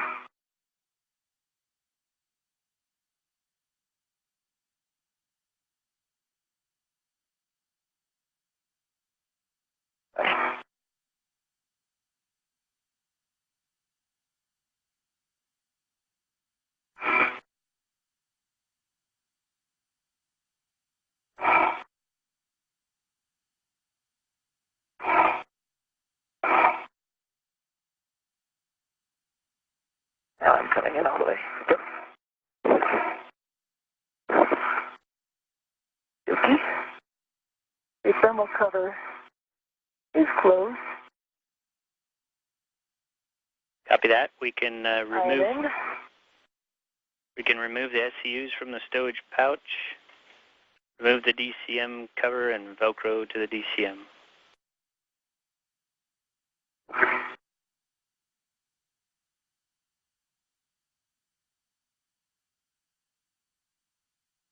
Talk about connecting the SCUs. Hey, firm. Next step is to connect the SCUs. Let me know when it's done. Yep.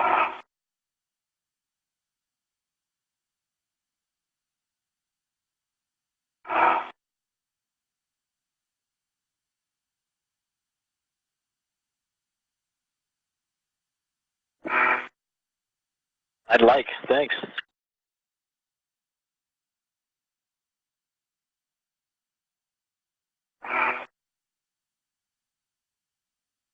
That's much better.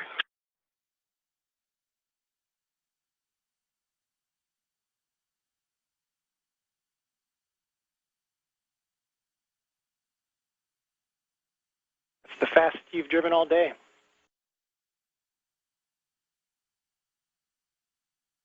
I know, it's been killing me. If you guys are good, I'm going to go ahead and safety arm. We're good for that, Joe, and fantastic robotic support today. Congratulations. Likewise to you guys. Thanks for backing me up. And the arm is safe. We'll go change our hats and get those guys inside. Copy, arm safe. We'll see you in the airlock. Well, I'll be there in just a sec. And sorry about that, guys. Kind of ready. Can you confirm that your SCUs are both locked?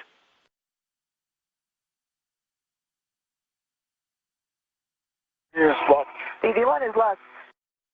Copy that. Just a quick note for you. TCV setting from 8 to max cold is going to minimize the time to get those SCUs cooling. At this time, you are cleared to go water off and expect the H2O is off message. I'm sorry. Change my 230. Oh. EV2 water is off. Message confirmed. EV1 water is off. Message confirmed. Copy. We got to wait 2 minutes before we close the hatch, but Sonny, you can close the thermal hatch and make sure that the Velcro strap is attached. Thermal hatch is closed. Velcro strap attached. The Velcro goes on the outside, correct? I don't see a receptacle for it on the inside. Talk about thermal cover? Yeah, a little Velcro. So, And Sonny, we got about 1 more minute. We had to wait 2 minutes, and then we can go ahead and close the hatch. Just stand by for about another 60 seconds. Oh, I see. Okay, no problem. Working on that little Velcro.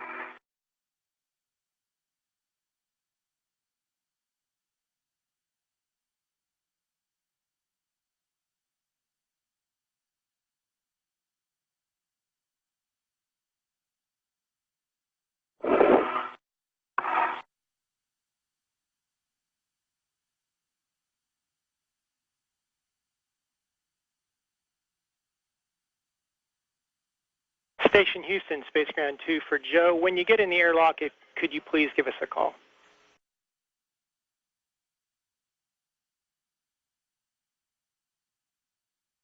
And Houston, I'm in the airlock. Joe, just wanted to let you know that since the MBSU did not come inside, PPE is not going to be required, but if you do see something, go ahead and put it on. Okay, appreciate the heads up. We'll let you know. Okay, I got to move again. okay. Let me know which side I should be.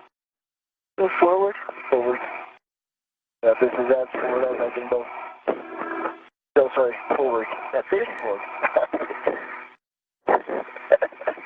But honey, towards my head. Okay, guys, 2 minutes is up. As long as you got that Velcro strap attached, you're clear to check that the outer hatch is clear of hardware, and the handle position is per the hatch decal.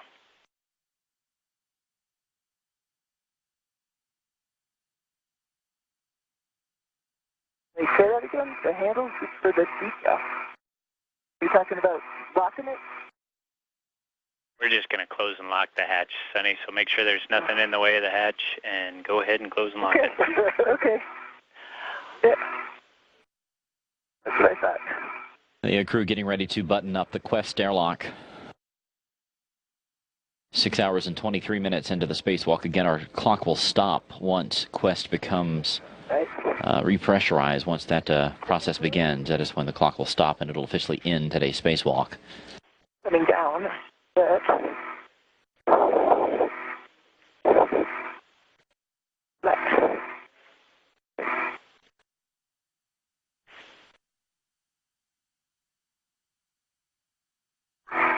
Okay.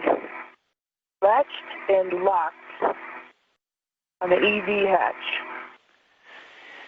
Copy that, Sonny. Looks like you guys are done with me. Joe, if you'd like to take over, step 4, repress crew card.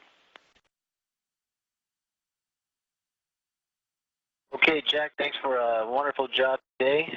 And Aki and Sonny. Hold on, Griff. On the UIA, Aki, if you can check the oxygen EMU 1 and 2 valves, 2 of them are open. Okay, Joe, start by 1. Yeah, Jack, we can't thank you enough, Two Fish, for all you've done. It's been pretty amazing how you've put this EVA together with our team. So a special thanks goes out to you. Great day. Thanks, I Sonny. have 3 more, and also with the for EVA and Robo and OSO and everyone on the ground, and all the training teams and MDL guys, PR Lab, Robo Lab, and our heart goes show that to the web folks in Japan. Thank you. Thank you. Sounds good, guys. A great team we have down here. All right, with that, go Joe. Step 4. Okay, UIA, check oxygen EMU 1 and 2, valves, 2 of them are open. Open, confirmed. On the UIA, you're going to switch the power, EV1 and 2, 2 to on. Check the LEDs and let me know the volts. Okay, EV1 power coming on with the light. 2 power coming on with the light on the EMU. EV1 power volts is 18 decimal, I think it's 5. And EV2 is 18.5. This is Mission Control Houston, Joe Akava GCM. on board the International Space Station, working with his 2 crew mates, Sonny Williams and Aki Hoshide, as they get ready to wrap up today's spacewalk. The clock continuing to crawl forward, 6 hours and 26 minutes. They are working through the systematic process of getting plugged back into the station's power and communications, and You guys are both in SE. all of that for their suits, and then they will begin the process of actually repressurizing the Quest airlock, and that is when our clock will stop. O2 actuator, take it to press.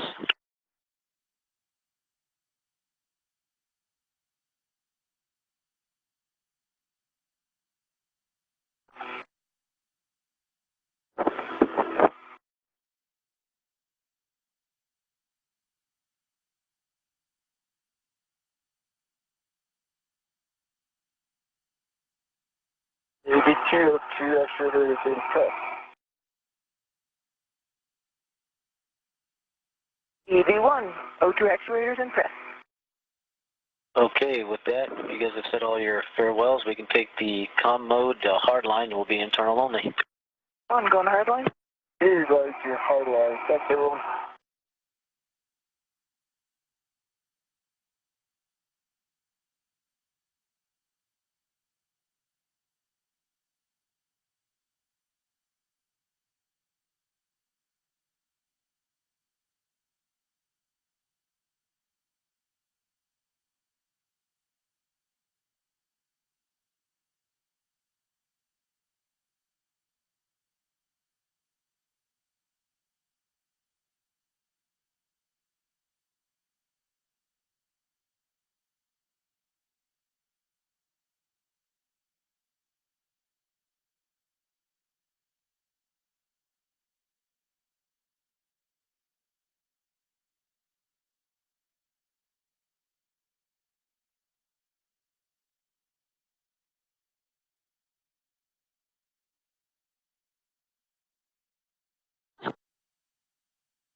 This is Mission Control Houston.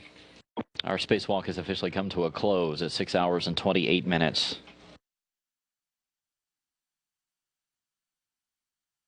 The Quest airlock is being repressurized. It started crawled above 1 PSI. It's going to head back up to 14.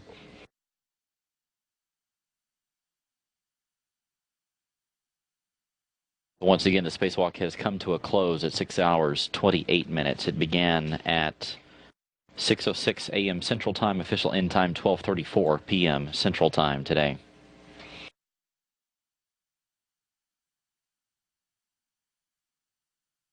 This spacewalk overall was completely successful. The crew did have some additional challenges with that H2 bolt on that main bus switching unit number 1, but they did work through it and got that MBSU secured down to the station, plugged back into the station's infrastructure, and the ground teams are continuing to get it back up and running with all the other systems. The crew was also able to get to that camera removal and replacement that's on the middle portion of the station's robotic arm. This was a task that was deferred from last week's spacewalk as well, whenever that MBSU activity took up the majority of the crew's time. So that was accomplished. The get-aheads that were scheduled for today were not done, but that's why they're called get-aheads. They are luxuries in terms of getting them onto the timeline, but the crew did get everything done that was baselined for them. And after Thursday's marathon spacewalk that came in at 8 hours and 17 minutes, today's came in at 6 hours and 28 minutes.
This is Mission Control Houston with the official statistics from today's spacewalk for you. As Joe Acaba there continues to work getting his crew members back inside the space station itself. Our spacewalk once again began today at 6:06 a.m. Central Time. It wrapped up at 12:34 p.m. Central Time. Total time was 6 hours and 28 minutes. This was the 165th spacewalk. That was for the assembly and maintenance of the International Space Station itself. The total time spent during all of those spacewalks is now 1,042 hours and 23 minutes. It equals about 43 and a half days straight of spacewalk activity to build this complex. This was the third spacewalk for Expedition 32, with one Russian spacewalk being done back in August, as well as the U.S. spacewalk that was done last week. The total time now, 20 hours and 36 minutes. Sunny Williams now has 6 spacewalks under her belt. Total time, 44 hours and 2 minutes. That puts her at number 13 on the all-time list. And, of course, a little more than 2 hours into the spacewalk today, she captured the world record for longest time spent by a female spacewalking. Peggy Whitson formerly had that record as of this morning. She had 39 hours and 46 minutes, but now Sunny has surpassed it with 44:02. Aki Hoshide now has 2 spacewalks under his belt for a total time of 14 hours and 45 minutes. So once again, this was the 165th spacewalk for the assembly and maintenance of the International Space Station. Total time, 1,042 hours and 23 minutes. That is 43.5 days worth of time outside the complex. It was the third spacewalk for Expedition 32. The total time, 20 hours, 36 minutes. Sunny Williams now has 6 spacewalks for her. Total time, 44 hours and 2 minutes. That puts her at number 13 on the all-time list. She's at number 1 on the list for females. Aki Hoshide now has 2 spacewalks underneath his belt for a total time of 14 hours and 45 minutes. But it's been an incredible last few days for the team on board the International Space Station, as well as the team here in Houston, as they encountered some unanticipated issues with a tricky bolt for this MBSU.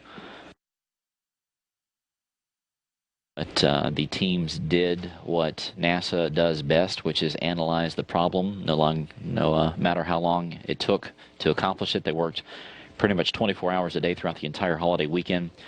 Put their heads together with an incredible staff of people, including astronauts Dave Wolf, Mike Fossum, Drew Feustel. Peggy Whitson herself was there, helping put together some of the tools and testing them out for what the crew would do.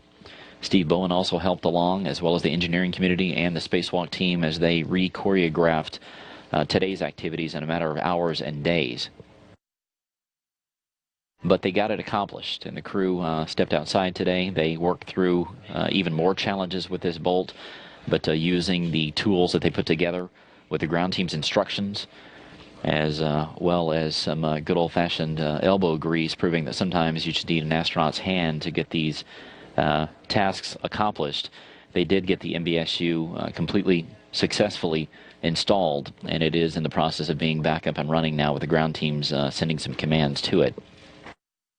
Also got the camera installed on the station's robotic arm, which was the number 2 priority that was left over from yesterday. Here's a picture of the old assembly. The ground teams did report that camera is back up and running now. We are seeing views of it here in Mission Control. It's not quite in focus yet, but they are continuing to calibrate it and get it back into the loop. So it's been a busy few days for the crew on board the space station and also the teams here in Houston, but everything in the end worked out well, and the station is back in good shape.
As we keep watching Joe Acaba inside the Quest airlock as he's getting Sonny and Aki back inside.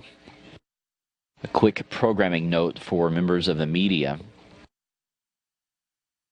We'll have a mission status briefing here at the Johnson Space Center coming up. We are targeting 1:30 p.m. Central Time, some 45 minutes from now.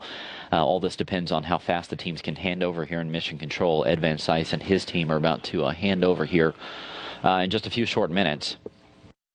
But we will keep you updated here on NASA television in terms of the targeted time for that briefing. But if you're a member of the media and would like to participate in that briefing today via the telephone, we ask that you contact the Johnson Space Center newsroom no later than 1:15 p.m. Central Time, 2:15 p.m. Eastern Time, so that we can patch you into that briefing. So once again, we are targeting 1:30 p.m. Central Time today for the mission status briefing, where Ed Van Cise and Keith Johnson, as well as Mike Suffredini, will take a look back at today's activity on board the International Space Station. But stay tuned here to NASA Television. We'll keep updating you as that time gets updated.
The crew is continuing to repressurize the Quest airlock methodically. It's up to 6.6 psi, continuing to climb.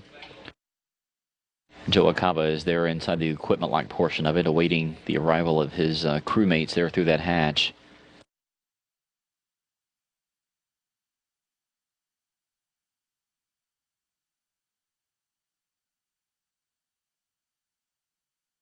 Quick programming update for you.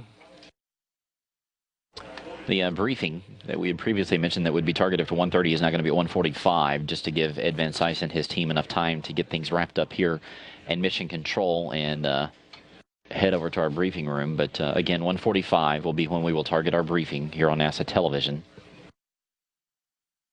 So with that in mind, if you're a member of the media, please call the Johnson Space Center newsroom no later than 1:30 p.m. Central Time, 2:30 p.m. Eastern Time. But again, our briefing will be at 1:45 p.m. Central Time today.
The Expedition 32 crew members saying hello to one another. Now that the hatch is open between the crew lock portion of Quest and the equipment lock. So some pictures being taken there as Joe Acaba helps get the crew back inside.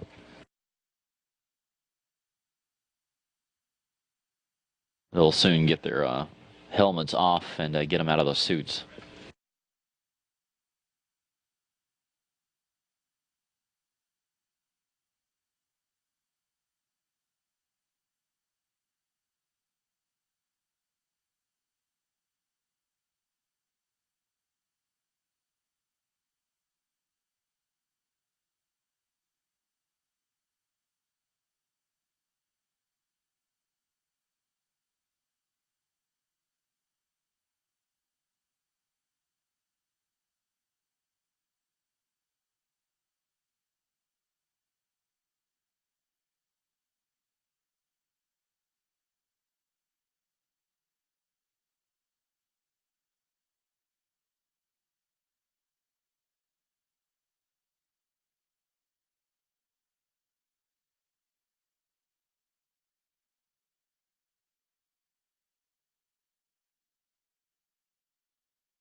This is Mission Control Houston.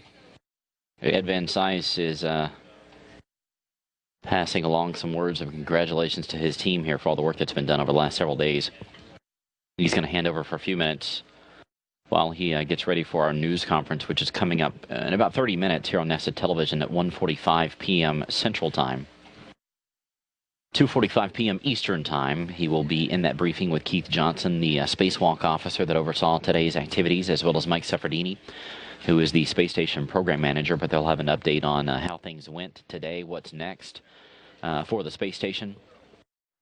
We'll also have some of the tools on hand that the crew used for sort of a show and tell. So, again, the mission status briefing coming up here on NASA Television at 1:45 p.m. Central Time, 2:45 p.m. Eastern Time. If you're a member of the media and would like to participate in that briefing today, please contact the Johnson Space Center newsroom by 1:30 p.m. Central Time. So you have about another 15 minutes before you need to do that.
Houston Station on 2, can you guys do step 37 in 1.240?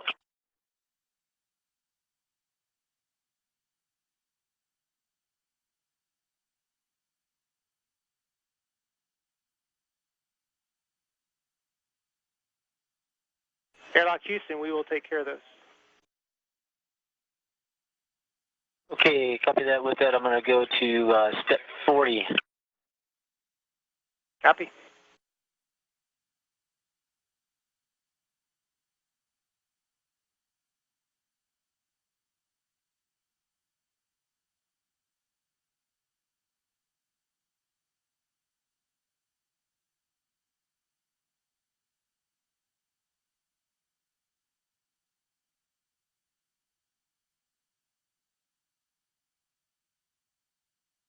МКС Туп Москвы в канале СГ-2.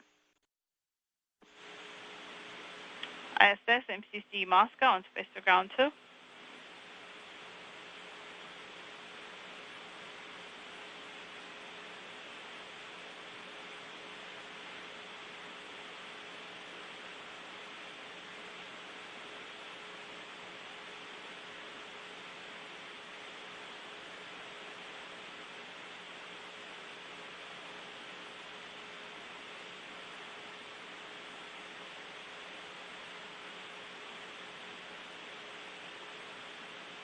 МКС ТУП Москвы, ВСГ-1. Как слышите нас, ребят? Houston Station on 2 for EVA. Go ahead, Joe, with you on 2. O2P 3010 is 922.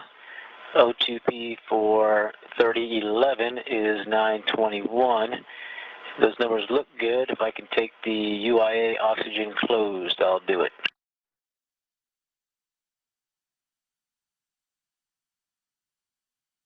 Good numbers, Joe, and you're a go to close the UIA valve. It didn't work.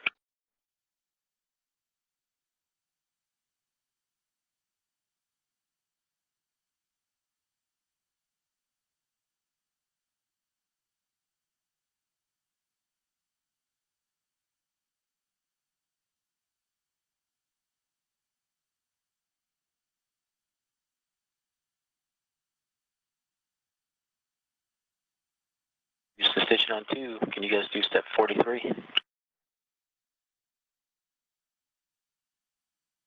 Joe, we will take care of 43. Thank you.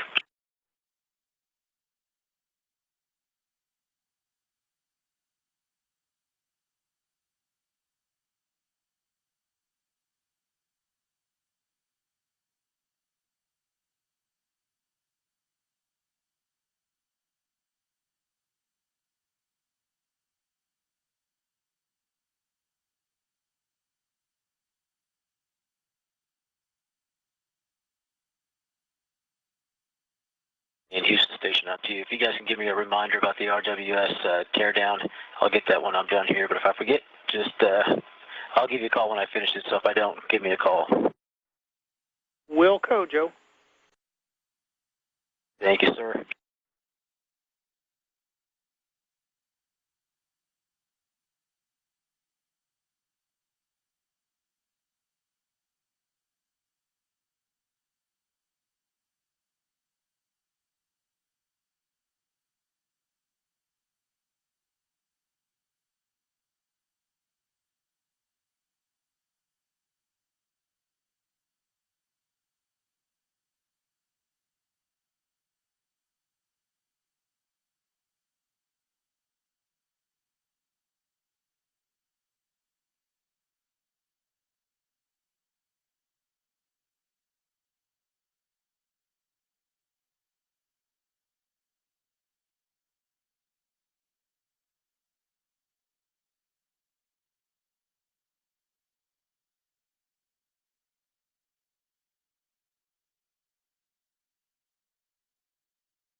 This is Mission Control, Houston. Things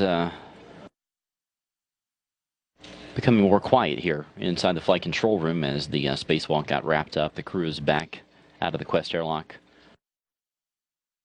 The space station itself is 258 miles above Canada, passing from Ontario to Quebec. About to pass over New Brunswick, just over the northern part of Nova Scotia, and then over Prince Edward Island.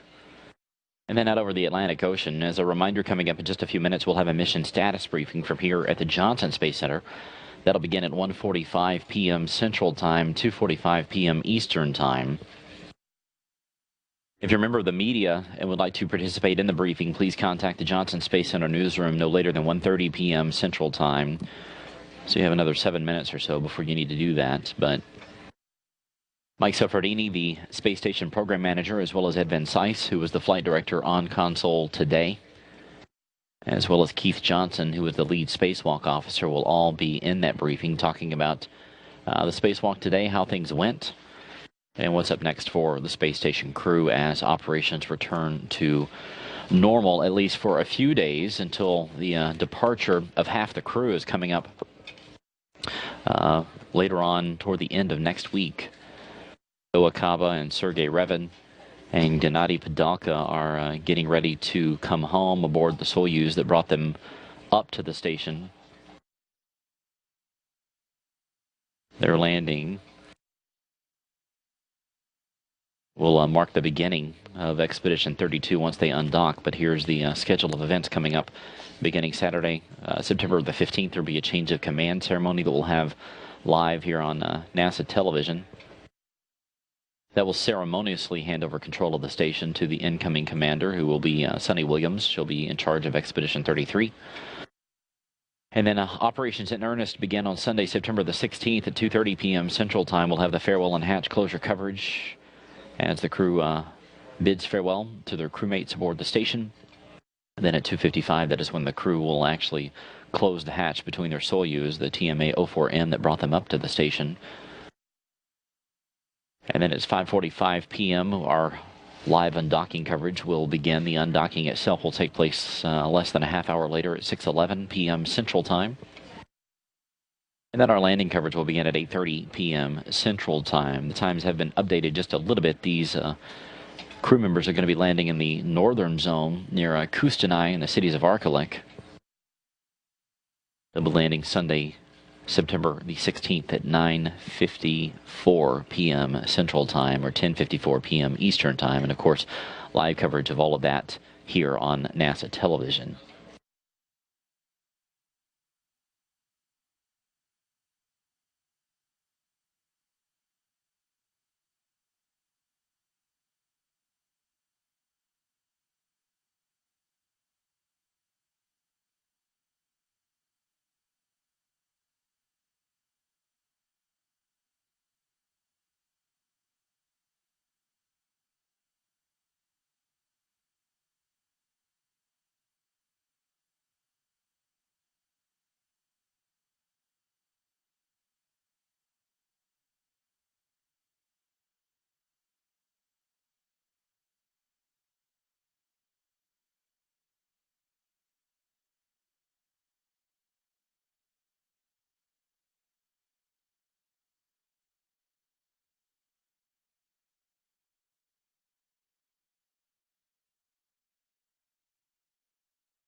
One more reminder for those of you in the media.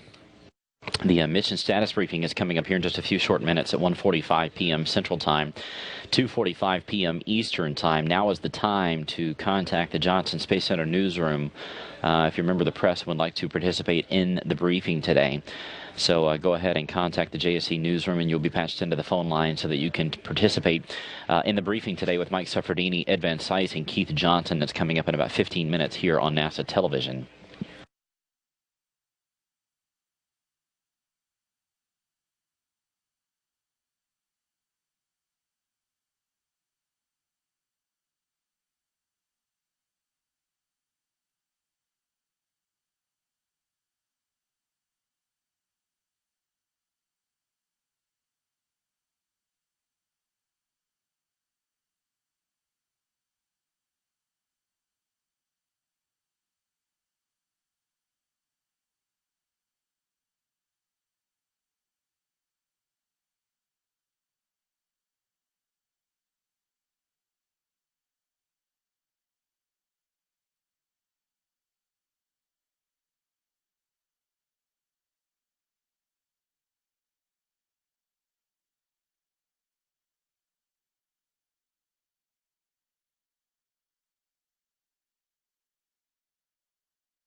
This is Mission Control Houston. We are getting ready for the mission status briefing coming up in just a few minutes here on NASA television. It'll begin shortly at 1:45 p.m. Central Time, 2:45 p.m. Eastern Time.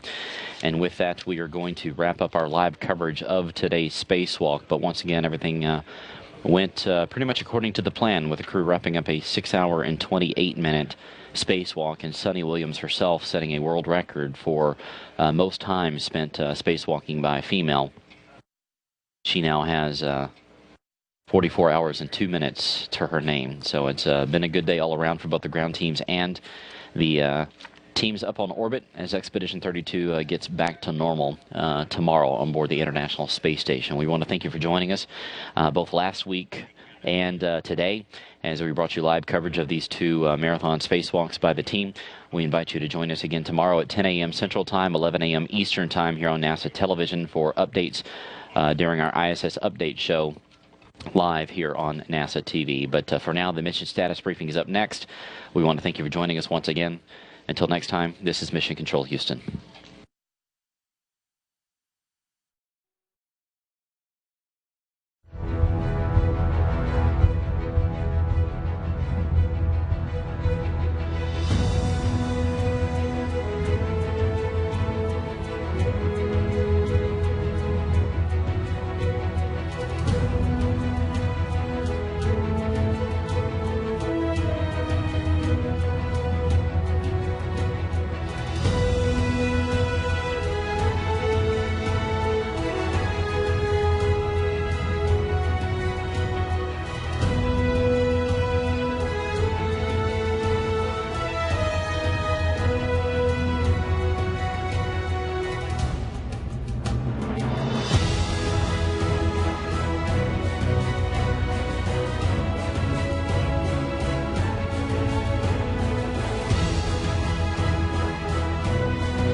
Good afternoon and welcome to today's Expedition 32 post-spacewalk briefing. Today we have with us International Space Station Program Manager Mike Seffredini. Ed Van Sice, the flight director in charge of the spacewalk today, and Keith Johnson, the lead spacewalk officer for today's activities. We'll start off with some opening statements, and then we'll move on to your questions. Mike? Well, good afternoon. I never thought I'd be saying this, but I've never been so happy to have 7 or 8 power channels on board ISS as I am today. And I won't go through all the details of the EVA. I'll leave that to Ed and Keith since they lived through it. But we do have, as everyone knows, we've got the MBSU 1 installed and activated. It's acting very well. And over the next couple of days, we'll integrate all of the components back in that MBSU feeds so we get more closer to a nominal config. In addition to that, the team was able to take the time to change out the SSRMS boom camera, which put us in a really good configuration for all the operations we do utilizing the arm. While it was difficult to live without this boom camera, we can, and we're prepared to do that if we had to. But today's EVA went as good as you could hope for, and once we got the MBSU installed, the crew and the ground team decided they had the time to go ahead and get the boom camera replaced. So we're in good shape. The EVA went very well. I'll talk a little bit about the future and then hand it to these guys to tell you more of the details. So with the EVA that we had to do today, we really couldn't squeeze in the HTV departure, which was originally planned for tomorrow. In between the HTV departure and the Soyuz departure, we had a reboost planned it's for phasing for future vehicles. It would tweak the landing a little bit, but that wasn't mandatory. But in working with the rest of the partners, we've decided that the plan is as follows. We will plan to have HTV depart on the 12th. We'll do a reboost to tweak the phasing of the orbit on the 14th, and then the 30 Soyuz will depart on time on the 16th. And that then puts everything in play to go ahead and have the ATV depart on time, which I think is currently the 25th of September. So hats off to the team. They did a fantastic job. This was a very challenging issue that took a lot of thinking about what do you have in your list of tools, and not necessarily tools on orbit, that you can use to get yourself in a good posture to install this bolt. As it turned out, the bolt post had some rough threads in it, and since we don't have on orbit a tapping device per se, we had to come up with tools to kind of clean it out as best we could, and then run this other bolt in. But the team did a really great job.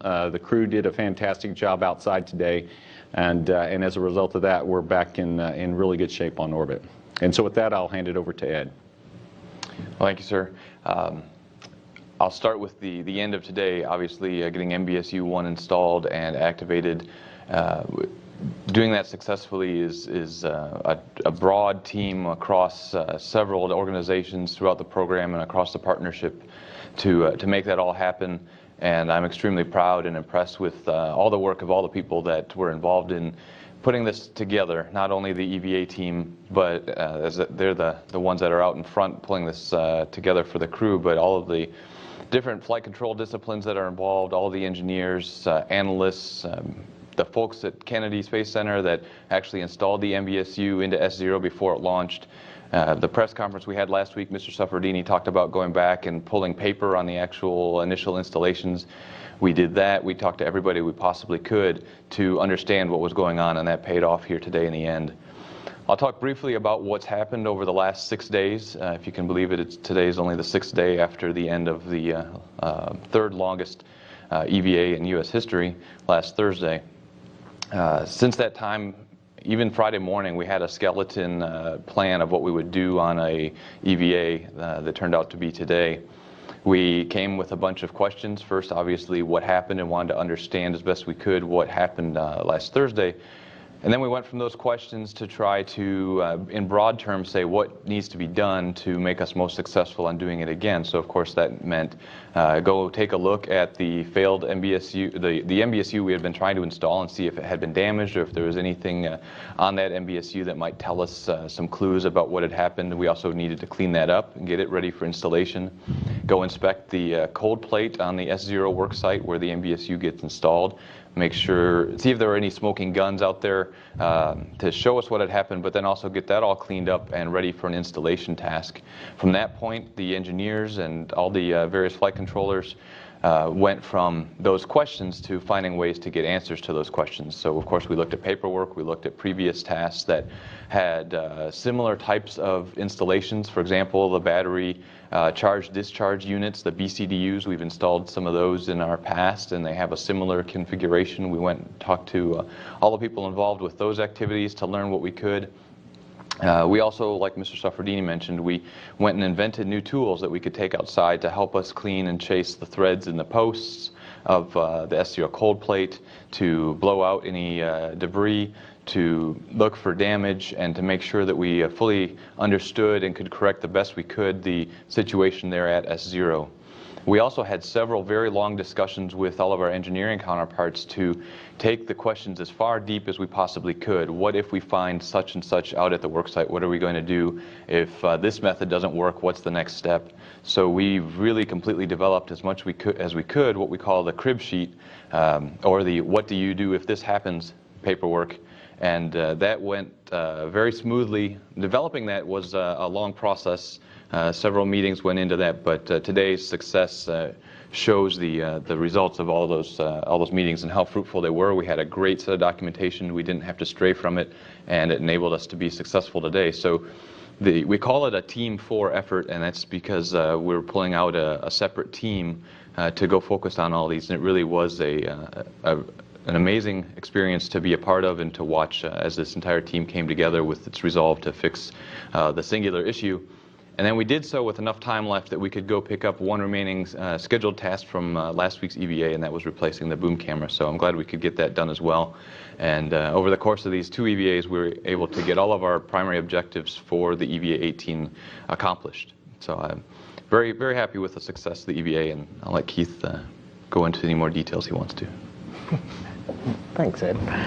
Let's see. So today's EVA was 6 hours and 28 minutes, which puts Sunny at 44 hours and 2 minutes of total EVA duration, puts her 11th in the U.S. standings, and she is, of course, the #1 female duration for EVA. So that's kind of cool. And we let her know that during the EVA.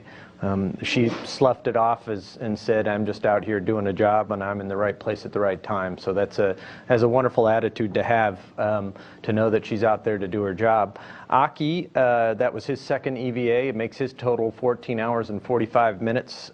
He is the leading Japanese astronaut. He surpassed Takao Doi, who had 12 hours and 43 minutes. We went out the door with an off-nominal suit configuration from the EVA last week. We had a problem with the cooling on Aki's suit, and because of that, both crew members had to shift suits. Aki went out in Sunny's suits, which was resized for him, and Sunny went out in a large hard upper torso, which is an off-nominal size, but she had practiced in it before, and she didn't have any complaints, and stuck ahead with the plan. So Ed mentioned a lot of the work that went into getting ready for this EVA, and I have to say I had many people come up to me and ask me what I thought the odds were of installing the MBSU under these conditions, and really the best that you could do is plan for getting the box in, but then also plan for all of the multiple things that you would have to do if we had to bring that box inside. Mr. Suffredini asked us to look at that several months ago with the failed box that we took out, because there are plans to potentially change out one of the plates inside of that, the cards. And so we did have a chance to look at how well that MBSU fits inside of the airlock along with other bags. And because of that, we came up with a configuration that if we needed to bring everything back inside with us, along with both crew members. We had a safe configuration, so we had to plan for that. And during the week between the failure and this EVA today, as Ed mentioned, we had teams going off developing many tools to make our jobs more highly successful. One of the tools that we developed, we pulled out, we have spare boxes that are inside space station that are the same bolting configuration as the MBSU. In order to understand what could have been wrong with the bolt, we scavenged the bolting mechanism out of one of the boxes that was inside and developed what we used as a tapping tool that Mr. Suffredini mentioned. This is a T-handle tool that the crew members use to restrain some of the outer coating on space station. It's a handling aid. It's got a pit pin on one end, and it fit nicely into, just fortunately fit nicely into the bolt mechanism. And so we could develop a tool that allowed us to drive the bolt without the box around it, so we could see just what it took to get a bolt installed. We also had to put tether features on it, and that allowed us to keep it safely secured during the operation. Well, we knew that the torque was going to be a high running torque, or we suspected that it was going to be fairly high. This is about what a gloved hand could do to turn this bolt. And because the torque could go up from there, we had to find a way to allow us to take this T-handle tool off and put another socket in place. So the guys on the ground came up with a really nifty method to cut this particular tool loose and then install a much larger handle that would then allow them to put quite a bit more torque into the bolt. And this was a really good design, and this worked out really well because the torque got to the point where neither Sonny nor Aki was able to do it with the T-handle tool. And it also allowed them to drive it both forward and backward when installing the bolt. And that way they overcame the rough spots that Mr. Suffredini mentioned by driving it through those spots. So we, in the process, lubricated the bolt with lubricant that we've used on orbit before. This is what we call the lube gun, and it has brake coat in it, which is kind of a vacuum stabilized grease with some particles in it that allow it to some graphite particles that aid in. We brought this gun out with us, and fortunately we didn't have to use it. In previous EVAs, we've used this gun to lubricate the solar alpha rotary joint, and also the end effector on the arm and other points were grapple fixtures on board space station. So we had this on board. We used it to squirt into mitts that the crew members have for applying this lubricant. And with that, they put some of their other tools that we applied the lubricant to, such as the bolt that I mentioned before, and also an application tool that may seem familiar to people, which is a toothbrush.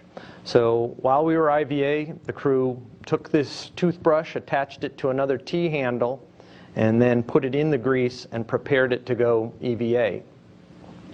So the process that the crew used once they got the MBSU out and away from the stanchion, we knew that we had particles down inside the socket. So they came outside with yet another tool that was developed by the ground team. And this is a very interesting tool. This is a piece of cable that has the end wires bent back to make a bit of a brush. And they took this tool out with them to the work site. It has on the end of it what we can attach the pistol grip tool. So they put the pistol grip tool on it and then drove it down into the socket, and then back out again. And in the process of doing that, they liberated a lot of the extra material that we suspect was binding the bolt. And they also had a chance to kind of feel how stiff it was driving it in and then driving it back out again. So it gave them some appreciation for what they had in store for them when they were going to drive the bolt. After that, we took the gas, the tool that you saw in the previous EVA, which is a nitrogen canister attached to a little nozzle, and they put it down in, and they bursted the nitrogen gas down in to blow out the particulate that was down inside. And then after that was done, we took the toothbrush that I mentioned in my little bag of tricks here, and we used this covered with lubricant and drove it down in and then back out again, and lubricated again the socket, drove the bolt down in with the tools that I mentioned, and after doing that back and forth several times to get past those points, the crew members felt that it was time to install the box, as we did on the ground. We put the MBSU in place, and in this particular case you saw before, we were using a torque multiplier and a PGT. We decided that probably the best method for driving this bolt, where you'd get the most feedback and you also have a good lever arm, was using our EVA ratchet tool with a socket attached to it. So the crew members put this into the bolt, and it turns out that this time we also came up with some methods to get the box in a neutral position, which allowed them to drive the bolt much more easily than we saw on the previous EVA, which proved successful. And we didn't have any other issues during the EVA. The suits ran very well, and the crew members had a good fit, and they're back inside right now getting ready for bed, and we're very happy with the EVA. Okay, we'll start out with questions here at the Johnson Space Center in Houston. Gina? Sure, if I have time for one. So Mike, at what point did you breathe a sigh of relief today? Oh, Gina, you always ask me these questions. Let's see. I didn't sweat too much when the MBSU wouldn't go in, because being down 2 channels wasn't too bad. But the last few days, every day as you were watching, we lost another power channel. We lost a thermal loop, at least briefly, in node 3. And we had another hiccup that's evading me right this instant. But we had a number of little gotchas come up. We had a normal health flag on MBSU 2 over the course of a few days. And so things seemed like they were adding up. So once the MBSU went in, that was nice. But when they powered it up and said it was a healthy box, then I started to feel a little bit better. And for Ed and Keith, when did the toothbrush come into play, and whose bright idea was that? Wow. You know what, I mean, I heard it come from 2 different directions. So I would like to say that at some point I suggested it, and I don't want to take credit, because someone else came in and said, hey, we just tried the toothbrush over on the fixture, and I thought, did someone hear me say that, or did they come up with it on their own? And I have to say, you know, there are lots and lots of brilliant ideas that come up with people, and it's always those ones where, you know, you take something common that everybody understands and use it in an off-nominal situation that just really makes you appreciate where you work and what you do. We were concerned that this wasn't going to pass thermal vacuum testing. So as part of the whole preparation for the EVA, you know, we send teams all over the place because we look at every aspect of things that could go wrong, or how you could get it stuck or cause more damage with the piece of hardware that you're taking out than good. So we did put this in a thermal vacuum chamber and found out that it could stand the high temperatures and the low temperatures, and we were still a little nervous about the bristles or it breaking off, but the crew was very careful with it, so we're very happy about that. Thank you. I'll just add, if I can. It was really amazing to watch the ingenuity of the engineers involved in the flight controllers, and they would come up with this idea of, hey, let's stick a toothbrush in there. And from there, it was like, okay, well, if we're going to do that, it has to have this. It has to be long enough. It has to be tetherable. It has to be something that a gloved hand can interact with. We have to be able to spin it and keep control of it. And then right away, just all this wide variety of ingenious people. Oh, well, if we put this, the tape on it, for example, that'll keep it all together and keep it within the thermal. And we'll put this particular tool on it so it's got a tether point, and that makes it the right size. And then, you know, we would go through a couple prototypes really quickly and go over to the mock-up facility and try it out. And there you have it. We have the tools that you see in front of you. It was amazing to watch it all come together. Robert Perlin with collectspace.com. So do these makeshift tools now become part of the permanent spacewalker's arsenal, or does it now inspire a team on Earth to go formalize and actually build a tool that does the same job to be launched on a future mission? For the near term, at least, they will certainly become what we consider to be hip pockets. We certainly won't throw away the good work that we've done to assemble these if we need them again. My guess is that the crew will take and keep them somewhere staged on board the vehicle. I don't believe we're going to build any more before we need them again. I wouldn't be surprised, though, if there isn't a team that goes off and, you know, we're going to have a lot of post-flight that goes on with this, and make sure we truly understand what happened and how we should be postured. And if we decide that this has applicability across a wide range, if not go build and fly new tools, then certainly we'll consider ways to better our posture in case before it happens the next time, even if it means just assembling something on board. Well, yeah. For instance, these boxes are very common. So the batteries have this same 2 Acme bolt solution. The MDMs that are installed have in fact, this bolt came from an MDM that's stored inside that actually is for use outside. So one of the things we all wished we had was a tap to follow the threads down in case they were boogered up. And so that was already on our list. In fact, we were planning on flying that on the next SpaceX flight. That was already in our plan in case other things didn't work out for us. So as Ed said, you know, you look at the things you wish you had on orbit that perhaps will do that job better, and we'll probably think about that in terms of we have a lot of ORUs outside, all of them have this same interface, and what are the set of tools the crew should have when they go out to this next one, just to see, to make sure that you don't have to come back inside. You can do the things you know you need to do if the threads are not acting right for you. I'd also like to add to that the tools that we use in most cases, we try to use ones that are already EVA certified. So these do have a use for them, and we'll probably deintegrate what we put together. These are now covered with grease and particulate that we want to keep somewhat isolated. So we'll take those probably out of the inventory, but at least consider, you know, where they are for a future EVA. I'm not sure which particular crew member the toothbrush came from, but they're going to want it back. So.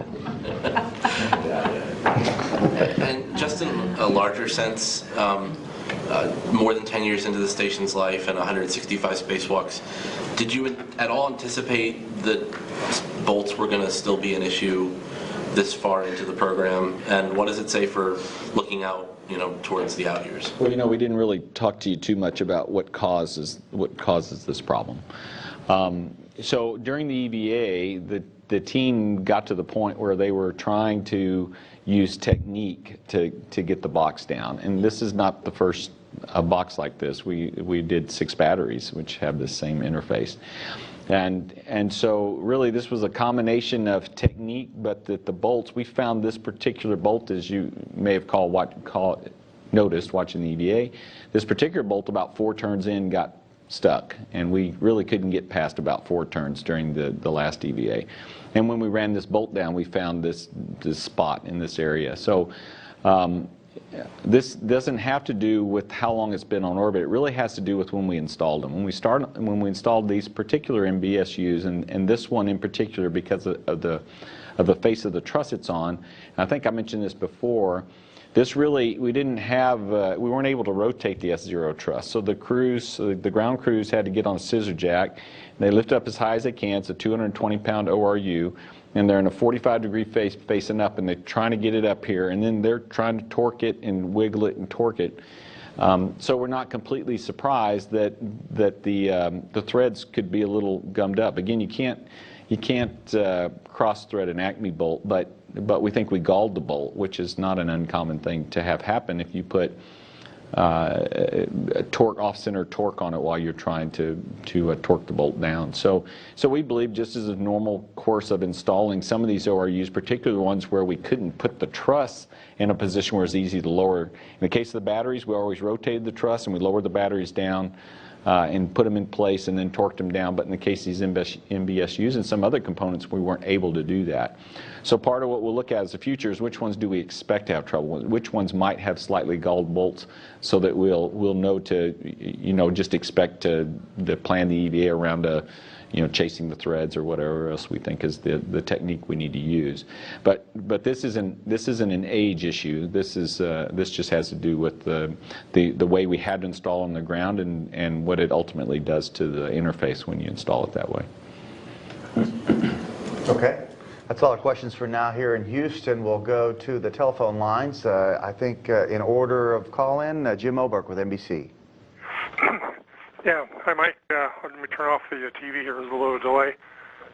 I wanted to ask you to go back and look at the big picture of the big 14 failures, and this was one of the big 14 that they fixed. But isn't there another big 14 already out there in the weeds waiting for you? And are these so far of your big 14 list in the past 2 years? Is this the second and third failures, or were there some more that we didn't notice? Let's see, Big 12s. Well, that's an interesting question because it's 12 now, by the way, and we think we've settled on that number. So, as you rightly recall, the MBSU and the pump module are both on the Big 12 list, and we've learned even more about installing these kinds of boxes. We have particular MDMs that are on the Big 12 list. We have the fluid hose rotary coupler, which is the coupler that the radiators rotate around. It allows the fluid hoses to rotate around the radiator and get the fluid to the radiator, so that's one. So we have this list of 12. We're working through them. Now, part of what we're doing is reviewing the procedures, making sure the procedures are well potted. Before, we had procedures and we thought we understood how they went, but we hadn't done a lot of pool runs. We hadn't spent a lot of time trying to figure out the techniques. So we just made sure we were able to do the steps we thought were necessary to change out that component. So part of the work being done on all the Big 12s, and we've got a little ways to go, is to run these in the pool, make sure we understand the techniques, and the other, to me, more critical is to understand how you're going to work around that interface until you make that change so that you stay in as robust a position. Remember, on the pump module, one of the challenges we had was we couldn't cool the arm. We're supposed to have redundant power in the arm, and we had to do a lot of work to figure out, well, actually we could provide redundant power to the arm with an uncooled DDCU, and we had certain jumpers we used to put ourselves in more favorable config. So that's probably one of the biggest things we're having to work through in each of these is how do you get yourself in a more robust posture just to survive, but also to make sure you can go outside, which takes certain power to the airlock and certain systems.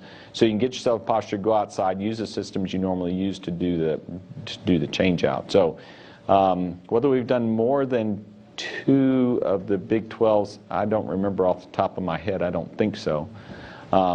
But as you can tell here, MBSU was on there. We've done quite a bit of work at MBSU, but we've also learned along the way.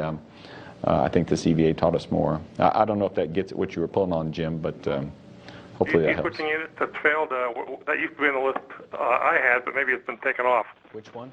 The DCSU.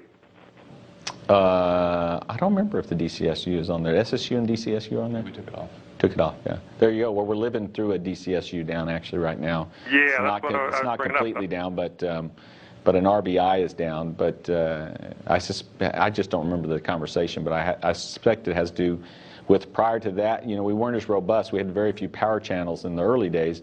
Now we've got all 8 channels. So right now, like we're saying, we're breathing a sigh of relief. We've got 7 to 8 channels.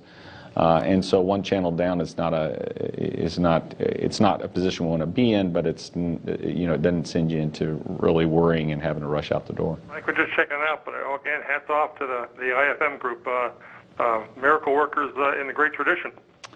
Yeah, you know, Ed said it really well, and I've, you know, it's a treat for me to be the program manager in this program. The number of people that were involved in coming up with ideas, and the folks that actually took those ideas and put them in shape tools around what crews could do on orbit using the stuff we had on orbit. It was an amazing thing to watch and behold, and Ed deserves a lot of credit. He brought a big team of folks together, not just the ops guys, but the engineering guys in the MER. As he said, you know, the techs we called techs. One of them was in retirement that spent a lot of time talking to us and explaining to us the challenge. The whole Boeing team was involved. It was a great effort. These guys have the experience and the dedication and the attention to detail that you have to be successful in this environment. And sometimes they make it look a lot easier than it really is. Yeah, atta girls and atta boys all around. Mm-hmm. All right, thanks, Jim. On to Mark Carreau with Aviation Week. Yeah, thank you, Mark Carreau from Aviation Week. Could you provide kind of the status on the DDSU power trip on Saturday? Is that something that will require a spacewalk ultimately to repair, or is that still being evaluated? Well, first of all, we got to figure out exactly what trip. So, and Ed might have more. So, Ed, jump in when you're ready. But the what happened, what did trip was an RBI in the DCSU, but it was a reaction to something outside the DCSU that occurred, either in the sequential shunt unit, which is the solar array piece power through the sequential shunt unit, or it's in actually the beta gimbal itself. We refer to it as a broom, but it's the rotating device that the power then goes through on its way to the DCSU, and then at the DCSU it's distributed to the different locations to provide power where it's supposed to. And so the DCSU reacted to what appears to be a short. It was a very high negative current, short-lived negative current draw that tripped it. Now we have insight and we can see that short is not there anymore. So even though we're not providing power, what we have to figure out is, was it the SSU or the roll ring, or is there some wiring issue in between, which is hard to believe something like that would be momentary. So we have a lot of work in front of us to try to sort through that. When we kind of set it aside, we're keeping power to the batteries. We've got them charged. I assume they're charged up now that we have the insight.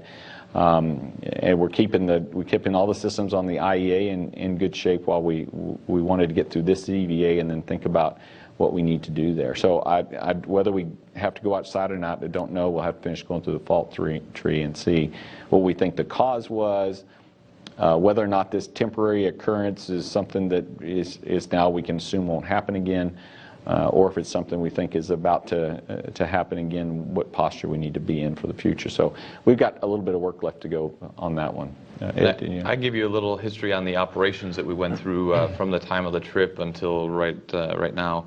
The first thing, of course, the first thing we do when we see something of that nature is it puts a big red warning up on our caution and warning summary, and we have procedures in place for any of those warnings. So we took appropriate action to first just make sure that the vehicle was safe, the channel was safe, and moved on from there. The first thing we wanted to do was isolate the upstream components, which, as Mr. Suffredini mentioned, is the SSU and the broom, from the downstream components, and that is the batteries themselves, the thermal loop that the batteries are cooled under, and then the MBSU, and in this case that was MBSU number 3.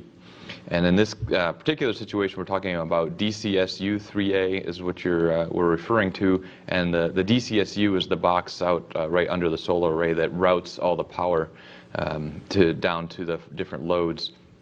We wanted to isolate that box from the solar array itself and the batteries and the loads. So once we took care of that, we could make use of a function that exists in all of the MBSUs, and that is we can actually tie two channels together. So we tied the 3B channel to the 3A channel, and that way the fully functional 3B solar array could provide power to not only its loads, but then also the loads that are all normally carried by that 3A solar array.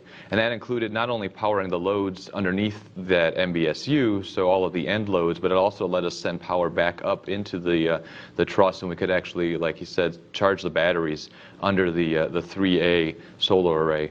And so everything underneath that DCSU is currently being provided power from its next door neighbor, its sibling power channel, the 3B power channel.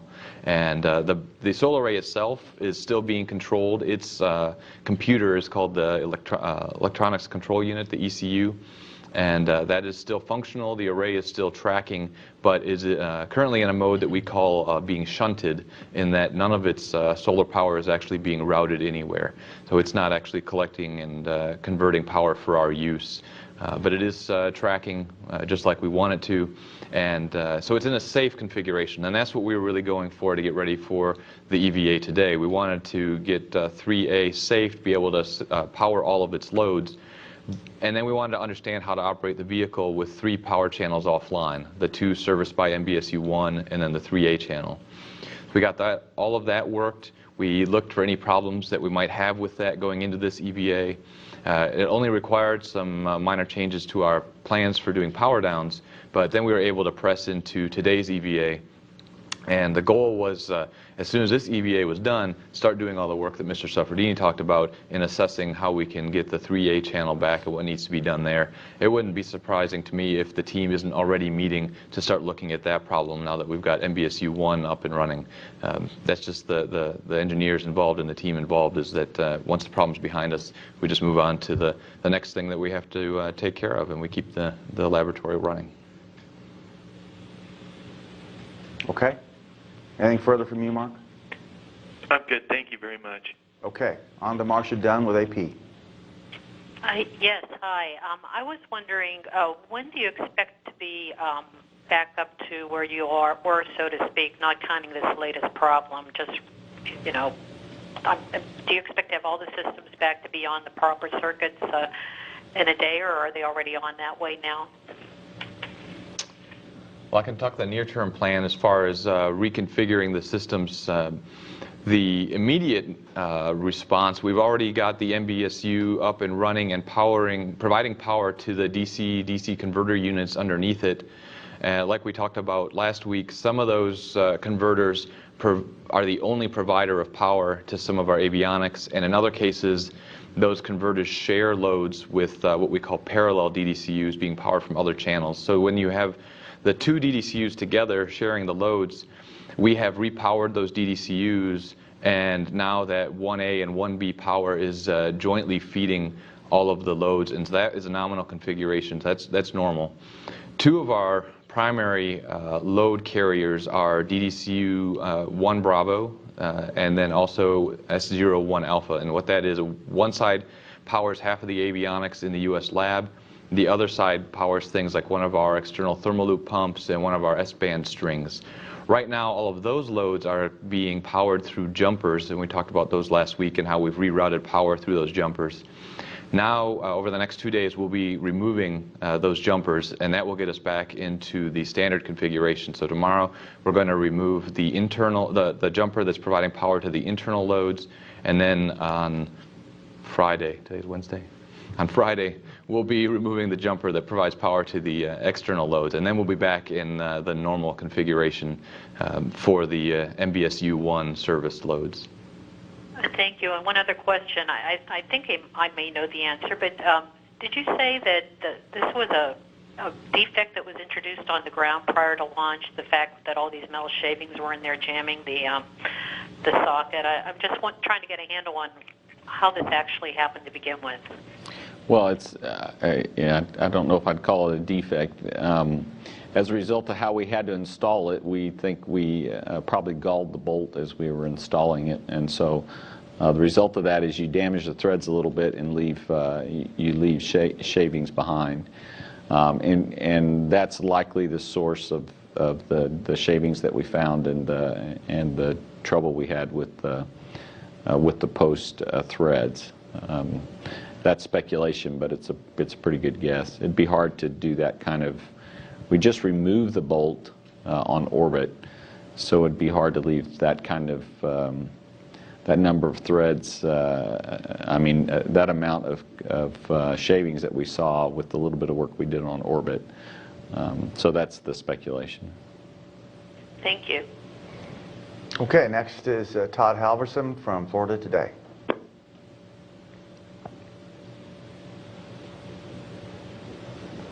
Well, not hearing from Todd.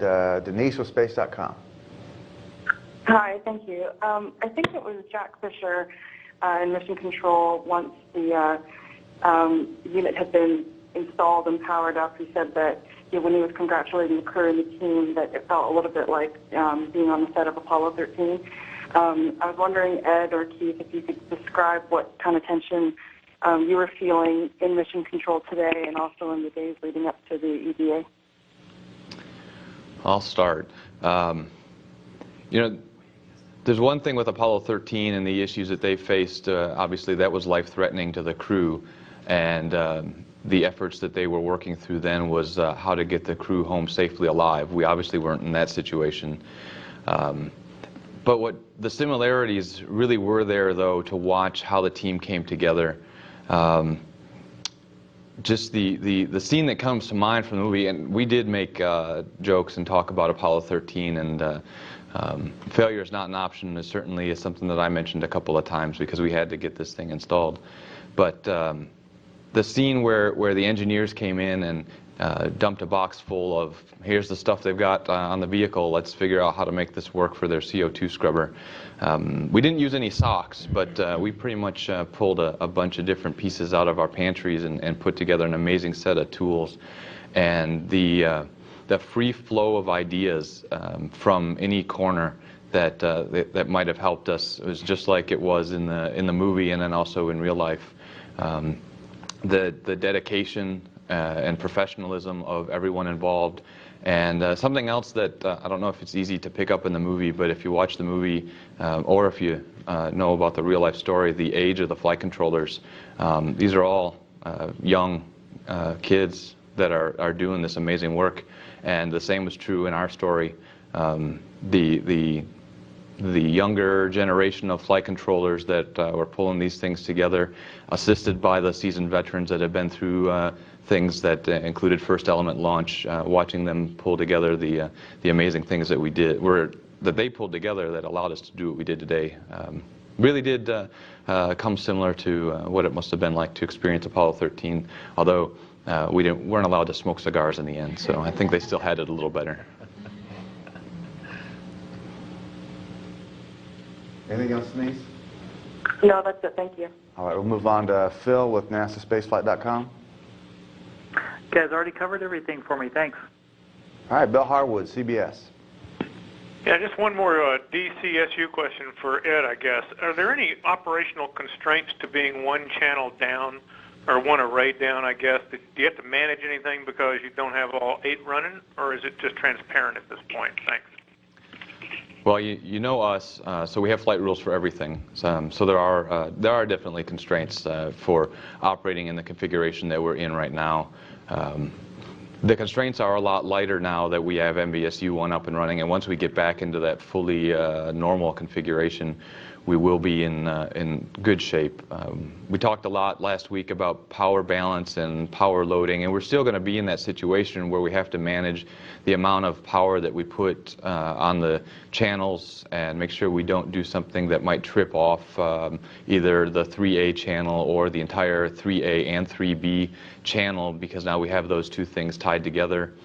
We have the power recess officers. It's a group of folks that analyze all of our power loading, the solar angles, where we are in the orbit, and they tell us what our forecast power usage is. Obviously, we've been putting them through the grinder for the past week, and they'll continue to make sure that we stay on the right path as far as our power balance. And then we do have to make sure that we manage the batteries, for example. We mentioned that the 3A batteries are being charged through the 3B solar array, but because the 3A and the 3B channels are tied together, the 3A batteries aren't going to be taxed as much as they otherwise would be, because the 3A and 3B batteries are sharing the loads. And so there's actually a potential that we could hit the upper charge limits on those batteries if we continue to just let them charge. So we have insight into that, and we might force those batteries to be used just so we keep their charging levels down to where they're, I think 105% is where we try to stop them, somewhere around there. So we just keep them, make sure they keep discharging as we need to. On the scale of what we've been working through the last week, though, this is going to be a bit more manageable for us. We should be able to take care of this without any problems. Thank you very much. Okay, last but not least, Irene Klotz. Thanks very much. Most of my questions have been answered. I just was curious if you guys have a target launch date for the SpaceX flight. Thanks. For SpaceX, it's interesting. It's one of these things where we try to manage our readiness for the vehicle given the availability of the range. So they have the range today on the 9th and 10th of October, and we're prepared to support that.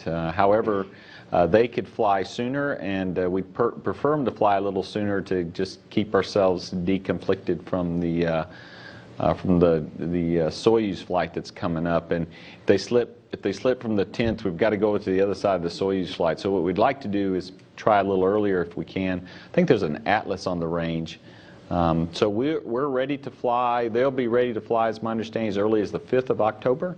And we'll be prepared to take them on the 5th of October, but right now the range is occupied on that date. So if something changes on the range, then we'll try earlier. Otherwise, right now we've got them, they're on the range for the 9th, and we're prepared for them to arrive after that launch. Okay. Well, not seeing any further follow-ups here in Houston, we'll close this briefing out. Thank you very much for being here today. Remember that all the latest information on the International Space Station is available on the web at www.nasa.gov. Thanks for coming.